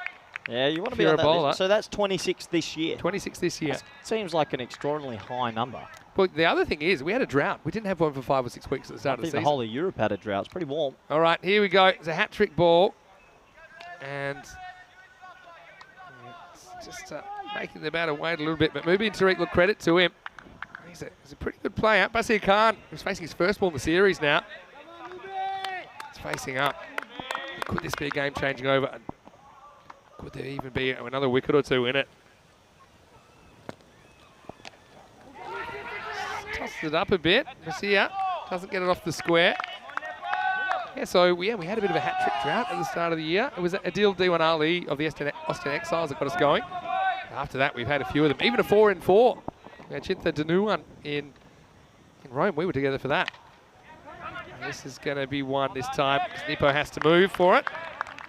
Just a single. So, yeah, runs aren't going to get themselves, you know. I mean, we've seen some dramatic collapses. I remember a team that needed 12 off 3 overs in Sweden. They lost 8 wickets for just 4 runs and got bowled out. I remember you showed me that one. It can happen. It's one of the biggest collapses ever. Goes for it, nails it. MSP goes large. Maximo! Well, he's only faced 5 balls. Well, now 6 in about 4 overs. Some free batting practice for the Jacks. Well, he just check drove that all the way back. Nice shot from MSP. Glorious shot. Austria in complete control. So you can see here, there was no doubt that one was going the I journey. hope the camera stays on here. Watch the check batsman warming. Oh, we Just missed missed it. Anyway, look, I want to welcome you into the commentary booth here at Cartama Oval. Vinny Sandu here, Mr. Maximo, with the Spanish national coach and ECN commentator from next week. It's Corey Rutgers. Tell me about your team selection for this tournament, because a lot of people are asking questions. How did you come up with this team? Yep. Are they specialists? Tell us your philosophy with the Spanish team this week. To be honest, we're looking at some new faces. I think we had 5 debutants on the first day. Gurang, Govinda Singh. So we've looked to spread the Spanish sort of, what do you call it? Spanish squad? We want to grow it. We just want to expand extended squad. Yeah, the extended squad, as that's pushing the leg side. We just want to grow Spanish cricket. We've now got maybe 20 to 25 active cricketers that have all debuted. And I'm so happy for the debutants. I think Govinda Singh showed a little glimpse of him. Mohamed Babar, people forget, he's on debut. Yeah. And he is so cool, calm and He collected. looks at home, doesn't he? And I don't discredit little Gurang. He will come good. Yeah, I don't doubt it. He's playing the next game. Here's Madhu Katapa. Oh, this is cracked sideways, and this one is almost going to hit the lights out. Well. And it goes into the officials' tent. Well, watch out. Well, there's Shub. Oh, he's And got a look at- cannon. Look at this. How far has that gone? Oh, he's almost hit his other umpire. Wow, that's one way to get a Guernsey. What a throw. I don't know if you got that from Shub. But, He took a good hanger in the crowd last year. yeah, did he Shub. did. Look This at one bounces off the path. And luckily, no one was hurt. Now, this could be out. It's hanging in the air, and it is gone. Runasawa is going to take the catch, and you can see Maxim Sapaka just tries to go sideways on this one. Doesn't get it. It's cut top of the bat, maybe even the bit of the glove as well. So Tapa gets his revenge, but Austria are still creeping in on this target. 68 for 3. Yeah, another wicket. I think this one was slightly down the leg side. He'd be disappointed, MSP, that he didn't get to catch up with him, just clip it away for 4 or 6. Thapa, he gets a wicket. Portuguese huddle, a little bit of a sedate chance there. I think they know this game's getting away from them. But, you never know, stranger things have happened. Yeah. One of the things about Mark Simpson Parker, and sometimes people forget this, obviously, speaks perfect English, but he is a player who is born and has played all of his cricket in Austria. You know, he's a homegrown player. You can see that he's Whoa! What blowing was a that kiss. to? Maybe Was a that special Is someone. that Who up to us knows? in the commentary box? Obviously, he's pretty happy with where the team's at. Maybe he's blowing it to I us. hope he's happy with the team performance. I think he'd want a bit more if he wanted to blow kisses. But no, good job from him. I mean, he certainly goes in at 0, comes out at 68. It's not too bad, is it? But, I mean, going back to the Spanish, there's so many other cricketers in the country that could easily have played this week. But also, we want to experiment. We've used a lot of holidays for some of our maybe older players, you could say. Yeah. So we can't keep using everyone's holidays. Yeah, that's true. I mean, that's part of the juggle. Some people wouldn't understand with European cricket with it being non-professional. Big program for all European nations this year with the ICC qualifiers, bilaterals, camps. It's been a big year. Yeah, we'll come back to that in a second. First, we're going to see Kadagal Utmanzai, who we have seen opening before. Can't give it a crunch. Here he is facing Tapa. That's the ball, swings away from him, just pushes it, no run. So, I always say this. I think that to have internal competition within a squad for spots is a healthy thing. Absolutely. I know that then people can get a bit salty if they miss out. Maybe you have established people coming and going and the setup. But, I mean, I think that's healthy just as far as raising the standard overall. So I won't get a run here. Yeah, absolutely. Absolutely. You need to have a bit of pressure on everyone in the squad to perform. And this week we did say up until the second game tomorrow, we are experimenting. So you'll probably see a different batting order next game. Same with tomorrow. We're still experimenting the first 3 days, and then we will be settled on what our best 11 is and our best batting order. Utmanzai, third time lucky. Well, he will get a run. I think he'll retain the strike as well. So Austria is hitting the skids a bit, but they're still in the box seat in this contest. 5 overs down. It is 69 for 3. So 69 off the first half. You compare that to Portugal's first half of 26. Well, no doubt they won that, but Portugal, don't forget they recovered to get 70 in the second half despite not having too many wickets in hand. So, yeah, I know we've been talking a little bit about the Spanish squad because I'm here with the Spanish national coach, Corey Rutgers. And, yeah, this is my question to you. I mean, obviously you've got eight matches, so you need to find a balance of keeping things the same and some stability with trying things. Like, how do you manage that balance? 5 games, I think you've got to sort of enjoy, tinker, give people a go, and then you sort of want to be hitting your rhythm. But also maybe late tomorrow, if we've already got a spot shown up, we can tinker a bit more. It's a bit tricky. It is a balance as that's pushed into the offside for a single. But what I've always found in this T10 tournament and with comps like this, teams will always tinker the first 3 days, and then they sort of find the rhythm they want to be. Yeah. And also, you might have plans that you've worked hard on going into a tournament. This might not work out the way you thought. Absolutely, absolutely. Got another question for you. You don't stop, do you, Vinny? And look, if you've got more questions for Corey, send them in to us. It's a bit late now, in the viewer Vin. section. This will be rare dot ball. It's Nippo. He's going to bowl this 6th over. What do you make of the Island 11? I know the big unknown, they're kind of wild cards. They were very impressive on day 1, equal the quickest chase. I personally been very impressed with the Irish team, the setup, the way they go about the business. I was watching them in the warm-ups. They look clinical. In the field, they don't miss much. With the ball, they've got variety, very tricky to face. And with the bat, I think we'll see more of their batsmen flourish as the week goes on. So that's high, in the air. Should be another wicket. Is this game back on? Oh, you better believe it is. Nepo, he gets the wicket. He gets the chocolates. Good catch by Mahmood Tariq. Well, Austria, like I say, they're still in the box seat. But what I will say is if they were to mess this up, they will be in the Hall of Mirrors. after this game because they'll be 0-3. And that's the thing with Austria. They've actually got themselves into winning positions in pretty much all the games so far, to be honest. But they haven't been able to kind of do it over an extended period. Nice catch by Mabin Tariq. And yeah, Nippo does the trick. The Austrians, unfortunately, will lose Basir Khan. Yeah, the score now 70-4. Yeah, maybe game back on. Big wicket. He has to go. We're disappointed.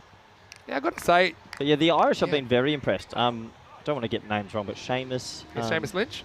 My word. I mean, they can hit a long ball. I've got to say I'm a big fan of their keeper, Max Burton, as well. Great hands. Great hands. A lot of the Irish boys, they hit a long ball. Actually, when I was walking through the hotel, I saw them and some big boys. Yeah. Don't know what they put in the water in Ireland. They're a big unit. I know.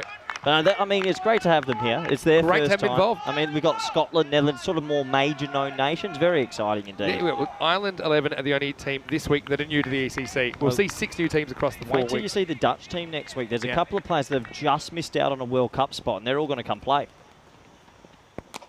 Hippo gets one in the block hole.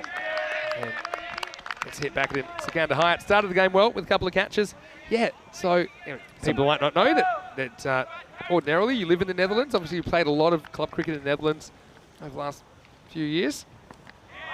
Swing and miss. Well, Tell you got what, the yips a bit here, don't they, Austria? That's 6 overs down now, 70-4. And they had the kind of runs required under the balls remaining. It's just crept out a bit. And I always think there's a little bit of a chance if the runs required is over the balls remaining. Just a few balls away, a couple of wickets away from being back in the contest. 70-4 after 6. And Mubin Tariq, what a spell from him. 2 for 8.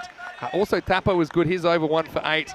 Some of the others have had some tap, but you've still got Greenshields to come back and Junaid Khan, and they are pretty comfortable bowling at the death, even though their first overs didn't go that well. I don't think it's going to be that easy for Austria here. Yeah, absolutely. Has Mabin bowled 2? Yeah, he's bowled 2. He got 2 for 8 off his 2 overs. Well, that's interesting. He's coming on to bowl now, so...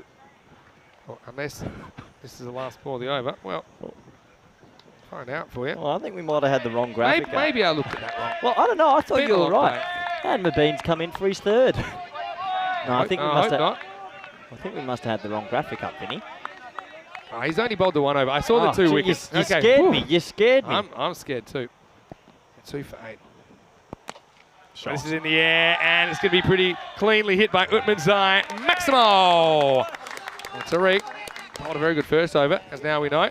But yeah, this one disappears. And this is what you expect from Kartigul Utmanzai. He's a guy that can bat up the top of the order. He likes to go aerial, likes to go large, gets the pitch of that, and he smacks it. Yeah, nice shot. Good batting. It gives me a little bit of trivia time. You know, I love this. You know that someone in a one-day game actually bowled 10.2. Ah, did that happen? It Abdul was an error? Rashik from Bangladesh. Yeah, he came on for the 10th, 11th. I have bowled heard. 2 balls, and then the match referee went, we've made an error. Yeah, what should you do there? Do you cancel the balls? No, they counted. Yeah, Picked up 2 for none. it's an interesting one. I think maybe there should be a penalty or something for the 5-run penalty or something for that, for the fielding side. Why? Okay, I've got a question for you because I know you're a bit of a rules master. Can be. Just gets 1 here. Well, does he? They might go for 2 here. Hangs in the gap. They're going to turns take it blind. on. Good throw to the bowler. Would have had him in trouble, but yeah, it was a long way to throw. So we'll get 2 runs. Hey, go ahead. So you know how we do the 5-run penalty if a team hasn't started the 9th by 40 minutes? Yep. Why don't we just do what the rest of the world is doing and they have to have an extra man in the ring? Good question. I've addressed it before, but I'll address it again. What about 2 extra men in the ring and no run penalty? I'll tell you a couple of reasons. Okay. Number 1 is... So, look, I do think that's also a good rule. I'm not saying it's not. But the reason I think the 5-run penalty is more suitable to our cricket is it's actually critical that we stay on time because we've got so many matches in a day. So it kind of acts as a deterrent. I think it has to be a deterrent. Yeah, there's you a know, real punishment. and we don't see it enforced very often. Sneaking it towards a stumping. I'm just going to wait to see if this is called a wide. It is. Yeah, so it has to be a deterrent. And the other thing is sometimes having an extra field in the ring is an advantage. You might be at the end of a very close game when they need just 3 or 4, True. and you're probably going to have more field in the ring anyway. I would rather, if you had to do something like that, just actually lose a fielder completely. See, I think he goes in, then goes out. He misses it. It's probably a If mis-stumping. he gathers it, he probably stumps him. But the thing is he snatches. And the reason he snatches is because he knows he has to rush. So I actually don't mind that because sometimes you need to know when you need to cheat on your technique a bit. He doesn't have the ball there, so that's why it won't be out. So I don't mind that from Jaunjat. Goes after this, steps, and he hits, and he's gone. Well, really good fielding that. that's the man you were talking about, Anthony Chambers. Very good pair of hands. But Utmanzai was the threat here. And they're just hanging in the contest, aren't they, the Portuguese? That's 5 wickets down now for Austria, 79 for 5. Yeah, really nice catch. Told you he's one of the better fieldsmen. Good shot as well, really. Just picked him out. Bit of a swivel sweep coming down the wicket. Similar kind of pace to the one that we saw Stoneman drop earlier, Faf Stoneman. But yeah, Chambers did really well because he is on the move because he has to be. You see, it's a great he catch. Judges it really well and kind of gets his body down low to make it a more comfortable kind of hand shape to receive the ball. So, unfortunately, Utmanzai's got to go. They just won't die, the Portuguese, will they? They're plucky. They got a bit of heart. Oh, they're a plucky unit. Yeah, so, I mean, I'd rather probably say you have to field with 10 fielders for last over. But even then, I think that would be... Okay, now you're talking. Just lose a fielder. What? You have to lose a fielder. Yeah, but the thing is, I think the 5-run penalty, it's more a deterrent. We don't like doing it, I think, because of that. And we're working towards, of course, with our partners, Frederic Constant, having a big clock at the ground so you can see all the time how much time there is. And trust me, when that giant clock's ready, teams aren't going overtime. Are we actually getting a clock? We're working on it. Maybe for the ECL next year. We'll have to see how we go. Love it. And it only stops for reviews or... So it's sort of like the basketball, stops for reviews or 24 seconds clock. Yep. This is the wild thing. Zadran, he doesn't block many. He slogs the first one away for 1. Into the 7th over, and the score is 80 for 5. Okay, questions coming in the chat, and you talked about some injury concerns. Let's have a look at the lineups because it's Spain versus Czech Republic coming up in around about 35 minutes. Spain winning the toss, electing to bowl first. Talk me through your lineup and give us the hot gossip. Unfortunately, Mohamed Kamran, as you saw, he left the field earlier today, has got a tight hammy, so he will miss out, and that's a shame for him. And also, there is someone else missing out. Let me look at that lineup. Well, you pick the team, so I'm it'd be just good. trying to remember the other one. I noticed a little Maestro's come in for another game. Maestro's come in. Tom Vines. Oh, Mohamed Isan, we're going to give a rest to as well. Okay, who'll have the gloves there? No, Adam Elgar will have the gloves, not Daniel Doyle-Calais. Okay. Govinda Singh gets a go at the top with Prince. So we're going to give them a go opening. And, yeah, it should be a good game. Looking forward to Mohamed Babar and Christopher Munoz-Mills go to the middle order. Okay. Yeah, so it's a little bit of a different lineup. Things up a little bit. Yeah, we promised some of the guys at the start of the week they'd get a go at opening. And, I mean, I know this Czech Republic team. Yeah. Sabawu and Davitsi, I mean, Dale Same, very good team. Looked like Sahil Grover coming in for the Czechs as well for his first game of the tournament. Right, Madaka Tapa trying to keep Portugal alive now, dead at a run of ball. Tell you what, they have made a game of this out of nowhere. Austria just need to keep their cool here. How did you like Prince's catch yesterday? I haven't seen you. Yeah, well, it's on social media and it's got a bit of a response. Middle leg of a hat-trick as well from Mohamed Kamran. Yeah, he went up to the clouds to find it. Well, this is in the air. This is hanging, but it's going to fall safely. Save the boundary. Got to pull it back in. Well, they needed many hands there to sort that one out. But it will be a couple. The wild thing, Zadran's trying to finish this in 3 balls. He isn't holding back. He's not thinking 18 in 3 overs. He's thinking 18 in 3 balls, Zadran. That's just the way he plays. You don't call him the wild thing for nothing. I don't mind that as well. Just play your natural game. Gets it. Does he get enough? I think so. Maximo! Well, swinging hard with Jay-Z as he gets his first of the afternoon, and Austria up to 88. Now just 9 required. Brave batting, but hey, he gets it and puts his team back in the driver's seat. I thought he miscued it at first. Yeah, a little bit. Enough wood on it. But I think the wind is kind of blowing in that direction. Yeah, you can see the flags are back just a little bit that way. Austria on the brink of their first points.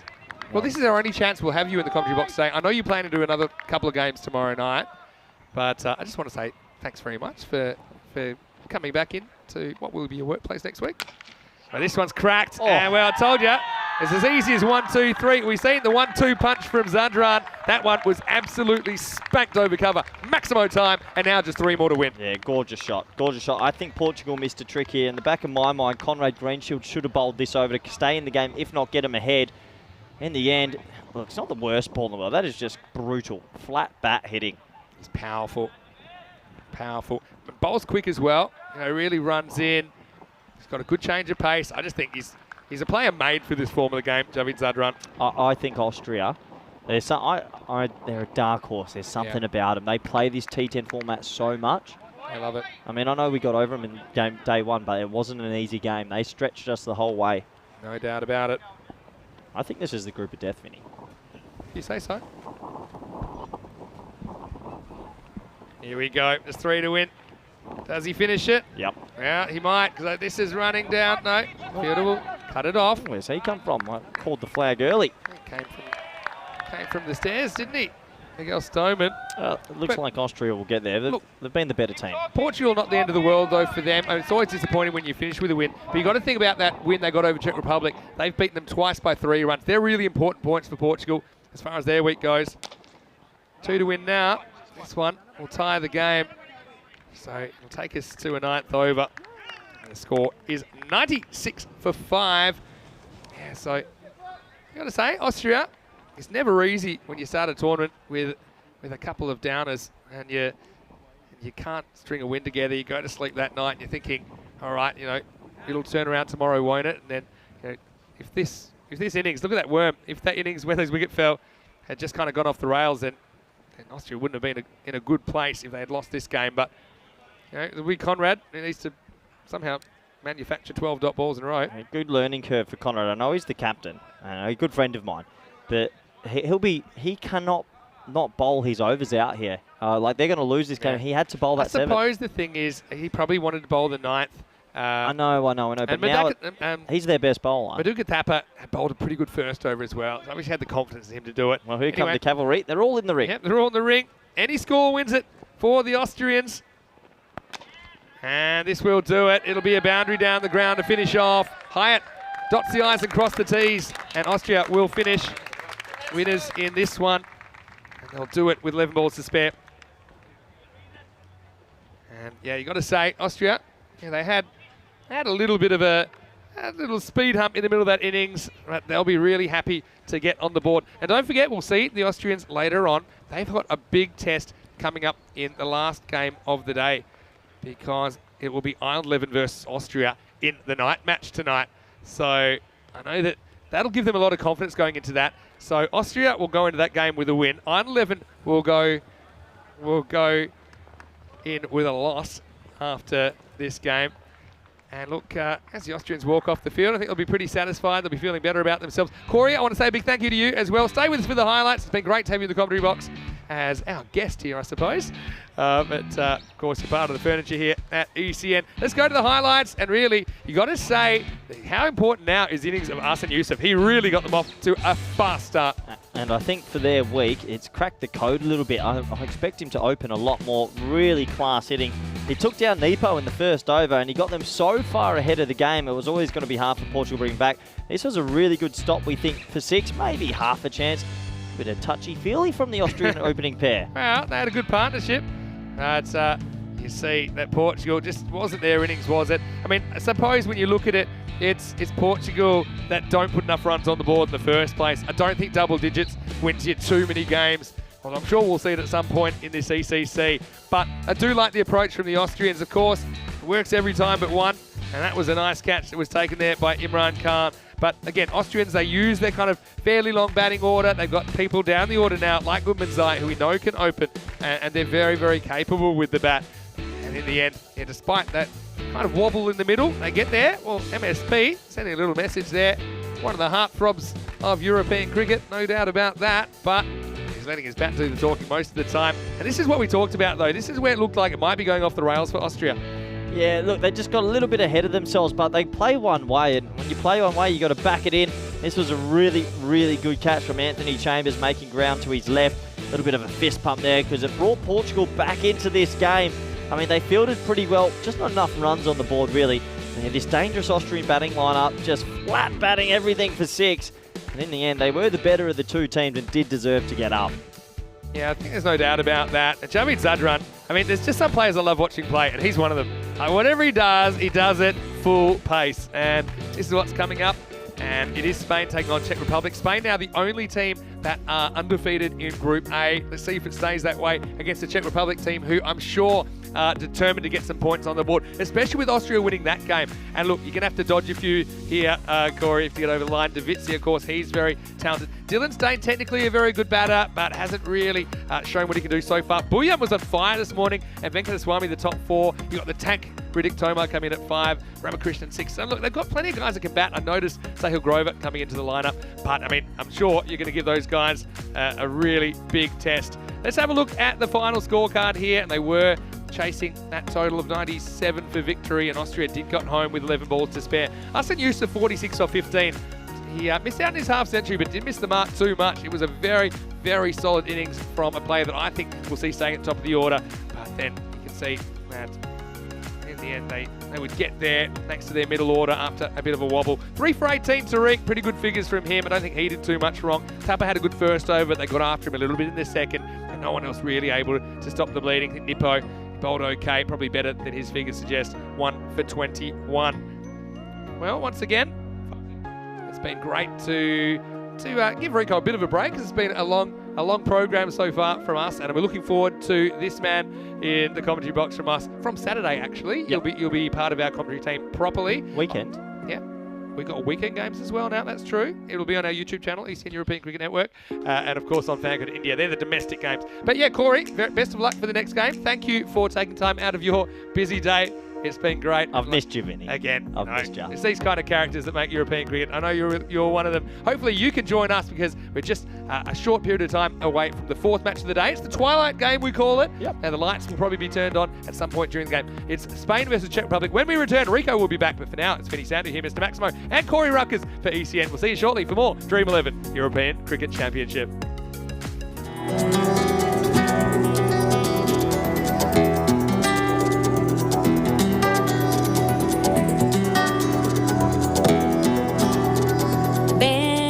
Conmigo a cruzar su calle, a vivir su ambiente. Ven conmigo a vivir la vida intensamente. Conmigo ven, conmigo ven, conmigo ven. Ven conmigo, conmigo ven. Ven conmigo.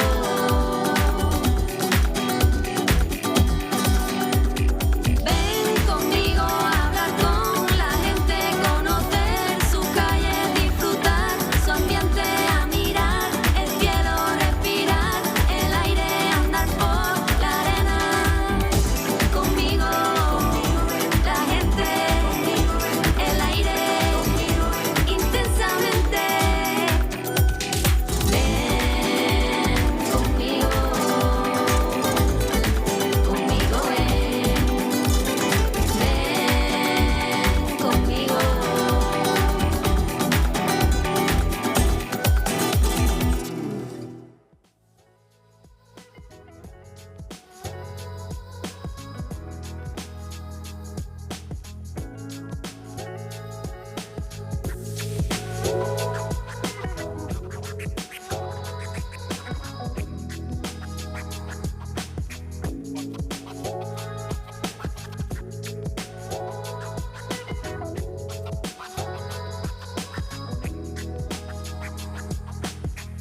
Hello and welcome back to Spain. It's been a great day so far. Now we're heading into the 4th of 5 matches and we're kind of heading into the twilight game. Of course, we've got the night game later on in match 10, but first we've got match 9 and we'll see the host country again. It's Spain who will take on the Czech Republic. These guys, they've had very contrasting fortunes so far in the ECC. Let's see what happens at the coin toss. I know Rob Kemming is with the two captains. Let's see who wins it. This is your call. Dream11. Dream11. We'll have a ball. Well, Dream11 was the call, but HCL was the fall, and that means that it will be Spain that win the toss, and they have elected to bowl first. So obviously they feel like they can get into the Czech Republic batting lineup a little bit, and Czechs have done reasonably well chasing. They've gotten close, haven't they, a couple times to Portugal, losing twice to 3 runs. That's why they're still on no points. I mean, the question for me is, do the Czechs kind of tinker with their batting order, particularly their opening combination of Davitsi and Stein? I think Bujan came of age at 3 in that previous game, but yeah, they need to find some runs from somewhere, and they might need them against the Spanish side, which has a lot of stars. They bat all the way down. I've got to say that Daniel Dolkaya has been outstanding, and Atif Mohammed, well, he was player of the match earlier today. Their left armour is certainly one to watch as well. Well, Rico Full, he's had his lunch, and now he's back in the commentary box. Let's get ready for match 9. Rico, Team España, Spain, they've won the toss. They're going to bowl. Over to you. Let's get it started. Muchísimas gracias, Vinny Sandu. Y vale, muy buenas todos, ¿cómo estás? Y soy aquí en Málaga, sí, eso es Málaga, eso es de campo de Cartama Oval en Málaga. Y qué guay este campo. Y ahora tienes un partido de España con la Czech Republic. España, vale, de momento jugando muy bien. Y hacemos ganar 3 partidos y es arriba de liga de momento, y contra con la Czech República, que está de momento no ganar nada. Entonces 2 equipos que tienen una forma muy diferente. España ganamos y vale, Czech Republic perdemos. How will this one go? 2 teams, as you heard Mr. Maximo say, that have got really 2 big contrasts in form at the moment. Spain, they're just being dominant, aren't they? They've played so well. And I've got to say, I've been in Spain for a long time, and that's probably one of the best fielding displays that I've seen from a Spanish team in a long time. Normally very guilty of giving away too many extras, maybe bowling too many wide balls. In that victory against Ireland in that match earlier, 102 to 89, I mean, they were sensational in the field, not giving away a single extra. That was stupendo. That was brilliant. Let's see if they can maintain that. Well, they've won the toss and put the Czech Republic in, so they want to do the same again. Put them in and chase the runs down. That's what the plan is for them this time. I think they know that the frailties are there for the Czech Republic and are looking to expose that. A few changes that we're seeing. It looks like Mohamed Kamran is being rested. 1 or 2 people, and we're thinking that maybe he was showing signs of a slight niggle. And I think no chances are being taken here. And that gives an opportunity for a change. Looks like we're going to see a man who's batting really well. You heard Maximo mention Daniel Dolkaya with the bat. Well, we're going to see him with the ball. I haven't seen him out of bowl so far. I know that Vinny has touched on the fact that he is an option that's been there. Hasn't been used up until now. Let's see how this goes. The batters out there, well, the VC, he has been in very good form for the Czech Republic. And if he can show the sort of form he did the first time they played Portugal. This is a dirty ball. It's a long hop. It's a Gundy ball. And he gets put away. Well, you bowl a Gundy one, it will go all the way. And that's what happens here. 6 carreras. Boom. Shaka. So the VC, one thing that the VC is, he is very strong on anything that short. That's on the legs. And that wasn't a good ball from Daniel Dolkaya. That certainly is a loosener. Hadamalga is still behind the stumps. And the VC, he's out there with his opening partner.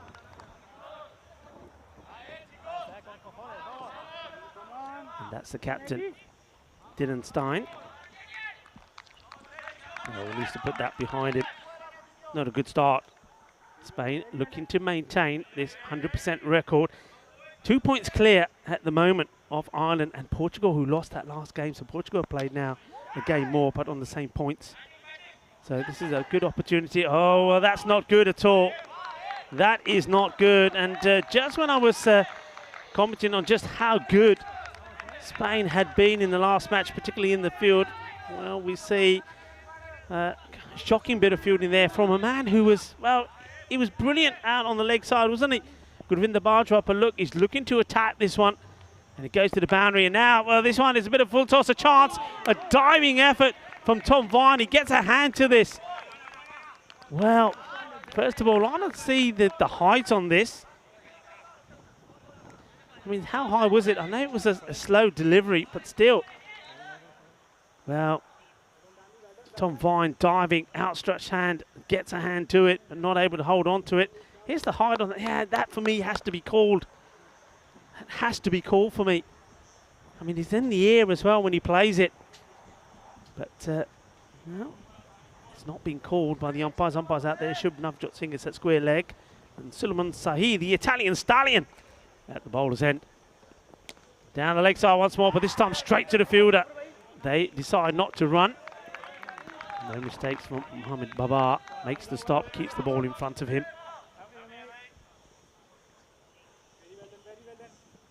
Daniel Stein disappointed he wasn't able to put that one away. This one, bit of width and played in the gap, and that's a nicely timed shot. And this is what we know that Daniel Stein, the captain of the Czech Republic, can do. He's not an out-and-out aggressive sort of big hitter off the ball. He's not a slogger by any means. He's a natural, talented stroke player, and you can see that with this shot. Rather than have a big swing at this and just trying to hit it hard, he just places it through the gap. Nice shot. So just struggling getting the ball to pitch at the moment. Dennis Stein, nicely played. They'll take the single. Well, we've seen the Czech Republic. They know how important this match is to them. Having seen Austria win that last match against Portugal, 100-96, winning Austria by 5 wickets. They now are rooted to the bottom of the table. So we have a look at some of the key players here. Let's have a quick look at the batters. Czech Republic, I mean, Havisi out there, 109 runs he scored. Buyan, well, remember, he's very great knock in the last match. Has blasted the ball all over the place. 71 he scored. Runs all together. And then you've got a big difference then afterwards. And Venkat Kasami is on 38. So they need one or two other batters to perform with Spain. I mean, they've got a multitude of players that have been scoring runs.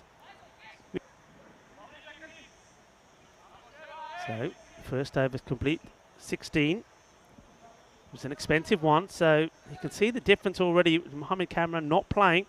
Maybe he is nursing an injury and they've decided to rest him in this one. Mohamed Babar, though, will continue to open. It's nicely played, just drops the bat on it.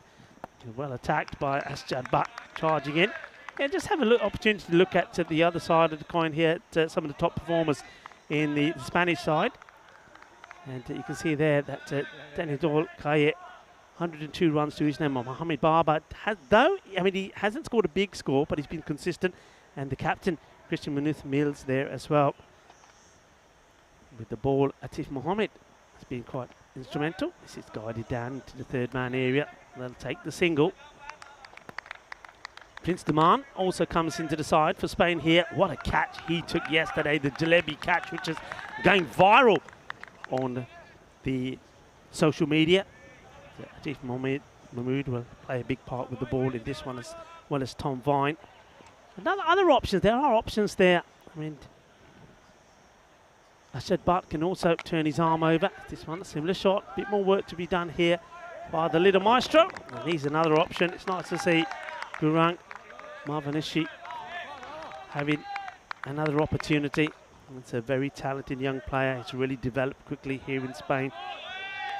He'll be looking forward to getting that opportunity. And this Mohamed Babar is one of a few bowlers that uses the ball to rub against his forehead to try and get a bit of sweat to shine on it. This one right at the batter, right at the stumps after giving a couple of deliveries where he's given a bit of width, attacks the stumps. There he goes, you see. He says, come on, pasina thoda lalama ball no thodi ji shine kara. Ball mere liye thodi ji move hove. Remember these days now, ever since the COVID pandemic, no saliva is allowed to be used on the ball. It's up his chance, got to be taken and has been taken. And a simple catch from Asjad Butt, and they get the big wicket of Sabawun Divasi. So it is Mohamed Babar that gets the breakthrough. So reliable, isn't he? So consistent. He's always there. Doesn't get any power in the shot, and that's one thing that we've been saying about Davisi. Though he has scored plenty of runs, but it seems to be his weakness is out there on the offside. And this one, well, it just sort of lollipops up into the hands of Ashad Button. You can see Davisi is very, very disappointed. He knows that if their team, the Czech Republic, are to get good runs on the board here, he's got to play a key part, and he's not able to. That's disappointment. Big match, as I was saying, this for the Czech Republic, knowing that Austria have picked up some points against Portugal. They now are rooted to the bottom of Group A. They need to get those points to stay at least on level terms with Austria. Remember, the team that finishes 5th will not play any part in Group Finals Day on Friday. Only the top 4 will play a part in that. So very important that the Czech Republic try to get something, try to get a result here. And it is Bujan who comes out at number 3. So they haven't made any changes. Bujan batted really well. He was so unlucky. What a knock it was from him in that close encounter against Portugal once more this morning, chasing 135 and looking nowhere. They got to 132 for 3. Portugal winning that one by 3 runs. And the day before, when it was very close as well, it was 126 to 123. Again, 3-run margin. This is a lovely shot. He just helps this along, flicks it off his pads. Nicely played. 4 runs. It's a loosener again. Now, Mohamed Barber, he's going to be disappointed, and I'm sure that Corey did a great job here in the commentary box with Vinny Sandhu in that last game. Corey will be having words with Barber because once again, he doesn't finish his over well. And this has become a pattern of Mohamed Barber. It's a boundary off the last ball once again. So the score moves on to 23 now. And, that one wicket.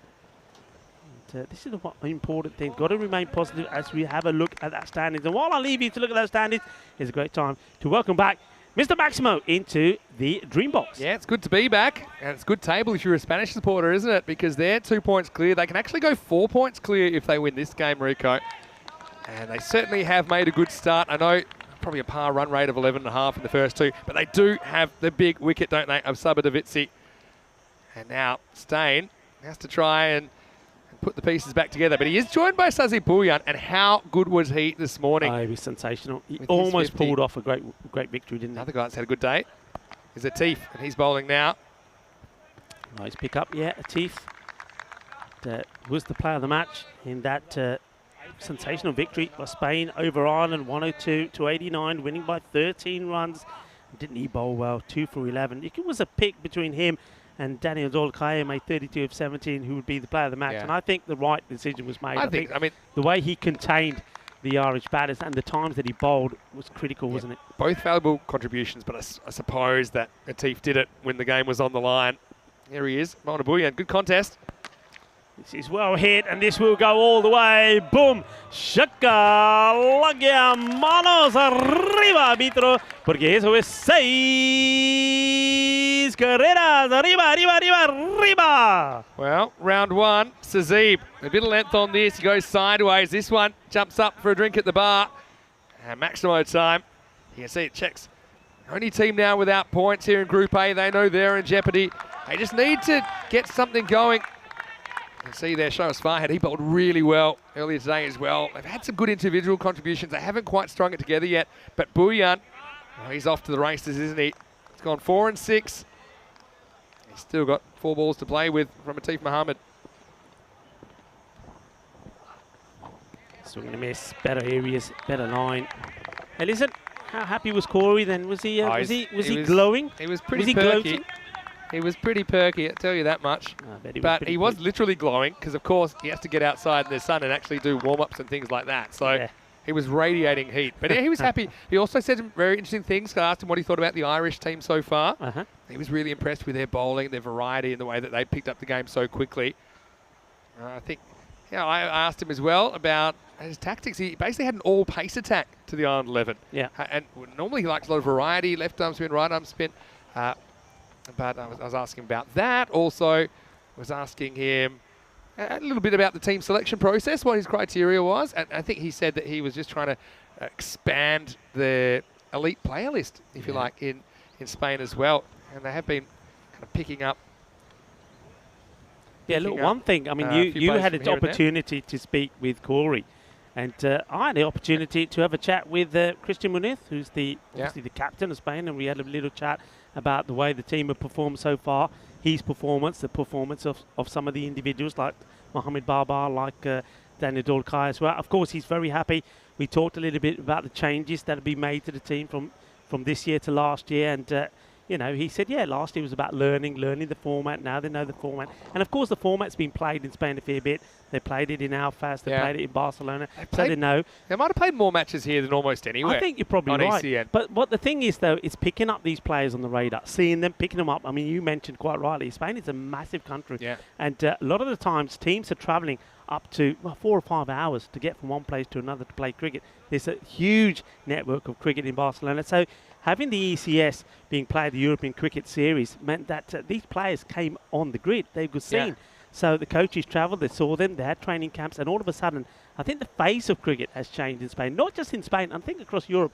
And I think the European Cricket Network, in partnership with these federations, it's massive for European cricket. Yeah, it's joining the dots, isn't it? Within countries, a big country like Spain, and we talked about Germany and kind of Italy to a lesser extent as well, probably. But also joining the dots between countries. And isn't it great to see the national teams coming together and getting more teams into one place? Yeah. Listen, you talk about joining dots. I mean, did Corey have his green pen with him, and was he doing a bit colouring? He was trying to refill the green pen with ink.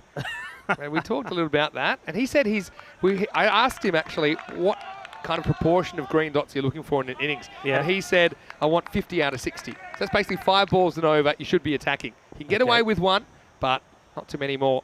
Anyway, Atif, back in business. Slices up, chance should be taken, and it has been taken, and that's unfortunate. Sometimes a little delays, not sure what the delay was, something technical I'm sure, but well, that's what happens sometimes. You get a delay, and maybe the batters just, they just lose their momentum, and one man who was in good momentum was Bhuyan. Now, Sazib Bhuyan will have to go 10 or 4 deliveries, and there's that man taking the catch, Prince Diman. The Prince is back in the house, and I tell you what, this boy, I just love the dynamics that he gives them. Look, another good catch from him. And he says, yeah, that's me. I'm flying high. And certainly, I love what he brings to the occasion. Well, I mean, Prince, he's playing his own game of head, shoulders, knees and toes. He was over the head yesterday. This one, he has to go down to ground level. And he does pick up that wicket. So, Czech Republic just staggering through, though. It's a big wicket to get. Sazib Bhuyan goes. And the score now is 30 for 2. Yeah, Prince Diman. I mean, look, that catch he took yesterday, the one-handed jalebi catch, that has gone viral. And there's so many people, wherever, even back at the hotel, even in the street, even here, everybody's talking about it and saying, hey, you know, what a catch that was.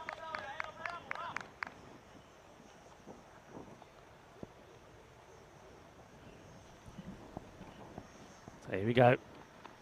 Atif. Nice areas, nicely played, dab down, but this is this field that I like really well. Something that Spain are using. I reckon that Spain, like some of these teams here, have learnt this from watching the Netherlands and England and teams like that play. They've got this man, I mean, I would call it, he's inside a 30-yard circle. That's Mohamed Barbar. He's almost like a fly slip, but in a catching position. Then they do have an orthodox wider third man covering those lines and those angles pretty well, and it's working. And well, there he is again, and there you go, just like that. That's why he's working. And well, Adam Algar just taking this, saying, no, I know the batter's in. I'm not going to allow this to get past me. Gets the left mitt in the way and takes it, end of the over. So another wicket goes down in there. Atif Mahmood doing what he does best, picks up wickets. And it's 32 at the end of the power play. Sort of an average power play score. These have been many in the 30s, 32 for 2. Not so dirty 30s. So I'd say it's probably an even-ish power play, but I do think the 2 wickets are quite significant, because I probably would say that Czech Republic, I mean, maybe don't have a lineup as long as Spain's batting lineup. I mean, they still got guys that can bat. In fact, I'm a little bit surprised that we're seeing people like Sharan Ramakrishnan so low. Even someone like Devendra Singh coming in at 7, listed there, and Sahil Grover at 8. So Sahil Grover comes into the side. He was playing as a bat. He does wicket keep as well, but Devendra Singh holds on to the gloves. They just need to try and change something, I feel, Czech Republic. It's hard because they've got their openers they're pretty set on, but it hasn't really been working out between them. But then if they're not opening, where they bat? Someone like Stain, like if you don't open him, where does he bat? I just think he needs to just find his gear for this, and don't think it means attacking every ball. For me a bit of a Francois Stoneman. He just has to hit the correct shots, hit them hard, but choose his shots wisely. Yeah, Tom Vine, somebody who's been very consistent. Loving what Tom Vine has brought to the national team in T20 and this T10 format in the last couple of years. I think I remember Tom a few years back when he was an out-and-out fast bowler, just used to charge in, and he was useful then. But I think in maturing and having good coaches working around him, he's developed these variations now. Maybe he's cut back the pace a little bit most of the time, but he is so effective. And the main thing is he's so economical, and that makes a big difference. I think Tom is a classic example of a young bowler who just wanted to bowl fast and take wickets, to now a matured bowler who just wants to bowl a good line on net and keep the runs down, a good economy rate. It's so funny how fast bowling's evolved. So I know heaps of professional fast bowlers, and they say, Vinny, all my life I've been trying to bowl as fast as I can and faster and faster, and now I'm getting paid to bowl slower balls. And a lot of them. Here's another one, which is going to get through to Adam Alger. And you see here, Vine, he's got a variety of slower balls as well. That's the thing. And I'd say he's been pretty effective today with those variations. Vine back to his mark. So, Bentaswamy. Just drops the bat onto it. Well, this is going to be close. Well, how close is this? And they're going to go upstairs here. This is going to be really, really close. I just get the feeling here that maybe that Dylan Stain just doesn't have this. He's super quick. His way. I'm going to call quick, this. But it doesn't stretch. I'm going to call it as tight. It's My tight. instinct is out. This is a photo finish. But Stain's quick. I don't think he's getting there. This will be a super interesting replay. I don't think he expected it, because he didn't see the ball go very far, and he probably thought, you're kidding me, but you're coming, I better go. I don't think he gets it. He's already walking, which isn't a great sign. You see, here comes the ball, and he's gone. Yeah. And he's gone by about probably 20 centimetres. So Vine in the follow-through. Great work. It's bat onto pad. And, well, like we said, it's a game of inches, isn't it? And, well, the Superman from Tom Vine, he ends up arms akimbo on the ground, and unfortunately Stain has to go, and that's a crippling blow now to this innings. I think he's run out for 9. The score is 32 for 3. Excellent work from the bowler. It's always difficult, those. You just finished bowling in your follow through. You see the batters taking the cheeky one, and as a bowler, you're thinking, no, you don't. I'm not giving you a cheeky single. And, well, really good work, and that just goes to show just what a good athlete that Tom is as well.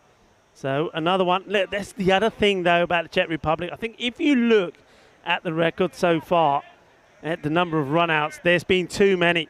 There's been far too many run-outs. And a team that is struggling to get good batters going. And, well, look at that. That tells you. That's the passion. That's the desire. That's the want. And that's something that Spain have at the moment. They have all of those things. And that's why they're putting these results in at the moment. That's great to see. You've got to give 110% in every department, bat, ball, in the field. And what a good example that was there from Tom Vine. So another wicket goes down, and just like that, it's 33 now for 3. 2 balls to go in this, the 4th over. Yeah, hit the skids, haven't they? Well done. Really good fielding this. First of all, gets himself forward, looking to take the catch. Here's the little maestro, and then when he realises the catch isn't on, he smothers that beautifully. I'm looking forward to watching him bowl, Gaurang Mayavanshi. He's a guy who we saw playing for the first time yesterday for the Spanish side in T10 International. Yeah, didn't have the greatest day with the ball, but he's one guy. Obviously, we've seen him develop at ECS level, so I think it's going to be good to see him get another opportunity. Last ball coming up of the 4th over. It's well hit down the ground, will just be a single, so go back on strike. So going to 35 on the board here now. Yeah, but you know what, Vinny, one thing that we've learned over so many games, you said we've done thousands of games. One thing we've learned is Doesn't matter what happens in one match, the next match will be completely different. Doesn't matter what happens one day, the next day can be completely different. We've seen that already. Hey, have a look at what Austria just did there. And I think that Gurang, the little maestro, I think today is going to come good. You need to keep a level head and not get too crazy when things are going well and not get too hung up on yourself when they don't. And I think we saw that from Austria. I was just chatting to some of those guys. They're feeling confident, and they're going to take on Ireland tonight. Remember, Ireland lost their game against Spain, and they're going to have the night game that probably will go a bit longer, you'd imagine, tonight as well. So, yeah, plenty of entertainment still to go. Still got one match after this. That's going to be a filthy wide to start the over. It's going to be Hamza Salim Dar who's going to bowl. And didn't he bowl well in that defence? Yeah, he bowled brilliantly well. I mean, the one thing I was surprised, not surprised, but I was very pleased to see about Hamza. Hamza is a great bowler. He, out of all of the players out there capable of bowling, I think he has the best Yorker when he gets it right. But he also does stray a little bit. But in the last match, there was no extras at all. He was good. But this one's up in the air. It's a chance, opportunity. Well, they're hesitating. Somebody's got to call it. Well, it has been taken in the end. Well, I don't think there was actually a call. It was mine, yours, and in the end, Daniel Dore decides, you know what, you're bigger than me. If you hit me, but I'm taking a catch. Well, DDC does a scarecrow impression here because he doesn't have to move. He doesn't have to move. And Gravinda came in like the 540 from Barcelona here, didn't he? Because he's coming in, and Dorkaya, he says, well, I can hear footsteps, but I'm gonna watch the ball, and hopefully whoever's coming my way gets out the way. And so disappointment for Kranthi Venkataswamy. He was pretty good earlier today, but this time he has to go for just 2 off 6. And Czech Republic finding it hard going in these middle overs. The score now is 36 for 4. Yeah, just not happening for them. Look, once again, like in the earlier match, they made a good start on that time round. It was when they're in the field. They made a good start here with the bat. Made a good start. 16 came off the first over, but well, just little errors, I think. That's what I'm going to put it down to. Little errors. That run out was a good example of that. A false shot being played by Buyan. Those little errors are costing them, and they're the sort of things they need to iron out. They need to put them right. Otherwise, they're going to find themselves being eliminated before it gets to the final stage. So Hamza, well, he's continuing good form. I think he took a wicket very early when he came on to bowl in the last match. He didn't bowl in the first 2 matches on day 1, but here on day 2, he's bowled in both, and he's been successful in both. He picked up a wicket 1 for 1. And the 1 run he's conceded was the very first ball, was the wide ball. So showing signs of the improvement that he's made in his game. And he comes once more. Oh, that's so well bowled. Beautiful delivery to the left-hander. Yeah, that's natural angle across the left-hander, isn't it? From Hamza Salim. Oh, he's a great player to watch, isn't he? I mean, he might have hit one of the biggest sixes I've seen yesterday. We've seen some big ones, haven't we? We hit one yesterday. Yeah, it was about this time yesterday, actually, where, let's just say, some lip readers would have had some interesting material when we cut to Corey in the dugout. Don't know what you're talking about. It's well bowled again. Quick cut right into the body of Ramakrishnan. I mean, taking the wickets has really shut down the boundaries as well. So they haven't scored a boundary since they lost that second wicket, which was in the power play. Since then, we just had 1 dots, a run out, a wide. Not too much happening on the scoreboard. In the first 3 overs went for 32. But yeah, you can see it right now that the next 10 balls, they've only got 4 runs. So things have ground to a halt for the Czechs. Gets a good bit of bat on this, but once again, that's the other thing. You know, when things aren't going your way, little things like that, like those sort of shots, they always go to a fielder. And you're seeing that here with Czech Republic, whereas with 1 or 2 of the other teams, they get it in the gap or etc. But it's just not happening for them. Got to say, though, I'm happy to see Sharon Ramakrishnan get a bit of an extended opportunity at the crease. I think that he's a guy that could bat anywhere in the order. He's good enough to open. We saw him do that last year, actually, in some games for the Czechs, even when they had players like Ashokan and Wickramaseka around. Nice looking shot. Once again, it's fielded. Tom Vine out there. On the backward point boundary. So again, it's just another single, so more tiki-taka. Got to go big. Yeah, so, I mean, shut things down here in this over as well, hasn't he, Hamza? Got 1 more ball to go. Let's see if he can avoid the damage. Ramakrishnan to face. Goes for the big swing and misses out on it. It's the right idea, but no contact. Dot ball, gold dust in this format of the game. That is the end of the over. So now 5 overs down and the score 38 for 4. Need things to happen, need them to happen quickly. And what a marvellous, marvellous day. Hey, Vinny, don't you have to pinch yourself every day when we're standing here watching the cricket in the Costa del Sol, the sun is shining, the cricket looks marvellous. I mean, it don't get any better than this. Oh, look, it's about as good as it gets. And I'm really looking forward to seeing the lights take over tonight as well. You see, no one's cracked more than a dozen. Davizzi, he'll be disappointed that he couldn't last more than 6 balls. Stay and run out. Yeah. I mean, you already feel that it's been a tournament of what might have been for the Czech Republic. They're the run-out specialist. How many run-outs? So somebody will tell us how many run-outs there's been. This is their, the 4th game. How many times have they had run-outs? I feel like you might run out of fingers if you're counting them as well. But, look, here's a moment we've been looking forward to. It's going to be the man we call the little maestro. He was a leading wicket taker in the ECS in Barcelona last year, Mayavanshi.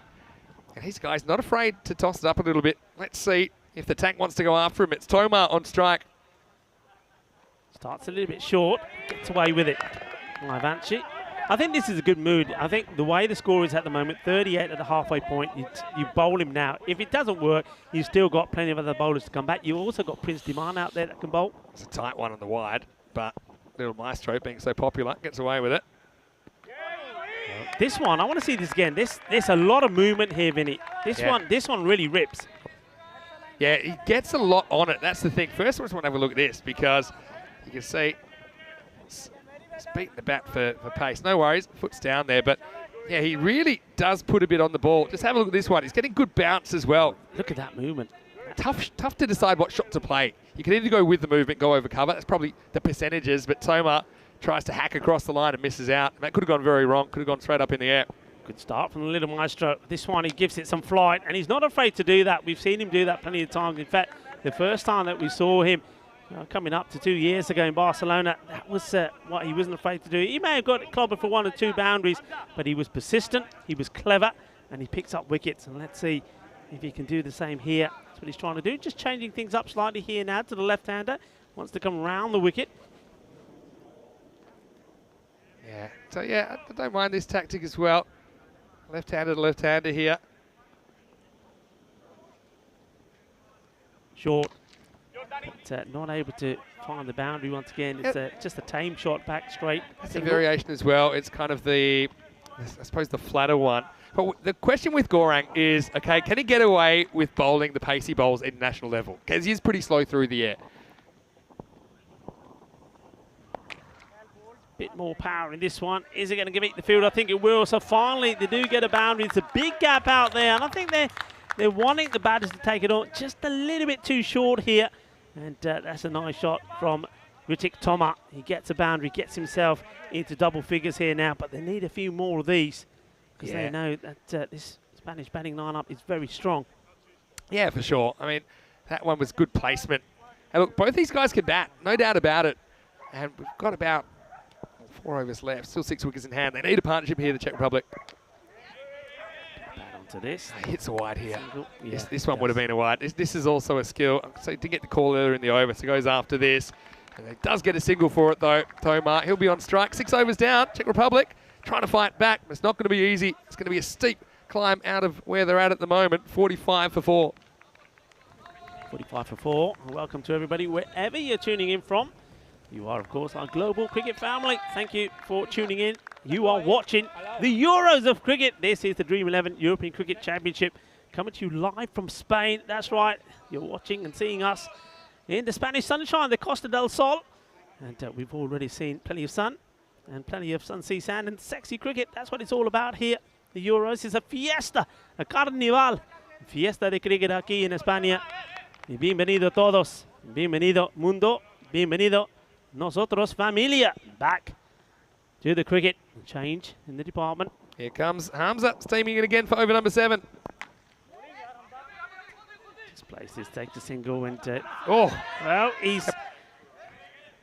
gets the throw in, and it's a good work. I mean, he doesn't go for it straight away. He thinks about it and decides, yeah, I will have a go. He does get him.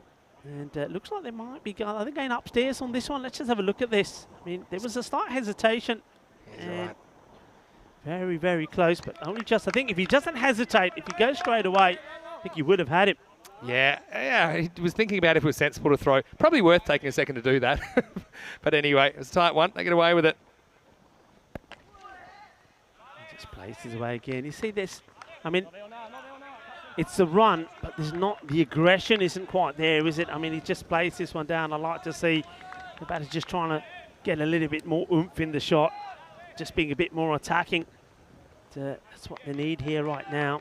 Singles just not going to do it. I mean, there's no point just passing on the strike from one batter to another. Nobody really is hitting the ball big at the moment. Hamza Salim once more.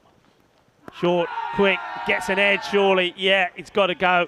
And it's a short ball that does it. Well bowled. And look, if you're going to bowl short, it's got to be at the body. That's what I say all the time. Can't be way down the leg. Can't give too much room outside the off where the batter gets the opportunity to uppercut. Yeah, this is a good ball. Change of pace. Change of line, bangs it in short, right at the batter, and Toma, all he can do is get a little feather on this. And good work again from Alga behind the stumps. Good catch. Yeah, Alga's been good. He's been solid back there today. I think he's come up a little bit as well. I don't think he's quite as deep as he was earlier. He takes on at a comfortable height. So the tack misfires, unfortunately, here in match number 9. He has to go for 9. The score now is 47 for 5. Yeah, it's just not happening, is it? And whatever they're trying, everything they're trying, and there's no shortage of trying, but they just can't get things happening. Nothing seems to be going their way.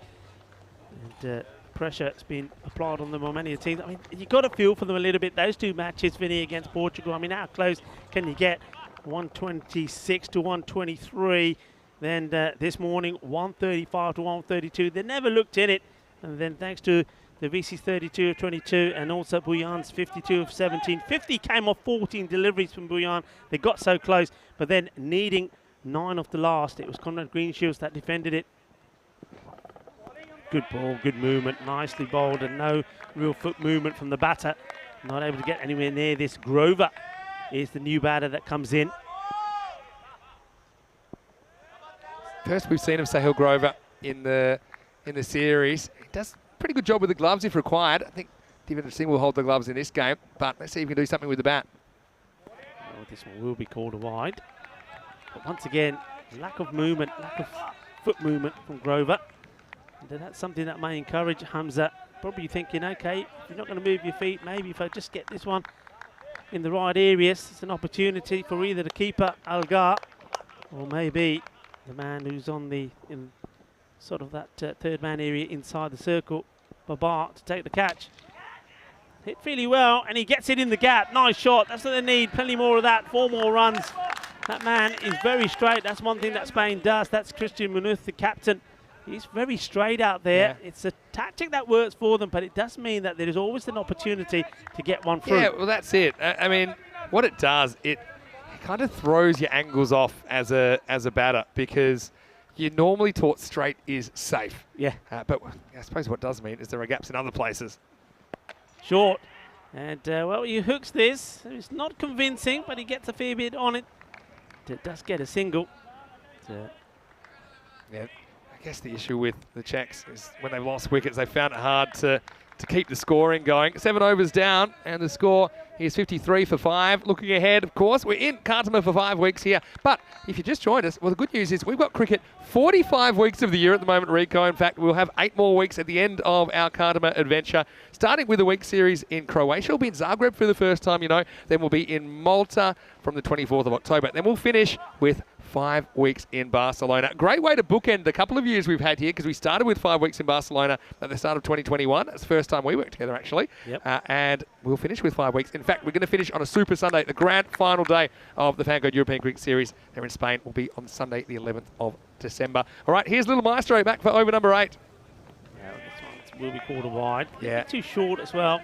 Here's the one where he does creep across, but it's so wide that I think it's still a wide. Don't know if we'll get a chance to see it because Gorang gets through his overs pretty quick, but I don't mind that. Grover wants to go big, wants to go down the ground. This time he's just quite happy just to play that down. On guard, does the fielding himself. Quickly ejects the glove. The thing that amazes me about Gorang, I mean, he looks like he should be doing his homework, but the thing about him is that he's actually got a really mature cricket head, and he doesn't get flustered. He doesn't get flustered. Even, okay, they got after him a bit yesterday. He's just going about his business. He's a really likeable kid. And intelligent guy, isn't he? Yeah, very, very smart bowler. Well, this is, well, I've heard sound of helmet on this to me. Has this come off Alga's helmet? I've got bat to a helmet. Let's see what happens here. Yeah, I think, yeah, it's definitely hits a top edge, and it is. It hits him between the eyes. That's a good reason to have your helmet on when you're behind the stumps. And he doesn't really have time. He starts moving, but he just can't get his hands up in time. I don't think he can call that a drop chance. Well, this one, it could be an opportunity. He's hunting for it. Doesn't quite get it. He really wants a wicket here, Mayavanshi, doesn't he? He's running out of chances, but he's still bowled very well, hasn't he? He's only conceded 11. Remember the first time that we saw him? I mean, like you said, a couple of years younger then. He just wanted to bowl. How many did he bowl to you, the nets, didn't he? Yeah, he was bowling 24/7 pretty much. This one does him as well. Look, lack of footwork. Just hoping that he can get a bit of bat with the ball. But really, you got to. This is the thing. I think the little maestro here is getting away with it a little bit here. I think good batters will come down the crease and play him full and hit him straight. That's the thing. Get someone that's prepared to really counter-attack hard to him, and let's see how he handles it. That's the question. Yeah, I even played like a street game in Barcelona. I got to keep to him. It was heaps of fun because he doesn't mind tossing it up. It's exciting stuff. Hits it hard, looking for that gap again. Capitan Mills comes in. Starts the tidying up. Yeah, just slices that a bit. Yeah, Sharon's not quite on yet. He's 5 off 9. Oh, there we go. Some good-looking roosters in the check lineup. Don't worry about that. Seems had a pretty good day as well. Last ball for Little Maestro. Tracks this one down once more. But again, it's just ticky-taka. In comes the throw. So it's a nice tidy little spell. Goes for 13. Not able to pick up a wicket, but still, he'll be happy with that. I think he needed that, didn't he? Just need, after the spell yesterday, he needed a good spell here today just to boost his confidence, and that would have done him some good. Yeah, for sure. Can only concede 13 in 2 overs. Pretty good. Keeps the brakes on, doesn't he? And yeah, the issue here is the batters that have come to the crease haven't really been able to go at the pace they want to. I mean, Ramakrishnan 5 off 9. I think maybe he just needs a game at the top of the order. Just try it. Tell him to go and attack the power play. He's got the shots for it. He's finding it a bit tough in the middle order with all the boundary riders out. And Grover, I mean, it's his first opportunity to bat in the series. He's 8 off 6. Let's see if he can do something. We normally say it all happens in the 9th. Well, the Czech Republic, they need something to happen, don't they? Because at the moment they're on 74 pace. Just looking at the time, though. Rapido, even I know what that means. It means hurry up because I don't think they've got that long to bowl this over. Yeah, I reckon you'll see them hustle here. I've got them at 38 minutes, and you're meant to start the 10th over by the 40-minute mark. Now, there was that delay, though. There was that delay, which they're probably by a couple of minutes there. Yeah. So maybe you're looking at kind of 4 minutes to bowl this over. The first 5 wickets you don't get any allowances for, but the 6th wicket on, you get a minute. Yeah, they love a wicket now, just to know they're safe on that. This won't help, and this one does go through Algar as well, so that'll be 2 wides. The other thing is, who's going to bowl the last over here? You got Mohamed Baba to come back. Maybe that would be the plan. You also got a couple of other options. You've got Atif Mohammed. I'd probably go for him, to be honest. You got Daniel Daud-Kaya, who they tried first up with some spin. I wonder if they're going for somebody new. Well, I mean, you've got those options. I think if they're in a higher scoring match, you probably would go back to probably Atif. But it's also Prince Diman. I'm surprised that he hasn't turned his arm over in this one. Yeah. Don't want to take too much for granted, though, do you, here? Vine. Well hit. Once again, fielder there. Good clean pickup, and in comes the throw. I'm loving the energy here. Just early on in that first over, there were a couple of blips, weren't they, with Daniel Daud-Kaya. His first ball was a poor one. Then we also saw quite a shocking misfield from Gurwinder Bajwa, but they've soon put that behind them, and they've raised their standards once again. All right, you've got to hit the go button now, Sahil. He'll be trying. Expect a slow ball here. Slow ball. And it will be just knocked out for 1.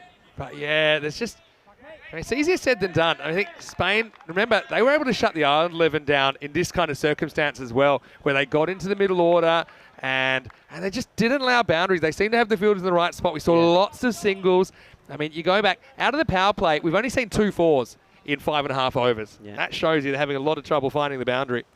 No 6s, of course, in there. Once again, well struck. But once more, it goes straight to the fielder. And it's tiki-taka once more. Good spell here from Tom as well. Just once again highlighting what a key economical bowler he is for his side. Maybe he doesn't pick up the amount of wickets that sometimes he deserves, but he doesn't give too many runs away either. Well, here comes Tom with 2 more balls. He's only conceded 8 runs in the 10 deliveries he's bowled.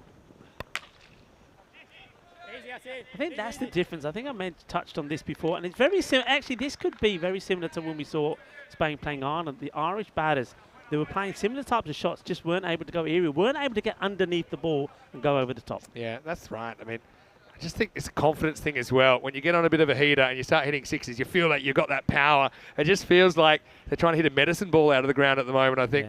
Yeah. The Czech batters. But a lot of that is due to the pressure that's been created by the bowlers and also the fielders.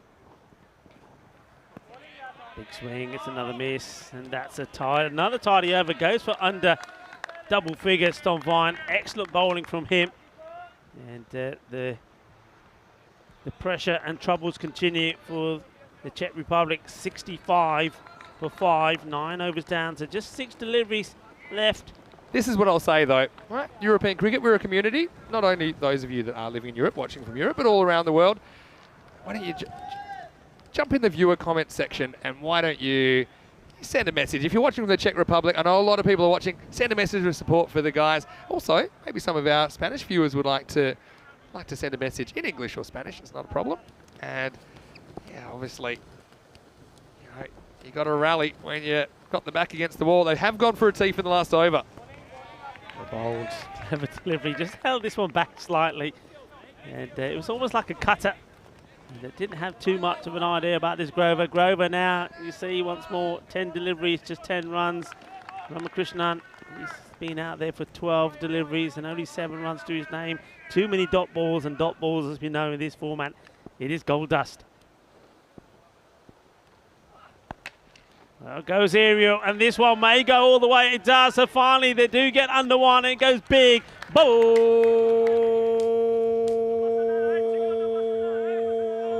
Volley, Shaka. Well, they desperately needed this, but that's the difference you see. They just do show that a couple of steps down the wicket, gets to the pitch of it, and bang, it goes all the way. Why weren't they doing that against the spin? Yeah, man. Finally breaks the shackles, doesn't he? And that's a nice shot as well, but this time it goes to the fielder, tidily done. In comes the throw, into the gloves. Nice work again. This time it's Hamza Salim. Little maestro now to the left-hander. Has to go across to the other side. What can they get to here? Burglar boundary. Fairly ugly looking 80. But we've seen scores like that defended. I mean, Spain themselves. Remember last year, they had some entertaining games with scores in the 80s. Anyway, Teef, he's had a good day. Left-hander to left-hander now. Firmly struck. Work to be done for the fielders. Got to get a dive in here. And, well, I think, do they save this? Well, I'll have to see this again. Well, Daniel Dorlkaye gets the touch in here. I reckon he's okay here. I reckon he keeps his foot in the air. Well, my issue is, where does his foot take off from? Because he has to run behind the fielder. It's this last step here. See, he's outside the boundary, so it's going to be four runs. So that was my issue. 4 runs. I mean, it's not good from the fielder that comes across. Yeah, I can see why you thought he was fine, because it seemed like a clean stop, but I suppose the issue there... I thought he was in the air jumping from inside the rope. Well, even if he was in the air, if he takes off from outside the boundary, I thought he was in the air from the inside and touched it as he went over. That was my initial impression. There we go. We said burglar boundary. That's exactly what they did there. They stole one that really should have been handled. But, I mean, that's what I'm talking about. Ramakrishnan, he can bat. I mean, that's a good shot, isn't it? He's cracked that through the covers before. He's played 2 great shots here, and that's why I'm surprised why he's waited till, well, after he's faced almost 2 overs to start playing the shots, and same with Grover. And here we go again, you see. I mean, you may be out here, but look, you'd rather that. Bear in mind, that's only the 6th wicket that goes down. You're in the 9th over. That's the sort of things you need to be doing earlier. Guess who takes the catch? Well, it's the Prince. The Prince is out there. Well, you might as well give him his throne, eh? I think the Prince should wear a crown. I'd love to see. Can we get the cricketer Spaniard to get a crown? Because I tell you what, he's a popular figure. Anyway, he's not singling 6. Maybe he organised a Tiora. He's just dancing. Yeah, I like it. Anyway, look, I mean, I think there was some intent there from the batters. I think that's the thing. They weren't really being too defensive. I just think they didn't get too much in the way of a diet of bad balls from Spain in this innings as well. So Ramakrishnan does get the 4. That's the only boundary that he'll get here in match 9. He goes for 11. The score 76 for 6. Yeah, I'm going to disagree with you there a little bit. I think when you got wickets in hand, I think you could attack a little bit more. I think you can throw more at it. And if you're going at that rate, I mean, just have a look at the rate that the batters were going. I mean, we've got Grover out there, 12 balls, 17, and that wicket just going down there, and that was 14 balls for 11. If you're going at that rate, well, you're far better off saying, well, it's not happening for me. I'm going to try. If I'm gone, I'm gone. Maybe the next batter that comes in can hit the ball clean and get a few boundaries for us. And this is the kind of guy that can do that, actually. You've got Devendra Singh. He'll only face the one ball in this innings. He's got a teeth to deal with. He's got 2 for 20. Strap yourselves in. It's last ball time. Oh, chal. Well, he's going to have to hurry. He ain't going to get there. He's going to be run out. And Navjot Singh puts the finger up in the air before the batter even gets there. He says, you're just going one way, and that's that way. See where I'm pointing? Yeah. So no run there at the end either. The 7th wicket goes down. 76 is what they will finish with. It's actually intelligent keeping as well from Alga, because the thing is, it doesn't matter who they run out, because it's not like they're trying to get an established batter back on strike. He knows he can just throw the ball quickly to a teeth. It's a safe way to get the out at the other end, so they save another run. And yeah, you're right. I mean, 76. Looks a bit thin on the ground, but we haven't seen Spain bat yet, and I know that they'll probably experiment with their order a little bit. I know that Govinda is listed to open with the Prince, and I think that'll be an interesting power play coming up. But look, Czech Republic, no matter what, they'll be giving everything. They need to try and pull some points from somewhere. They do have runs on the board. Is it enough? We'll have to find out in a few minutes. But now, let's have a look at the highlights. And the home team, well, they're fresh off a big win against Ireland 11. And even though that one disappeared, the left-handed combination of Davitsi and Steyn were out there. And this is a rare one, wasn't it? That he had to chase all the way to the boundary. Well, save the blushes, but it was a kind of hit-and-miss start, put it that way, from these openers. They haven't quite clicked, but Spain, they hung in there. And you just had a feeling if they could get these guys out, it could be a bit of a grind in the middle order for the Czech Republic. See, Saba ends up getting out. He was kicking himself.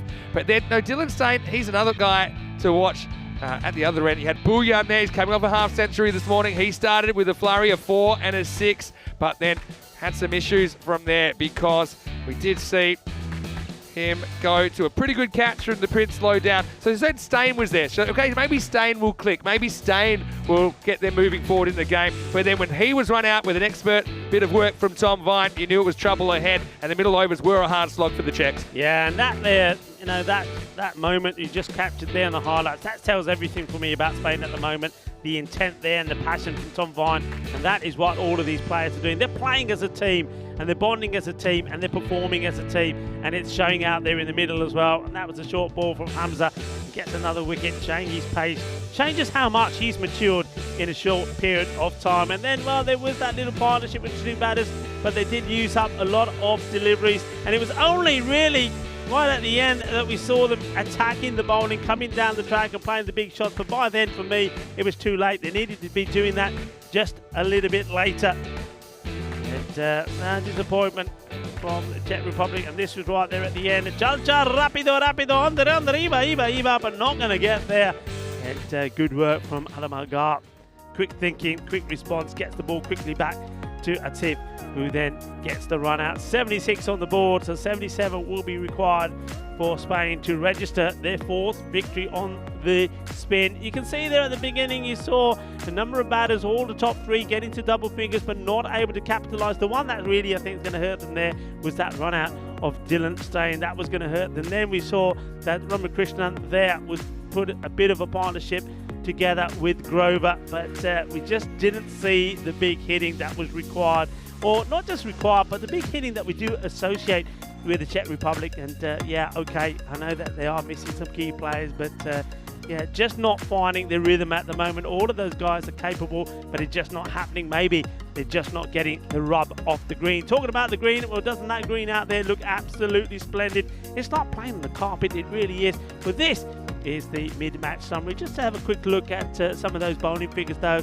before we go to the break. And well, it was an expensive one, expensive gamble for Daniel Tolkaya. He was taking over from the hitman Mohammed Cameron, and didn't really take his place that well. So Cameron, well, your place is still secure, I reckon. Mohammed Barber bowled really well, just a 1 over. That's all he required. A tip to go, 2 wickets for 20. Once again, probably the pick of the bowlers, along with Hamza Salim. And Gurung, the little maestro, bowled his 2 overs for 13. He'll be happy about that. That will give him some confidence. So there's the mid-match summary for you. Once again, things are just not happening for the Czech Republic side. They finished on a very low par, 76 for 7.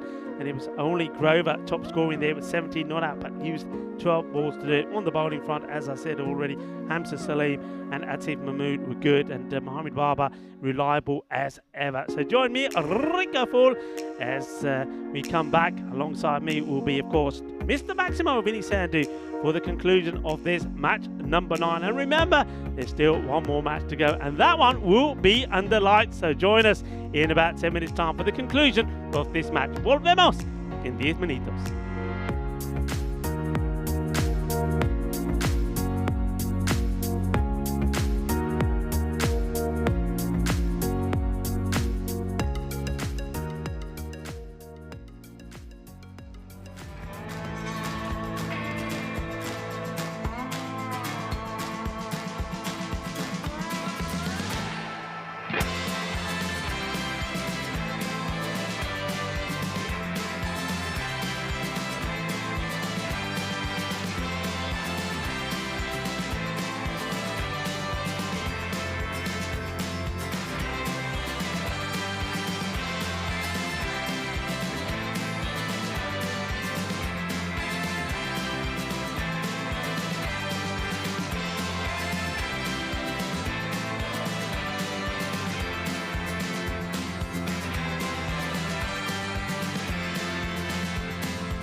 Hello and welcome back to the conclusion of match number 9, and Spain, the unbeaten side, the only unbeaten team in the group, are looking to do and make it 4 out of 4. They've been once again pretty good out there in the field. Only that one blip in the very first over from Daniel Dolkaya where 16 runs came off it, and there were a few misfields as well.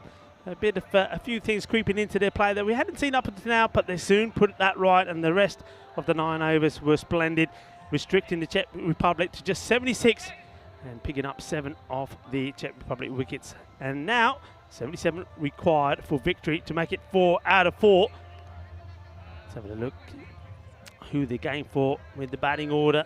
Well, there's going to be more changes here. It wouldn't surprise me if they stick with the captain, Christian Munoz Mills, and it looks like to me that given an opportunity to Adam Alga, we saw him have a brief knock in the victory against Ireland. Gets another opportunity here, does he? No, I don't think that is. I think we're going with, I think that looks like Govinda Bajwa, and it is. So just ignore what I've got in front of me here at the moment. That definitely is Bajwa. It gets off the mark straight away. Nicely played, the left hand and right hand combination. He's going to be joined out there with Prince Diman. Bajwa off the mark straight away. So once again, just changing the order around slightly. I don't mind that at all. I think it's an opportunity this to give these two batters an opportunity to get some runs. Just flicked away. It's a gentle little touch. Chase on for the fielder, and uses his feet, plays it safe, stops the ball. Well chased by Fahad. And it's Sengupta who's opening up the bowling. It's been good for his side, been pretty reliable, been pretty consistent. 2 runs there to the Prince.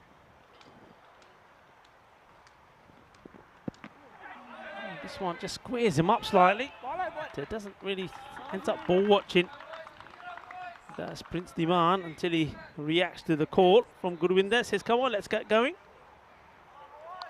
Not sure where this catches him. Seems like he's in a bit of discomfort there at the non-striker's end. Prince. So let's have a look at this. I mean, it just nips back at him. Well, I think, well, I was thinking thigh pad, but from the reaction there, it could have been a bit of furniture that got dislodged. Yeah, this one, he goes for a big swing across the line, misses out on it. Half-hearted appeal from the bowler, but this is surely going over the stumps. And you can see that the bowler in the end saying, yeah, okay, umps, I know. Yeah, going way over. You can see there. Yeah, too high. Ambitious shot, though, attempted, but disappointed. Gurwinder Singh that he's missed out on it. He hasn't missed out on this. It's a nice shot, and that will be 4 runs. Beautifully played. Lovely shot to play inside the power play. You can see that the fielder is inside the circle there, and though there is a man sweeping, it's got a long way to come across. Safe shot to play. He gets it right. Just waits for it. Slightly slower delivery from Sengupta, but no mistakes from Bajwa. Nice, clean, crisp shot. 4 runs.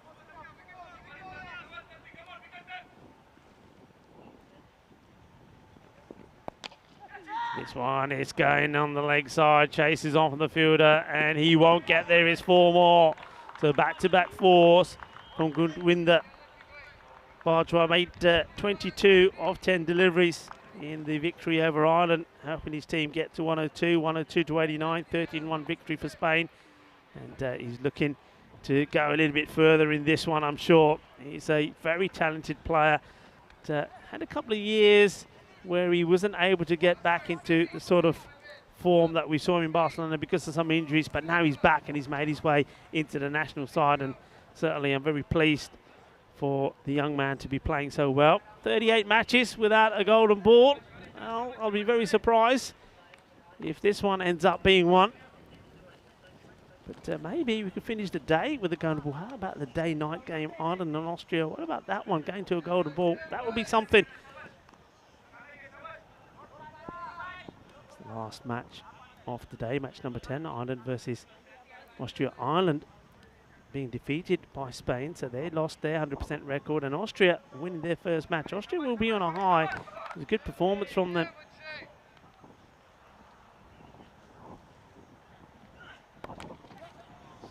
Carves this one away to third man. No mistake there from Venkateswamy. Just a single.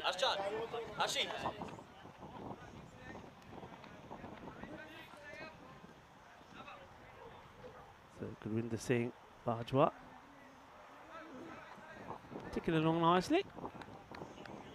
Back on strike.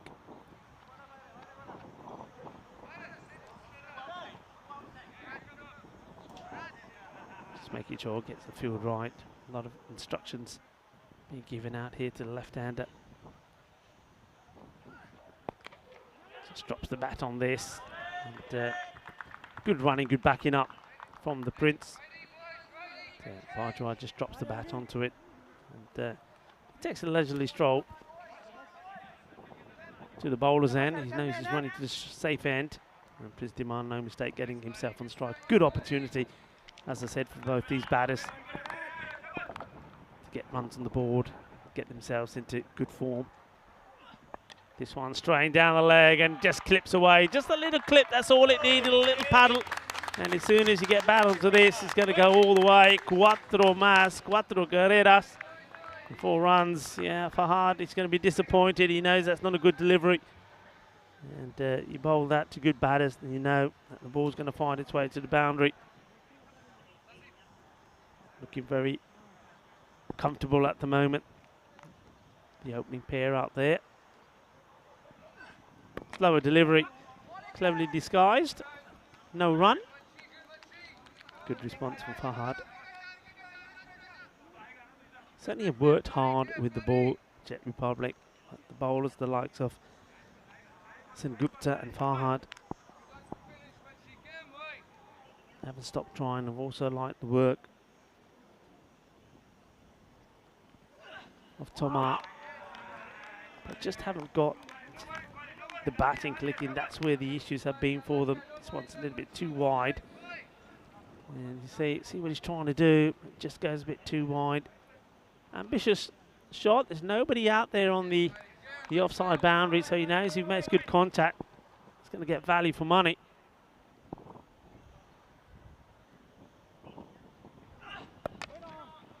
Wade on is the call. No run. Good call.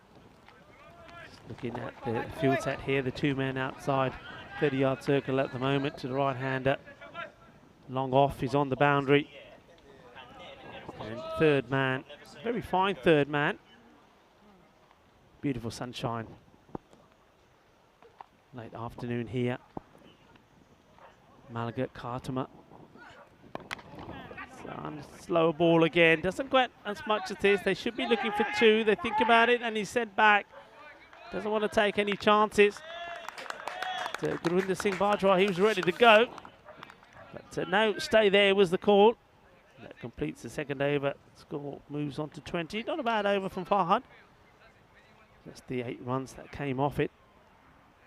2 batters get together in the middle. Let's get an opportunity to, well, take in this view once more. It's absolutely stunning. The Sierra de Cartama there in the background as we have a look. Spain are looking to, well, put a 4-point cushion between them and Ireland in second place. Ireland, though, have that game in hand, and that will be against Austria, the final game of today. Austria, well, they've registered some points on the board, and they were able to stop Portugal from leapfrogging Ireland. So Portugal stay where they are for the moment.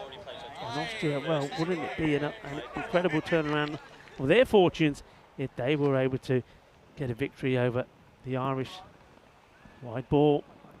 Be interesting to see how Ireland respond to that defeat to Spain. It was a tight contest, wasn't it? Spain only getting 102 on the board, losing 8 wickets. Daniel Tolkaye was the pick of their batters, as this one has just been dispatched. It's not a good delivery at all from Wiyan. It's a loose one. He's on the legs, and just easy pickings, isn't it, for the Prince? Just bad line, and he swivels on this. He does a bit of the MJ. Oh, as this goes to the boundary, gets the old spin in. He can't be bowling it there. And Buyan. This one. Yes! Well, it was a shout of yes because of the initial misfield. But once again, the batter saying, no, I'm not coming, I'm staying here, says the Prince. 13 of 10 deliveries now.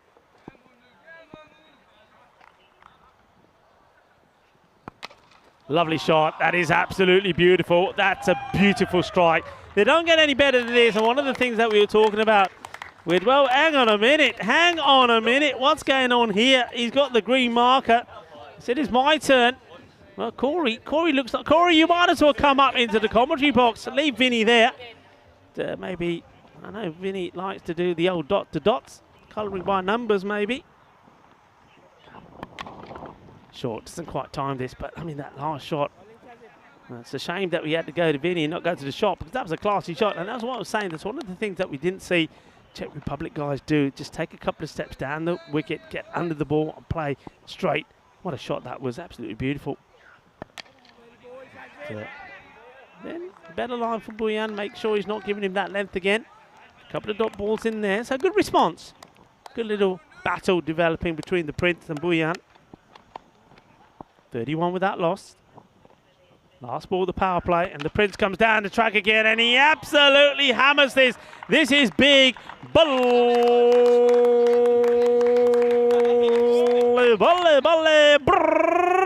Shaka Lagya. Well, this is classy. And once again, that's what I'm talking about. You got to make things happen. You got to attack. You got to come down the track. You got to get right under it. When he throws everything at this, well, when you talk about putting your weight into the shot, that's what you're talking about. I mean, just dances down the track, and all the power, all the weight goes into it. There's no way, he says, there's no way this is not going. Look at that, it's there. Just gives it a little thrust off the right leg as well. 6 runs, good hit, and the two of them are enjoying themselves. Two men from the Catalonia part of Spain in Barcelona combining together. And they're enjoying themselves out there. 37. The first 3 overs. That's the power play completed. And 3 bowlers used. Not able to get the breakthrough. Going away very comfortably here at the moment. That rate is under run a ball. So no risks have to be taken here. 40 runs needed in 42. And this is not going to help. Oh, that's Gandhi. The Gandhi ball. That's going to be 5 wides. And that's not what you need. And, well, it's not the first time we've seen this from Patel. He's had issues with his line, and you've got to feel for the keeper there. He does his best, Devendra Singh. But look, despite his outstretched dive, he can't get to that. Wicket keeper the coach to keep a ball. Ball Gandhi ball wide, 5 runs. And that is not what you need to be doing. And we saw this yesterday, and actually we were quite surprised by it against the Irish team, because he struggled, didn't he, Patel? And he then was given a second over as well. I think he went for about 43 of his 2 overs. And gets this one through, though. It's always very difficult for a bowler when the first one is as wide as that. And this one back on the money. A couple of dots. Just getting a little bit frustrated here, maybe. I mean, there's no need to be, but I think Devendra Singh's a sort of batter. He likes to be getting back on the ball and keeping the score ticking. Those 2 dots, I reckon he'll come down the track and try and do something here. He knows that Corey's got the green marker back. Well, no run once again, so another dot. So apart from that 5, the 5 wides, he's joining up the dots there at the moment. So now we definitely want the big hit. Patel to Singh. Oh, that's well bowled. Much better. Well, we just needed the one delivery to get the radar right. Now he has. And after that shocking first delivery, the Gandhi ball that went for 5 wides, he's now get 4 dots in. Talking about dots, I wonder how Mr. Maximo is doing with the coloured pens there, doing his dot to dot. Well, I wonder if he's going to send Corey in here and just take over from what Corey was doing. I want to know what's happening. I'm going to have a word with Fletch. I didn't think that was allowed. Fletch, what's going on with the PMO area there? Letting a Maximo in to mingle with the players.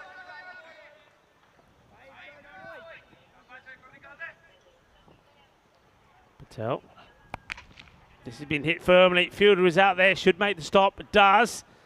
And, well, that would have been interesting if the cap had fallen on that ball. Would have been purely accidental, I think. But it's just another single. And right on cue, well, he's back. It is Maximo who comes back into the Dream box. So, well, he's left Corey to lead the team. Hello, welcome back. What were you doing there? I was just wandering around the ground. You know, I've got the all-access pass. I heard you saying that. I've got the all-access pass. It's part of the deal here. But what I will say, it's very Corey. He makes a system, and look, I like it. They're gone. They don't even have any paper left. They don't even have. They don't even have a piece of paper. Is that right? Yeah, they don't have any paper. So what's he writing on the table? I don't know. So to build Corey's system, like just when he says, "Okay, we're going to do a plus minus for fielding," and he gives up after about 2.5 overs. Anyway, look, they're playing good cricket. I've got to say, it's great to be back with you. Looking forward to the night game as well. Indeed. Chatting to some of the Irish guys as well, and they're pretty keen to get some points as well. I mean, that's going to be a cracker of a game later on when Austria take on the Ireland 11. It'll be under lights. So, yeah, looking forward to that. Really looking forward to that. And also, as I was saying to the viewers, I mean, Austria, they'll be back on a high again once they're after that win. And it's a convincing win.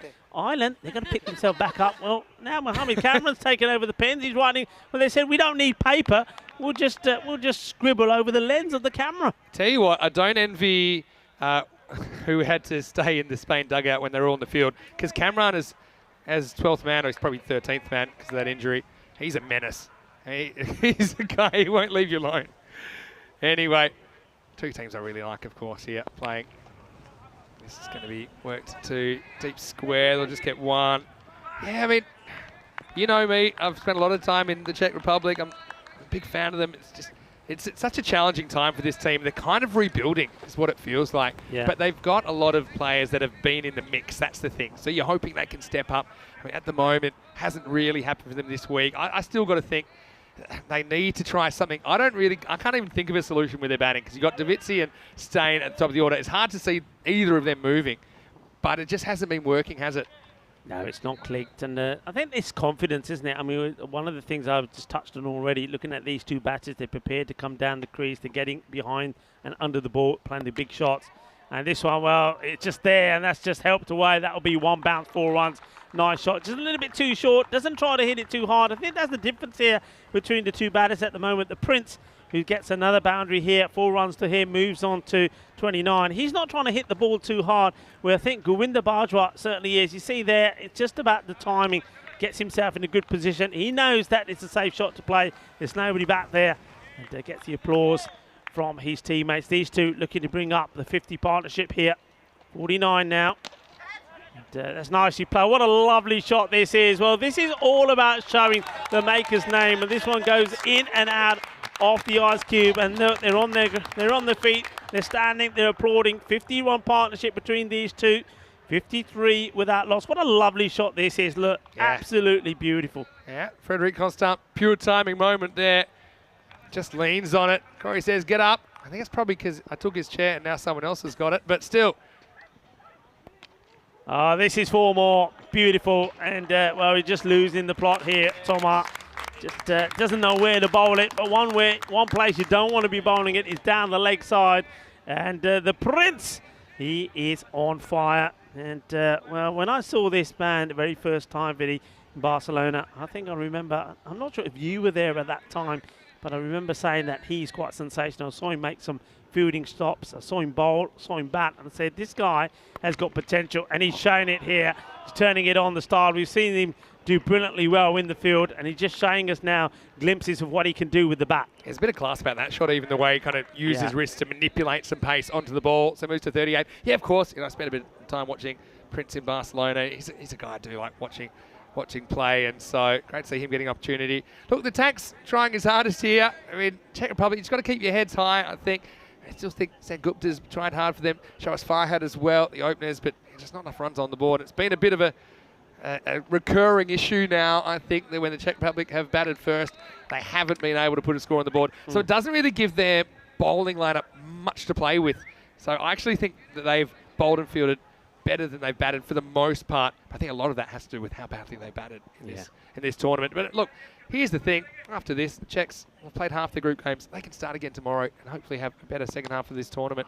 Again, they'll be, I suppose, concerned with the fact that if they can't improve their game, they will be the team going home on Thursday night. Well, one thing they'll be hoping is, well, not just will it be all the Irish supporters here, and a lot of Irish in Spain and this part of Spain as well that will be supporting Ireland, but I think the Czech Republic will be also hoping that Ireland can get the victory over Austria. They won't want Austria to get another win and be 4 points above them, because that's going to then take some catching to do.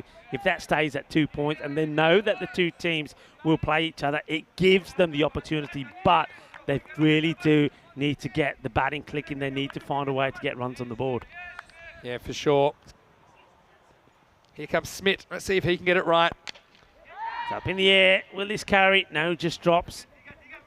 And it's little things like that. I think I mentioned this when they were batting as well. You know, there was some nice shots played, but they were going to fielders, they were going to hand.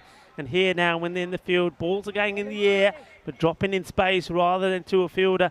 And sometimes you just think, well, look, whatever we're doing, it ain't working. But you're absolutely right. Tomorrow is another day. Yeah, it's true. Look, I was happy to see Smith Patel bowl much better first over this time. That's the thing. He didn't play day one. He's come into the team today, and he's just taking a bit of time to settle.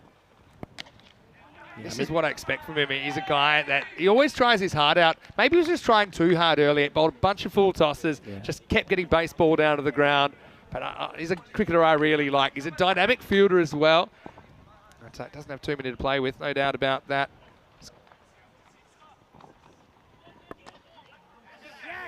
Nicely played. I think that's a catch, but I think this is bumped. The fielder's thinking about it and thinks, nah, it's not.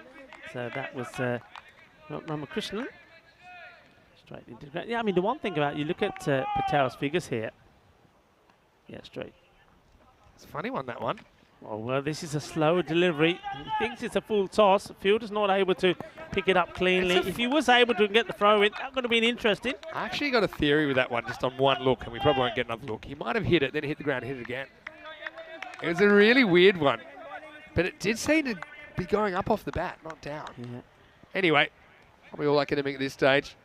Govinda, again, he hasn't quite shown his best. He's the kind of batter that can get on a real run. It just hasn't happened as yet.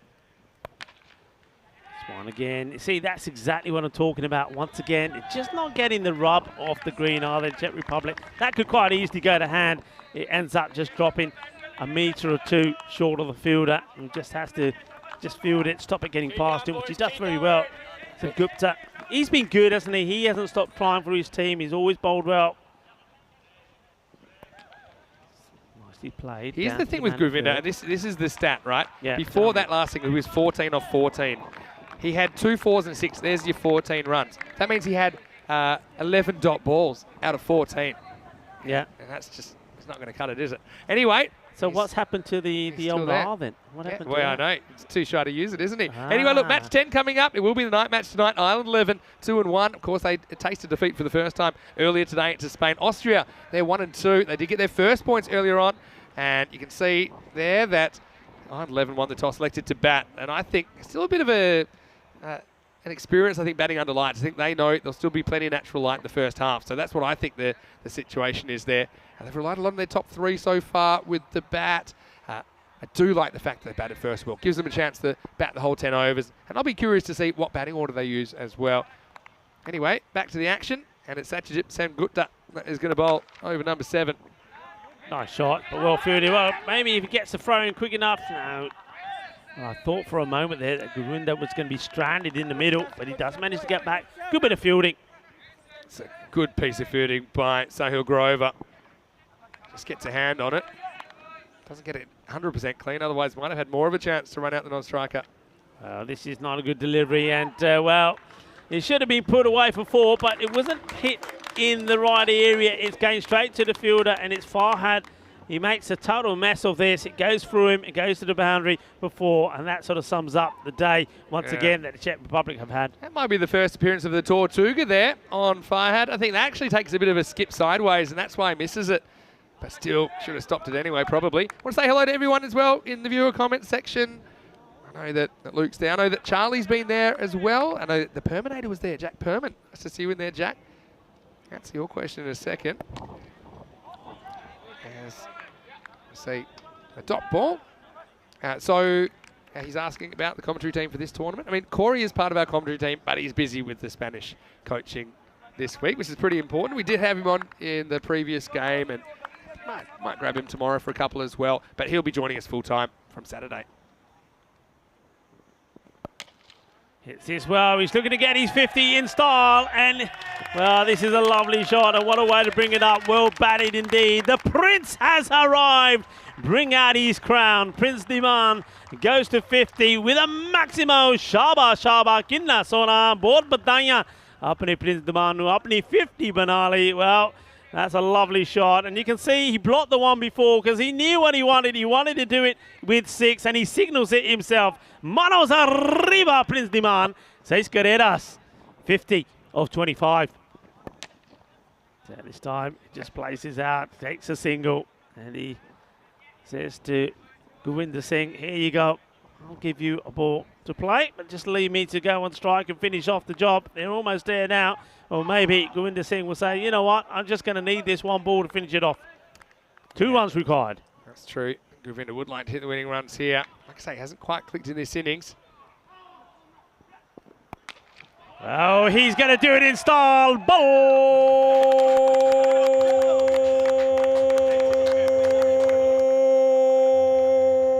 Vale, vale. Arriba, arriba, arriba. Vamos arriba, España. Vale, vale, vale. Así me gusta. Contra 4 partidos y ganamos 4 partidos. They are sitting pretty at the top. What a comprehensive victory that is. Victory by 10 wickets and getting there with, well, plenty of balls to go. 18 deliveries to go. And Spain are looking good. Yeah, they sure are. I mean, I think that Govinder wishes that the target was bigger because I think that was a sign of what he can do. He's a real powerful striker with the ball. But I think for me, that was a correct shot, wasn't it? Yeah. He goes straight. You couldn't have gone straighter than that. Busts into the sight screen. And you can see Czech Republic, unfortunately, once again, they come away empty-handed from a day of cricket. But it's not too far until we'll see the last match of the day, Ireland 11 versus Austria. And you can see Asin Yusuf at the top of the order. He was a real game changer, wasn't he? And he opened up with Mark Simpson-Parker. Shigawal went for a first baller earlier on today. Again, Austria, long batting lineup. They will attack. I mean, Akib Iqbal at 9 seems insane to me because he is also a guy that you could easily have batting in the top 4. But anyway, that match is coming away. And there's a little bit of a gap because of that early finish. It'll be coming our way in about 30 minutes' time. The lights will be on and we'll be ready to flick the switch.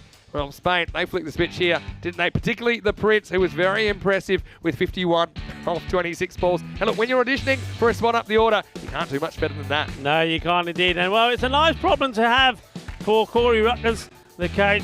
Who's going to open? Who do we have? Well, there was you. I mean, you were doing a bit of colouring. You nabbed that green marker of Corey. And then we're going to see a shot of maybe of Mohammed Kamran as well. Well, that was the Gandhi ball from Patel. But after that, no, there he is. I said it's my turn now. The Gandhi ball. But after that, he bowled pretty well. But look, I think the batting here of Prince Diman, I like what he did.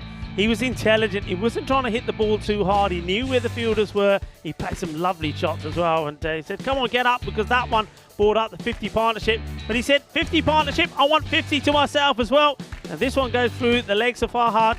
And he just waited and hit a big 6 to bring up his 50, and that was a shot there. Lovely. Yeah, it was such a good innings. But, I mean, just look at all the smiles. I mean, even the openers there. I mean, obviously, Prince did a lot better than Govinder in that game. They didn't seem to care. They were having fun. There's lots of smiles. Really, you couldn't get 2 teams with more different moods, I suppose, after 4 games of action here in this ECC. Czech Republic against another soul-searching day from them. They had some good individual performances, but just couldn't quite string a game together. They lose comfortably, 18 balls to spare in the end. And the other thing that Czech Republic will have to watch, 9 wides in that innings. I think the best teams, they're giving literally nothing, nada. They're giving nothing away, and so you just need to be careful with those extras. As far as the batting went, you saw that Prince Diman with 51 not out. Govinder finished with a bang, 21 not out. With the bowling, well, no wickets, unfortunately. Got to say, Sengupta, they got after him a bit in the second over, but I think his first one was decent. I did go for a couple of boundaries towards the end of it. Shohaz Farhad as well. I think he keeps trying his heart out for his team, But yeah, it was a tough day at the office for the Czech Republic, no doubt about that. Smith Patel as well, I'd probably mention him because I thought that he bowled a lot better in this game. That just settled him a little bit. So 81 off 7, defeating 76 at Spain, who win match 9. They'll get to go back to the Sunset Beach Hotel tonight, and I think that they'll be pretty happy. Czech Republic, again, I think they've got to try something, anything really, to try and spark something in the second half of their group campaign. We'll take a bit of a longer break then tonight. We'll be back in around about 25 minutes. So no matter where you're watching around the world, make sure you tune in for the night game. It'll be Ireland 11 taking on Austria. Fascinating game. Two teams that had very different experiences earlier in the day. And Ireland 11, well, imagine if they lose this, they'll be 2-2, and it'll throw the group wide open. Vinny Sounder here, Mr. Maximo with Rico 4. Hope you're enjoying your night. Hopefully we'll see you when we return for more Dream 11 European Cricket Championship.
Hello and welcome back to the Cartama Oval, and well, that's 4 of the 5 matches today that are complete. We are going to finish with match 10, and well, it's going to be really exciting when the lights take full effect tonight, because it's another night match. Hopefully it lasts a bit longer than the last night's match when Ireland were able to chase down the Czech Republic total in just 2.1 overs. But Ireland 11, they are here again to play the last game of the day. This time they're taking on Austria. Well, these teams had contrasting first matches earlier on in the day. Let's see what happens. We have a special guest coin tosser. Jeff Maguire is there. Well, I know that he's a big Irish supporter. Let's see if he is able to negotiate the toss for their captain. I know he's with Rob Kemming and also Rasmus Shigowal, the Austrian skipper. Call, George? Head. Heads is called. It is tails. We'll bat first today. Ireland will bat.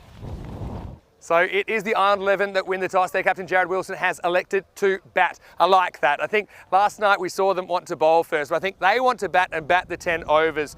And let's just see how they go. I think one thing that's a bit of a question mark is the lighting, which is new here at Cartama. So I think that Ireland might want to make the most of the natural light in this last game of the day. And I've got to say, we saw some other batters outside their top 3, not able to quite do the job against Spain, but I think credit to Spain earlier on. They beat Ireland 11 in a pretty close game, and I think they bowled and fielded really well. But I think Ireland 11, they're here to prove a point. But so are Austria, who, don't forget, didn't get any points out of day one. They started with a good win earlier today, their first points of the series with a win over Portugal. So I think it'll be a great way to finish the night here, and it has been a big night of action, no doubt about that. Rico Full is in the commentary box. Rico, I can tell you, Ireland 11, they've won the toss. They're going to have a bat over to you, and let's get the lights on. Let's get the party started. Yes, indeed. Let's get this party started. This fiesta of cricket coming to you live from the Cartama Oval here in Malaga. See a nice shot of the umpires, Andrew Elliott and Nilkesh Patel leading the teams out. And you saw there the news from the coin toss, Ireland winning the toss and electing to have a bat first. Well, what I want to know, it's nice to see Jeff Maguire out there tossing the coin, but I want to know what he had in that flask, because he didn't want to let go of it for too long, did he? Nice to see Jeff out there, also known as Grizzly. And a lot of people enjoying the cricket. And I know that, well, we've got a bit of a full house there in the fan zone. Looking forward to this match. Looking forward, if you're an Irish supporter, to see the Irish bounce back after that defeat, 102-89 against Spain. But Austria, well, they're looking to continue their good form after their victory against Portugal. Ireland, 118-93. That's what the bat versus ball wall says. And one thing that they are going to miss this, they need things to happen for them with the bat. They need somebody to score runs big, and that was the disappointment for them against Spain. I think they did very well to keep Spain to 102 for 8. They would have fancied themselves to knock those off, especially after that comprehensive win that they had against the Czech Republic yesterday, and also against Austria. But it wasn't to be. These two teams, remember, they did meet yesterday. And the scores then were Austria 93 for 9. And it was a good start from MSV, 24 of 11, and Rasmus Shigowal 23 of 9 for Austria. But then, well, they crumbled, didn't they? And Ireland winning it with 9 wickets, 97 for 1. And it was Lynch, 59 of 18, and Max Burden, 21 of 7, that did the damage for them. Big Daddy! Daniel Eckenstein is going to open with the ball. He gets the ball to swing around a bit, and he'll be bowling to John Machette first up. It's up in the air. Has he got enough of this? And oh, that is, well, a marvellous effort.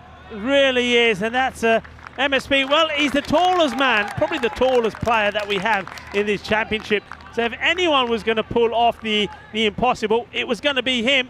Well, he's flying in the air here, MSP, Mark Simpson-Parker. And does extremely well to try and knock this back into play. Not able to. Would have been a good save if he was a goalkeeper, wouldn't it? Knocking it over the bar. There's that swing. So starting off with a big 6. Matchett's not the first time that he's done this. He seems to get off to a good start. So he always seems to smash his first ball to the boundary.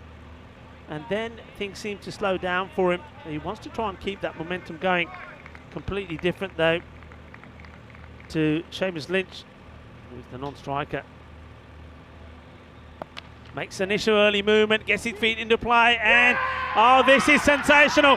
This is sensational. Well, if at first you don't succeed, try and try again. What a good catch this is. Well, this is hit pretty hard by Matchett, but what a good catch. Matchett hits it hard, but MSP matches the shot with a great catch. Sensational.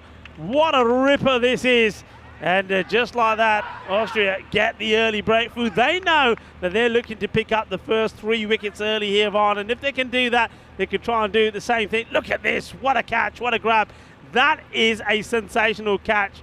He's reaching out, the ball away from the body. It doesn't get any harder than that. And well, you can see Matchett, his response to the wicket keeper running past him, screaming with joy, was just raising the eyebrows. But that's the way it goes. It is 6 and out for John Matchett. What a catch that is. Absolutely sensational. We're seeing some magical moments here, aren't we, in the middle of the Cartama Oval. That was absolutely stunning. And MSP, it's all about having your fielders in the right place, isn't it? I mean, he almost pulled off a sensational stop. How about this? What a catch. I mean, look how much work he had to do. And it's not just taking the catch, look, away from the body. It's getting that ball under control, making sure it doesn't go over the boundary, keeping his balance. The Big D gets the first wicket. 6 for 1.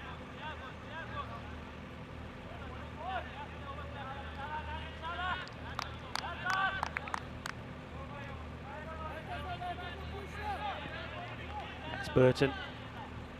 New batter that comes out. They will know that this is the partnership that they need to try and break. Oh, this is a clubbing shot. This goes all the way. Well, start the music. Play the music, DJ, to this one, because this is big. This is 6. This is Captain Caveman style. Lovely jubbly. 6 carreras. What a hit. Well, he's looking to make amends, isn't he? I think it's going to be interesting to see, for me, the response from Ireland after that loss. I mean, it's a positive move, isn't it, from them? Wanting to bat first. Basically, I think it's about the captain saying to these guys, okay, we know we went wrong. Let's go out there and put it right. And this one just clipped away. It's a little bit slow backing up there, I have to say. It's Seamus Lynch, but he does get there. And maybe he's a bit reluctant to do so because he knows it was the last ball of the over. 13. And it's 13 for 1, courtesy of that great catch. As we see the light starting to go down, just have a quick look at the top batters for both teams there. Lynch is the top one there for Ireland, whereas you've got Yusuf, Ashton Yusuf, after that magnificent 46 from him in that victory against Portugal. The top bowlers, well, O'Reilly has only bowled well for Ireland. And then on the other side, Dada is picking up wickets as well. And nice to see that Ashton Yusuf is also there as the pick of the bowlers as well. And Humphreys, I think he's been pretty key for Ireland as well. But Max Burton, another one to watch out for. He's out there with 57 runs to his name as well. Didn't quite get going in that last match, so he's out there to prove a point. I think Ireland are out there to prove a point, whereas Austria, well, they're out there to get some distance between them and the Czech Republic. Czech Republic, well, they'll be rooting for Ireland here. Otherwise, they'll have a lot of work to do to try and catch. Austria will be the nearest team to them. Into the pads, a bit of an appeal. This man bowled really well in that match, in that victory against Portugal. Aqib Iqbal, he's a key player, hadn't been at his best until that last match, and then he was right on the money, wasn't he? Bowled beautifully. 2 for 8 of his 2 overs, and he was supported well by Ashton Yusuf, 2 for 28, and also 46 of 15, which gave him the Player of the Match award in that victory against Portugal. Iqbal goes short and gets punished. This goes all the way. Balle,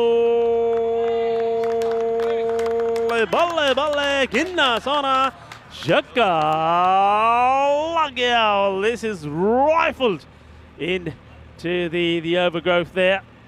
Well, that's buried itself somewhere in the shrubs. So keep an eye on it. This will tell you where it is. Over there, somewhere around the top. Now, there we go. Found it. Good job there on the fielder, Aqib Iqbal. Well, he's got the best here in European cricket, I can tell you that. No matter what he does, bowls, dives, falls over, that hair is never out of place. And he's told me the secret as well. A bit of gel, a bit of hairspray. Look at the part, look at that. It doesn't move, does it? Iqbal wants a reply after being smashed for 6. This is another one in that direction. Will this go all the way as well? We'll just see what the fielder says here. No, just one bounce, 4 runs. So 6 and 4. Hungry for more. Seamus Lynch. The attack, the assault has been started by Arnon. And once again, you see, not trying to hit that too hard. He knows it's a safe shot. There's nobody out there. I wonder if there's going to be a field change here now. Not yet. Just having a look around to see where the other man out is. And this time he goes the other way. 6 more. Shaba. Boom. Shaka. Look out. It's party time at the Cartama Oval. Of course it's party time because it's getting dark and the lights are coming on. And this is the beauty of this Dream11 European Cricket Championship this year. It's day-night cricket. You can see there's the 2 batters out there fist bump each other. Razman Shigwal just having a chat with his bowler and saying, hey, come on, what do you want to do here? Where do you want your fielders? So the 2 men gone. So got to be careful here. There's 3 men. There you go. 3 men out for a moment. I thought, better not bowl this delivery because long off went back. He's now been brought back in because he got long on out and also mid-wicket. Iqbal under attack.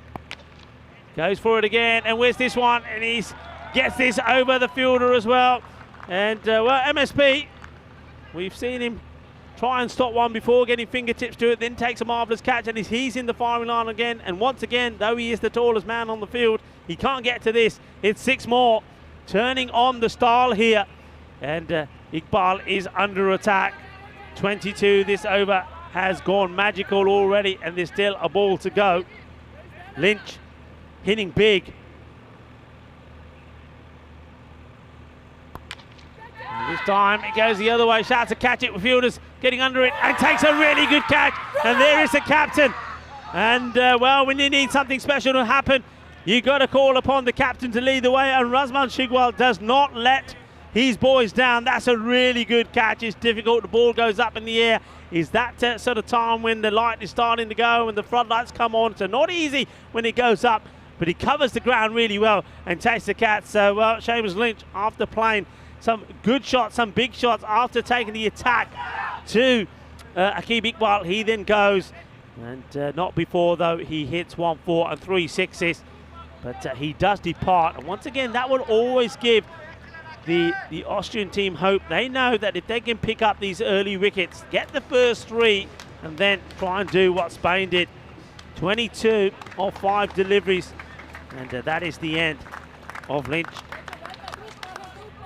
So Iqbal, the over does go magical, but at the same time, he does pick up the wicket of the last ball and an important wicket of Lynch. 36 now for 2 overs gone.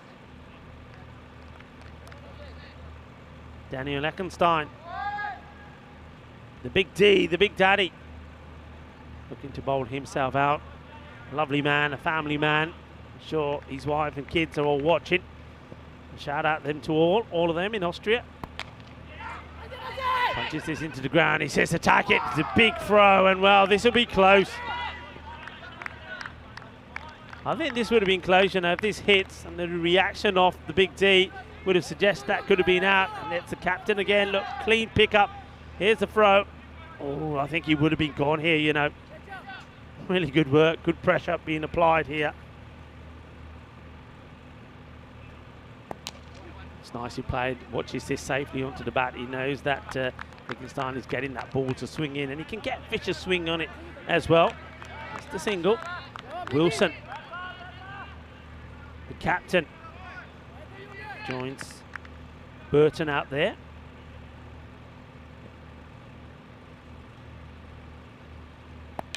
Burton comes down, and this is beautiful. What an epic shot this is. It's a monster hit. Manos arriba from the árbitro, porque eso es 6 carreras.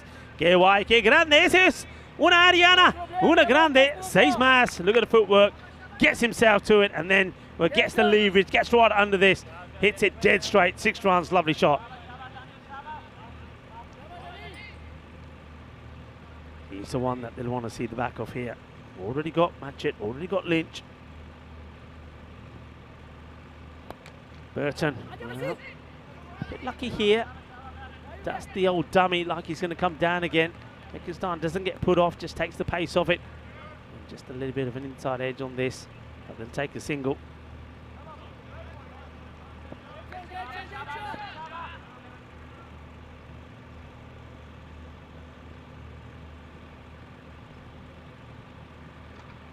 Well, what was this? Well, it's been called a wide. Be interesting to see when this second bounce is. I think it's okay. Wide has been called. Just tries to do something with this. And yeah, big time wide. They'll turn that into 2. Just went with a slower delivery there, but gets it wrong.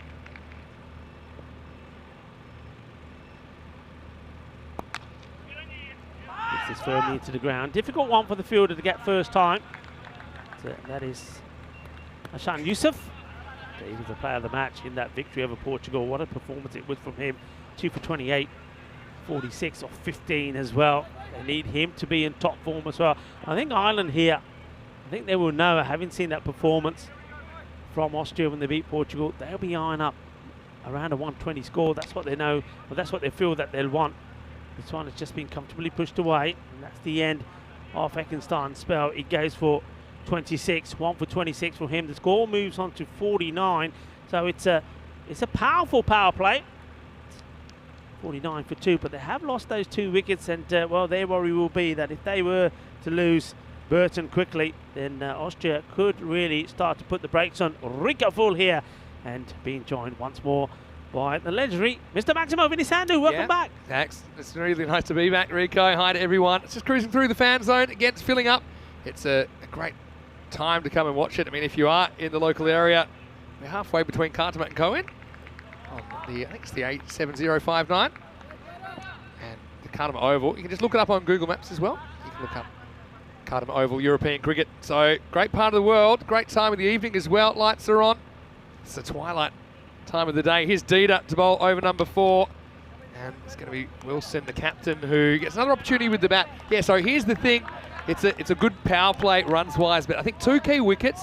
I'm not going to say too early that Ireland are just relying on their top 3. Because the truth is we haven't really seen enough of their middle order to judge. They had a tough situation against Spain earlier today, where Spain bowled really well to them. Dida, this could be a chance as well. Oh, nice catch. Really good catch. That's Jawad Zadran, who comes off the point boundary. The wild thing gets wild. He gets down and dirty. And that's the big wicket, Maxi B. Well, I was looking forward to watching him bat. I didn't get to see too much. He's going to go for 16. Now the top 3 are in the shed. We'll see what the Ireland 11 middle order are made of. The 50 comes up, but at a cost, it's 50 for 3. What a good catch this is. We've seen some really good catching here. All 3 wickets courtesy of good catches. This one is dipping. He's got to come in a long way, gets the dive in. And those are so difficult, Vinny, because not only are you diving forward, you've got to get it clean in your hands, but when you hit the ground, you've got to make sure the ball doesn't pop out. What a good catch this is. What an important one it is. Look at that. Safe as houses. The thing with that is, you know, it's a beautiful surface to land on, right? So he can afford to take the impact with his shoulder, and he rolls and he holds it on. So, well, Maxi, unfortunately for him, it's a not so sweet 16. It is 50 for 3 into the 4th over. But look, what a great opportunity for this Ireland middle order to prove themselves. I mean, maybe now you look back at the earlier game, maybe was it a tactical error, for example, when they were chasing 45 last night against the Czechs, to not kind of give a few more batters the exposure, because they just had the 3 they used in the first game. They used the same 3 in the second game last night. But anyway, Dida, look, credit to him. He's got a few variations, including a knuckleball that he'll bowl. The only thing his issue has been the control. Looking for 2 here. Don't think it's on. And how about some of the catches so far? I mean, I had a really good view of Mark Simpson-Parker's catch on the boundary. Saw a good one there from Zadran. Of course, huge one from Rasmus Shigwell to get Lynch. And he was in the mood, wasn't he? 22 off 5 he ended up with. Yeah, I mean, the catching has been good. And you see, that's what happens when you get, I mean, after those 2 defeats, getting that win, they're positive now. They're confident. This one just knocked down the ground. Yeah, so for sure, I mean, it's a form game as well. So teams will have ups and they'll have downs. We saw that with Portugal already, for example, who are 2-2. Austria, well, they can get back to 2-2 as well if they can pull this off. But you have to say, even with their form earlier today, they have to come in as underdogs. Swing and a miss. Dida Yeah, his only problem has been control, and sometimes the ones that have gone really wrong and cost his team 5. He certainly is a player that I like to watch. And when he's hot, he's really hot. He took 4 wickets in an over in the ECS Austria earlier this year. That was a memorable one. That was in the final, I believe, as well. And for Donnerstadt. Yeah, that's what I'm talking about. Just because he's got a few variations. Some of them tend to go wrong. It's one that he pushes straight, he just overdoes a little bit. Anyway, out there, we've got Cameron Melly. I was speaking to Nicole, who is here to watch Cameron play over in the fan zone. Say hello to you, Nicole. And she said she's really loving the atmosphere. She didn't really know what to expect when she was going to come and see the whole spectacle, but she's really enjoyed it so far. Pitched up, hit pretty well. Melly will get a single here. There's Hassan Youssef, and didn't he bat well? I mean, they made a change. They put Hassan Youssef at the top of the order, and he certainly fired in the previous game for Austria. Anyway, it's the end of the 4th over. The score is 54 for 3. Well, I do want to say a very good evening to you, or good morning, good afternoon, whatever it is in your part of the world. Happy middle of the night. I know in some places as well, but it's Vinny Sandu here, Mr. Maximo. We're under lights here at the Cartama Oval. Rico Full with me. And look, we're hoping that obviously this game goes a bit longer than last night's because Ireland polished off the runs in 2.1 overs. We didn't quite see the lights take full effect, but tonight, hopefully we will. I think we will. I just get the feel. I think we're going to see better from Ireland. We're going to see better from the batters that didn't quite really click in that match against Spain. I think this was the reason why I think it was a very positive decision to bat again. Yep. I think it was a case of saying, all right, it didn't work for us against Spain, but we're not going to shy away from it. We're still going to we still want to go out there. We want to be positive. We want to get the runs on the board.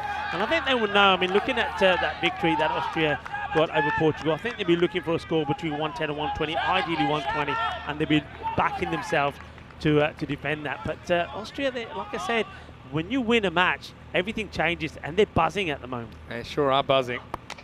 Good ball by delivery. Zadran. I mean, Zadran, he's got a variety of deliveries, and he isn't afraid to go full and straight. That's what I like it about him. For all his variations, he does tend to keep it pretty simple. But he'll bowl that ball, but he'll also bowl a slower version of that. That's a really clever slower ball, and I'm still not quite sure how he does it. He tried to show me, but it's different to a normal slower ball. But his arm speed stays the same.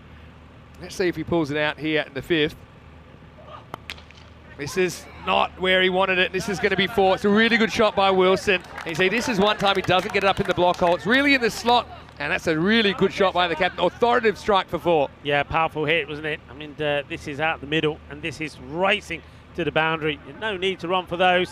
And just one bounce as it bounces over the Stronger Together banners around this ground. And don't they look spectacular as well? This is what it's all about, Stronger Together, not just the players on the field, but all our partners, all the federations, and to everybody here at the ground. The European cricket community are stronger together. Good effort. Well, this would have been close, Vinny. I'm guessing this is another one that if it hits, would have been out. Yeah, I want a bit of a hot streak with run-outs, and I'm going to call this one as out if it hits. So, I mean, not easy to hit one stump. Oh, well, I'm going to start my streak again because he would have been in. It shows it was a good run. I like the way he runs pretty much on the pitch. He doesn't divert, and I think that's why he would have been home. We still haven't seen that slower ball from Zadran. Goes short for a change. Can't get it back to him. Look, despite going for that 4, it's been a pretty good over. Here's Zadran. I think it's no secret. He's one of my favourite players from Austria to watch. I just love the way he goes about his cricket. He does everything fast. I don't know what kind of car he drives, but I feel like it's fast. And I feel like it'd be making sure you had your seatbelt on anyway. Last ball of the 5th over.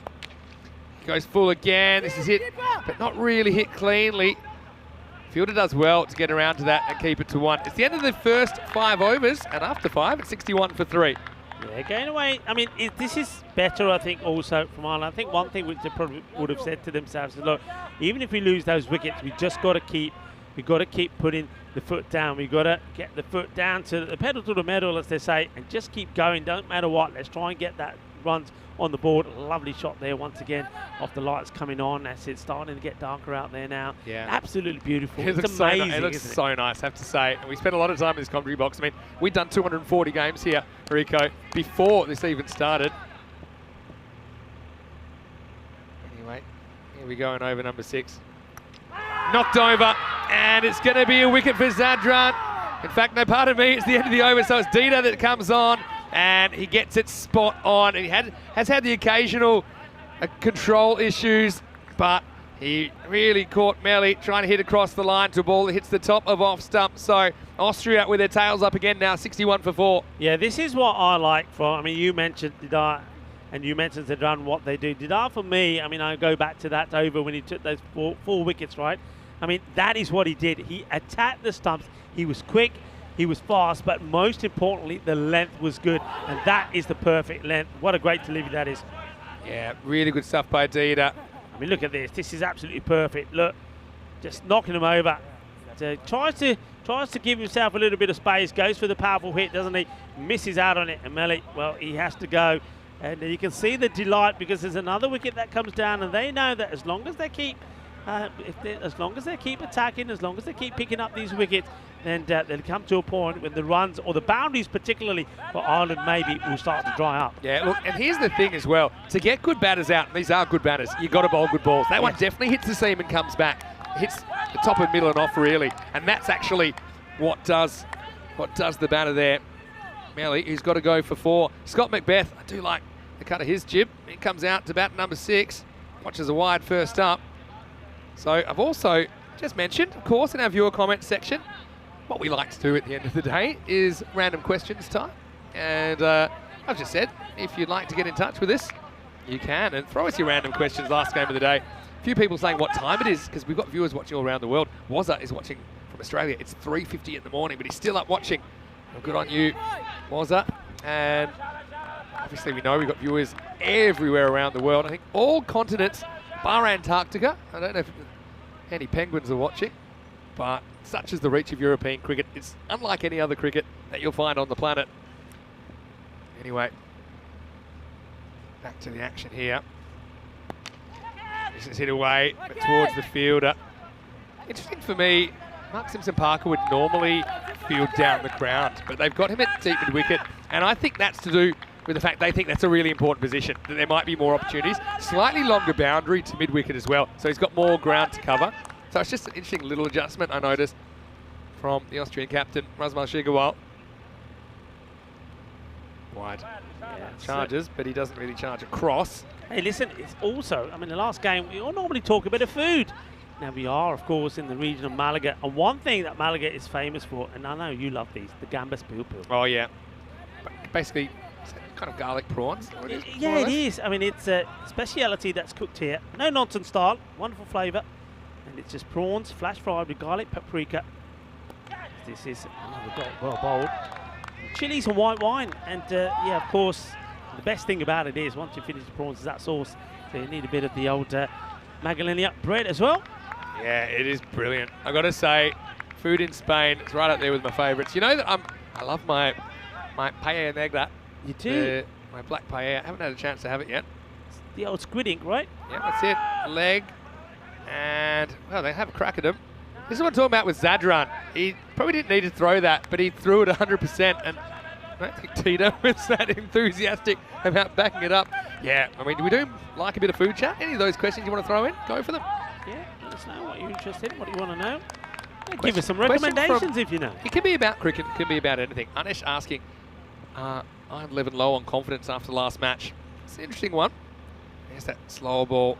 He gets it wrong. This will be another wide. We'll watch the time here as well with these extras.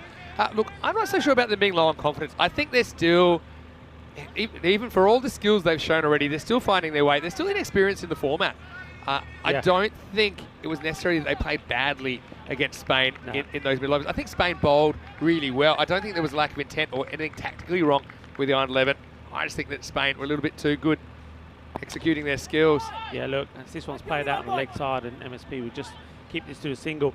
At the end of the over, it's 68 for 4. And it's, look, one thing I say, and I said this to Christian Muniz, and I know I was talking to a lot of people, Juan Carlos out there, the president of Cricket Hispania, he can't speak anymore. It's only day 2. He's been shouting and screaming so much. He's lost his voice, John Howland there as well. But I still believe that performance in the field against Ireland was the best performance I've seen from Cricket Hispania in the field, without doubt. I mean, look, they've always had the issues. I mean, you know that. We remember that from last time. A lot of bowlers coming on the bowl, bowling wide, spraying it around, no balls, not a single extra. I mean, that it was for me disciplined, is wasn't it? Yeah. It's. I'll come back to that in a second. I just want to highlight Dida, who ended up bowling 2 overs, 2 for 11. So what a good performance that is against high quality opposition for Idi Bashadida. And he didn't really have too many problems with the big wides, okay? Probably did bowl a couple, but they're kind of almost the acceptable ones when you're hunting the tram line and you just miss. Exactly. That's the key here. He knew what he was trying to do. He bowled 4 wide balls, but he only goes for 11 and it's 2 over, so that's a win. As long as he can make up the time, bowling those extra deliveries. So, yeah, I suppose the thing with Spain, it's a philosophy and it's a culture. Obviously, it's been created, change of management, the team, and I think they're buying into it. I think that's what it is, honestly. And there's a lot of smiles out there. They're enjoying their cricket at the moment, Team Espana. Missing. Side. Basir Khan having a bowl. Yeah, nice to see Basir getting a bowl. We didn't see him yesterday. And so he's just kind of sliding it in, you can see, to Scott Macbeth. Yeah, so I think it's interesting. The other thing I would say, you don't win tournaments on day 1 or day 2. Well, you win your group on day 5 here. So let's just see if Spain can keep up that pace. And also Ireland 11, which direction will they go? It's hard, tries to get it past the fielder. Good work, tries to flick this on. This is really clever. Good awareness. I mean, if this works, it could have been out, and it ends up being 2 runs.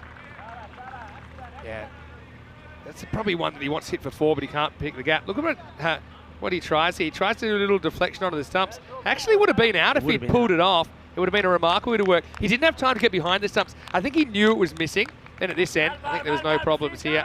It's past the stumps before the bails come off there. But I mean, what a great bit of innovation from Basir there. Fantastic. And you only do that where, okay, you know the ball's missing the stumps, you have an idea where the stumps are, so you might as well try it. You've got nothing to lose. Macbeth, though, couldn't quite get going, but geez, when he hits the ball well, it's good to watch. And he hits this one pretty well. This is out of here, low full toss, Maximo! Well, there's Iggy, and he had no problem doing the fielding. And the only field that was going to field that wasn't going to be on the field because Macbeth gets plenty of it, 6 runs. Yeah, ends up being the full toss. So it's, I mean, they've been pretty tidy, haven't they, with the bowling here? Haven't given too many freebies, but just look, overcooks this one slightly. And Macbeth, well, he still needs to put it away, and we've seen plenty of full tosses take wickets. Better ball. That's the margin, though. I mean, that's just not quite as high a full toss as the genuine Yorker.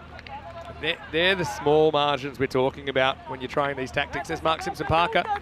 I think on social media already, they're asking who was he blowing the kiss to when he was dismissed in the last game. He gave a big kiss to the camera. Edged and gone. And he had about a week to catch that. Arsene Arif is one of those edges that hangs in the air. So Basir gets the wicket now. It's the end of the captain, Jared Wilson. Again, he couldn't quite hit top gear either here in match 10. The captain has to go for 12, and the score after 7 overs is 78 for 5. Nice catch taken, straightforward from Arsene Arif. We didn't see him with the gloves when we were there in Austria at Seabarn. It's a very good fielder out in the open, but using him behind the stumps, and he hasn't let them down here. Look, nice and routine, gets into position early, takes the catch, and well done to Basir Khan. There was just that one full toss that got punished, but he gets a wicket, gets another. End of the over. These are the best catches as a keeper because it was the kind of edge that it almost slowed down, but it hung really high in the air, and he's quite far back, Arsene Arif. That's because there is good carry in this wicket. He made no mistake. So 78 for 5 after 7. I mean, the run rate's decent, isn't it? It's about par. I mean, the run rate average here over all the cricket we played is about 11.5. So at the moment there, it's at 11.14, 111 pace. All depends. I mean, this last 3 overs could be the difference. If you can really keep things tight, you might even keep them under 100, but you can blow out as well, and you could be chasing 130. So Basir came up with a pretty good over there, and now we're back to Aqib Iqbal in over number 8. Steps across and then can't reach it. Yeah, this is interesting from Macbeth here. Not sure what he was trying to do here, but well, whatever it was, he outfoxed himself. More questions coming in at the moment. Back to that in a second. Doesn't quite hit his spot, and he's going to go the journey. Maximo! Well, this is what I'm talking about from Macbeth. I think if you give him bad balls, the Irish guys getting each other's nerves over there. But yeah, look, if you give him a ball to hit, he's not going to miss it out. And this is a ball that Iqbal doesn't quite get as a Yorker. See, a real Yorker basically bounces between the batter's feet, that kind of a length. And that one was just short of it, allowed him to drive on the up and drive through the ball. Akib's been a bit expensive here. He needs to make the adjustment and fast. Scott Macbeth could get on a roll here towards the end. Same kind of a length, and it's going to go the same way. Well, that is going to go over the ball retrieval. Iggy, he's not the tallest. He has to turn and chase it as well. Back-to-back sixes, as you see that Scotty Macbeth, he likes that kind of delivery, and he does looks like such a good player. Yeah, he's got to do something different. I mean, that's there. That's in his zone. And well, look, they're loving it there. Well, Iggy tries to do a jalebi catch. Iggy, leave those alone. We don't need any injuries. It's Iggy, a lovely guy. All the guys here, look, shout out to all the helpers and the volunteers around the ground, all part of cricketers here in this Costa del Sol area. All doing a wonderful job. Iggy, that part of the ground. Still want to know how much product Akib Iqbal goes through every day. He's got certainly one of the hairstyles we like to see. Akib, I think they might be looking at replacing this ball because, I don't know, maybe it was hit too hard. I'm not sure what it banged into over there. Anyway, look, we might give you a chance to recap. If you missed this earlier, we're doing something right now called the Crickathon. And this is something that we are doing in conjunction with our partners at HCL Software. And it's something pretty cool, actually. And there's a question of the day, there's a question of the week. And you can see here that if you go to crickathon.com, yep, that's the website, there's a question of the day. So the question is, how many sixes will be hit today? You can answer that. Just go to crickathon.com, put your details on there to participate. There's also the question of the week, and this is a bit more complex. And it's, how would you use cricketing data to choose the death over bowler, so the 10th over bowler?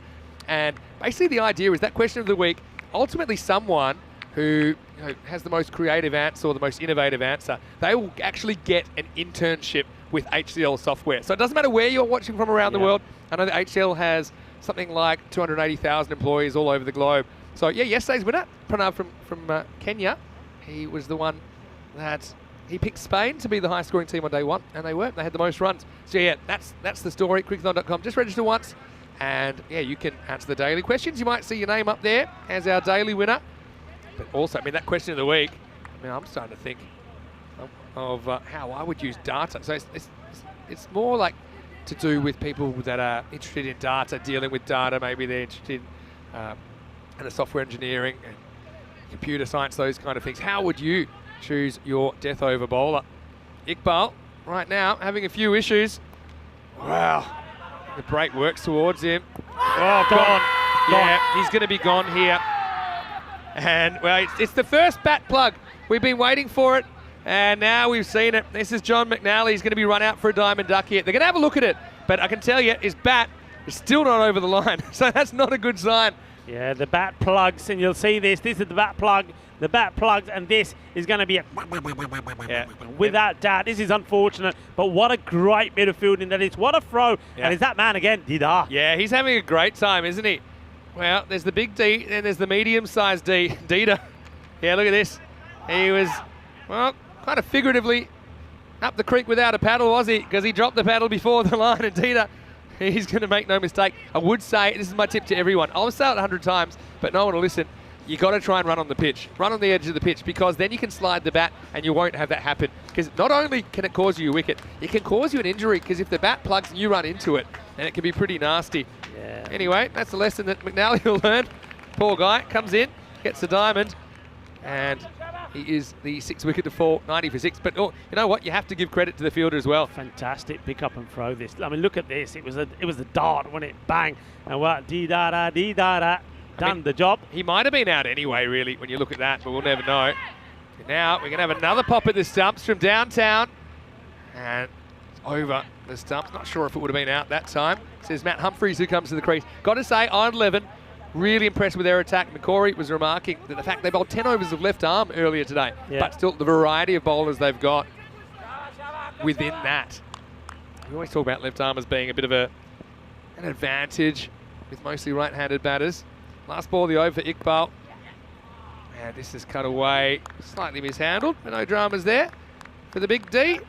That's 8 overs down. The score is 92 for 6. Yeah, 92 for 6.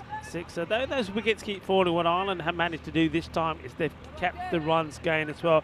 They're focused and they've got their eyes set on this 120 score. To just get the feeling, though, a lot of that has to has to do with Scott Macbeth trying to get most off the strike. Yeah, see that just picked up that wicket and over through 6, 7, 8. Haven't really allowed a big partnership. Bethamy is still a danger. I mean, he's shown if you miss your mark even slightly, he'll take you straight, he'll take you deep. I'm surprised that we haven't seen Ashan Yusuf. It's a big surprise Yeah, that's to me. that's a He's big been bowling surprise, so actually. well. This is actually the perfect ball, I think, because it stays inside the tram line. There's a bit of arm movement, but it's only to put him behind the back. Camera. Yeah, good delivery, this. This, because actually this swings late, but still doesn't swing too much. This is Zadran. Zadran. Not seeing that slow ball too much yet. It's a heavy length this time. Seems to generate a lot of pace off what looks like a slightly shorter run this time, and maybe this is to do with the time. Don't see them having too many problems with the time, to be honest. We're at 36 minutes so far. Had a bit of a technical delay as well. But I think maybe he's just thinking this is the way he wants to bowl. And he does surprise you coming off this short run. Wow, this is going nowhere. It's going to be a simple catch for Zadran. Jay-Z dances again.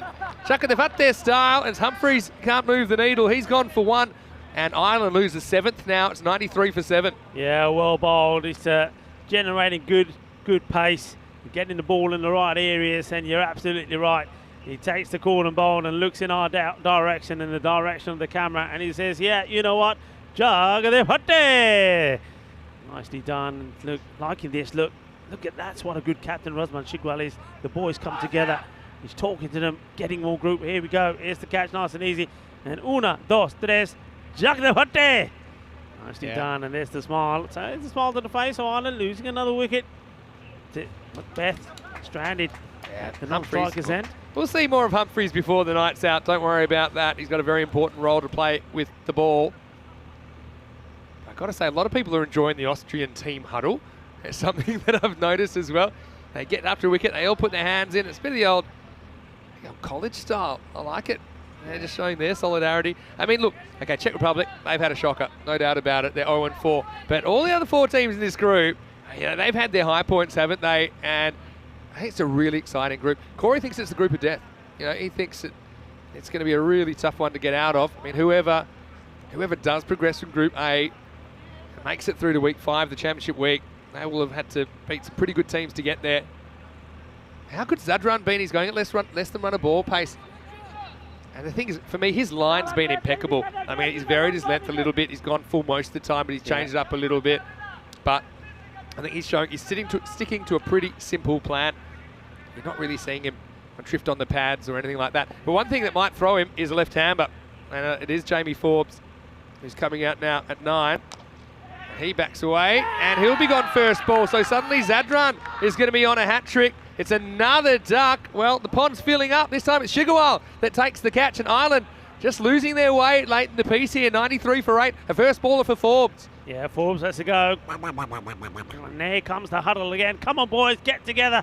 And, well, the captain, Shigwell, taking a straightforward catch. So, well, that score, they're getting stuck in the 90s here as wickets are done for. 1, 2, 3. Yeah, that's it. That's what it's all about. They're staying together, staying focused, staying stronger together. That's what they're doing. A nice, easy catch there taken by El Capitan, Rasman Shigwell. Just like that, another batter has to come in and face the music. And it's all about trying to, I mean, again, maybe not smart cricket there. I think Forbes really, in hindsight, should be thinking, I just really wanted to get a bat on this, take the single, and get the man who set Macbeth on strike. He's stranded on 24-14, but he can't get to the end where the action is. Yeah, so hat-trick opportunity as well for Zadran. We saw one yesterday. It was hat-trick number 26. Is 27 on the way just a day later? Well, we'll find out shortly. This looks like Mikey O'Reilly, who's facing up. Number 10 on strike. Still 8 balls to go. Hat-trick ball for Zadran. And has he got it? Has he got it? He does not have it. So, well, I tell you what, I had no idea. But it was a genuine appeal. And, well, it's always hard. I don't think he's anywhere close to Well, I don't know. It got me excited. It's pretty close to the bat. Yeah, no. I mean, there's no way of telling one way or the other. The umpire's got to call it. Big swing. Well, I think he plays a bit of golf. It's hard because on a hat-trick, you know they're going to appeal no matter what. So it's genuine. It's about as close as you can get. O'Reilly, a bit lucky to survive. Still 7 balls left in this innings, I should say. This is shorter. It's pulled away. Fielder's got a lot to do, and he's not going to get there. Even MSP won't be stopping this. So O'Reilly comes back, and he comes back with a bang. And you see Ireland creeping towards the 100 at the moment. It's the end of the 9th over as well. It all happens in the 9th, and it certainly did. But Zadran finishes with the pretty good figures of 2 for 12 in this match, and the score is 97 for 8 with an over remaining. Yeah, great effort there from MSP. Hasn't he been in the wars out there? Well, some have gone past him, but he's taken a fantastic catch out there as well to get the first wicket for Austria. Now, this is huge, this over for me. The last over, 6 balls to come, 8 wickets down, and surely you've got to think that despite Mikey O'Reilly hitting that last ball to the boundary, that Scott Macbeth has to try and face every one of these and go big. I mean, yeah, within reason, I suppose. That would be the ideal scenario. O'Reilly's shown he can hold the stick. It's better than your average number 10, I think, at this level. So here we go with the last over. And it's going to be Basir Khan to bowl it. He's off to the races. Now, was there a no ball call here? I thought I heard something. I definitely heard something. Maybe not. Maybe someone was just saying something. I'm hearing things now. I think we're picking up something on some of the mics around the... See, O'Reilly's going really early. Maybe that's because he wants to try and get back for 2 if the ball's hit straight down the ground to keep Macbeth on strike. You've got to be clever with your running at this stage.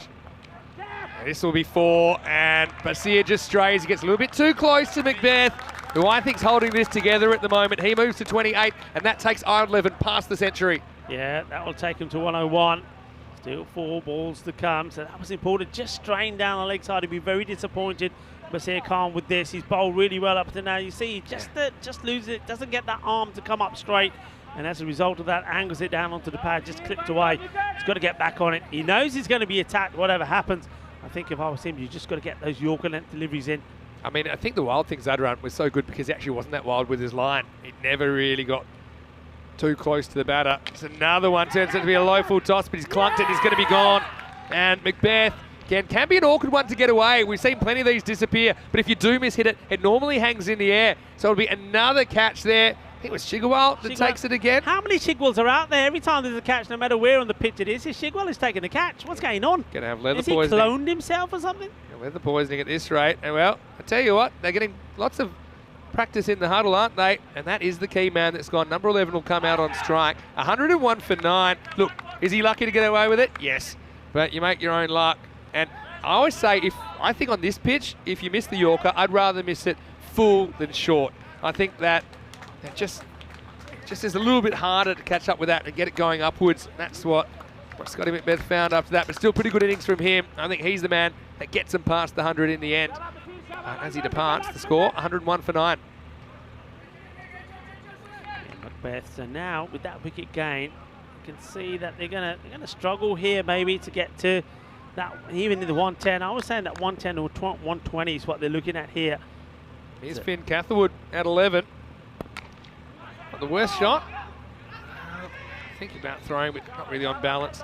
Yeah, I mean, for me, interesting that they bowled Arsene Youssef. But I've got a theory on this as well, that Spain went all pace to Ireland, and it worked pretty well.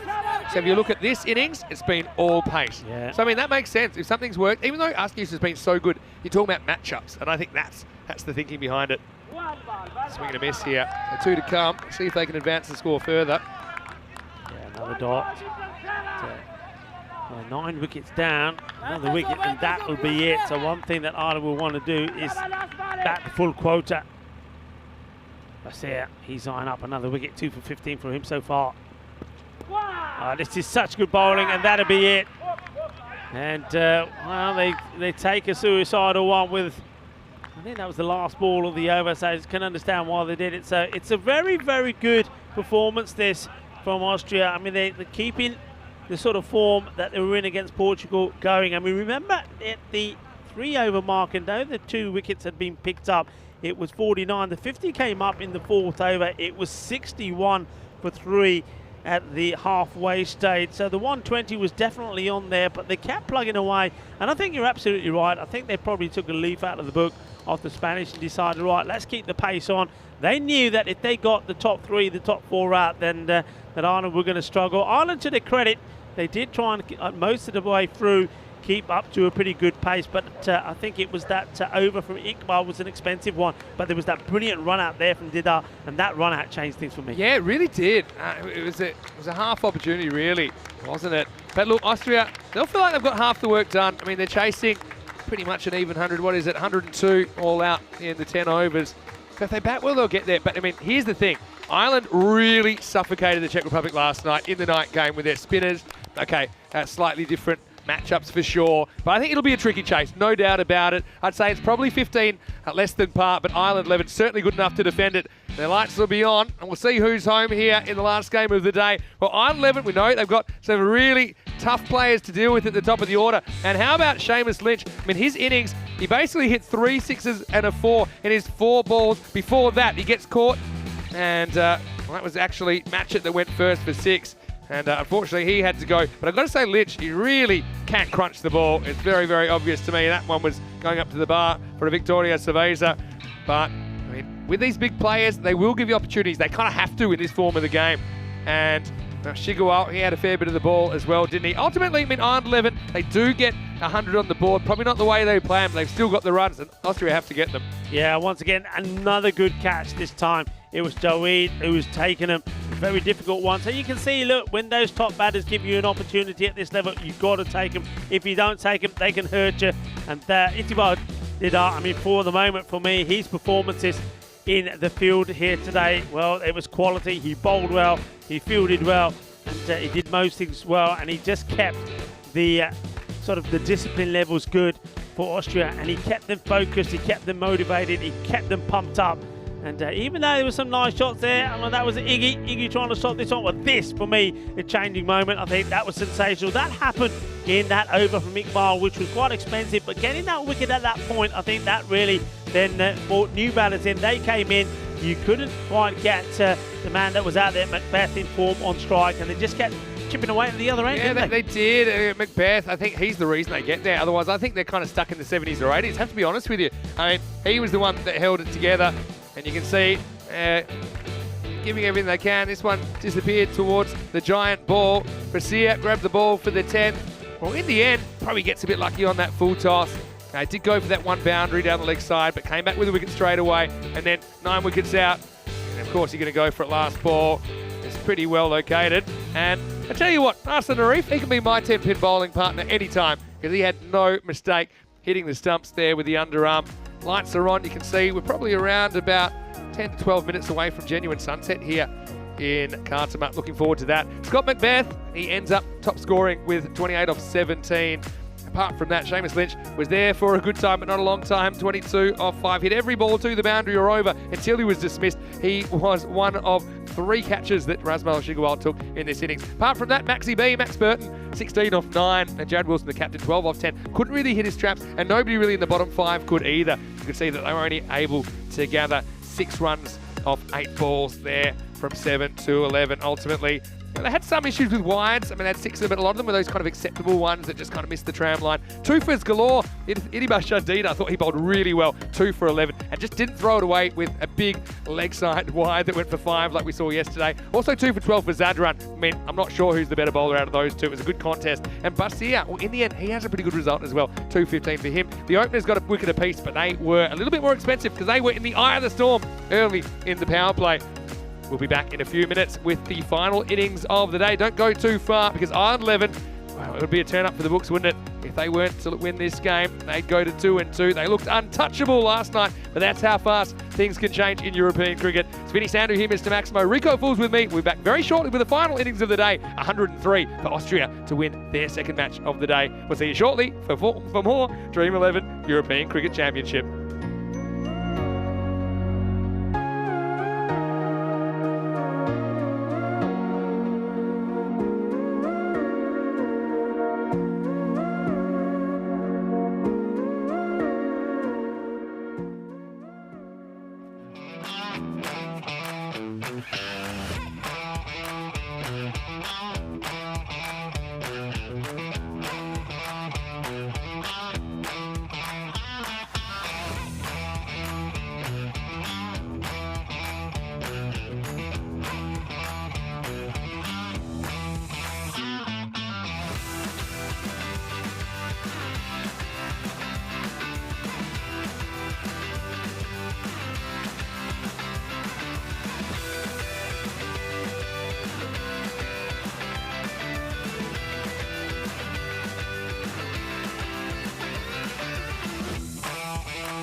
What's going on with the music? It's all over the place.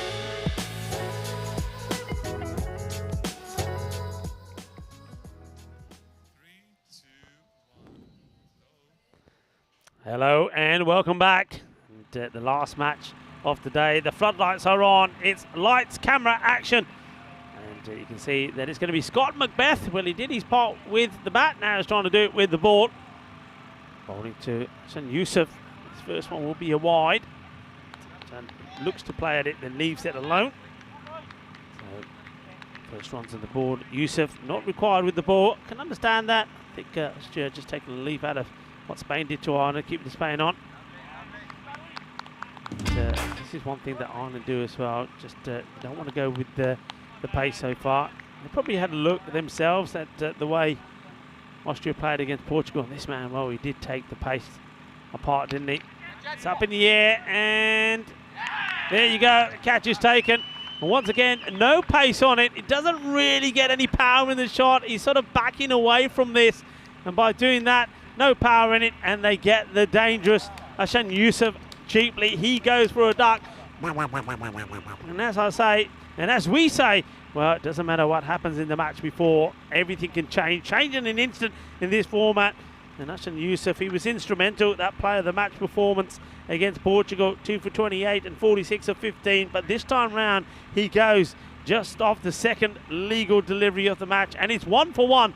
The only run on the board courtesy of that wide. So the perfect start for Ireland. A disappointment from Hassan Youssef.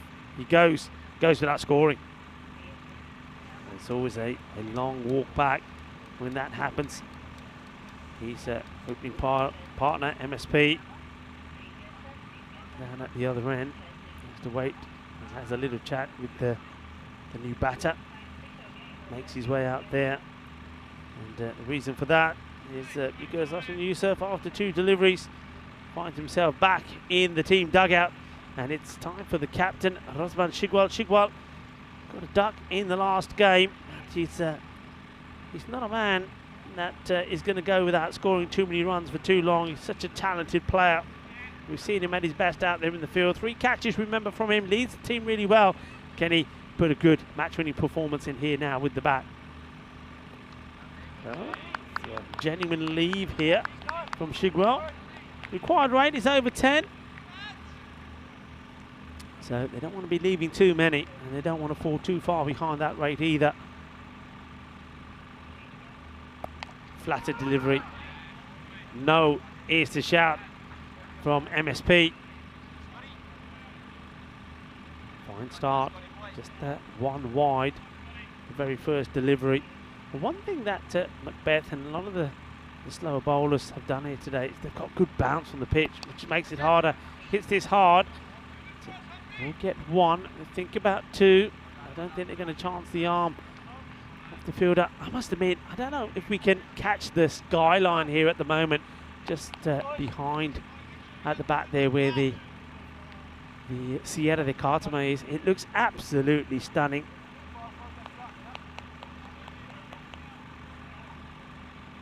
And this is what it's all about. This is what I was saying. This is going to be absolutely spectacular at this time of night when the sun disappears and we go into darkness with just the floodlights on. Short, swing and a miss. No run. Well, he is Quinton Norris. Doing his coaching bit at the moment. Oh, look at that. That is absolutely stunning. Come on, folks, tell us, whenever you've seen anything as beautiful as that on a cricket field, doesn't that look absolutely sensational? Cartama by night, the Cartama Oval. Was the end of the first over. Just the 2 runs from it. One of those was a wide and the 1 wicket. So perfect start there from Macbeth. Just change things up slightly. It's normally Humphreys that opens the bowling. Golden ball, 39 matches without. And I did say earlier, it would be great if we could finish the day. This day-night match. Oh, look at that. That's sensational. That is stunning. That's absolutely stunning. It's not a good delivery, but he gets away with it. Well, it's a bad ball, and no runs from it. He gets lucky, doesn't he? And that's the bowler. Finn Catherwood.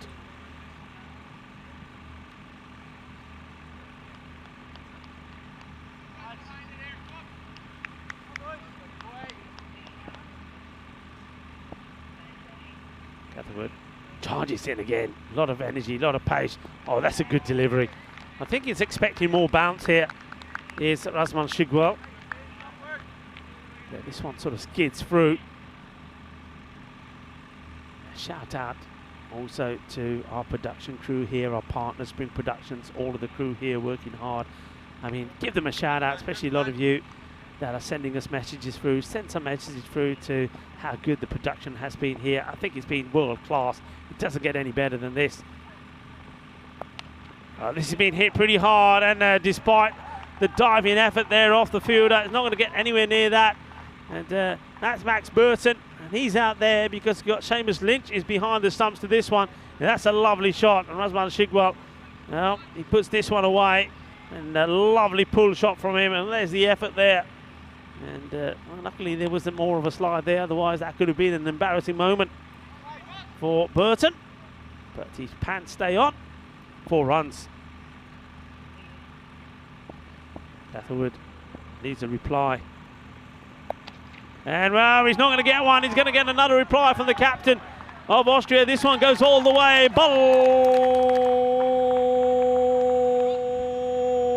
Balle, Kinna, Sona, Shaka, Lagia. Lovely shot.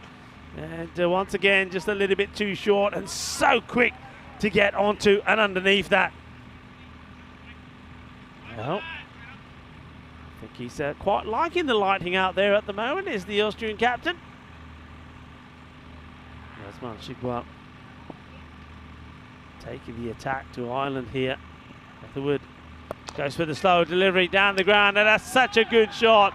He waits for it and executes it brilliantly. He knows that that fielder is inside the 30-yard circle and gets enough on this, and that's over the top. 4-6-4. The captain hungry for more. And well, Catherwood has been pretty good for Ireland. This is the first time I think he's experiencing this sort of assault on his bowling. For 14, ball to go. This one's hit firmly as well, and this is going to be 4 more. We'll make that 14 into 18. It almost goes magical. So that's exactly the response that was needed. After that first over, only went for 2, and the wicket of Yusuf. Something needed to give, and Razmal thought there's no way we're falling far behind this, and he gets his team right back on track again. 18 off the over, and the score moves on to 20 after 2. So they're back where they want to be. Stunning. Well, I tell you what, if you want a new screensaver for your computer, that's the one for me. That is just sensational. I'm loving that. This is what it's all about. Day-night cricket, Dream11, European Cricket Championship, the Euros of cricket. Outstanding cricket. Just have a quick glance at the tables there. Spain on top, unbeaten in 4. Ireland trying to reduce that deficit to 2 points. But at the moment, well, they're under attack. But they're sticking with pace. This surprises me a little. O'Reilly comes on. In the air. Could this go to hand? It won't. And oh, that's really good. Really good from the fielder. Excellent work, because Jamie Forbes, well, he gets the ball in his hand, and he thought, well, if I keep it in my hand, I'm going to run over the rope. Let's go of it. Drops it. And then comes back and gets the ball. And gets the ball in. Good work from him. Look, here's the kick. They say, hang on a minute, I've got to stop here. Releases it. Goes back and tidies up the work. Well done. Good cricket. Yeah, I'm surprised they have gone with the pace here. O'Reilly, though, he's been good. I think it's the pace that Austria seems to prefer here. This one will be a wide. Just loses his line. But, yeah, it's change in department behind the stumps. It's Seamus Lynch who's out there at the moment. And, good time to welcome back into, well, a beautiful, I mean, this is just sensational, isn't it? And Vinny Sandhu coming back into the the dream box. This is why it's the dream box. Yeah, This is why it's the the dream dream box. view, that's for sure. Is O'Reilly again, trouble down the leg side, misses the pad, so that'll be another wide. Yeah, interesting they've made the change behind the stumps. I mean, I don't think that's because anything that Burton's done wrong. It might be just managing him. I also think that Lynch would like an opportunity behind the stumps to show what he can do. Yeah. So I think that it's obviously good that they've got that flexibility with that position. I mean, Lynch, going by his batting, is a pretty good cricketer, isn't he? So I'm sure that he'll do a tidy job with the gloves. This is more on target. Shigawa, well, he's a guy that hasn't quite clicked yet. And my feeling with him, and I kind of communicated this to him last night, I said, look, I just think you are such an important part of your innings. If other batters around you get out, I never seem to think it'll affect their innings so much because someone else will come out and do the same kind of job. But whenever Shigawa gets out, I feel that's a bad one to lose because I just think he can go next level in a way that his other batting partners can't really do. Oh, this is almost out. It bounces straight over middle stump. Yeah, it's not the type of shot MSP normally plays too much. He's a very correct player. He doesn't need to do this. I mean, if he's got Shigwell out there that's batting well at the moment, I mean, he just needs to play the sporting role. And he's more than capable of doing that, putting a good partnership on together. That's probably what Osman Shigwell has just said to him there. He said, hey, I don't want to lose you. Just stay there with me. O'Reilly. Big left arm up, bring the ball back. A little bit short, it's hit hard, hit into the gap, that's 4. Good shot. Spotted it early. It wasn't even that short, but Simpson Park is so tall. His footwork there was great. He just swivels, and he gets his first boundary here in match 10. Yeah, this is his shot. And as you said, he swivels. That's the MJ. A bit of the, as this one goes like a rocket to the boundary. 2 men out there, but nobody's going to stop that. That's better. Play each ball on merit, and that's what he's got to do here. I think the reason I like MSP at the top of the order, he is kind of a bit more technically proficient than some of the options they've tried up there. And I think he can handle it. See if he can for an extended period. Again, not a good ball. He could have left this for a wide. Instead, he finds the fielder. But it will just be a single. Yeah, O'Reilly, probably uncharacteristic here because he's been so accurate. I mean, that's the thing about the Irish team. They've been super clean in the field. So seeing a couple of wides creep in. I mean, I actually think this is a really important day for them because the way they went yesterday, they just seemed like everyone else was playing checkers and they were playing three-dimensional chess. But today, it's a little bit of a reality check. And I think we've seen how open this group is today, you know. Last ball, the power play coming up. Better delivery. That's where he needs to be. That's where he's been all the time. And though he's lost his way here a little bit, that's not a bad over. It just goes for 9. And even there was a number that twice. But he does get lucky. I think he and Catherwood both bowled a couple of gundy balls down the leg side, which the batters weren't able to capitalise. The ball being hit or clipped straight to the fielder. So they're doing okay here at the moment. That's the end of the power play. 29 for 1. That rate is just above 10. Yeah, I mean, it's pretty much where it started. It wasn't the worst over, really. no doubt from Mike O'Reilly. Goes for 9. Had those couple of wide issues. Got hit for 1 boundary. I mean, certainly not terrible. 2, 18 and 9. They were the power play overs. Finn Cathwood went 4-6-4-4 in the second after he bowled a couple of dots. So I mean, that was where most of the runs came from in the power play. Now we will see some spin. And look, they've got a big parade of spinners on 11. And so I think they'll have a lot to do in these middle overs. So this is where the game's won and lost for me. How the Austrians deal with the spin in these middle overs. I mean, they like to be hyper aggressive. At these 2 probably a little bit more sensible. If they do get out, the guys are going to come in. I think they're going to swing for the fences. It'll be a matter of whether they get away with it or not. So here's Matt Humphries. And he's gone. Beauty. Yeah, first ball, and MSP doesn't play a good shot. He tries to, I suppose, take the easy road, go across the line, and so it pitches middle, it hits middle, and Mark Simpson Parker is going to have to go. It's not a shot I want to look back at, to be honest. So he goes for 6, and the score now is 29 for 1. Yeah, I mean, sometimes I think if something is working for you, then you don't change it. Humphries has always worked for Ireland opening up. They haven't opened with him, and I'm not saying that Macbeth bowled a really good over, but I think they would have been far better off just sticking with that combination of spin, pace, spin. And they left him for this over, and he goes and shows just why. He says, hey, Skip, this is why I need to be bowling, because this is what I do. And that's a really good ball, and not the best of shots, like you said. And I think just, MSP there, I mean, that's uncharacteristic for him. He's an intelligent cricketer, and I think he would know that he didn't need to do that. Yeah, he's annoyed. I mean, that's cricket though, isn't it? You make one split-second decision. And he knows you should hit that straighter, especially first ball to a new bowler. Maybe you can try that once you've kind of got the pace, if you like. But when you go for it straight away, I think maybe he thought it was angling into him towards his pads a bit more than it actually was. Anyway, this is going to open a can of worms. Let's see if the worms can get away.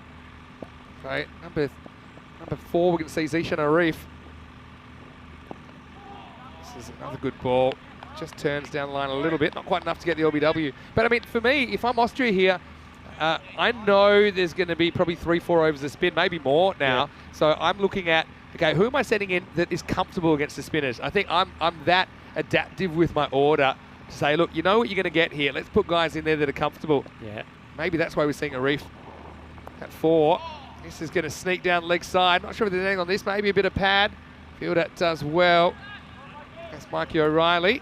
Fires in the throat. It'll be wide, so nothing on that. That's a bonus as well, because that will be a run. Hang on a minute. There's definitely something on this. I think. Look, what are they saying here? There's definitely something on it. So. All right. I'm waiting for the signal. So basically changing. They're waiting for the acknowledgement, I think, from the scorers. There we go. So I think there may be a bit of leg by on this. Let's see what. So once the acknowledgement, come the scorers. Right. Give them a wave. I really want to see a wave. I want to know what's going to happen next. It's not. There we go. It's a really slow game of heads and shoulders, knees and toes. And just like T10, it's going to be compressed. So it's just shoulders and knees from Andrew Elliott. So leg by, just be a leg by in the end, not the 2 wides. And the spinners spun a web around the Czech Republic last night, didn't they? So let's see if they can do something similar. But yeah, Shigawal is there and he's set and he's a good player. I think, if he can get a few blows in, and Austria might be right back on target.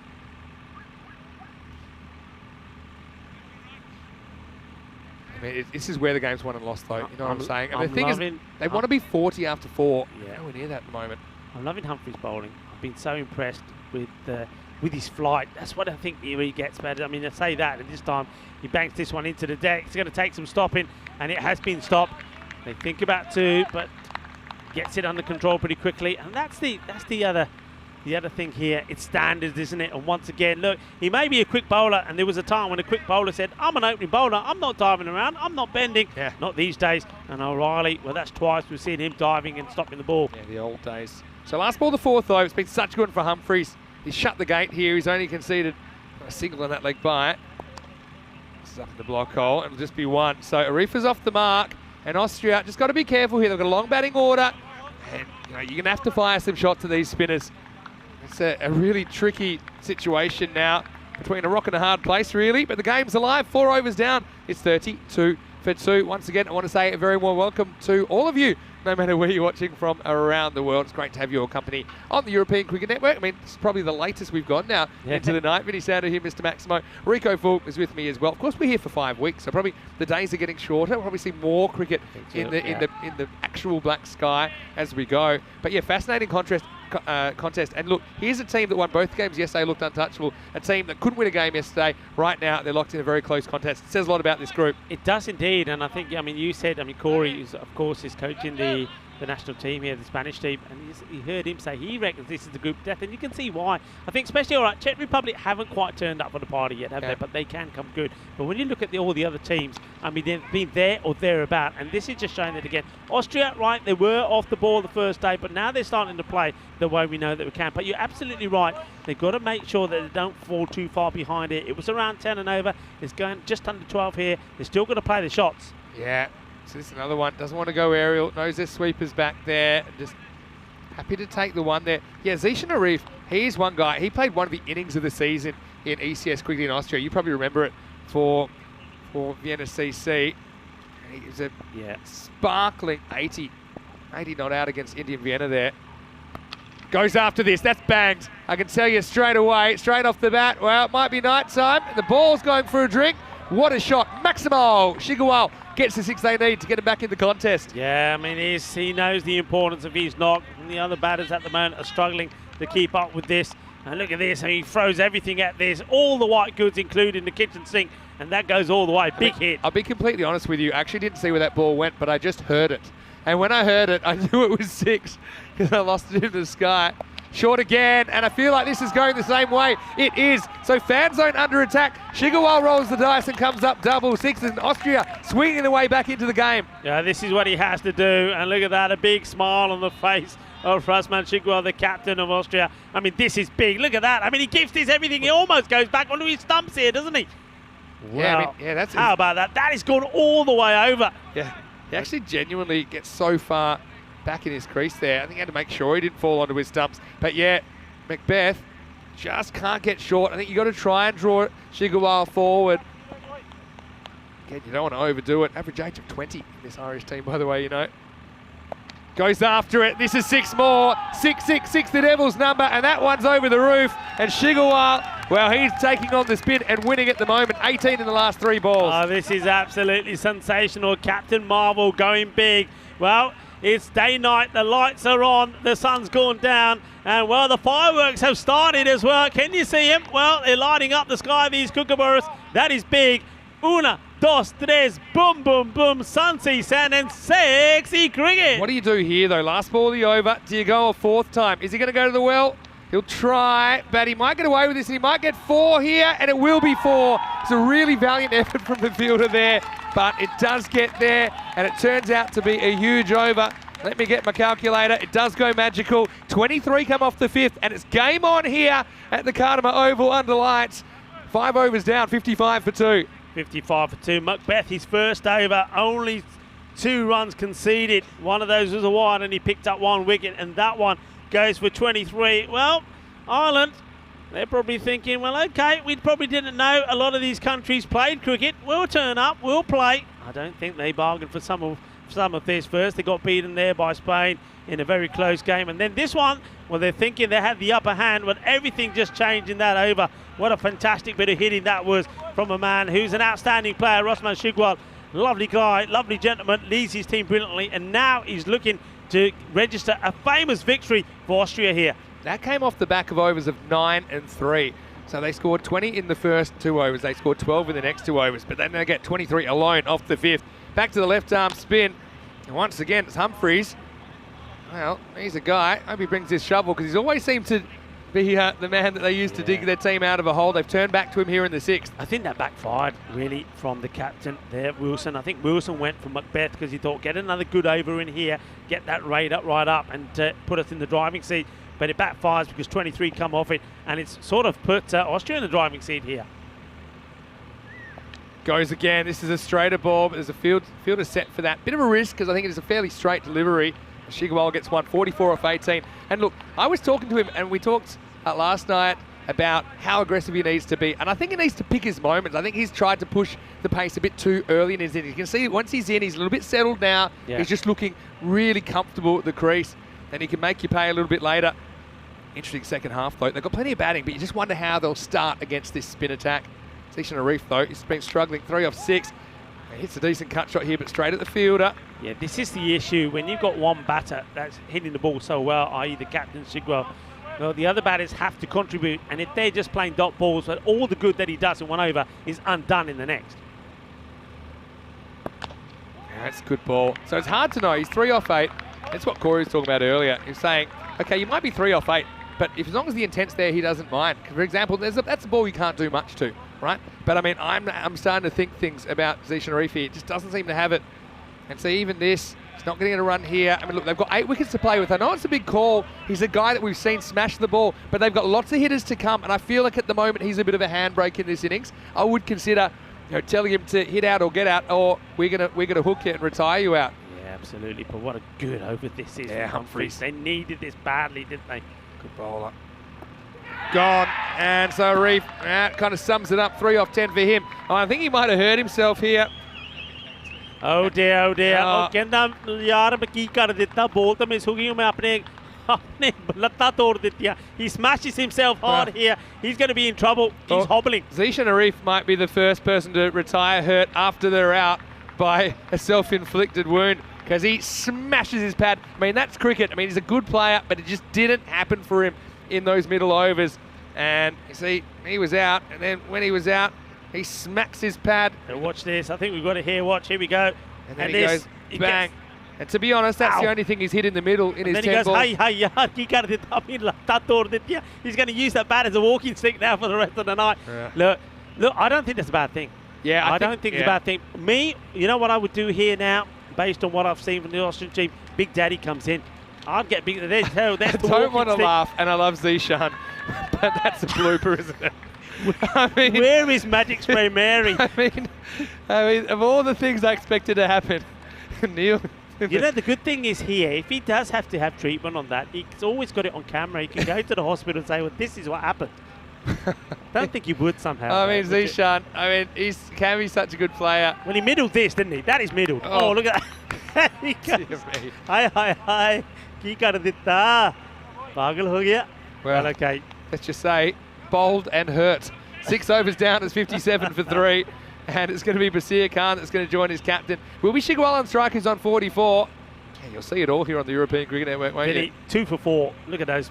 Look at that spell of bowling from Humphries. That's sensational. That's why he's class. Well, okay. They know who they need to get. Chigwell on 44, hitting the ball well. Just as I say that, he misses out on this one. That'll give probably a bit of encouragement to the bowler here. He's probably thinking, okay, this is the captain, Wilson. Probably thinking, okay, that's where I need to keep it, because anything that's been added, anything that's been in at his body or in that zone has been dispatched. That one just outside the off stick, he's swinging a miss. I mean, there have been cases where people have actually hurt themselves, self-inflicted, and missed a lot of cricket. I'm going to take you through a couple in a minute. Yes. Now, this one isn't going too far. We'll sneak one. Yeah, so I think there's one in the World Cup final. You'll have to, might have been Devon Conway, tell me if I'm right, in the viewer chat, where he punched his bat after he was out and it broke a finger. That is true. And I actually know, it's not funny, but I think Mitch Marsh missed a lot of cricket. I think just having a one-way fight with a wall after he got out once. I mean, obviously, everyone handles their emotions differently, but it's not ideal. I mean, those pads are designed to protect you against a cricket ball. I don't think I mean, like I say, I mean, I'm just saying this because Zishan's a guy I really like. We got on well, but I think it was the only thing that hit the middle of the bat in his innings. Anyway, goes after this. Fielder's back, and he won't get there. Maximo! Well, there you go. Maybe it does work, doesn't it, for Austria? Because now that Zishan's gone, Basir gets an opportunity, and he smacks his first ball for 6. And they're up in the swinging 60s. Game on again, Rico. Yeah, game back on. This is a good shot, isn't it? Takes on the fielder, hits it clean. Basir, he did bowl well, didn't he? Did bowl well there towards the end, and I'm loving that from. That's why, for me, I love this guy, Razman Shigwal. He's such a good captain, talking to his players all the time. Wants to go again. Doesn't get too much. They might look for 2 hits into a big gap. I think it's there. Razman doesn't want it. Maybe that's also about him wanting the strike because he wants to control the game. It's hard to do that at the other end. I want to say hello to a few other people who are sending us messages. Arun Kumar and Taranjit Singh are watching from Romania. I hope you guys are enjoying the action. Looking forward to watching Romania a little bit later in the tournament. Right now I'm focused on what we're seeing here. Shigwal on 45, and is he going to get lucky here? Fielder goes back, and he's not going to get there.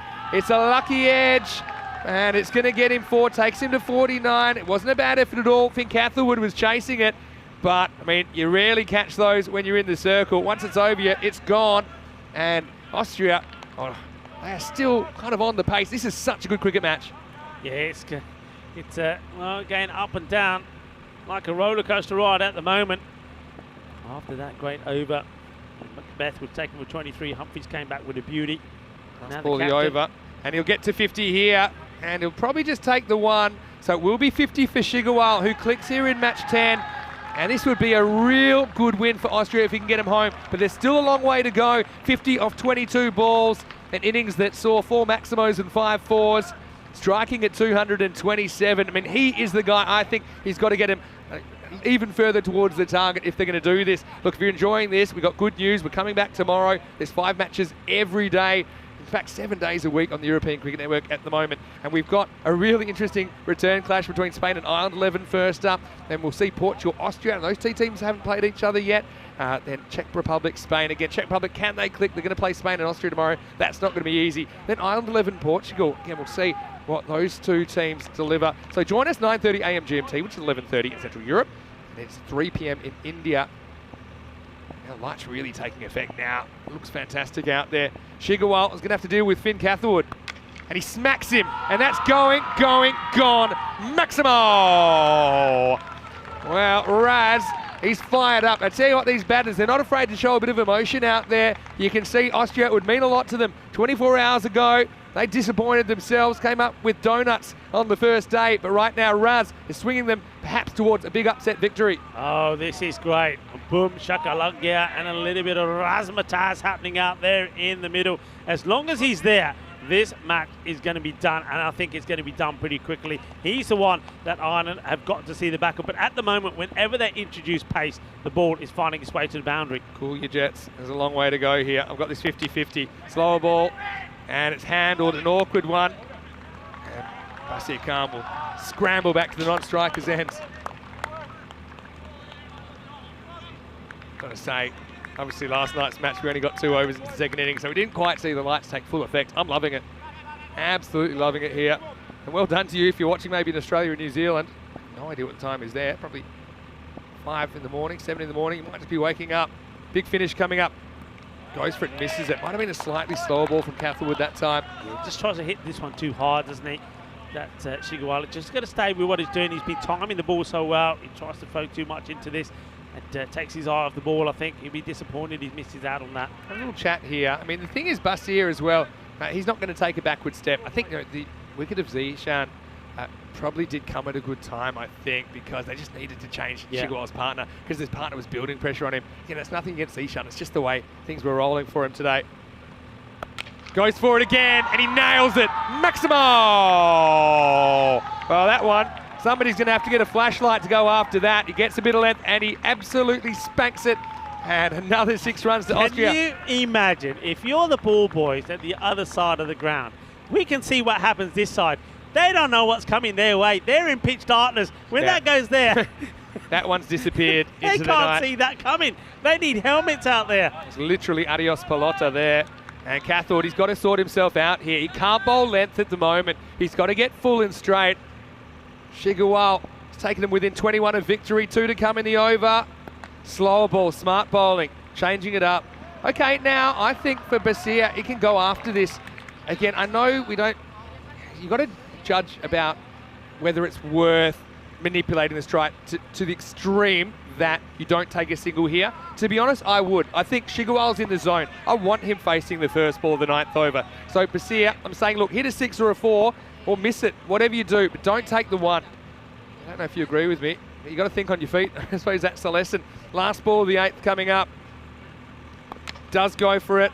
They will take the single, and that's all they'll get. So I suppose, I mean, every run helps them get towards the target. Yeah. Basia's no bunny. He's batting 5 here. I say take the run. I mean, look, the only 3, if there were 8 wickets down, I agree with you. 3 wickets down, and Basia, when we saw his first scoring run was a big 6. I think, and that's the way Rasmus Shigawal is. He has faith in all of his players, so he's not going to turn down a single. He knows he'll get a chance to get out the gate. Have a look at that. How close can this be? True as well. I mean, that Worm's been playing catch-up all the way along, but you can see that Ireland innings kind of ran out of steam, didn't it? It was just 5 off the 9th, 5 off the 10th. And so they only got 10 from this point. All right, so that's why Austria a little bit behind. They need 19 off the last 2. 84 for 3. 19 off the last 2 overs, 12 balls. This is going to be the big one. All happens in the 9th. Which way would this go? If Austria win this table turns into chaos. It really throws it open. All right, here's O'Reilly. Slower ball first up. Well, Basia does well. He gets the 1. Well, this is the contest, I think, that wins or loses the match now, if I'm honest. We say it all happens in the 9th. I think this match is decided in the 9th. And, well, it could be decided by golden ball because it's in that kind of a zone, isn't it? What are we at, 39? Maybe 39 matches without a golden ball? So what's that? It's about not quite 3 weeks. But O'Reilly, I think you probably go slower ball first up. I don't see why you wouldn't bowl one to Shigawal. Strap yourselves in. He does. Well, that was a full slower ball, but he certainly uses that angle. And here's the thing, I think Raz just gets carried away with hitting leg side there. Yeah. He's good enough to hit that over cover. There's a point on the boundary, there's a long off, but the cover's in the circle. I think now you know the tactics of O'Reilly. I think I'd be trying to hit a more correct shot into the zone over cover rather than go across the line. 2 balls that he's had outside the off stump, he's missed. Yeah. Anything that's been at him It's or not short, like he's just a punished. one-trick pony either. He's taking a guard outside off here, and he tries it again. So I think this is good bowling by O'Reilly. But I've got to say, Shigwell, people don't realise this. Fatigue would definitely be creeping in around now. He's been holding this together. He's been swinging that bat hard. He's been running hard as well. Shigawal's just hoping for that favourite shot to hit to the bar, but I don't think that's the play at the moment.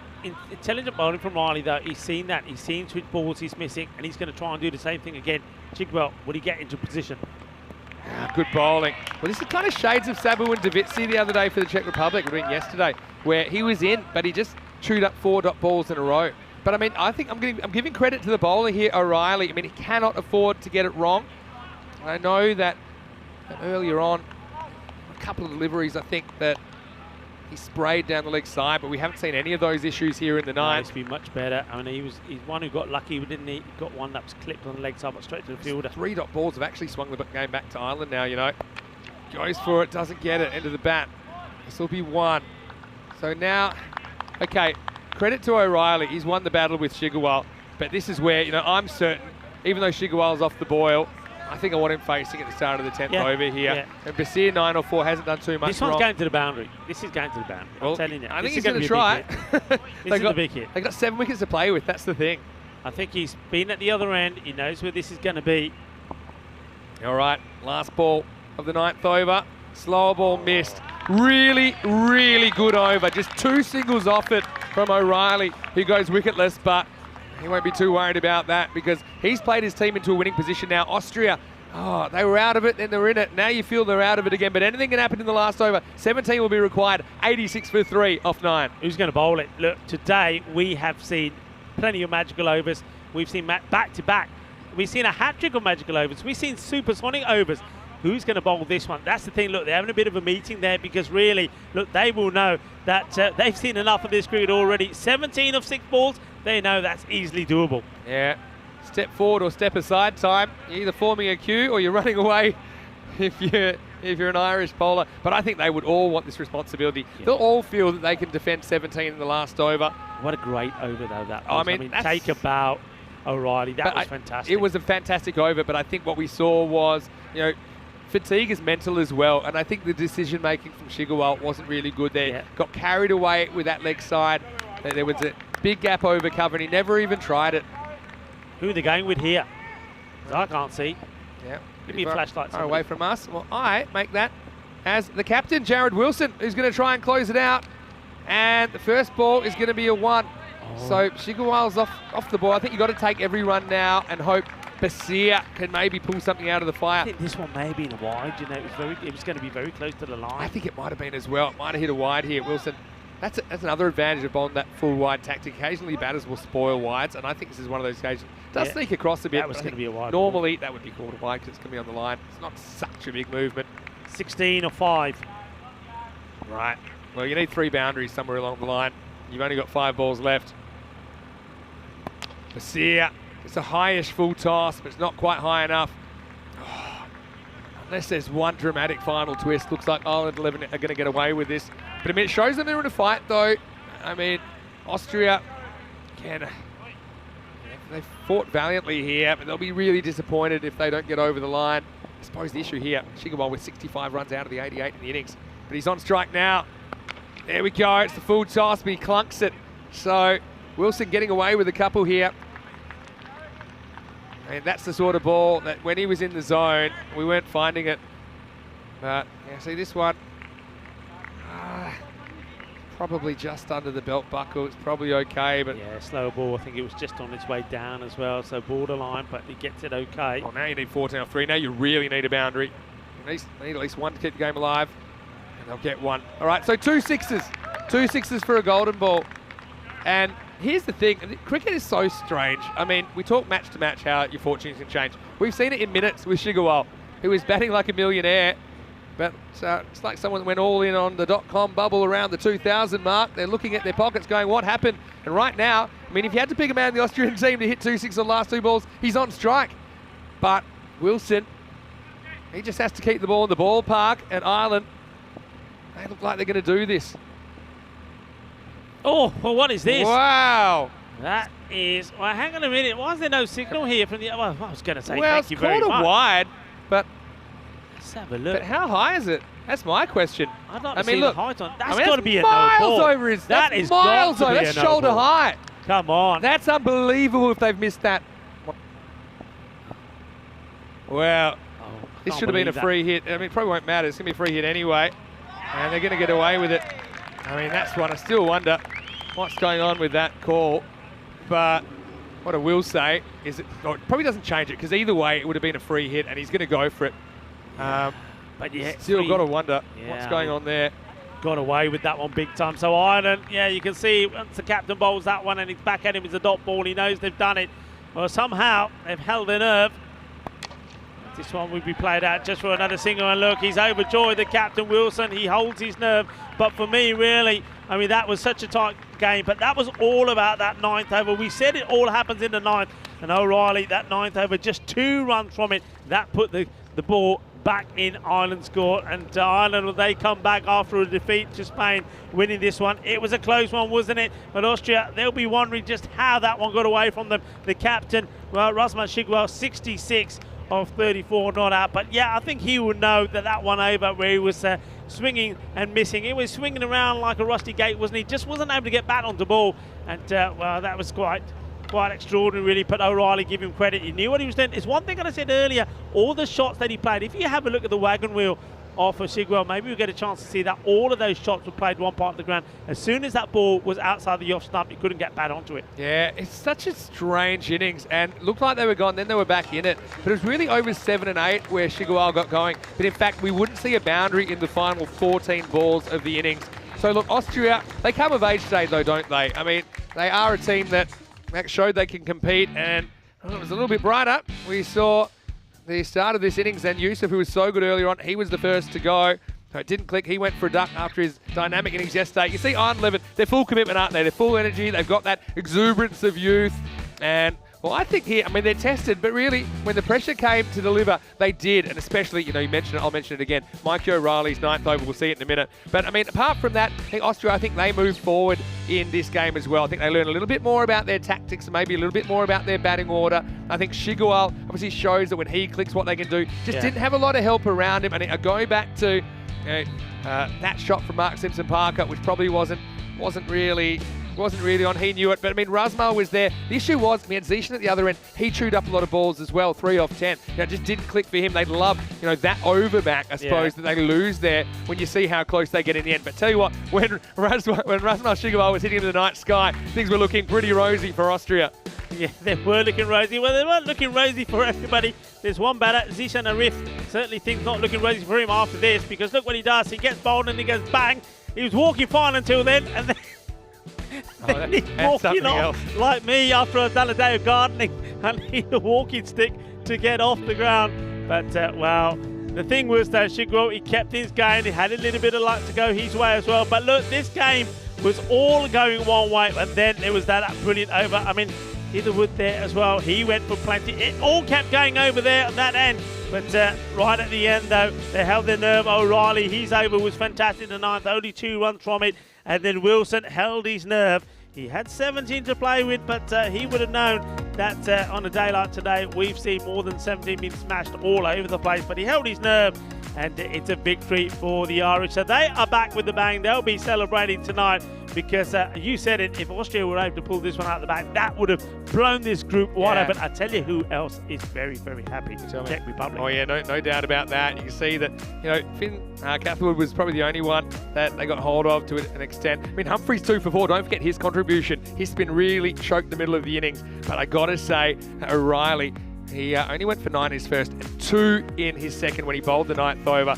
And they hold on by 10 runs. And look, that's the thing. Shigwell just didn't get a lot of help there, did he? Basia did what he could. To be fair, though, Shigwell did face most of the deliveries in the innings. He faced 35 balls in the innings. So, I mean, you would expect that other players would struggle to get a significant score. That's Mark Simpson Parker again, just hit the one boundary. Unfortunately, he was out of there. So 102 to 92, really entertaining game. We've seen the lights take full effect as well, which I think is fantastic. And I just think, we talked about this group being wide open. I still think it's wide open. Look at Shigawal. You can just see here, he scored a lot of runs in that mid-wicket region, but I think he just got a bit carried away in the end because he can play that cover drive. We only saw one run in that area, one behind point. That's the point I was trying to make. Covers and points, only 2 runs. I actually think his strength became his weakness in the end because he was just determined. I think he was looking to hit everything there, and I think the bowlers picked up on that, and I think they bowled very well to him, and I think credit to the bowlers. Look, what a day. I mean, that's just 2 days in. The thing is, we're just getting started. I mean, there's going to be 5 weeks of this, and I really can't wait to see what happens next. Starting tomorrow, match 11, it'll be Spain versus Ireland 11. I mean, Ireland 11, they got a point to prove as well because Spain knocked them over today. Don't think the Irish were happy about it, and they'll want their revenge tomorrow. They will, and look, that's why that match was so important for them. I think if they went down to that one to Austria, I think coming back here in the morning against Ireland, they would have been against Spain. Sorry, they would have been thinking, okay, is this going to be 3-3? They've gone back to winning ways. They're going to be confident now, and they're going to be coming back to try to end this winning streak that the Spanish are on at the moment. Yeah, well, Spain are flying high, but we've seen fortunes can change in a matter of hours here. That's the nature of ECN cricket. I want to say a big thank you to everyone out there for your support. Now we're getting messages from all around the world. People are watching and watching on one of our broadcast partners perhaps, or they're watching on our YouTube channel, ECN European Cricket Network in some regions, and also on Fancode in the Indian subcontinent. Thank you so much for your support. It's been a great day of action. We've seen the highs, we've seen the lows, we've seen a few random things as well. That's all part and parcel in ECN Cricket. Big thank you to our partners as well, of course. We couldn't do it without you guys, and to all the blue crew out there. It's their long days at the moment. To everyone in the fan zone that turned up. I think all the kids from the... Everybody in the fan zone. Everyone in the fan zone. I mean, they're probably lining up for last drinks at the bar at the moment. But I also got to mention the kids from the Art Christian School. They have been really great. They've been enthusiastic. They've been getting autographs off the players and really getting into the fun.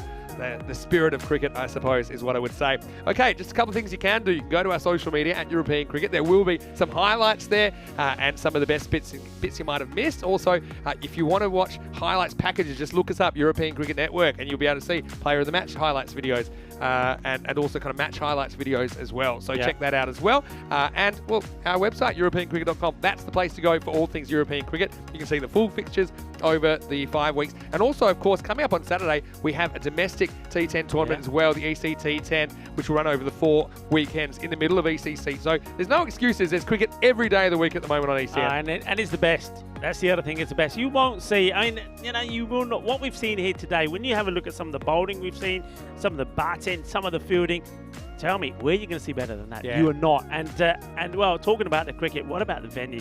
There is nothing better than this at the moment. Great by the day, great by the night. This is cricket at its best. It looks magnificent. Well, we hope we have your company tomorrow. Big thank you to Corey Ruckus as well for stepping in for the middle game as I say kind of guest, but Corey will be joining us, of course, full-time from week 2. Maybe not all the way, because if Spain make the finals, he'll be needed out there in the tent. And I'm sure he'll be buying a few more green markers, I'll tell you that much. Anyway, from now, on behalf of the European Cricket Network and the entire European Cricket family, hope you have a happy and a safe rest of your evenings. Vinny Sandu here, Mr. Maximo, alongside Rico Full. We'll see you mañana for more Dream11 European Cricket Championship. We'll leave you with some highlights of the day. Good night, everybody. Hasta mañana. Hasta mañana, mi familia.